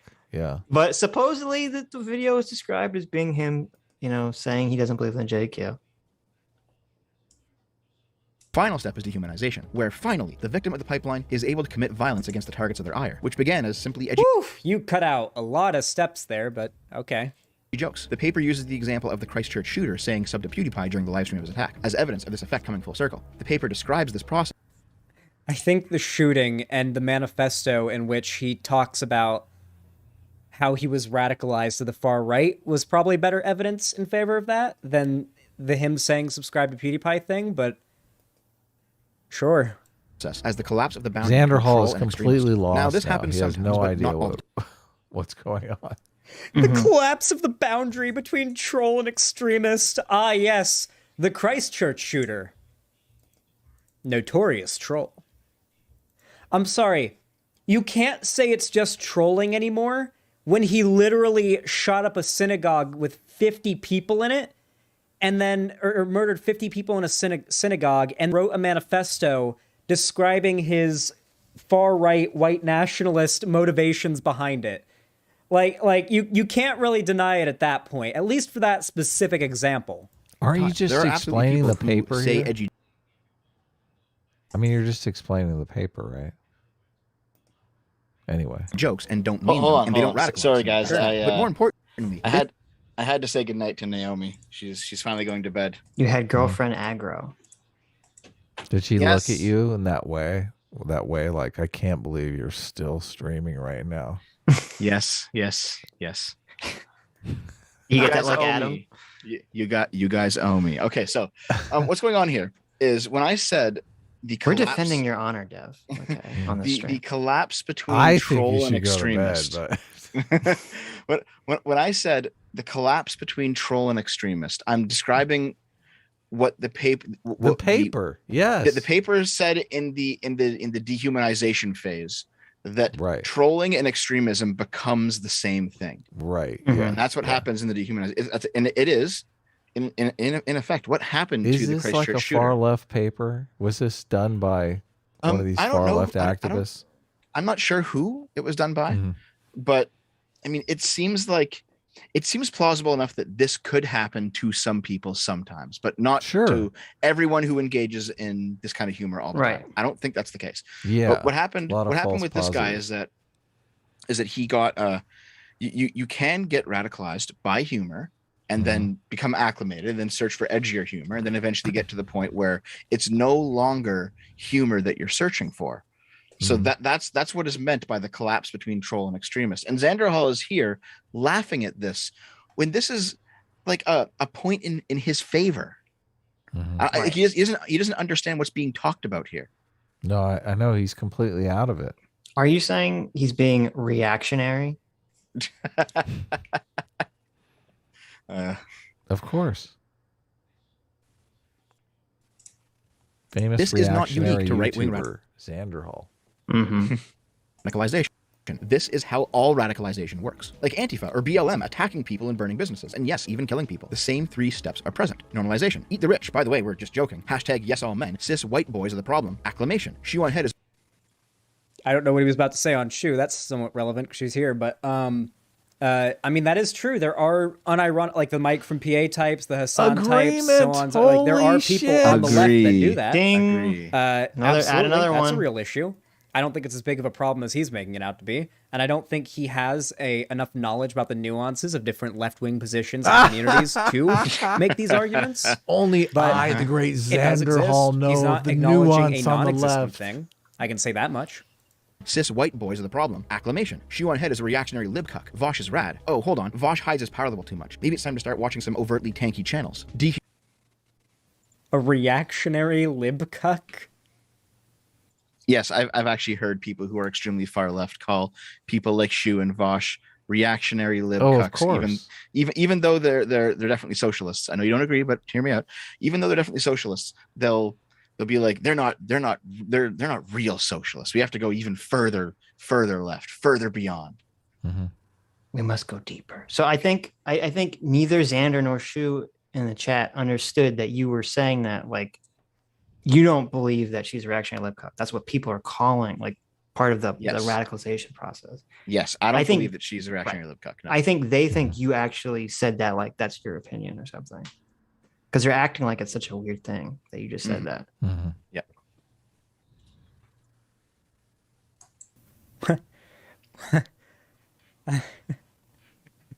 This feels even more funny to watch with Shuan Head in chat. Okay. Humanization. Let's actually... God, miscommunication is always such a bitch. Such a bitch. What? You just call me a reactionary lib cuck? Start killing or attacking our political opponents in the streets because we've been told... That is a real problem. There are a lot of lefties who unironically believe their political opponents are ideologically evil and no act of violence against them is unjustified. By our favorite YouTubers that only power matters and winning is better than principles. You call it selling out your principles. I call it fucking winning.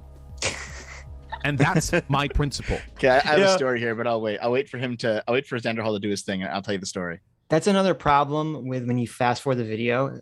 People look like they're all like so unhinged because their whole body's like trembling super fast.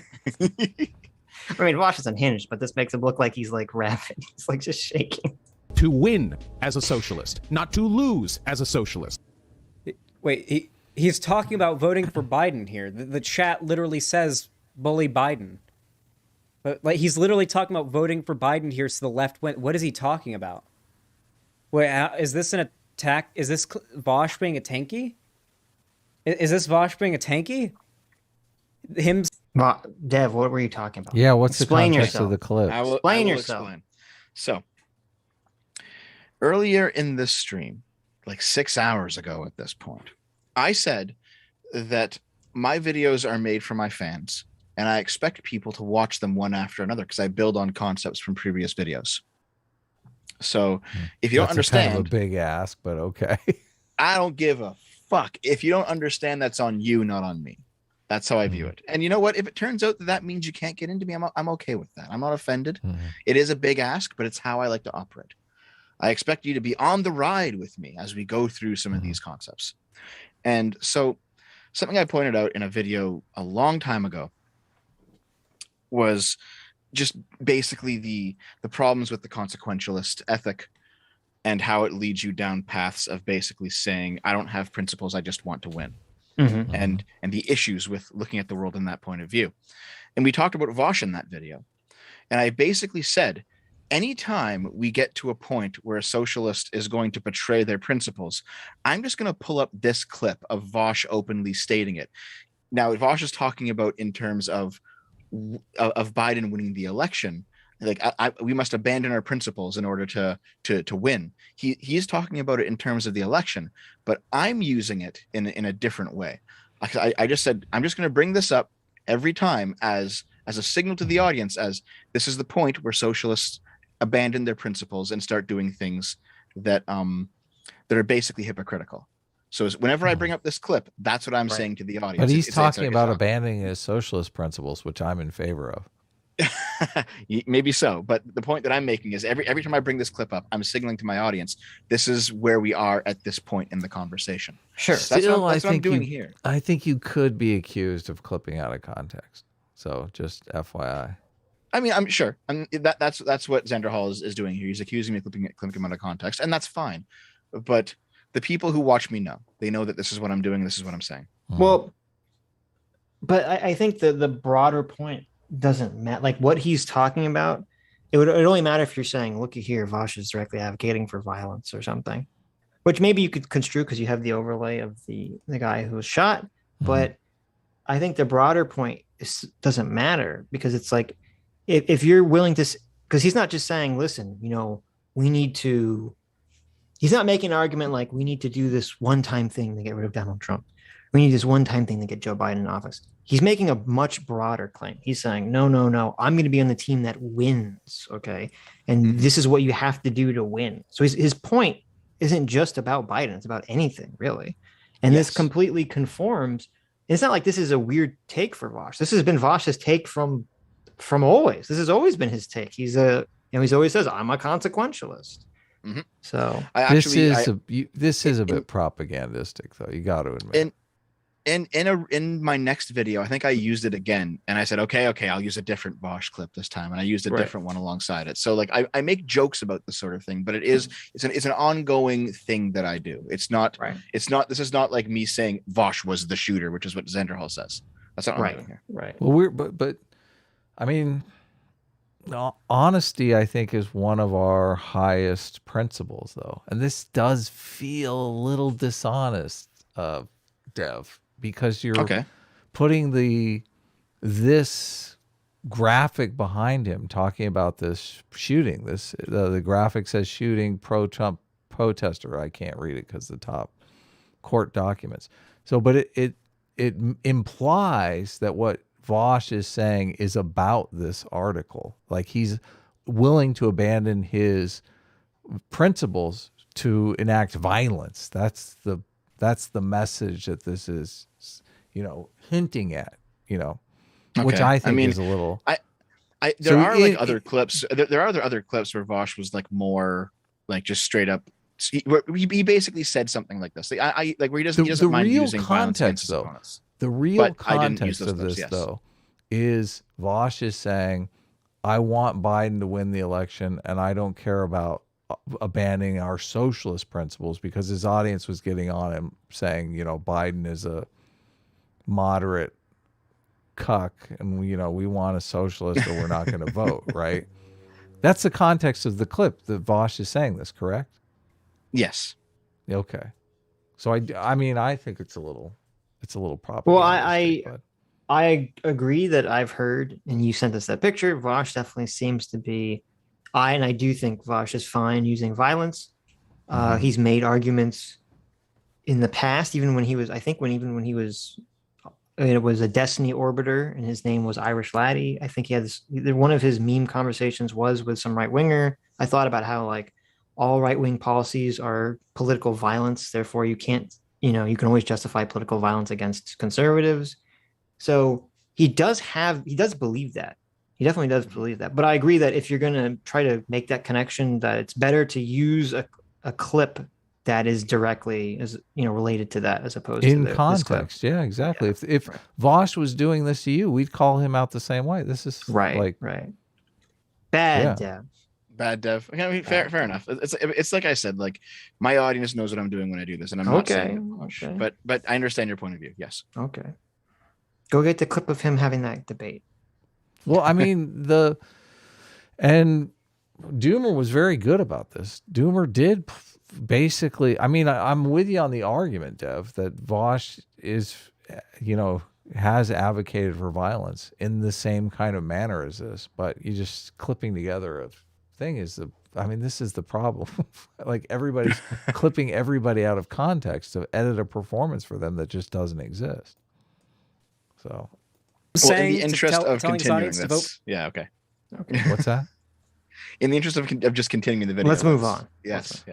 For Biden over Trump and bully Biden into having better policy positions. I'm pretty sure this is literally a clip Tanky spread around on Twitter to cancel him, or at least they did. That's not my principle. I don't give a fuck about principled failure. Principled failure is worth dog shit. This mechanism. What is he showing on the screen here? How is this relevant? Portland suspect waited in garage before shooting pro-Trump protester court documents. Okay. What's this? See, luckily, Xanderhal is not even bright enough to understand the propagandistic. Let's see if he puts it together.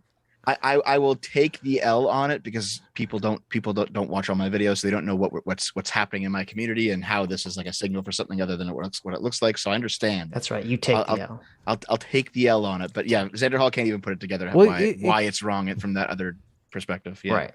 A lot of people, I think, put this kind of stuff together not intentionally, but I think a lot of people do put this stuff together intentionally to be dishonest, which is fucking horrible. But was it Vosh? Did Vosh do this? Wait, did Vosh shoot a guy in a like, Xanderhal is so fucking lost. It's hilarious. A pro-Trump supporter?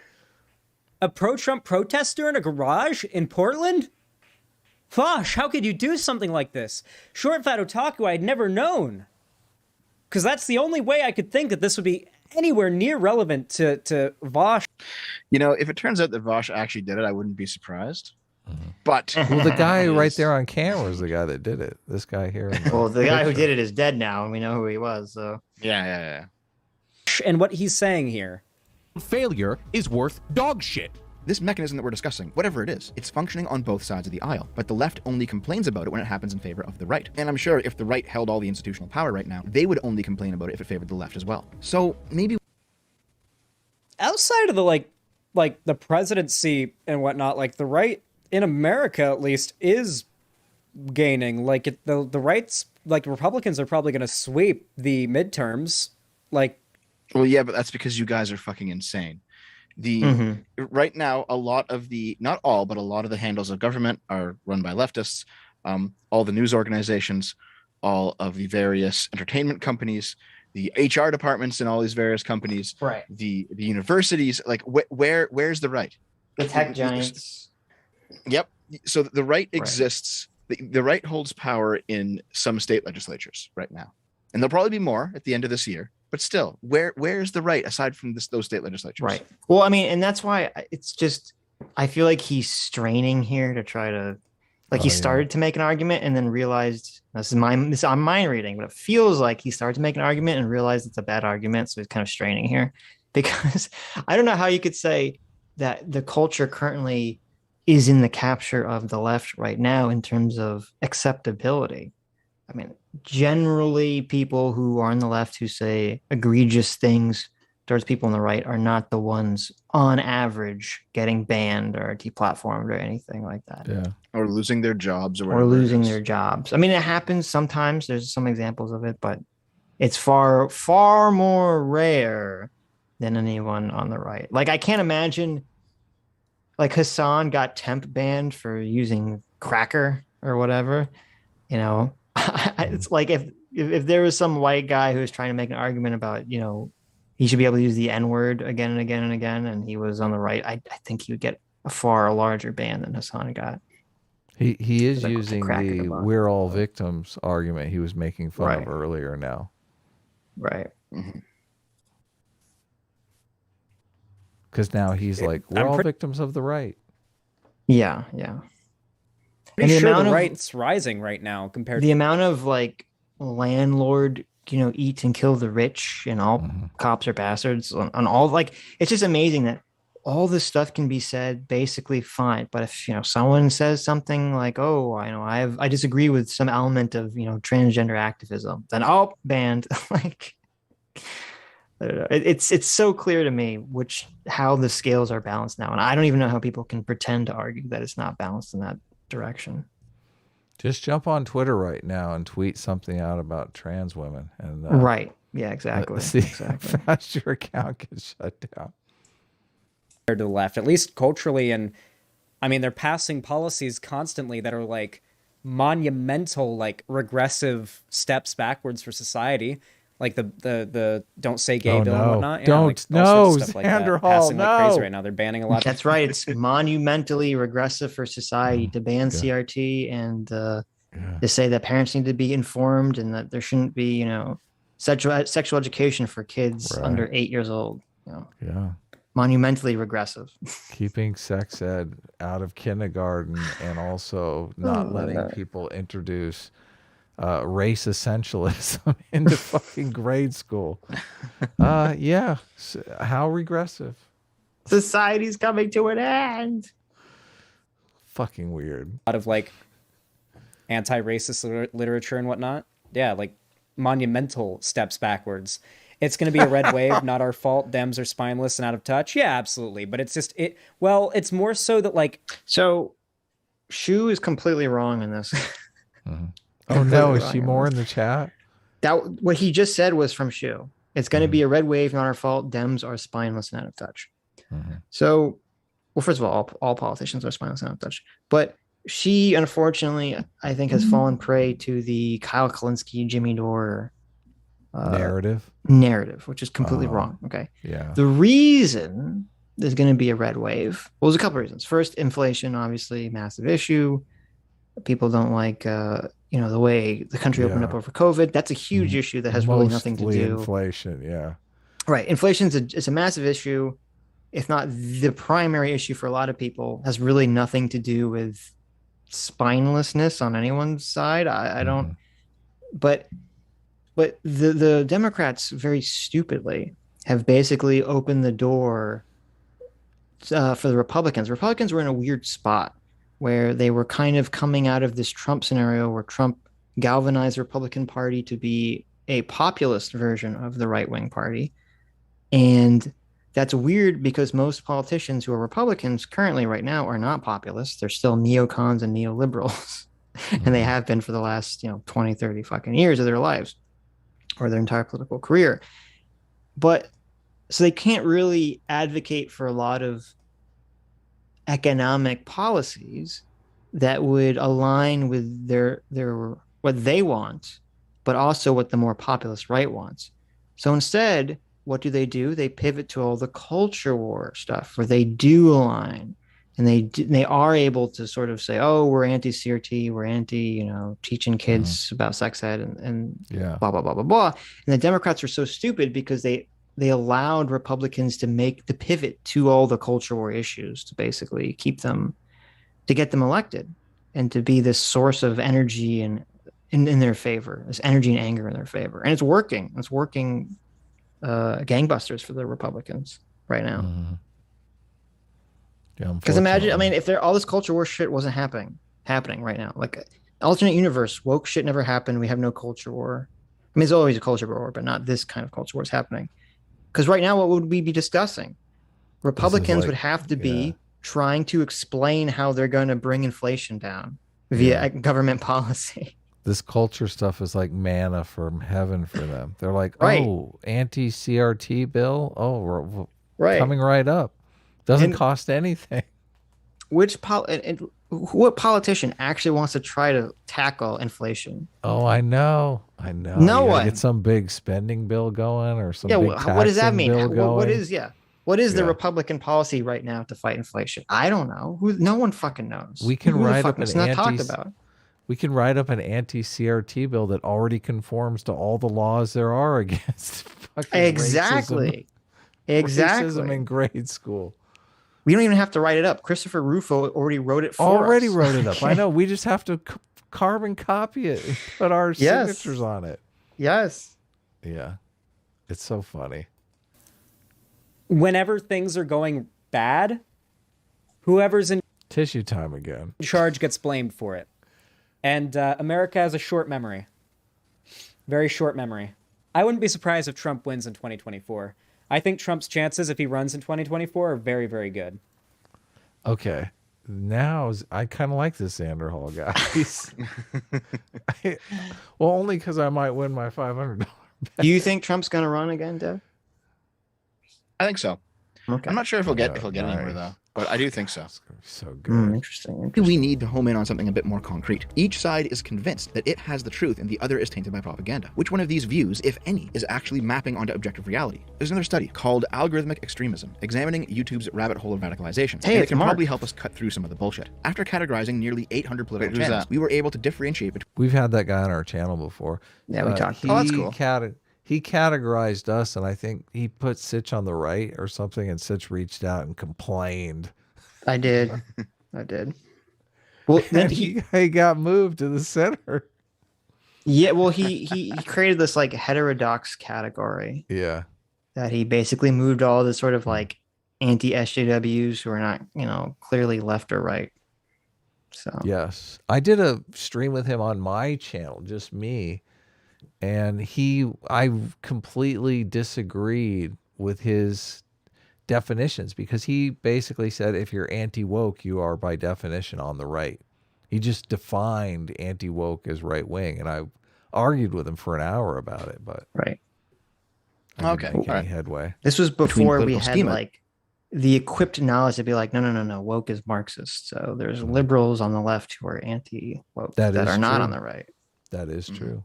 But I mean, I was arguing that there are people on the left that are anti-woke. Yeah, of course. in order to analyze the algorithm traffic flows out and between each group. After conducting a detailed analysis of the recommendations received by each channel type, we can refute the popular radicalization claims. To the contrary, the data suggests that YouTube's recommendation algorithm actively discourages viewers from visiting radicalizing or extremist content. Instead, the algorithm is shown to favor mainstream media and cable news content over independent YouTube. Yep.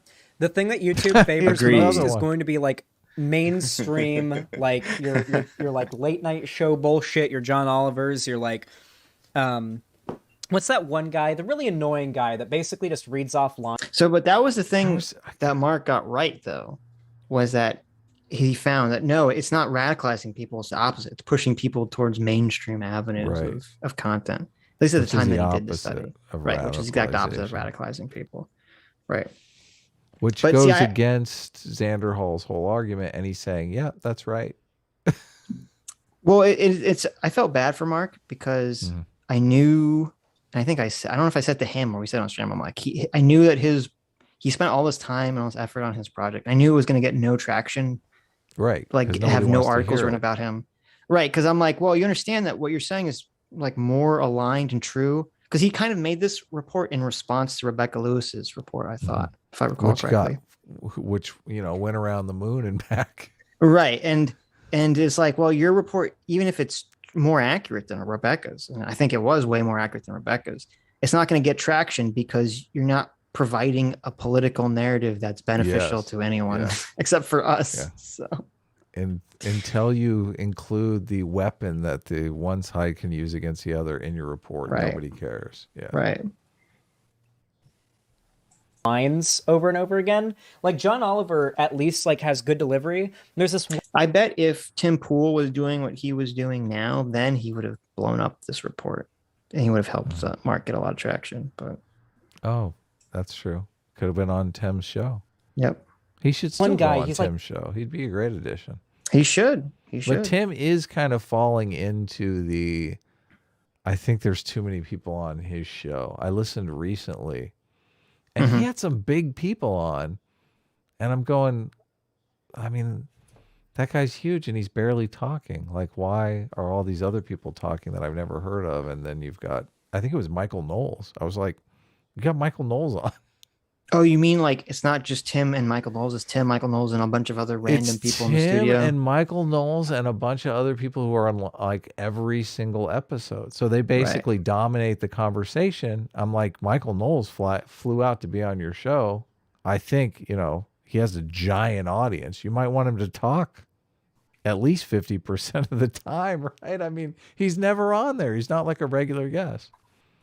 So yeah. That's a good point. And it's also something you should consider, or something someone like Tim should consider, is that unless someone is like the social butterfly or whatever, they might not. It's like it's way more intimidating, or can be way more intimidating for someone to come into a talk show scenario where there's all these other people who have a rhythm and way of talking that they're all used to, and then Michael Knowles or someone else is trying to like insert themselves into that framework, as opposed to just Michael Knowles is talking to Tim Pool, and it's just they have their own, you know, way of communicating back and forth. It's super awkward too, because anytime Michael Knowles talks, like the rhythm of the chatter completely just stops, and it's like, okay, now we're gonna listen to the Michael Knowles lecture for 5 minutes here, right? And then it just like goes back to normal when he stops talking, and nobody really reflects on anything that Michael Knowles has said.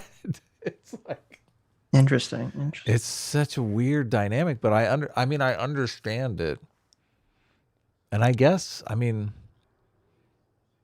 it's a strange beat. I mean, who am I to say he's doing it wrong? I mean, he's just massively popular and stuff like that. Sure. Right. But my intuitions is like, I don't know. I was like, you understand. If you have a big guest, tell everyone else to shut the fuck up, at least for like an hour. Well, I don't know that you can do that. I don't know that you can do that. It's because it seems socially unacceptable. No. You say before the show when I'm talking to a guest, the camera's going to just be on me and Michael Knowles sitting at a table, looking and talking to each other. Bill Maher has this exact same situation, because he does the thing where, you know, it's the panel for half the show, but usually when the big guest like Ben Shapiro comes out, he sits down and talks to them for like 20 minutes before the show begins, and it's like a one-on-one thing. Well, it's the person I think joins the panel. I think a somewhat apt comparison would be Howard Stern's show, his old show. You know, he'd have like when he was interviewing someone or talking to someone, it would generally just be him and the person he's talking to. Yes, totally. And then when that person wasn't there, he'd be talking to Robin and Gary and I'm totally blanking on what the fuck that guy's name was. The regulars. The fat guy who had the drug overdose and you know was kicked off the show after that. But yeah, he had all these like other characters and people he would talk to, but he wouldn't talk to them when he was interviewing, you know, the person. Right. Yeah. Which makes sense. It totally does. But I feel like Tim has maybe 3 or 4 regulars now aside from him. So it's like it's a 4 or 5 people plus big guests that are going to come in. And that's just I don't think Bill Maher ever has more than 3 people on a panel, and plus himself is 4 people. When you start to get in the 5-6 realm, the rhythms are really hard. It's hard to have a conversation between 6 people, but it's someone saying that Tim was with the Daily Wire all week. Oh, was Tim on his show too? Mm-hmm. Or are you saying that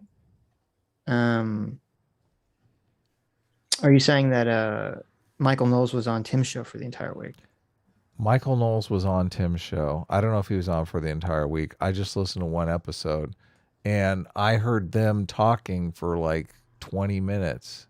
And then I heard Michael Knowles' voice, and I was like, obviously I'm working on the comic. I'm not watching.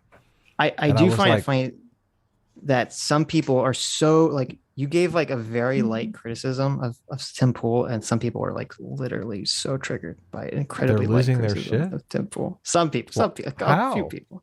What? But whatever. I mean, we can move on. It's not very interesting. My criticism included, who am I to criticize? Tim Pool is fucking enormous. Maybe I am wrong.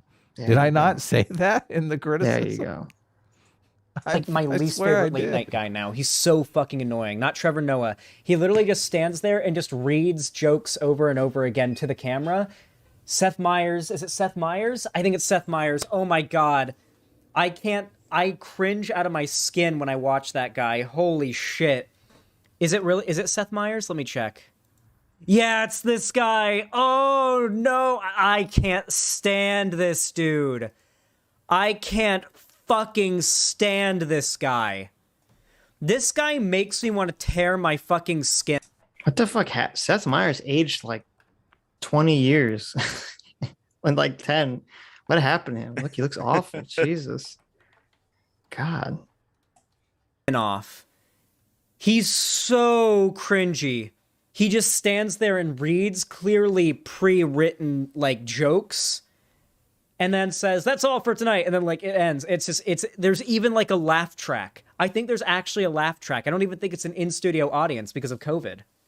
I hate every single left-wing. Yeah, but the point I thought to this whole segment that he was going off on was that he was trying to claim that the left didn't have control over most of, a lot of the mainstream culture. And even if you don't like Seth Meyers or any of these people, they all are operating under a far more left framework than, they're not operating under a right-wing framework at all. So. Talk show host except John Oliver. Yeah, John Oliver's the GOAT for sure. Let's get back to it, huh? Well, except when he talks about critical race theory, then he's pretty fucking dog shit. We talked about that. YouTube channels with slants towards left-leaning or politically neutral channels. Our study thus suggests that YouTube's recommendation algorithm fails to promote inflammatory or radicalized content, as previously claimed by several outlets. By the way, YouTube considers mine, Shoe-on Heads, Vosh's, ContraPoints, go down the list of left-wing figures, all our content to be inflammatory, and radicalized, okay? We are not mainstream. Hold on, though, Xanderhal. Earlier when I said that you guys are okay with leftward radicalization, you're just like, yes, it's good. So yes, of course you're radicalized. Like, what the fuck? Well, also I could almost bet $1,000. I would take this bet. There's no way in fucking hell ContraPoints is listed as radical under the YouTube algorithm at all. After she has all the fucking New York Times articles and all these positive articles and all this positive press written about her, and the millions of views that she gets, she is not characterized as radical by YouTube. I can almost guarantee that. Yeah, yeah. Also, I don't think YouTube knows who Xanderhal or I even are. So right. Yeah. I wouldn't be surprised if like Vosh has some automatic, this is a trouble person who causes trouble on the platform, tag attached to him. I wouldn't be surprised if we had something like that attached to us. We definitely have that tag. It's fucking evil. That's true. Stream political or news commentators. YouTube does not prioritize our content in the algorithm over the mainstream ones, okay? Trust me, you and me both are getting fucked over, short fat otaku. We're both getting fucked by YouTube. YouTube doesn't like either of us, my boy. So yeah, but the problem is that was accepted. Now we'll talk about this when he talks about it a little bit later. It didn't come about because of left-wingness or wokeness, but woke basically cheered it on, essentially. They allowed the mainstream media to use the guise of political correctness and fighting, right-wing misinformation to make it acceptable to basically censor YouTube and make the whole thing a playground for the mainstream media. That was on your watch. That was on your side, Andy. If there is a pipeline effect moving people towards the right, it's not being caused by YouTube itself. There have been other studies that have come out over the years showing that the left has independent... Okay, back in 2014 to 2016, we're talking about an era pre-adpocalypse. The dark times of YouTube essentially started the day PewDiePie said the N-word on that bridge in PUBG. Before that, you could just... Wrong! Sir, I did a whole 2 videos on this, okay? The dark day actually started, and actually this is why I said it wasn't started by a left-wing guy. The person who created the hellscape that we currently exist in on YouTube, being, shoveling everyone towards the mainstream, was none other than right-wing Rupert Murdoch.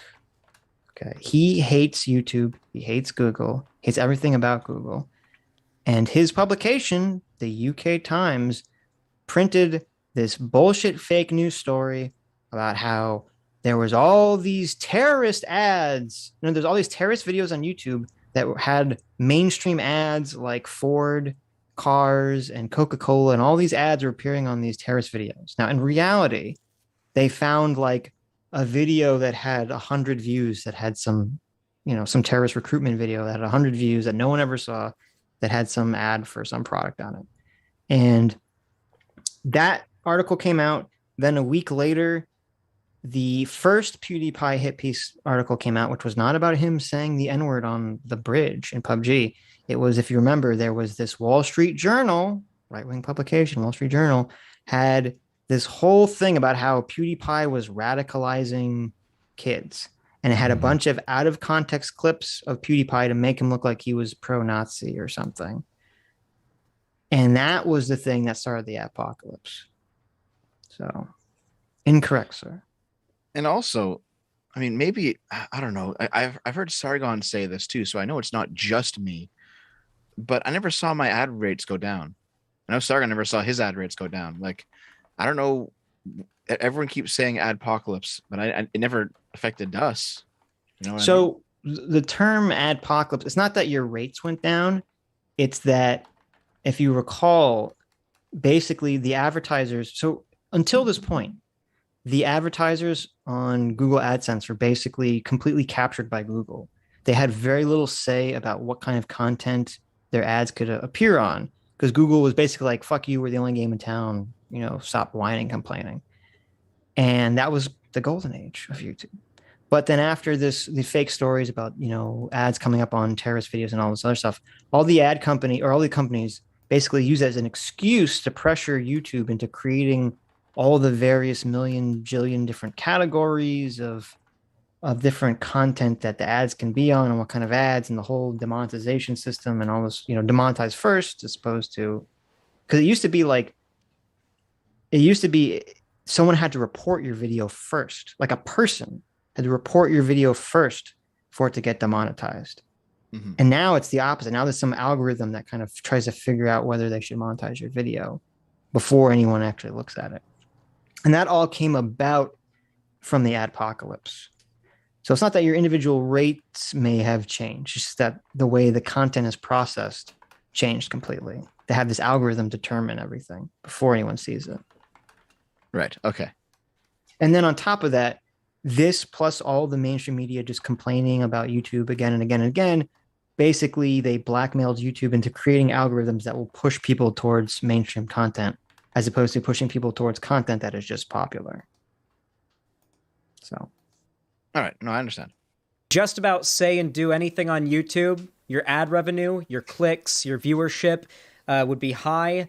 YouTube wouldn't typically suppress your videos much. It was something that was a problem, but like, it was rare, Like, it was so rare that, like, when YouTube falsely, like, I don't know, like, demonetized or falsely striked the video, every other YouTuber that was friends with that YouTuber would come together to talk about it. Like, yeah, like, the Vomit Cake series, like, the Cake series, the one with Vomit Cake and Hair Cake by Filthy Frank and stuff, that was monetized. There were ads before those videos.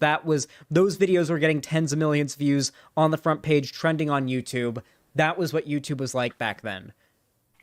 Let's be clear here, okay? The state of YouTube's algorithm and recommendation back in 2014 to 2016 or 2017, very different than 2017 to 2022. Because back then, what was most popular and what got the most views is what was promoted by the YouTube algorithm.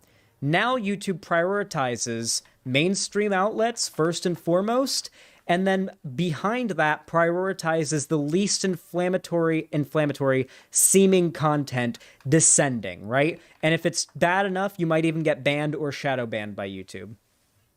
So, but is he trying to say that, like, in 2014 there was just this plethora of alt-writers running around on YouTube that the algorithm is promoting? Because that's not true. It's not true either.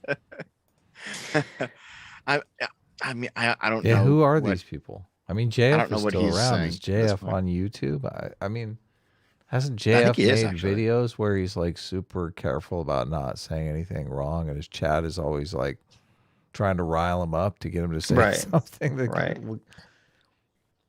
Yeah. Radicalized over time, since before even Trump came along. Each of these show similar results. The right has shifted a little bit rightward, but the left has absolutely spun itself off into crazy town. And again, if you were to confront a leftist with his data, they would say, of course, leftist radicalization is good, but that is not. See, that's like a major point. He just smokes right through it. Doesn't even say a single thing about it. It's like, oh, look at all this data showing that it's the left radicalizing, not the right. Right. It's the left that's the problem. He's just like puffing away, no problem. I don't know if you showed it in those graphs, because one of those studies shows the opposite. Are you sure? Yeah, one of them does. It's funny because that was one that Tim Pool would cite all the time, and I tried to explain to him that like there are other studies that show what you want to show. That's how you Tim. burn the bridge with Tim Yeah, Pool. You have to be so obstinate about the fucking study. There are other studies that show what you want to show. The one you keep citing just shows the opposite. So stop citing this study. I don't think I used. I might have, but I don't think I did. I don't remember what the graph they looked like. But. Yeah. They're saying you're getting your monetization lore wrong about YouTube. You have to have 1,000 subs and 6,000 watch hours. So just FYI. What is that? Has literally nothing to do with anything I said. Okay, good. I wasn't paying attention anyway. I was reading the chat. Continue. I'm trying to shut up so we can get through this video. Okay. So let's roll. I don't want a good enough answer for Dev me. to And I get have no answer. I have divorce hypothesis. over I'm not this entirely sure. thing. Well, I mean, I think that we should encourage people to not become tankies. I do think there is a problem with a tanky, like a centrist or far right Why don't you talk to your buddy Vosh then? He's the one creating all the tankies. tanky pipeline that is real and an issue. I do think it is. Yeah. I do think I would rather. Is this an agreement? It kind of is. I Vosh don't care if the people. Vosh is a greeter at that, left wing to tanky pipeline. That Come on in. have come out of my content, like if I have someone who becomes a Nazi and comes in my content, I would rather have them come out of my content a centrist or a traditional conservative than a tanky. What? Well, there you go. Like a center. I mean, that's a concession, right? That's a good thing. Yeah. Okay. Yeah. A centrist? No. I don't know if Vosh would make that concession publicly. Yeah, fair enough. I'm not sure. Fair enough. Good for him. Right winger. I would turn a Nazi into like a centrist or a like libertarian right winger than a tanky any fucking day. Because a libertarian right winger or like a centrist at the very least isn't gonna go out and like hurt somebody. And they're more likely to have more reasonable, practical, political like policy decisions or like opinions that aren't. Listen, Adam, I'll take it. People. How Adam, are these people I'll take going out and hurting people? I'll take it. Mm-hmm. I'll take what we can get. I would love to have a conversation with Xanderhal because I don't know how he's conceptualizing all these different things. The Christchurch shooter. What do you mean? That's the one. Just the one example. Okay. Okay. So it's like one person. Yes. And there's always other shooters that didn't really have anything to do with politics, but that will include them too. Well, and there's all these other people that are like not the Christ shooter that are just right. Yeah. Right. Rank and file racists who would never shoot anyone. They just can't stand. They're racist. You think all racists turn to violence? I mean, I feel like there's a lot of racist people that just stew. Adam, we live in an evil, racist, white supremacy society. Okay, let them let them suffer. Let them stew. Okay, stewing is funny. Let the racists cope and seethe. I lived in New Orleans where there was like real racism where I saw people cope and seethe over being around black people. I was like, this is weird. They're just regular people, okay? Mm-hmm. Yeah. Like based in, let's go lynch all the rich people, guys. That's my political opinion. Like, okay, dude. Yeah, you're really saying some profound shit, my dude. Like, we need to fight against that kind of stuff, sure. And I do. But I mean, is short Fat Otaku really trying to fight against tankies and the far right to tanky pipeline because he has a problem with tankies, or do you think he has a problem with the left? And it seems a significant amount of the groups the left advocates for. Oh, right there. He just totally threw you under the bus, man. He's saying you're racist. Yeah, he's saying you're racist, sexist, transphobe, homophobe. He just called you out, buddy. He doesn't know he you're just a chaser. slapped you in the face. Yeah. So he said you're only concerned with the people they advocate for, which is like gay people. He's saying you hate gay people. He said that you have a little dick too, and that you can't please your woman. Oh shit! Well, I can't please her right now. That's for sure. I missed that part. What happened? When did you say that? It was implied. Okay. So he, God, Jesus Christ. No, you go, Dev. It's your turn. He avenge your honor. He just called you a homophobe. He said, for example, that I actually have a problem with the left, not tankies. Well, tankies are part of the left. I have a problem with the left. Yes. Not just because they create tankies, but because socialism itself is bad. So it's not just an anti-tanky position I'm taking here. It is an anti-socialist position. However, this whole he has a problem with the people that the left advocate for. It's like I am part of some of the demographics that the left advocates for.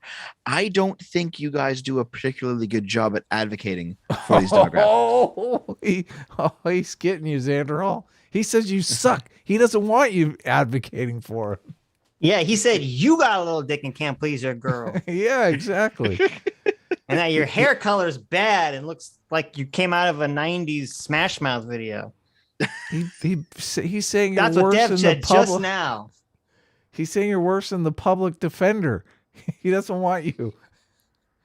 Well, okay, but I assume you would take the what would be the word? You take the mirrored version of his statement too, where you'd say, okay, I would prefer someone to be like a sock dem over a white nationalist, or something like that effect. Oh yeah, of course, yes. So, yeah, because it sounds like he's saying he thinks you wouldn't. It sounds like he's saying he thinks you would prefer. You just don't like leftward movement, and that's what you're complaining about. It's because sock dems. It's because he's retarded. Do you care about sock dems? I mean, I like them. They can be good people. Okay. Yeah, you don't mind about. I'm curious. I might agree with him sometimes, but I mean, well, no, because Xander was saying he was using like this. I prefer people become, normal conservatives or centrists over tankies. So I'm trying to do like the reverse version. That would be sock dems to white nationalists or something. Yeah. The left bothers me because I don't like the anti-capitalist shit, because I think capitalism actually lifts people out of poverty, and I really am legitimately care about the dispossessed.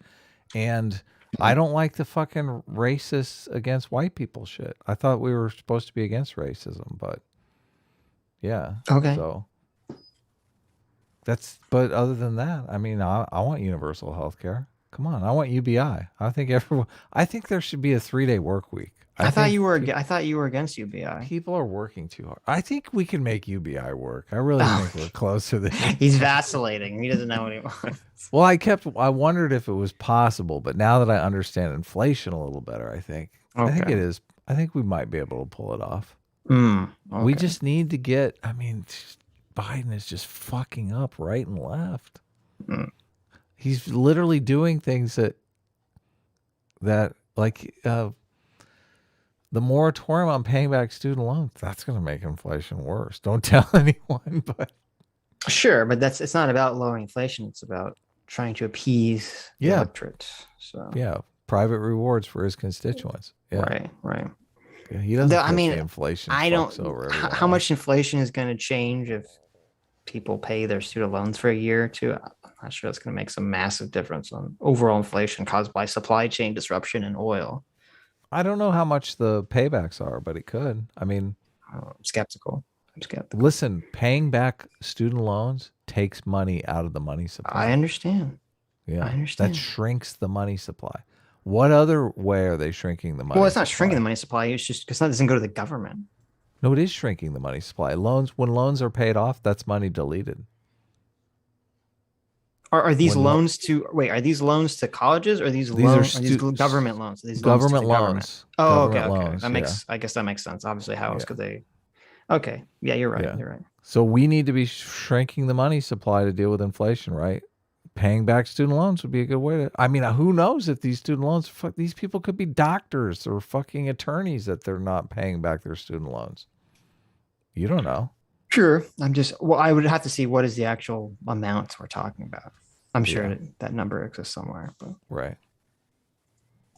If it's true, but notice that the broader left fervently believes in a unidirectional view of progress, that history is meant to move along the long, straight arrow of progress over time, and that arrow, of course, it's more like a. What's a good way to describe it? You know the sailing stones in the desert in like Death Valley.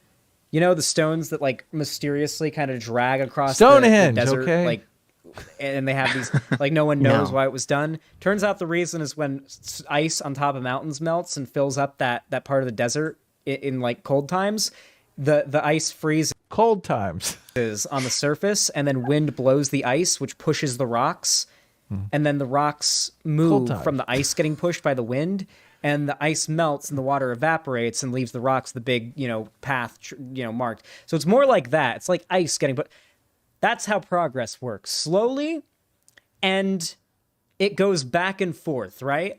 So see, he adopts exactly the context that you were saying was the right-wing context. What? That's like the worst fucking analogy ever. I don't understand. He said, "Okay, this freezes over." You could have said waves. You could have said waves. This freezes over. There's ice. There's rocks on the ice. The wind blows it down a mountain, and it lands in the middle of the desert and melts. What the fuck does that mean? He's talking about ice flows.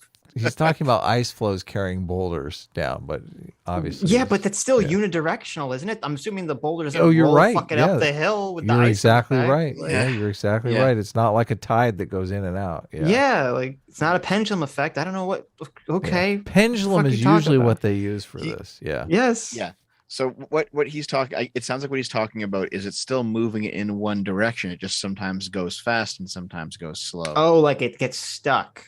Yeah, maybe. Oh, maybe. Okay, that he should elucidate on that because. But he did say back and forth. He did say back and forth, which is why I got confused. We make a bunch. So it's more like that. It's like ice getting, but that's how progress works. Slowly, and it goes back and forth, right? Back and forth, like, right there. We make a bunch of progress, like a big step is taken for like the rights of a certain like marginalized group, but then like the far right gets really mad about that, and in retaliation goes like extra hard, pushing out propaganda and lies and misinformation about that. What he's not understanding is that the people that he's currently denigrating here, the dreaded far right. Far right. These people, they don't view what you've done as progress, and that's the point that I'm making. It's not like there is a single definition of progress, which is why it's unidirectional. Right. Progress is simply the left, however you. Oh, Dev went to bed. My internet. I think my internet cut out for a second. Go ahead. Oh. Well, did the chat hear what I was saying? No, I heard. Say it again. So. Oh, okay. So basically, what I was saying was. You're good. Sorry. What I was saying was that what Xanderhal doesn't understand is that the right that he's currently denigrating, they don't agree with him on the definition of progress. So when he says, well, the left makes this massive step forward, the right doesn't think that's a step forward. They think it's a step backward. And so when the right says, when he says that the right is they're going to put a bunch of propaganda and try to pull back and try to pull us backwards, they think they're moving forward. And that's what Xanderhal doesn't understand. His politics does not have a exclusive claim to the concept of what progress is. But because he thinks that they do, that's why his vision is unidirectional. Right. Well, and also, I don't know if it's really survivor bias, but it's kind of similar, is that people only look at the movements that worked and they ignore all the movements that failed. And there's been, throughout history, there's tons of movements that, you know, the left and the right start advocating for that just go nowhere. And then so it gets forgotten or not talked about. People only focus on the movements that actually succeeded. Unless they say, oh, this shows the movement in our society is unidirectional, which I think is a conceptual is incorrect way to conceptualize what's actually going on here. Yeah, yes. I agree. That group or about that issue and tries to radicalize more people to the right. And so we see this sort of like 2 step forward or 3 steps forward, 1 step back kind of thing, right? He does like say back. Society will take 3 steps forward in progress, but then 1 step back because the right will like give a push in response. Well, because I mean, very often people push. This is the problem. It's very rare that any societal change that's being advocated for is being advocated for by moderates who want to temper their positions. It's almost always extremists who are advocating for something. And so, but then the extremists have to capitulate to some degree to whatever thing they're pushing for. So the extremists are trying to pull the country in some direction, but the country will only agree to like generally a more moderate position of whatever the extremists want. And so, right. Yeah. So it's like, just say like, oh, it's, you know, we have 3 steps forward of progress, and then the evil right wingers come, you know, and they smack us down. It's like, that's not really how any of this works, how any change happens. It's also kind of like if libertarians got their way, for example, and a lot more people started becoming small businessmen, you know, more businesses opened, more businesses owned exclusively, people on the left wouldn't view that as progress. They would think that's regression. And it's like, well, no, but it's not. And people on the right, they would view it as progress. Libertarians would definitely view it as progress. So what I'm trying to explain here is that what a more comprehensive way to look at this situation is not about pipelines, and it's not about walking away from the left or leaving the left or how the left left me behind. It's about the fact that people view what progress is in fundamentally different ways, what constitutes progress. And it's not all just leftist all the time. Right. And it's these differing views that is going to cause people to go towards different political positions. So even if you want, even if you want universal health care, for example, that's like a policy position. It's not a philosophical position. There might be philosophical positions that make you more of a conservative, even if some things you want are more progressive, and vice versa. Sure. And going somewhat unrelated to what you said, which is, I think a good example of this kind of false progress that we're seeing right now, which is that Xander would probably consider a lot of the trans activists right now as quote unquote progress. And I would say that I think it's not. I think there is going to be an abundance of children who basically transitioned when they didn't have gender dysphoria. It's going to be an abundance of children with false positives. And when that backlash hits, you know, in the coming decade, is this going to be considered progress that went, you know, 3 steps forward and 1 step back? Or more likely, will this just be abandoned and forgotten and pretended like it didn't actually happen? Yeah, they're going to do a lot of pretending. Right. Actually, I think what will happen with the most radical of people is that they will say that these issues, that these people who had these issues are reactionaries, and that the issues existing are them, that is themselves anti-progress. So like I think so. I think. What do you mean? I don't understand what you mean. So in 20 years, if you come out and you say, I was a detransitioner, I got caught up in this wave, and there's like 1,000 of detransitioners that are all coming out, it's a big fucking deal.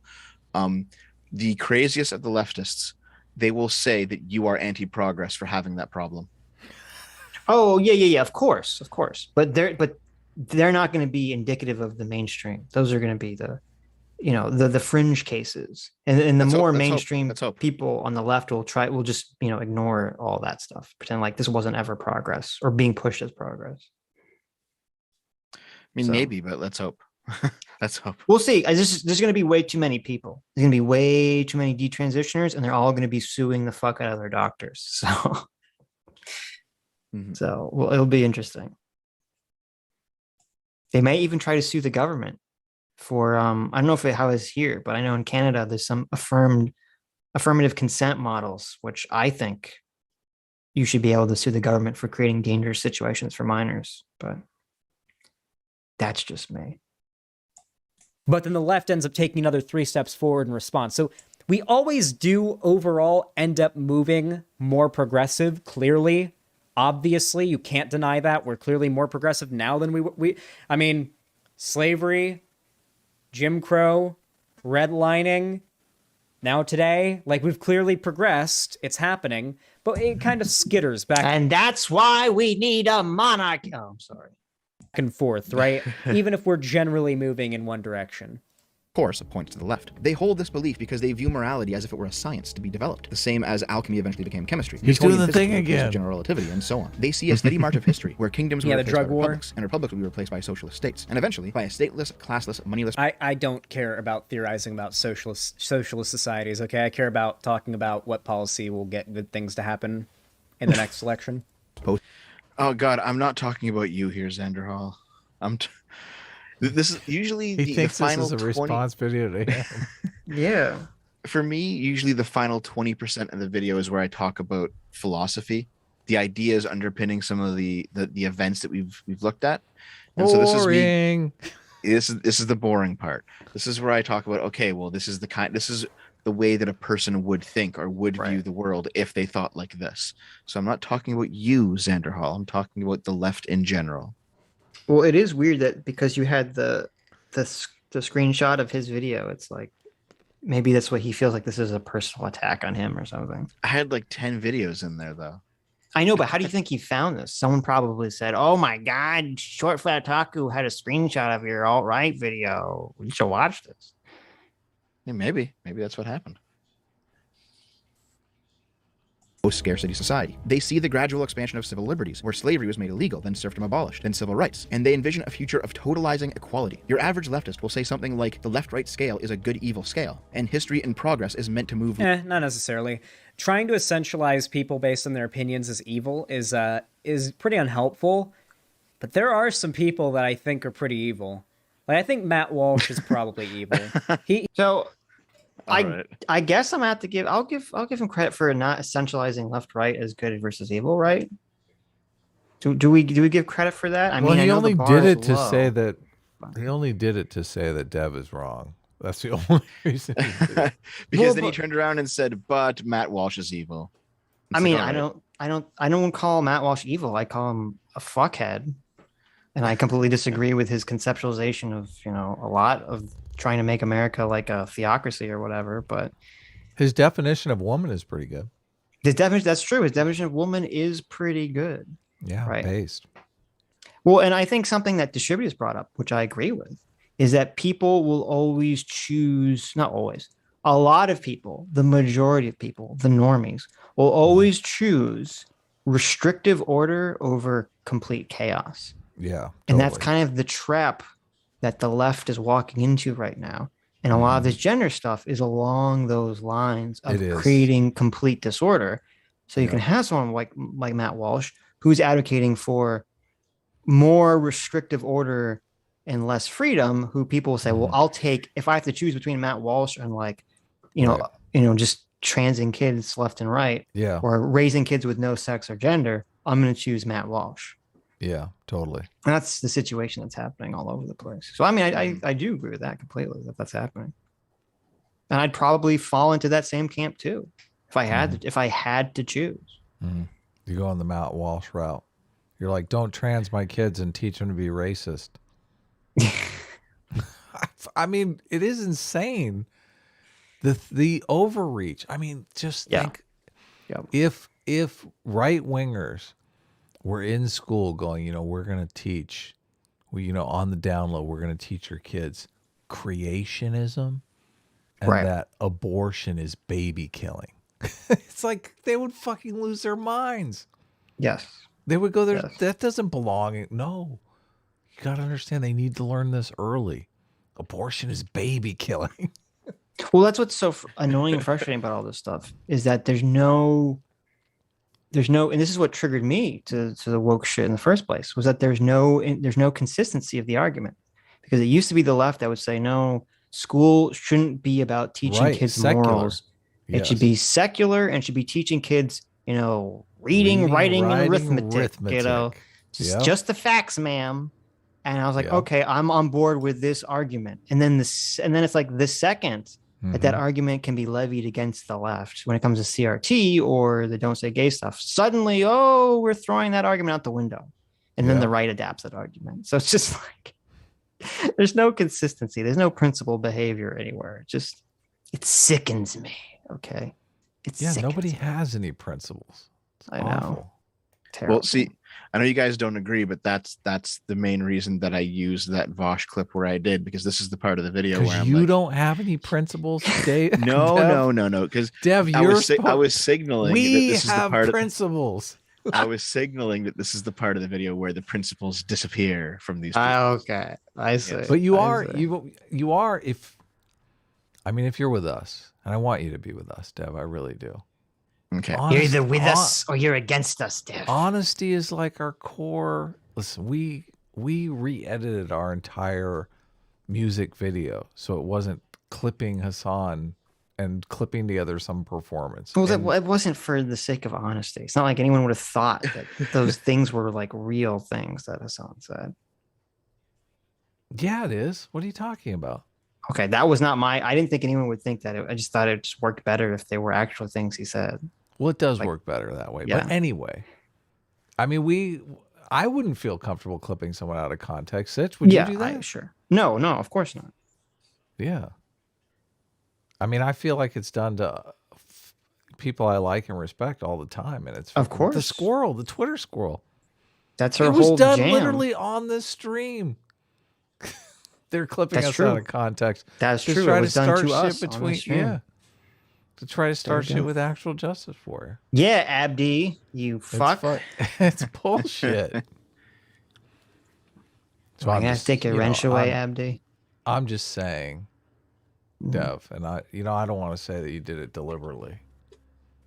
But you did, you fucking piece of shit. But I think it was it was an innocent act. It was an innocent mistake, okay? You fucking evil. Don't delete the video, and God, don't apologize for heaven's sakes. Don't do that. Don't go crazy. Just don't do it again. All right. But if you want to continue to use that clip, just don't set it up so it looks like he's talking about something completely different. All right, I will explain the context every single time. No, just show it out of context. But don't imply some other mischievous context. Children. Okay. And I don't even think Short Fat Otaku would disagree that people who adults who target children with negative. This is such the weird part too, because he's saying Matt Walsh targets children. What the fuck? Matt Walsh is trying to stop people from targeting children. Target children with what? Oh, with he's probably referring to the Walrus book or something, which I think is totally fine. Shit are some of the worst people out there. Leftward eternally over time with a straight face. I do agree, Xanderhal, that people who target children are some of the worst people out there. Right. Yeah. I wouldn't. So what was that? What was that viral clip of the people singing that they're coming for your children? Oh yeah. What was that all about, Xander? Right. Well, and it's funny because he said you would agree with it coming for people's children is bad, but then he said the Don't Say Gay bill is some horrible repressive step backwards for society, which is literally don't come for my children. So yeah, it's not. I've read the don't see. Yeah. To be fair, there are other bills that are coming out in other states that kind of look pretty shitty. Mm-hmm. But the Florida 7-page Don't Say Gay bill is completely fine. Right. To contrast, the right wing believes in a cyclical view of progress, that history moves in waves, empires ebb and flow, and that this is a natural occurrence. Nose be itchy today. They point to economics, where when people engage in a free market, stop doing the coke, Xander, and market forces will tend to see industries collapsing. Listen, I don't know about you, dog. My opinion is just that I think we've progressed to the point that in the most about what that the right wing sees things as cyclical. I think they do. Which right wing are you talking about? Yeah, social or economic. He talked. Well, no, but I mean, an example of economic though. Isn't that the whole Mencius Moldbug thing? Is that they don't see it as cyclical? They see it as there is this one unidirectional march towards leftism that needs to be stopped you know. Right. Yeah. Well, no, that is them critiquing the leftist vision, but their vision is cyclical ultimately. They No, their believe in vision like the is rise, let's the stay rise here. and fall. Things are good. Enjoy it. Well, okay, but Theocracy is beautiful. The world is flat. I mean, we are the center of the universe. No, they Let's stay. critique that that's the leftist version of thing, but they also think, not everyone, but the Mencius Moldbug, my understanding of the Mencius Moldbug take, what Distributes laid out, was that is what they think is actually going on, not just that is what the people on the left believe. Yes, they believe that's what's going on. But I think they believe that's what's going on because it's the left that's making it go on. In a sense. Right. Yeah, exactly. I don't think it's what they want to go on. No, of course. Well, I don't even think, I would assume, maybe I'm wrong. I mean, I don't think when even the people on the left talk about this, they don't think it's like a universal fact that, you know, that society or culture moves in one direction or something. It's just what has sort of happened because of technology and kind of the way cities and markets kind of structure themselves. I think the left wants it to move in one direction, but I think that what I'm basically saying here is that the right believes that things move in cycles much more than the left does, or rather should move. If completely disagree. If they're left to their own devices, they'll move in cycles, and if they don't move in cycles, that's an unnatural event. That's what I think the right believes. All the right-wing economists, though, all they do is complain about boom and bust cycle and how we have to get rid of the boom and bust cycle and how the boom and bust cycle is caused by failure to stay on the gold standard, which I don't believe any of their argumentation on that, but it's anti-cyclical. I'm not sure about that, because if you look at like some of the older Austrians, they basically said that there's some natural part of boom and bust. Like it can be exacerbated by government intervention, but there's some part of it that is. Conservatives are about conserving tradition, conserving institutions, you know, praising us where we're at. That doesn't remotely seem cyclical at all. Well, yes, that's true, but there's like within that what maintains a static position is the oscillation back and forth between two bits around that static position, because you can't actually just be static. Now you're just reaching. Well, no, well, I mean, no, I think there's some truth to this, because the whole, like, I've seen a lot of people who are just straight up like, yes, I'm a reactionary, like the NRX types, and they've said things like, well, you know, empires do rise and fall, you know, kingdoms do, they're created and they're destroyed. Like there's this view that there's an impermanence to things, and that you can't expect the same political paradigm to exist forever. Conservatives' dream world is where I can raise my kids in the same environment I grew up in, and they can raise their kids in the same environment that they grew up in, and just nothing will change forever and ever and ever. This is the way we do things. This is our tradition. This is our God. That's the difference between talking about what someone might want and what someone says exists. Because, and I think part of the problem is they're very different. There's many different right-wing perspectives, and they have very different views on time and the sort of questions that you're talking about. Because I know obviously none of us are right-wingers here, because we're just, I don't feel like. Well, I feel like we're talking not just about conservatives, we're talking about further right wings. Because like when I was, listening to that video about the Italian elite theory, I mean, it definitely views time as cyclical. And that it sort of goes, the weak times make weak men, which makes strong men, which makes strong time. Like they definitely kind of subscribe to that kind of cyclical nature. I know when I was watching that weird Russian guy that fucking all the Putin simps quote, Dugin, I forget his first name. He has this really bizarre conception that time is like not cyclical, but is like bi-directional. Like I don't even understand it, but like the time doesn't have to go in a linear progression at all. Like time itself doesn't have to go in a linear progression, not just progress, which I don't understand that. But at least the way that he's talking about. But so there definitely seems to be, I think Dev's like completely wrong about saying that there are people on the right that view things in a more cyclical fashion than people on the left. Well, if you want to say cyclical in like raising a family and, in the same environment, maintaining the same environment, then I'm on board. Like that's what they want. or sure, they might cyclical want things to be static, but that doesn't mean someone says, well, you might want something to be some way, but then descriptively it's a different way, right? I'm having trouble conceptualizing what the cycle is, because progressives very much want. I mean, they're on a quest for including more outgroups. Like they're going to start looking under rocks for outgroups. They're like, this is our mission. This cycle is how we denote progress. The cycle is there is some society that is built by, lions who have strong traditional values, and then the safety and security of that society breeds people who the weak men thing, who are weak, who are weaker, and thus allow the society to start to fall apart or to start to be subverted via internal or external forces. And then there's a backlash against that where the strong rise up again and they take over, and then the cycle repeats itself. So okay, I don't think that that's the best way to think of the world. but it is a concept on the right that is often talked about. Can't we just raise strong men every generation? I feel like that would be the conservative argument to avoid the weak. Let's just avoid the weak men cycle altogether. I think that's no, because the idea is it's not, when you say like things that would make you strong, the next generation might say, oh, that's, it's immoral for you to engage in that behavior, right? I mean, because we used to have like the boys will be boys mentality, which some would say makes you stronger growing up. And now it's, oh, you're bullying. That's bad.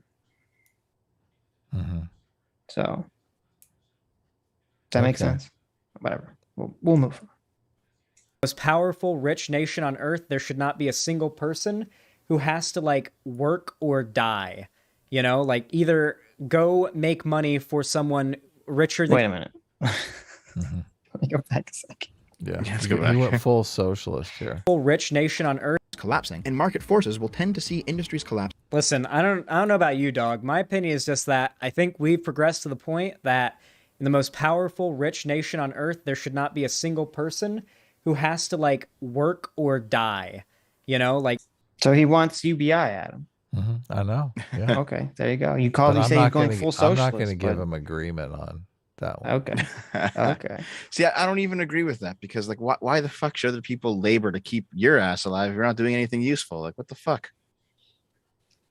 Yeah, conceptually, and I would agree with that. But I think his response would be like, well, it doesn't. It's just that there's so much surplus goods created that you could have it already. Basically, I'm assuming that's what his argument would be. Maybe. I don't want the wage cage. Let people be free. I mean, there needs to be a happy centrist middle ground here, because if you need to give people help. Free money for everyone. Listen, you need to give people help. Sitch is the wage slaver. You need to give people help so that they will be able to, like, I know people, and I've known people my whole lives who are basically... You've known people your whole life? Really? Look at Adam being fucking toxic. Okay, he's getting cranky. He wants to eat. It's getting late. Okay, it's almost 1 o'clock. I gotta go to bed. I'm already in the doghouse. Let's fucking finish this video. Okay, fine. Yeah, I'll save it. We'll finish the video. No, I want to hear Sitch's speech. No, that's fine. Like, either go make money for someone richer than you will ever be, or fucking die. Oh shit, Vosh just got unbanned from Twitch. Hold on. Go start your own business. You could do that. There you go. Start your own business. They never talk about that for some reason. Now you're pausing it, Dev. I thought you had to go to bed or something. Well, I wanted to at least talk about it. What are you, a simp? Let's keep going. That's a pretty big W right there. Hey, T. And new enterprises appearing across large enough timeframes. They correctly point out that the West's great material wealth hasn't led to the widespread happiness that was assumed, and that more complicated lives may not necessarily be better for the common person. They don't consider a utopia on Earth to be possible the way the left does, and they consider the world to be in a fallen state, whether that... Ooh, that was a good job, Pop. I don't believe in, like, utopianism, but I do think there are very obvious ways that we can explicitly improve society. So... So at this point, he's not even like addressing points that I'm making. He's of course not. He's hearing a word that he knows that he can link into like a pre-recorded script that he can just run in his head and not actually think about anything. You know why? He's been streaming he's doing for that? an hour and he's already worn out. You know why he's doing that? Because he's listening to you at 2 times speed. He can't understand what you're saying. He just hears the key words. Okay. Gotta slow it down. Actually listen to Dev at normal speed. Oh, also they're talking about Vosh getting unbanned here and how it's a big win. Like, you guys, did you see the clip of Vosh applying to get unbanned? No. Okay, so as soon as Vosh heard that Destiny's ban was permanent on stream, he went over and applied for his unban. And it was like, Jesus. Talk about just not even trying to fucking hide it, you know? It's like, oh, Destiny can't come back. Maybe I'll go back on Twitch then and, you know, take up the role of being Kingmaker like he had. It's like, okay, dude. Interesting. Right. He basically just conceded to you, Dev. Grats. Oh, thank you. It should go without saying. Did, there are very obvious ways explicitly in which we can improve society in this respect. Like, there are plenty of policies that aren't utopian by any means, right? Like, yeah. Just checked Vosh is unbanned. W? Fuck yeah. What a W. What a big Look W. at that. That be for religious reasons, exactly or due to the what a gradual Vosh loss of orbiter traditional would culture with say. the passage of time. Your average rightist will say something like, hard times create strong men create good times. See? Good times. Oh my God. Yep. He's saying it. You're doing the There you thing. I'm saying it. There you I'm go. describing what Sitch Let's was just- describing better than Let's me. just do strong men all the way around. I don't Times think you create can. weak men, and weak No, we can avoid the weak men cycle. We don't need that. men create hard times with a straight face. It is pretty hard to say with a straight face.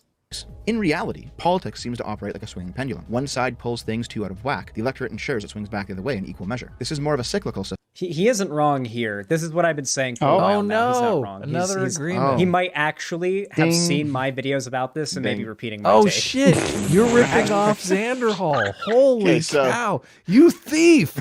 You fucking thief! Oh, no. I So- can't believe you so- content swiper. I can't believe you, Dev. He agrees with me so much at this point. He thinks that I stole the take from his video. Okay, I have to just straight up admit, this is the first Xanderhal video I've watched all the way through. Oh, I have not seen any of his shit. I don't give a fuck what this guy's How doing. I could don't you- care what how his could fucking you- takes are. No one is buying this. We know you're stealing his material, Dev. yeah, Dev. We know. You're really a Xanderhall orbiter. We Okay. thought you were above this. Didn't we just give you a long lecture on honesty, and you go and pull this? I'm sorry, guys. I'm actually a How socialist. I'm dare sorry. you? I knew it. How dare you? What next? You're gonna be stealing our content? That was your problem with Shu. You're like, she needs to come out way more radical, way harder. Okay. Hiding her power level. Actually, he knows who I am. He knows who I am. He showed one of my videos and like early on. He knows who I am. Yeah, he might have heard my take. This is literally what I knows who believe. you I believe it's very much you know like what? a pendulum. I think That's true. That's true. So I did watch that back in the day, but recently I haven't seen any of his stuff. So okay, fair enough. We caught you in a lie. The Caught story you in a is lie, Dev. ouch. It's changing. It's changing. Soon enough, I'll have to walk back more and more points, and eventually What- I'll have to admit, What'd I'll he have to say? admit that I've Did you leave spent a so much comment time on with his video or Xanderhal. something? No, he What meant because in happened? the beginning he shows the screenshot of his, I left the outright pipeline video. Yeah, but he could Yeah, have and just got that in search. I mean, come on. Yeah. He didn't watch the video. Right. I mean, I watched it when it first came out because it was kind of a big deal back then, but that was like 2 years ago or something. 2 or We 3. did we've done a bunch of videos, but I think it's from Innuendo Studios are the ones that we always cover. God, fucking, he's like the it worst. does swing back and forth. As far as online cultural tendencies go, I do think that like the dominance of the left and right kind of swings around like a pendulum on Oh, like he's a agreeing grandfather again. clock. Holy You know. shit. And the rightist view of the There's world another seems to one. map more accurately onto the political sphere than the leftist one. For decades, the left has been march of progressing its way ever leftward. Moderates were left behind and labeled as reactionaries and fascists. And Trump was the snapback. There will likely be further snapbacks, like how we've seen Republican governors in the states become more brazen in their rightism recently. That doesn't mean that the leftist view of That view of history is super reductive. not history. I'm talking about like online cultural dominance as far as the left and right is concerned. I think it's acted very much like a pendulum. Look back at the day of the early rise of the atheist community. It was all about dunking on traditional right-wing, like Christian types from like your what was his name? The something Thompson, the lawyer guy from Florida who was trying to ban GTA, Jack Thompson. That guy who said video games are violent and wanted to ban GTA, your like traditional Christian types, like that was the stuff that I remember back in the day being like the original political content on YouTube. And that kind of turned into the anti-SJW community, like the atheist community kind of turned into the anti-SJW community, the skeptic community, so to say. And then we saw the... And why do you think that is, Xander? Let's connect the dots here. Why could it be? Could it be because they were against people restricting their freedom? Maybe, yeah, maybe that was exactly. Maybe they were just anti-free speech people. Maybe, and it's just that the team that was promoting free speech just changed sides. Is that the issue? Maybe, Xander? They didn't like blasphemy laws, and then all of a sudden the SJW started putting blasphemy laws everywhere. Yeah, exactly. Exactly. They're like, what the fuck?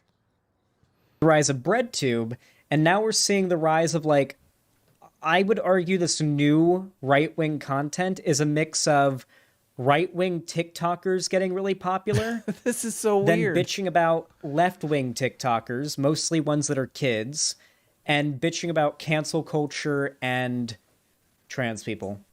And like critical race theory. That seems to be like where we are This is just, now culturally, as far as I mean, I feel like that describes me perfectly. The dominance of cultural You're a TikToker? things online goes. No, I'm complaining Progress about is completely wrong, though. TikTok. Certainly with stuff like hard science, acquisition of knowledge, technology, or engineering. There is a more linear model of progress happening in those fields, but politics is a fundamentally different type of field. I think what we're seeing is certainly partially a radicalization rightward. People who are disillusioned by the left are absolutely prime targets to be scooped up and radicalized by rightist actors. But I don't think that's the main cause of what we're seeing. I think the big picture leftist view of progress and history does not map well onto politics. Scientific progress may be unidirectional, but politics isn't a science. Moving leftward eternally over time does not constitute true progress, especially when the left wants to regress into older failed ideas, like the economics of socialism. I mean, there is this thing called political science, but... Or the tribalism of... Yeah, I know, but like, you know what I mean. Behavioral Political science economics. isn't a hard science. It's not a I hard think, science. yeah, I agree completely with I mean, that, it's a yeah. social science. I love to tell this to people You all know the what he time. means, Adam. Why are you being so Economics. difficult? Okay. Economics is a social science. Look, Dev is sorry. He made that clip of Vosh look out of context. Okay, he apologized. Wait, Let it go. you can't. He didn't apologize. He's doing I the left. encouraged You're right, him he not did. to. You're right. You're right. I said Don't don't let it go. apologize. Keep attacking Yeah. him. I'm not attacking him. I'm just saying I disagree with this part of the video. But anyway, go ahead. Okay.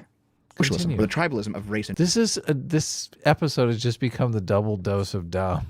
We're like attacking both Dev and... I'm not attacking Dev. I agree with Dev. gender You're politics. getting So- tired and cranky. Listen to this. I'm getting my second wind, okay? I'm ready to go to 12 hours He wants. here. Adam is like, I need my I Panda can do another Express. 2 hours. Okay. We still haven't done... We got a lot of super chats to do. You better I start know. reading some super I know, chats. well, I was gonna save them because Vosh, because Dev is. Oh, takes who's some getting time. tired now? You're calling Dev Bosch? Someone's There getting... you go. That's, There you go. that's not cool. Well, they're both, fat. What can I say? They're both Chris just pointed something out here. Xanderhal orbiters. Yes. I think Xander has adopted the Francoian definition of right wing as essentially being anti-revolutionary. Oh, maybe, maybe. but maybe. like the fascists view themselves as revolutionary too. So like I don't fucking know, man. Yeah, All right, everyone well- wants to be revolutionary. Yeah. Wait, Stop pausing. You can't. He's doing the left. Okay, the left does essentialize and get really tribal, I guess you could say, about like agreement. sex There's and another one. gender and like race and whatnot. That is an Okay, issue another Ding, ding, one. ding. I'm for putting sure. on It would the be map. remiss Don't of me pause to it, claim the though. left doesn't have a problem with that. But Like when I was okay, let's be Did you real. pause? I'll pause Don't for- The pause. people pause. most I'll pause for just 30 seconds. No, don't okay? pause. So he's saying here, like Mhm. he sat there for a bit, looking like dumbfounded and stoned, listening to me talk. He is And then totally he's just like- wasted. Maybe I could say this. And it's like, it's not even related to anything I'm saying. He's not saying anything that's meaningful. He's not saying anything that's a reply to me. He's not saying anything at this point. He's blazed out of his mind. He's been smoking weed this whole time. I know he's been hit. Well, is that weed or is it just like one of those vapes with nothing? I'm so glad you guys noticed, because I was thinking it was just me, but no, he's blazed. Well, I don't know. Maybe it's an empty vape, or just like the one that's just flavor. Just the tutti fruity flavors? No, maybe because he's been smoking a lot. If that's pot, he's been smoking quite a lot. He's going full Snoop Dogg here. Yeah, he smokes quite a bit of pot on his streams. Jeez. Oh, does he? Okay. Yeah. So it's true then. Okay. Xander, you need to lay off. Okay. Xander, take a few tokes at the beginning and then be done. Right. So the reason that I think this is because there's a big meme in Destiny's community about it, and I think it's probably correct. Oh, really? Holy shit! About how much weed Xander smokes. Yeah. I would never smoke on stream. Definitely not. Yeah, you do it before. I'm a professional. Concern with race, sexuality, gender, etc. are the right. The people pushing policies trying to narrow the view of how people can identify and present themselves in society. Who's fucking doing that? It's pretty obvious here who's obsessed with it. Well, what's actually happening? But that's insane.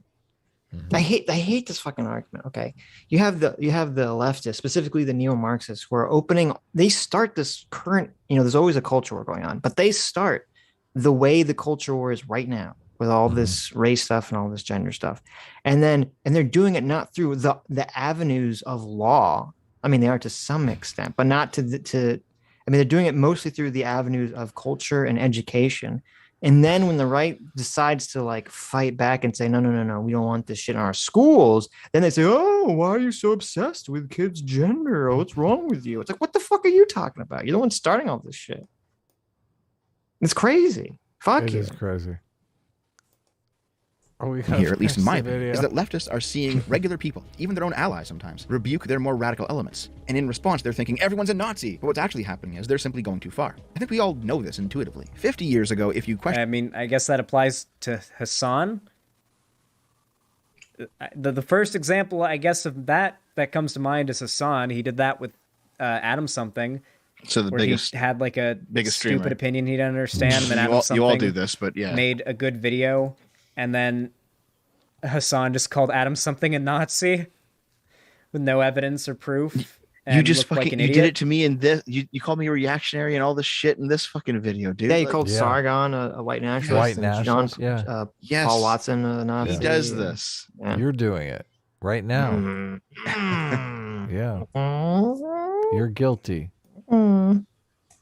Questioned authority, distrusted large corporations and governments, hated censorship, liked crass humor, thought schools brainwashed kids, and wanted to focus on domestic issues. You were absolutely a hippie leftist. 20 years ago, you were a normal liberal. But today, holding those opinions, we'll see leftists label you as a fascist. The alt-right pipeline exists, sure, in some minimal capacity. But the why I left the left, or the left left me behind narrative, explains what's actually going on here with far greater accuracy than the alt-right pipeline narrative. Leftoids don't want to admit it because they don't want to look in the mirror and understand that they're the cause of a lot of the problems that they're currently facing. Wow, true. Shit, what an outro. Jesus. A lot of the wow, true. Okay. Well, that was something. Excuse me? Hold on. Welcome to my new VTuber debut. What? Is this him? This is him. What's going on? What's happening? What's happening here? Just watch it. Hi, everyone. Nice. Dev. Why is it a lolly? So it was posted on April 1st, which should tell you. Oh, that's This is your April Fool's.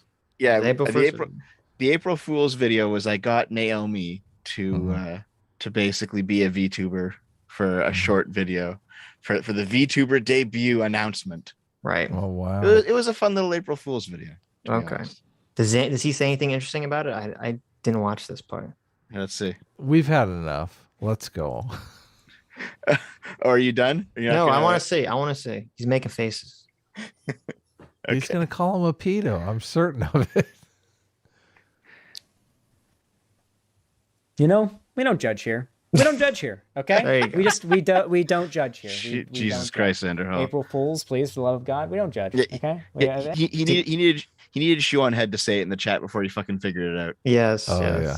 Just we April don't judge, Fools, okay? We bro. don't judge. I know it's probably an April Fool's joke. Anyway, I know.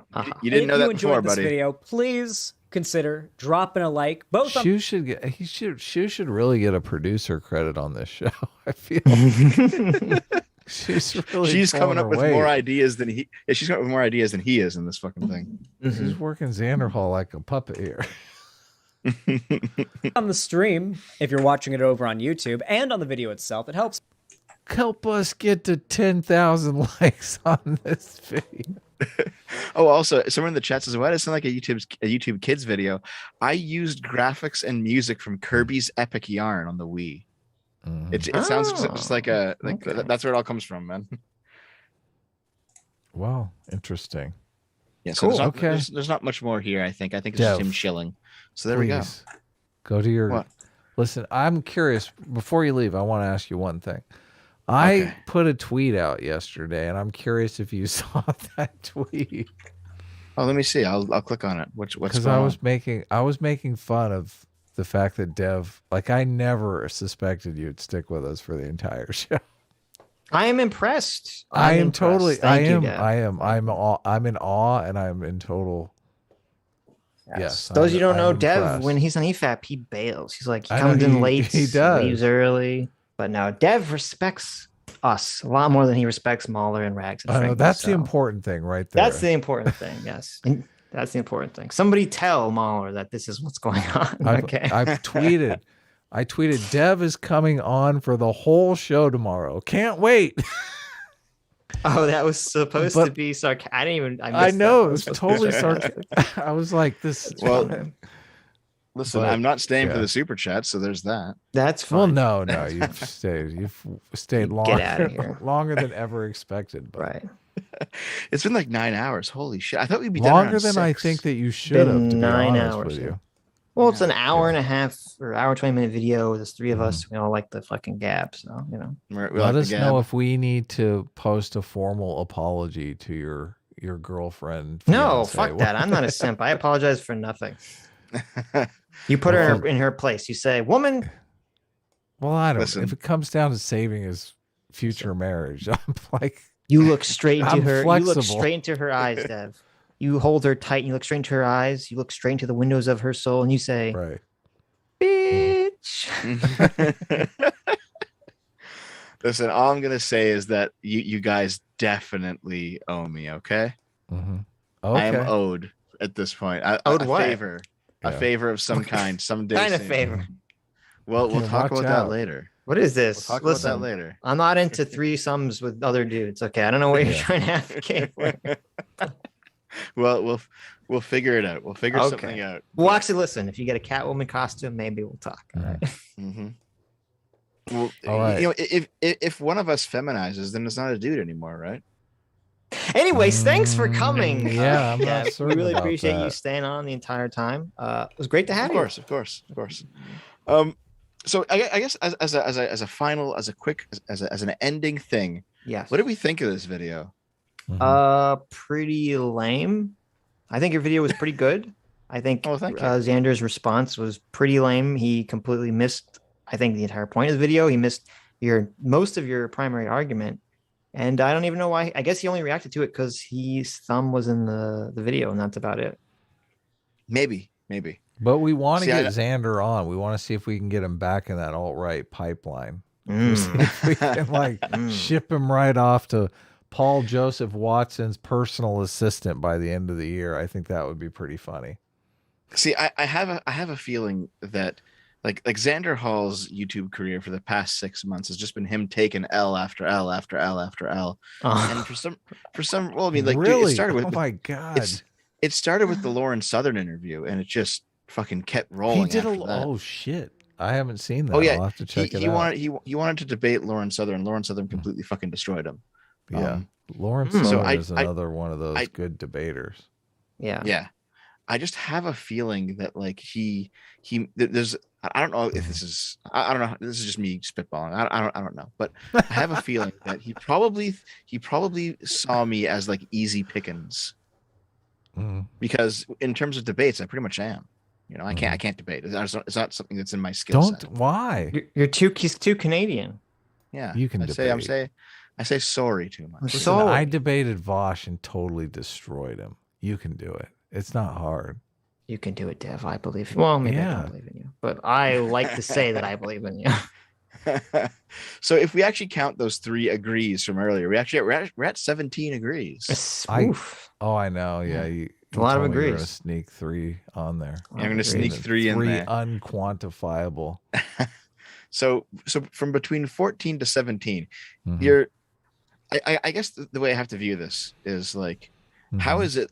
How is Xanderhal sitting here making a video about me where he mischaracterizes what I think in the title, and then agrees with me 14 to 17 times, depending, in the video where he says, "Oh, Dev is actually right about this."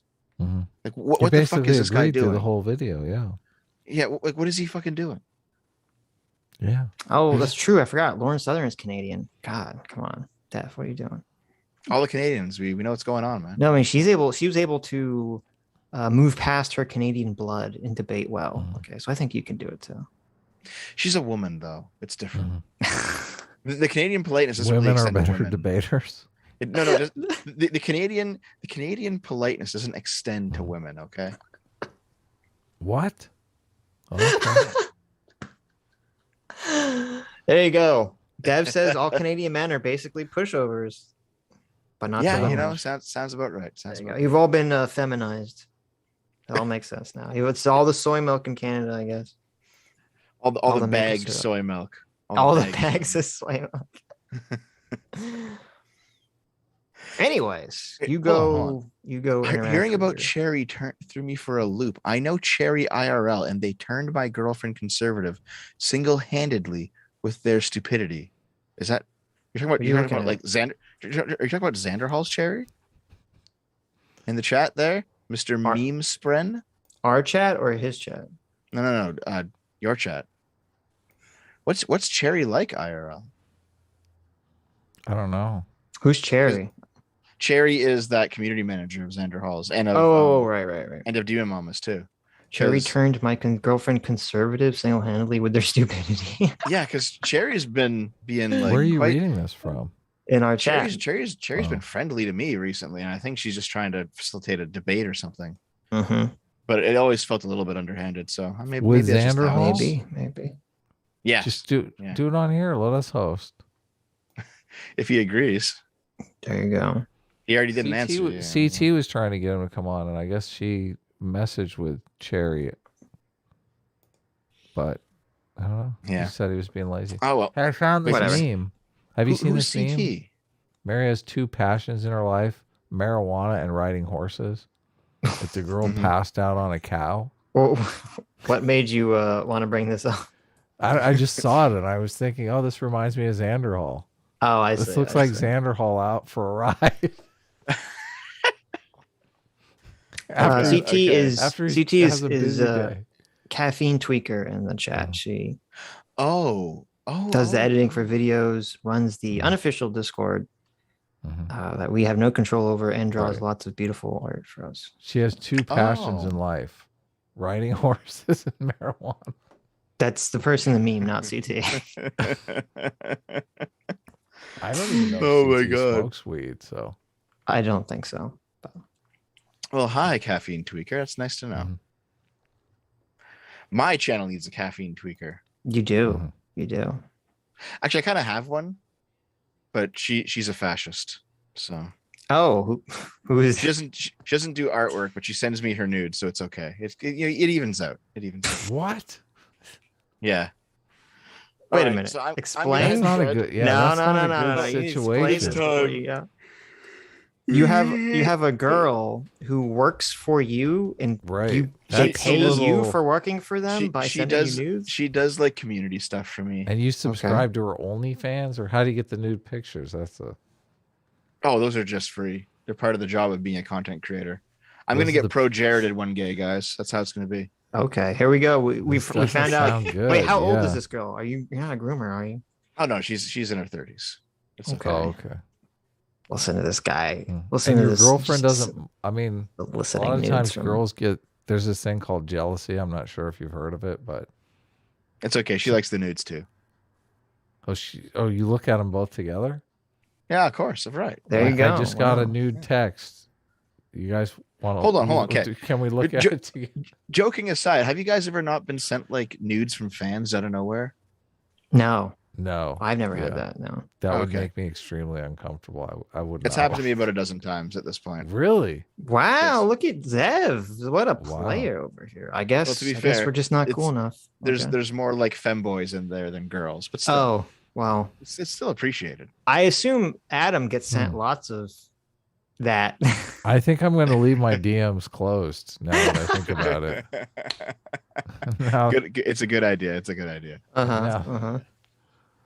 There you go, guys. If you want to send your nudes, send them to Dev. Yeah, Dev's DMs yes. are open. Yeah, send them to Dev. Yes, Dev's DMs are open for nudes. There you go. Don't send them to me or Adam. We're good Christians.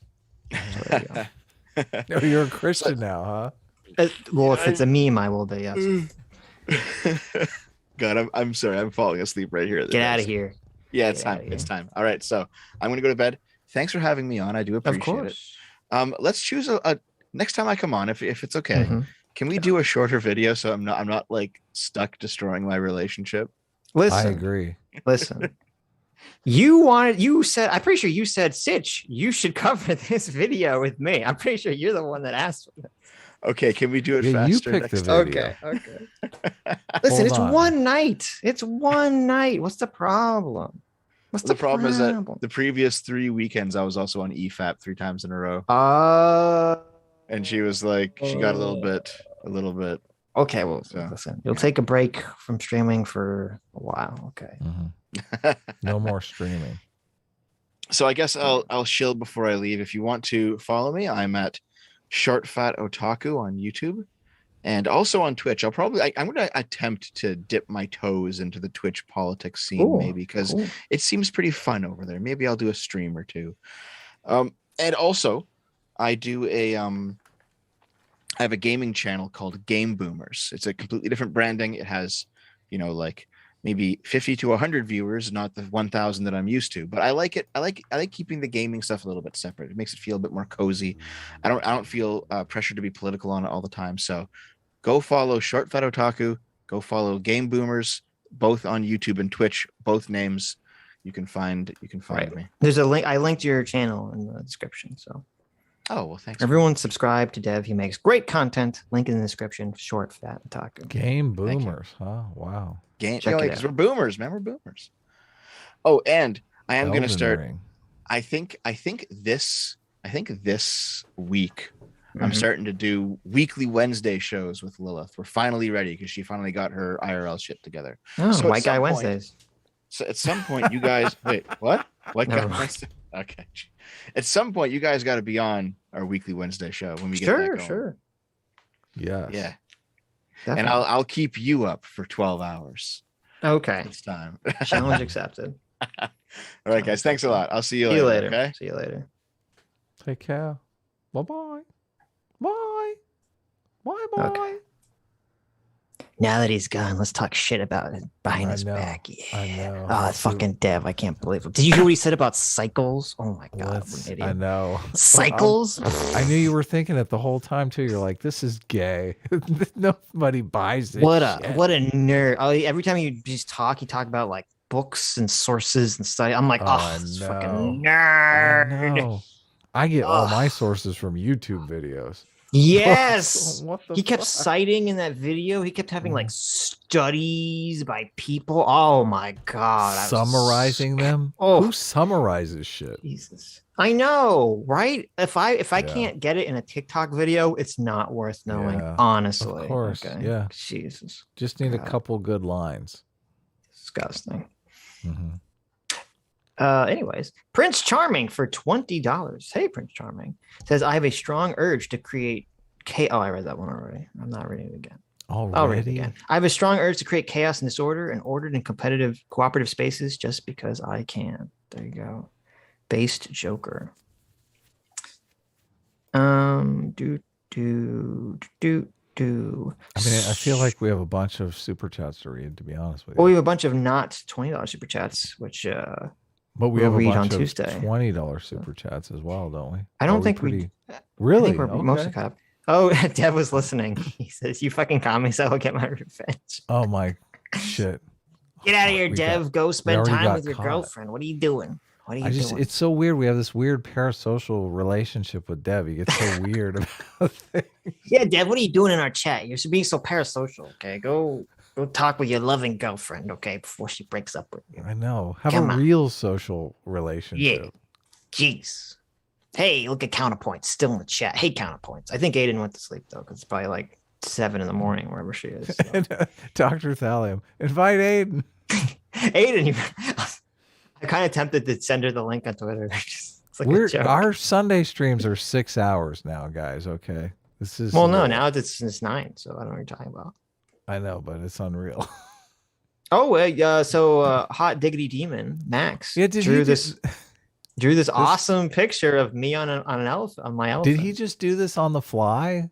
Because I tweeted that out. This is so badass. Maybe he did it because he was listening to the Distributus stream where I yelled at him or something. But no, I responded to a tweet that he did. I know he did. He drew the rabbit duck from the Ryan Chapman video. Right. And I said that Sitch only can see the duck because, obviously he's triggered by ducks. Yeah. And then he responded with this, like, right. Sometimes you got to let your elephant rampage. Yeah, that's fucking awesome. Look, that's a great picture. It is awesome. Sick as fuck. Yeah, badass. Thanks, Max. Yeah, it's cool that he made a Ryan Chapman reference too with his. No, I don't think anyone. Do you think it was a Ryan Chapman reference? I mean, I got it. I assume. I mean, Ryan Chapman literally that was his last video, was about the duck rabbit. So I'm assuming it was a Ryan Chapman reference, but yeah, awesome. Oh, someone linked it. I think someone from our audience linked it. Yeah, Landolorf linked it. Good job, Landon Lorf. I always say your name wrong. Ladendorf. Mm-hmm. Landendorf. Listen. Oh shit! Now he's going after Dr. Diddler. Dr. Diddler responded to he's coming out all day with, he'll be on for an hour and then he'll have to go because he forgot to take the keys out of his car or some shit. Right. And now Deb is responding. Oh yeah.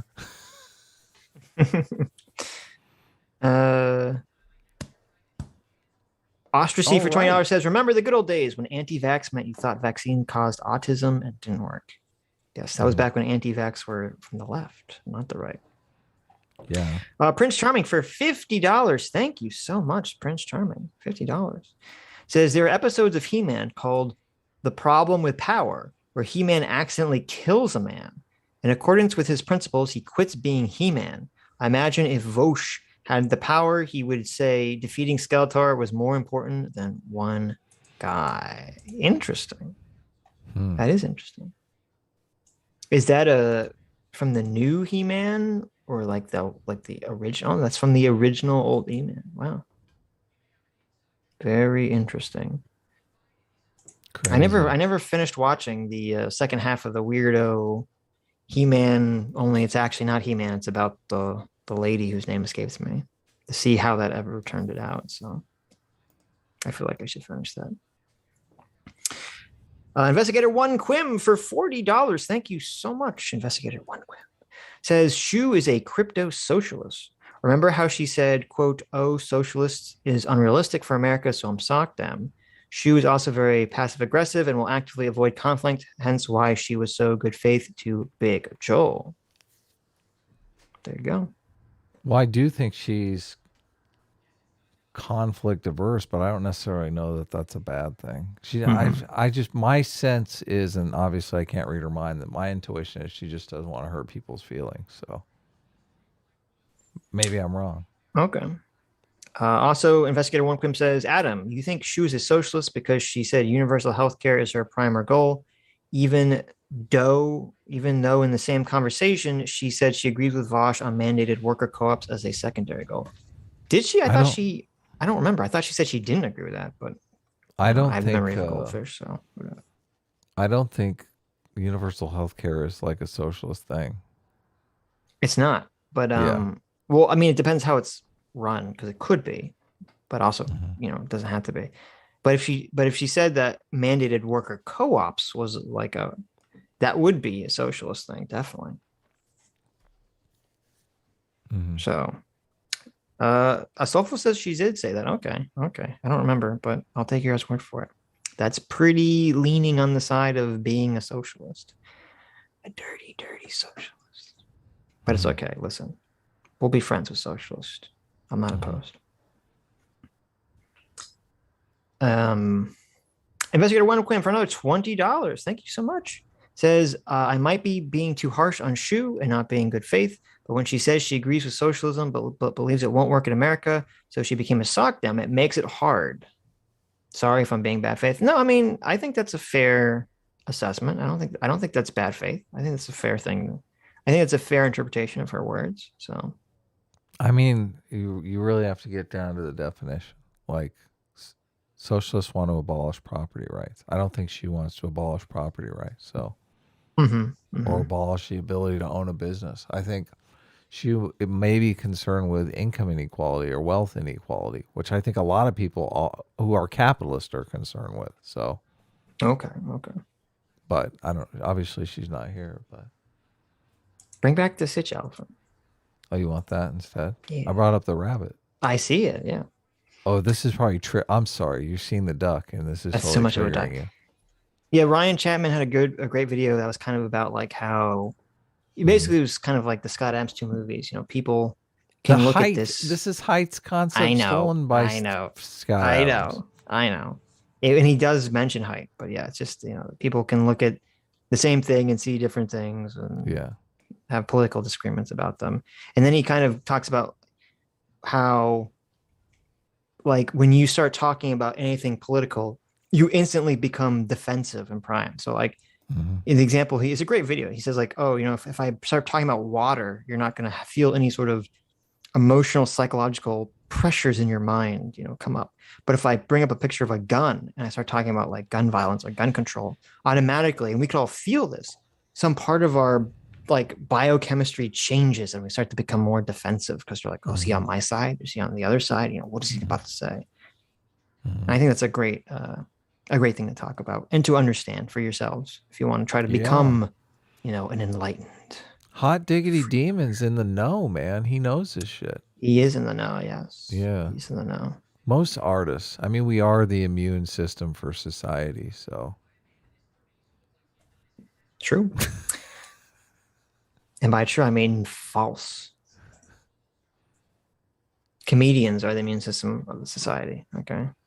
Trying to sneak in. Wouldn't Hot Diggity Demon be classified as both? I guess he. I mean, his videos are funny. Yes, that's true. He is very funny. He's an artist, so. True. Those artists / I don't like you trying to sneak in on that. What do you mean? This fucking guy. It's just, I sensed some jealousy there, but maybe we should. Potato. Okay. Potato for $45. Thank you so much, Potato. Says, I'd like to hear Adam expand on saying that libertarians will eventually become authoritarian. It sounds like he's saying we'll wave guns and force everyone to believe in libertarianism instead of trying to vote libertarian candidates into power. He keeps saying enforcing with an authoritarian zeal, but what does that mean? How do you zealously enforce not being forced to do something? And if you couldn't any ideology, including liberalism or centrism, become zealously enforced?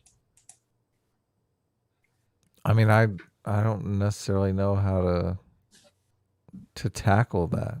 Did you say libertarians will eventually become authoritarian? Well, I mean, I always say that without law enforcement, you don't have a law.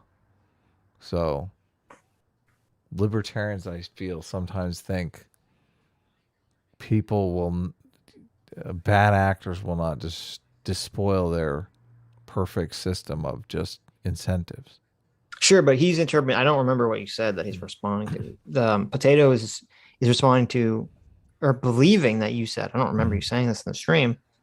He thinks you're saying that libertarian, like people that are libertarian, will become authoritarian. Not that like libertarians might advocate for a society that would eventually become authoritarian if they got their way. I perceive authoritarians as rule enforcers, and I believe that there are people who are rule enforcers in every single group. So even in a libertarian group, you will have a certain number of authoritarians who are like, no, this is the way libertarians do things. You know, fuck you. Libertarians are about freedom. Like, we're going to enforce the libertarian ideology.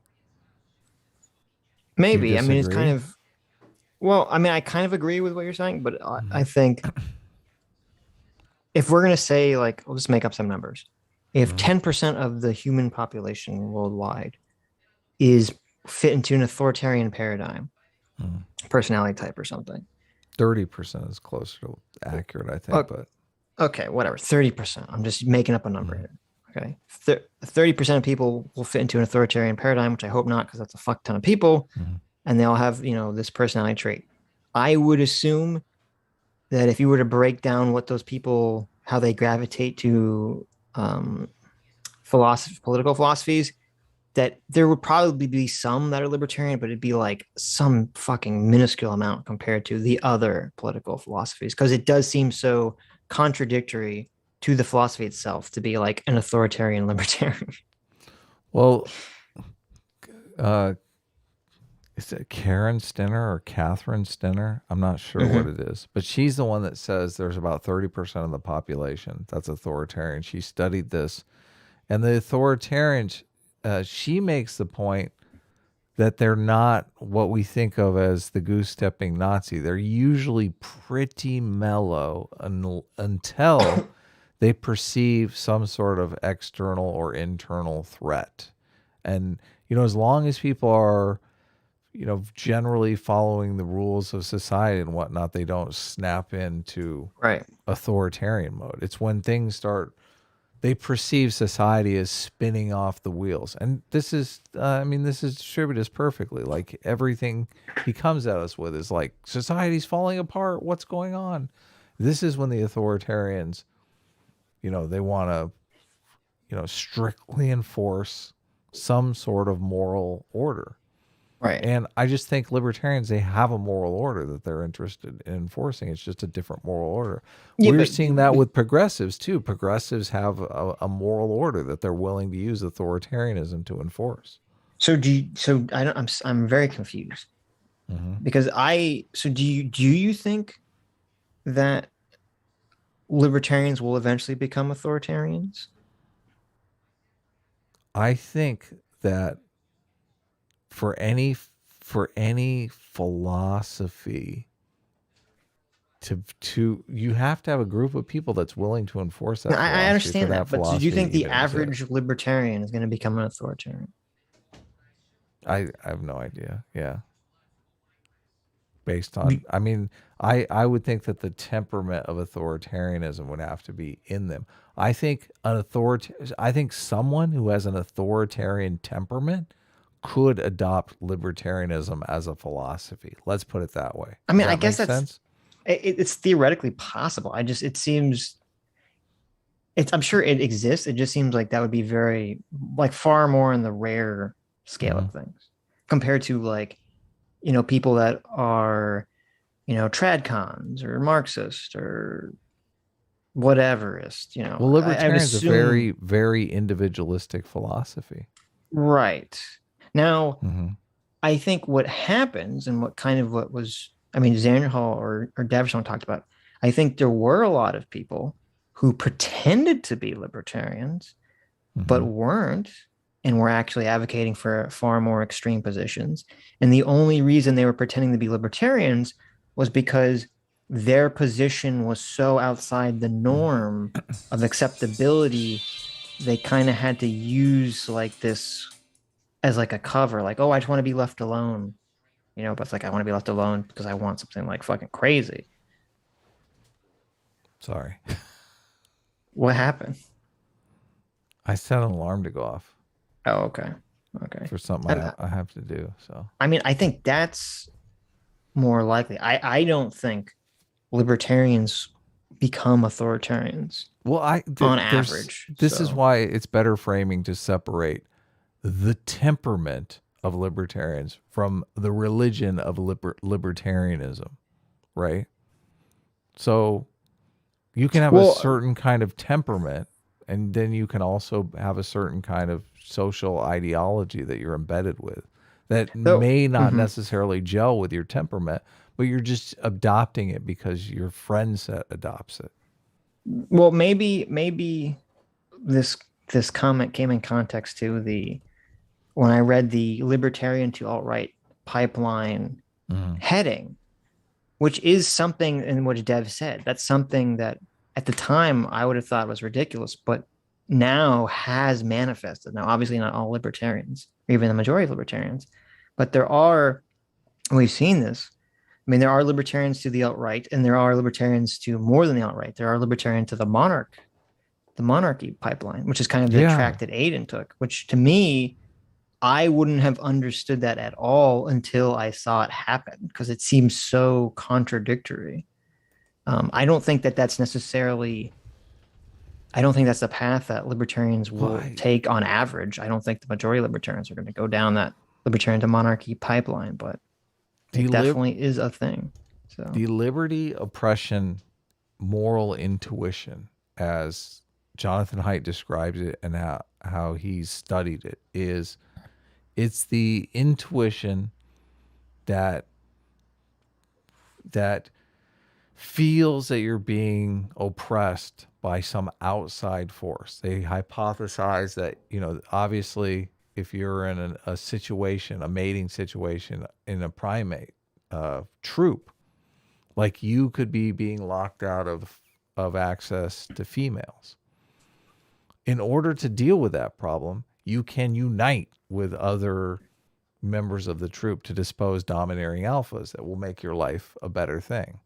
Like unifying together against domineering alphas is that intuition. That's the mechanistic purpose of that intuition that makes you feel. And you see this in political life all the time. The Democrats always cast whatever, they cast Trump as a dictator. The Republicans cast Obama as a dictator, right? They always cast this domineering alpha as this outside force that we need to depose. That is the liberty oppression foundation rising up in them. So, but I don't necessarily know when we're talking to libertarians, I don't necessarily know that they're perceiving libertarianism in this way. And they can be uniting into some group that's like a totally opposite of the way we conceptualize libertarianism as individualism, individual rights, being able to do something on your own. They could just be conceptualizing it as uniting against the government or uniting against corporations. Sure, but I assume most libertarians would say, well, those people, they're not really libertarians. They're using that label, or they think they are. Everyone always says this. They're not real libertarians. Yeah, but they could. They're not real conservatives. They're not real. I understand that, but there is words do have meaning, and there is some definition of what it means to be a libertarian or conservative or liberal or Marxist or whatever. There is. These are not. These are broad terms, but there is something that it means something. So all of these are contested concepts, though. Okay, there's no dictionary definition everyone agrees on. So the only other part of the chat to focus on, I feel like we haven't got to yet, is the last part of it that said, couldn't any ideology, including liberalism or centrism, become zealously enforced? I mean, yeah, of course. Any ideology could become authoritarianly mandated. I am highly skeptical that certain ideologies like liberalism or libertarianism or some kind of centrist ideology, some moderate ideology, would ever be, even though it's theoretically possible, I'm skeptical it would ever become zealously enforced, because for something to become zealously enforced, and to be clear, that doesn't, zealously enforced, the way I'm interpreting that, doesn't just mean you defend something. Obviously liberals will defend liberalism with violence against fascists and communists and stuff. But zealously enforced would be to me, zealously enforced liberalism would be someone saying, you literally cannot identify on any group level whatsoever. You are an individual, and we're going to ban you identifying in any group level, including like family or something. You know, and that's possible. Yeah, that's what they're going for. Are you kidding me? Why do you think they want to abolish the family? But that's not what the Marxists are going for. They're not. You're not following. I'm saying from a liberal conception of individual rights, it's hard for me to view that there'd be some dystopian future society that's like authoritarian liberalism, where they're like, no one can have, any group modifier. You must all be individuals. Like, because first of all, that's not the Marxists. When they want to abolish the family, it's not because they want people to be individuals. It's because they want to remove parental control over their children, and they want to indoctrinate them into their own groups. So? Right. Of course, that's the entire conception. So it's not an individualist thing. Yeah, it has nothing to do with it. Collectivist thing. Right, completely collectivist. Well, that's so while the hyper individual thing is like possible, I think it's very unlikely, because the way generally that these extreme social and government practices come into place is that there are extremists who pull things in that direction. And I think people who generally have, on average, who have the authoritarian extremist personality type are naturally drawn away from kind of moderate political theories like liberalism and things of that, and libertarianism, and are naturally drawn towards, Marxism, fascism, et cetera, et cetera, et cetera. Authoritarians are. You're saying that? Yes, people that would want to create authoritarian systems are naturally drawn away from liberalism and libertarianism. They're drawn to more extremist systems. Yes. Probably because authoritarians really they have a strong distaste for the ideological diversity that most, Western liberal democracies possess. Right. So because they go around all the time and they think, oh, I'm right and all these other people are wrong. So that's probably why they're more drawn to the more extreme. Yeah, and there is something be around other people that feel the same thing. Yeah. Right. And in like liberalism has baked in sort of this acknowledgement that you could be wrong, and that's why we sort of have this sort of individual conception. And libertarianism has kind of baked into this, like, I don't care if you're right or wrong, you do you, as long as you don't infringe on my rights. And that just seems to be an inherently anti-authoritarian view of the world. But separation of church and state is kind of in there too. Sure. That allows, obviously you can only have one state, but the idea that you could have multiple churches was kind of radical at the time.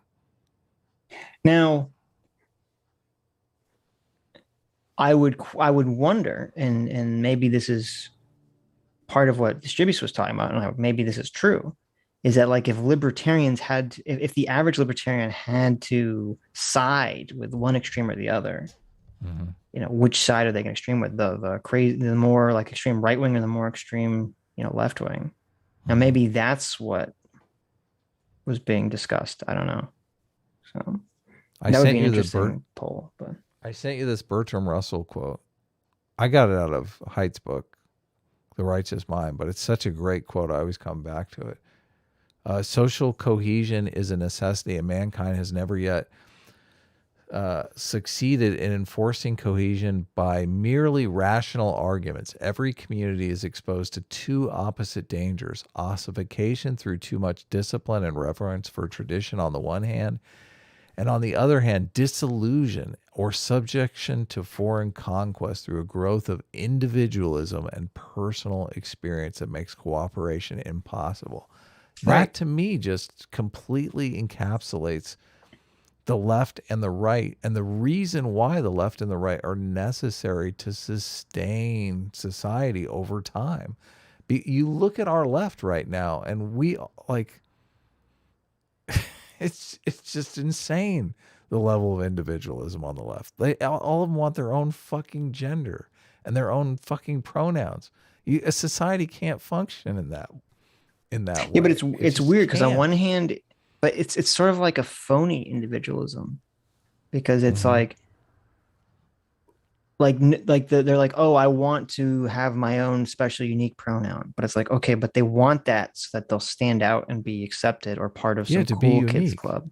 Yeah, no, they're doing it for completely selfish reasons, but I'm saying it's not just selfish. It's like I want this special modifier to be accepted in a group. It's not to be an individual.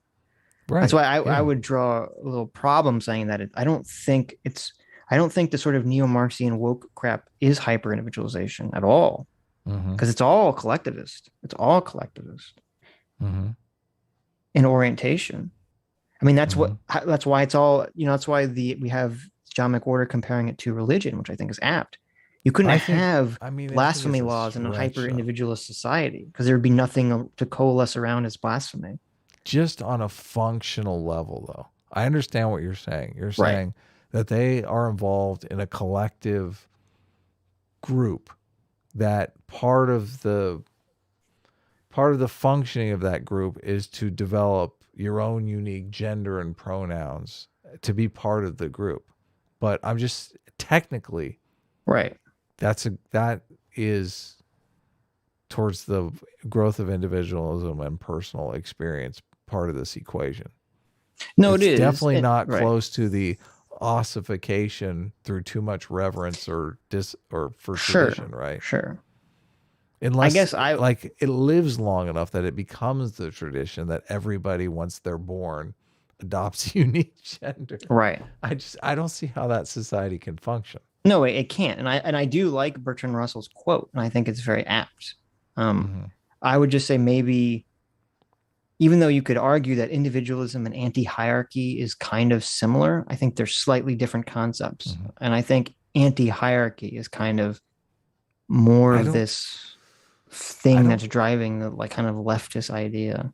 I don't see individualism. I guess that's weird, because the left is definitely anti-hierarchy, but I don't necessarily see individualism as anti-hierarchy. No, I don't. I'm not. Yeah. They're not the same. But I'm saying maybe they're similar-ish. Because you could say, oh, I'm an individual. Why should I have to listen to what anyone says? Right? I'm anti-hierarchy. I think most people are into individualism just because they don't want to listen to what other people say, which I am definitely of that stripe myself. Sure. Yeah. Well, I think most people are into individualism because it's the framework of America or most Western countries. And so I think that's really what's going on here. But so much of people's political inclinations are dictated really by their fears, what they fear. Yeah. Of course. What are you afraid of? I think people should be fearless. I really do. Well, you need a healthy dose of fear. Okay. Don't be afraid. We all need a healthy dose of fear.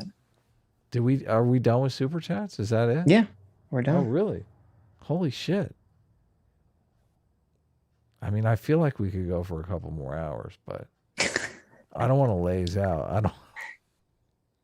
We can go a couple more hours if you want. I mean, my alarm went off already. We can go a couple more hours if you want. We'll watch the Bunty King cuck video. I'm exhausted. I can't. Yeah, we'll watch it on Tuesday. I'm talking shit. Yeah, I know you were. I was challenging. I was gonna hold your feet. If I was forced to get that Bunty King cuck video out, I feel like I could do it. Invite CT on. There you go. Listen, there's no feet pics. You're not getting any feet pics, okay? Yeah. No feet pics. We invited Aiden on. She said she was asleep. No, we didn't. Oh, no, she's going to hear this. Holy shit. All right, here we go. Come on Tuesday. Wait, who are we doing on Tuesday? Aren't we talking to someone? I already forgot. I don't know. CT, who are we talking to on Tuesday? You're so irresponsible. Oh my god. Anyways. Oh, listen to this. Uh-oh, not gay Ben. Not gay Ben. He knows, trying to disturb the ending of our show. Hey, when you hear the harmonica, you stop super chatting, okay? Oh, I'll read Not Gay Bent, and then I'll read the one that we forgot. No, should I read the one we forgot, or should I say that for Tuesday? Did you ever read Investigator 1, Quims? Not the one that we forgot. I sent it to you. Yeah, I know you should did. Read that one. Okay, I'll read it today and Tuesday because I forgot it. But first, Not Gay Ben. Not Gay Ben for $20 says, "You thought you were done, but you're not. I'm not gay." There you go. Not Gay Ben, always holding us in forever suspension. A little so. Always holding us in forever suspension. What are you doing? Jordan B. Peterson on Tuesday. I don't think we're talking to Jordan Peterson on Tuesday. But Investigator 1 Queen for $10. This is from last week. From Tuesday. Said, Sitch, could you stop saying Democrats are just liberals and start saying they are social liberals? The same for Republicans. Say they're liberal conservatives. I'm pretty sure if I started calling Republicans liberal conservatives, every Republican that listens would be very upset by that. Even though I understand one Quim's talking about like people getting confused when I say liberal values, and I'm talking about liberalism and not liberal versus conservative. But somehow I think we had that whole talk, and it's just I should have just stepped up and said, "Listen, we have to define some terms here, okay? I know, Dave. You're desperate to go on and talk for 45 minutes without defining anything. But no, we just have to do it." I would hope that most of our audience, now obviously we have new viewers that come in, but I'd hope that most of our audience, we've talked about liberalism enough. Yes. That knows that when we're talking about liberalism and when I'm talking about liberal values, especially when I'm talking to like distributors, that I don't mean liberal versus conservative. I mean liberalism, that is the focusing on individual rights, caring about free speech, thinking that we should have a democracy, generally pro-capitalism, blah blah blah blah blah. Yes. But it's interesting. Part of the problem is that so many of these terms are used and abused. I mean, I got into this very annoying conversation with a very stupid person on Twitter who was obviously a distributist simp, who, like many people, doesn't know what any of these terms mean. No, I noticed whatsoever. They thought that like liberalism and neoliberal all basically meant the same thing. And it's like, no, these are three completely different things. Well, not completely different, but these are three different terms that have very different meanings. And so when you're calling me a neoliberal, like, I don't know what the fuck you're talking about. I don't know who you're listening to or whatever. But so so maybe, I guess you're right. I guess we should have defined the terms for Dave's audience, because I guess Distributus is not doing a very good job. And Tuesday we will, and we need to talk Tuesday. I have it on my notes about affirmative action because. Yeah, a lot of people seem to be completely confused about our stance on affirmative action. Yes. I'm like, what the fuck? When did either of us say we endorsed affirmative action? Never. But they're debating positions we don't even fucking hold. Yeah. Well, I think it's annoying because a lot of these debates, like, because Dave's point was basically affirmative action is like the downfall of liberalism. And since I'm saying, well, no, I mean, it could totally exist in a liberal framework and it's not the downfall of liberalism. I guess people conceptualize that in their minds, meaning Sitch is defending race-based affirmative action, which I think was fine at like in the 60s, right, when Jim Crow ended. I don't think race-based affirmative action. Yeah. I don't think race-based affirmative action is the way to go moving forward. Now 60 years later, I don't think that's the way, we should be working. So, and a lot of people were saying that race-based affirmative action isn't even really a thing in hiring now because of all these lawsuits that have taken place. Right. And that was another thing. Someone sent me a long DM that was pretty informative, and was basically saying that like this whole talk about affirmative action is kind of like a straw man and kind of bullshit, because it's not like affirmative action was passed, or some even specific affirmative action policy was passed, in the 1960s and has existed to today. Like, so much of a lot of those policies have either changed or been gutted or don't, never existed in the first place. And I have to say that, yeah, that could be all true. And the thing is, I don't think neither me nor Adam has really researched anything about affirmative action. Well, not anything, but haven't researched heavily into affirmative action because we really don't never care about affirmative action. We never talk about it, right? And I didn't realize that this was going to be such a key central part of Distributus's argument, was this heavily focus on affirmative action, a policy I really don't care that much about one way or the other. So yeah, it's just weird. But we'll talk more about it on Tuesday, obviously. We'll talk about it on Tuesday. So. Anyways, thank you all for coming. Thank you all for your incredibly generous donations. Thank you all for sticking with us on the journey to watching Xanderhal totally misconstrue and misunderstand Dev's video. And of course, thank you to Short Fat Otaku and to Dev for coming on, not only coming on, but being on time and then sticking with us through the entire video. Thank you so much, Dev. And hope you're not too much in the doghouse with your girlfriend.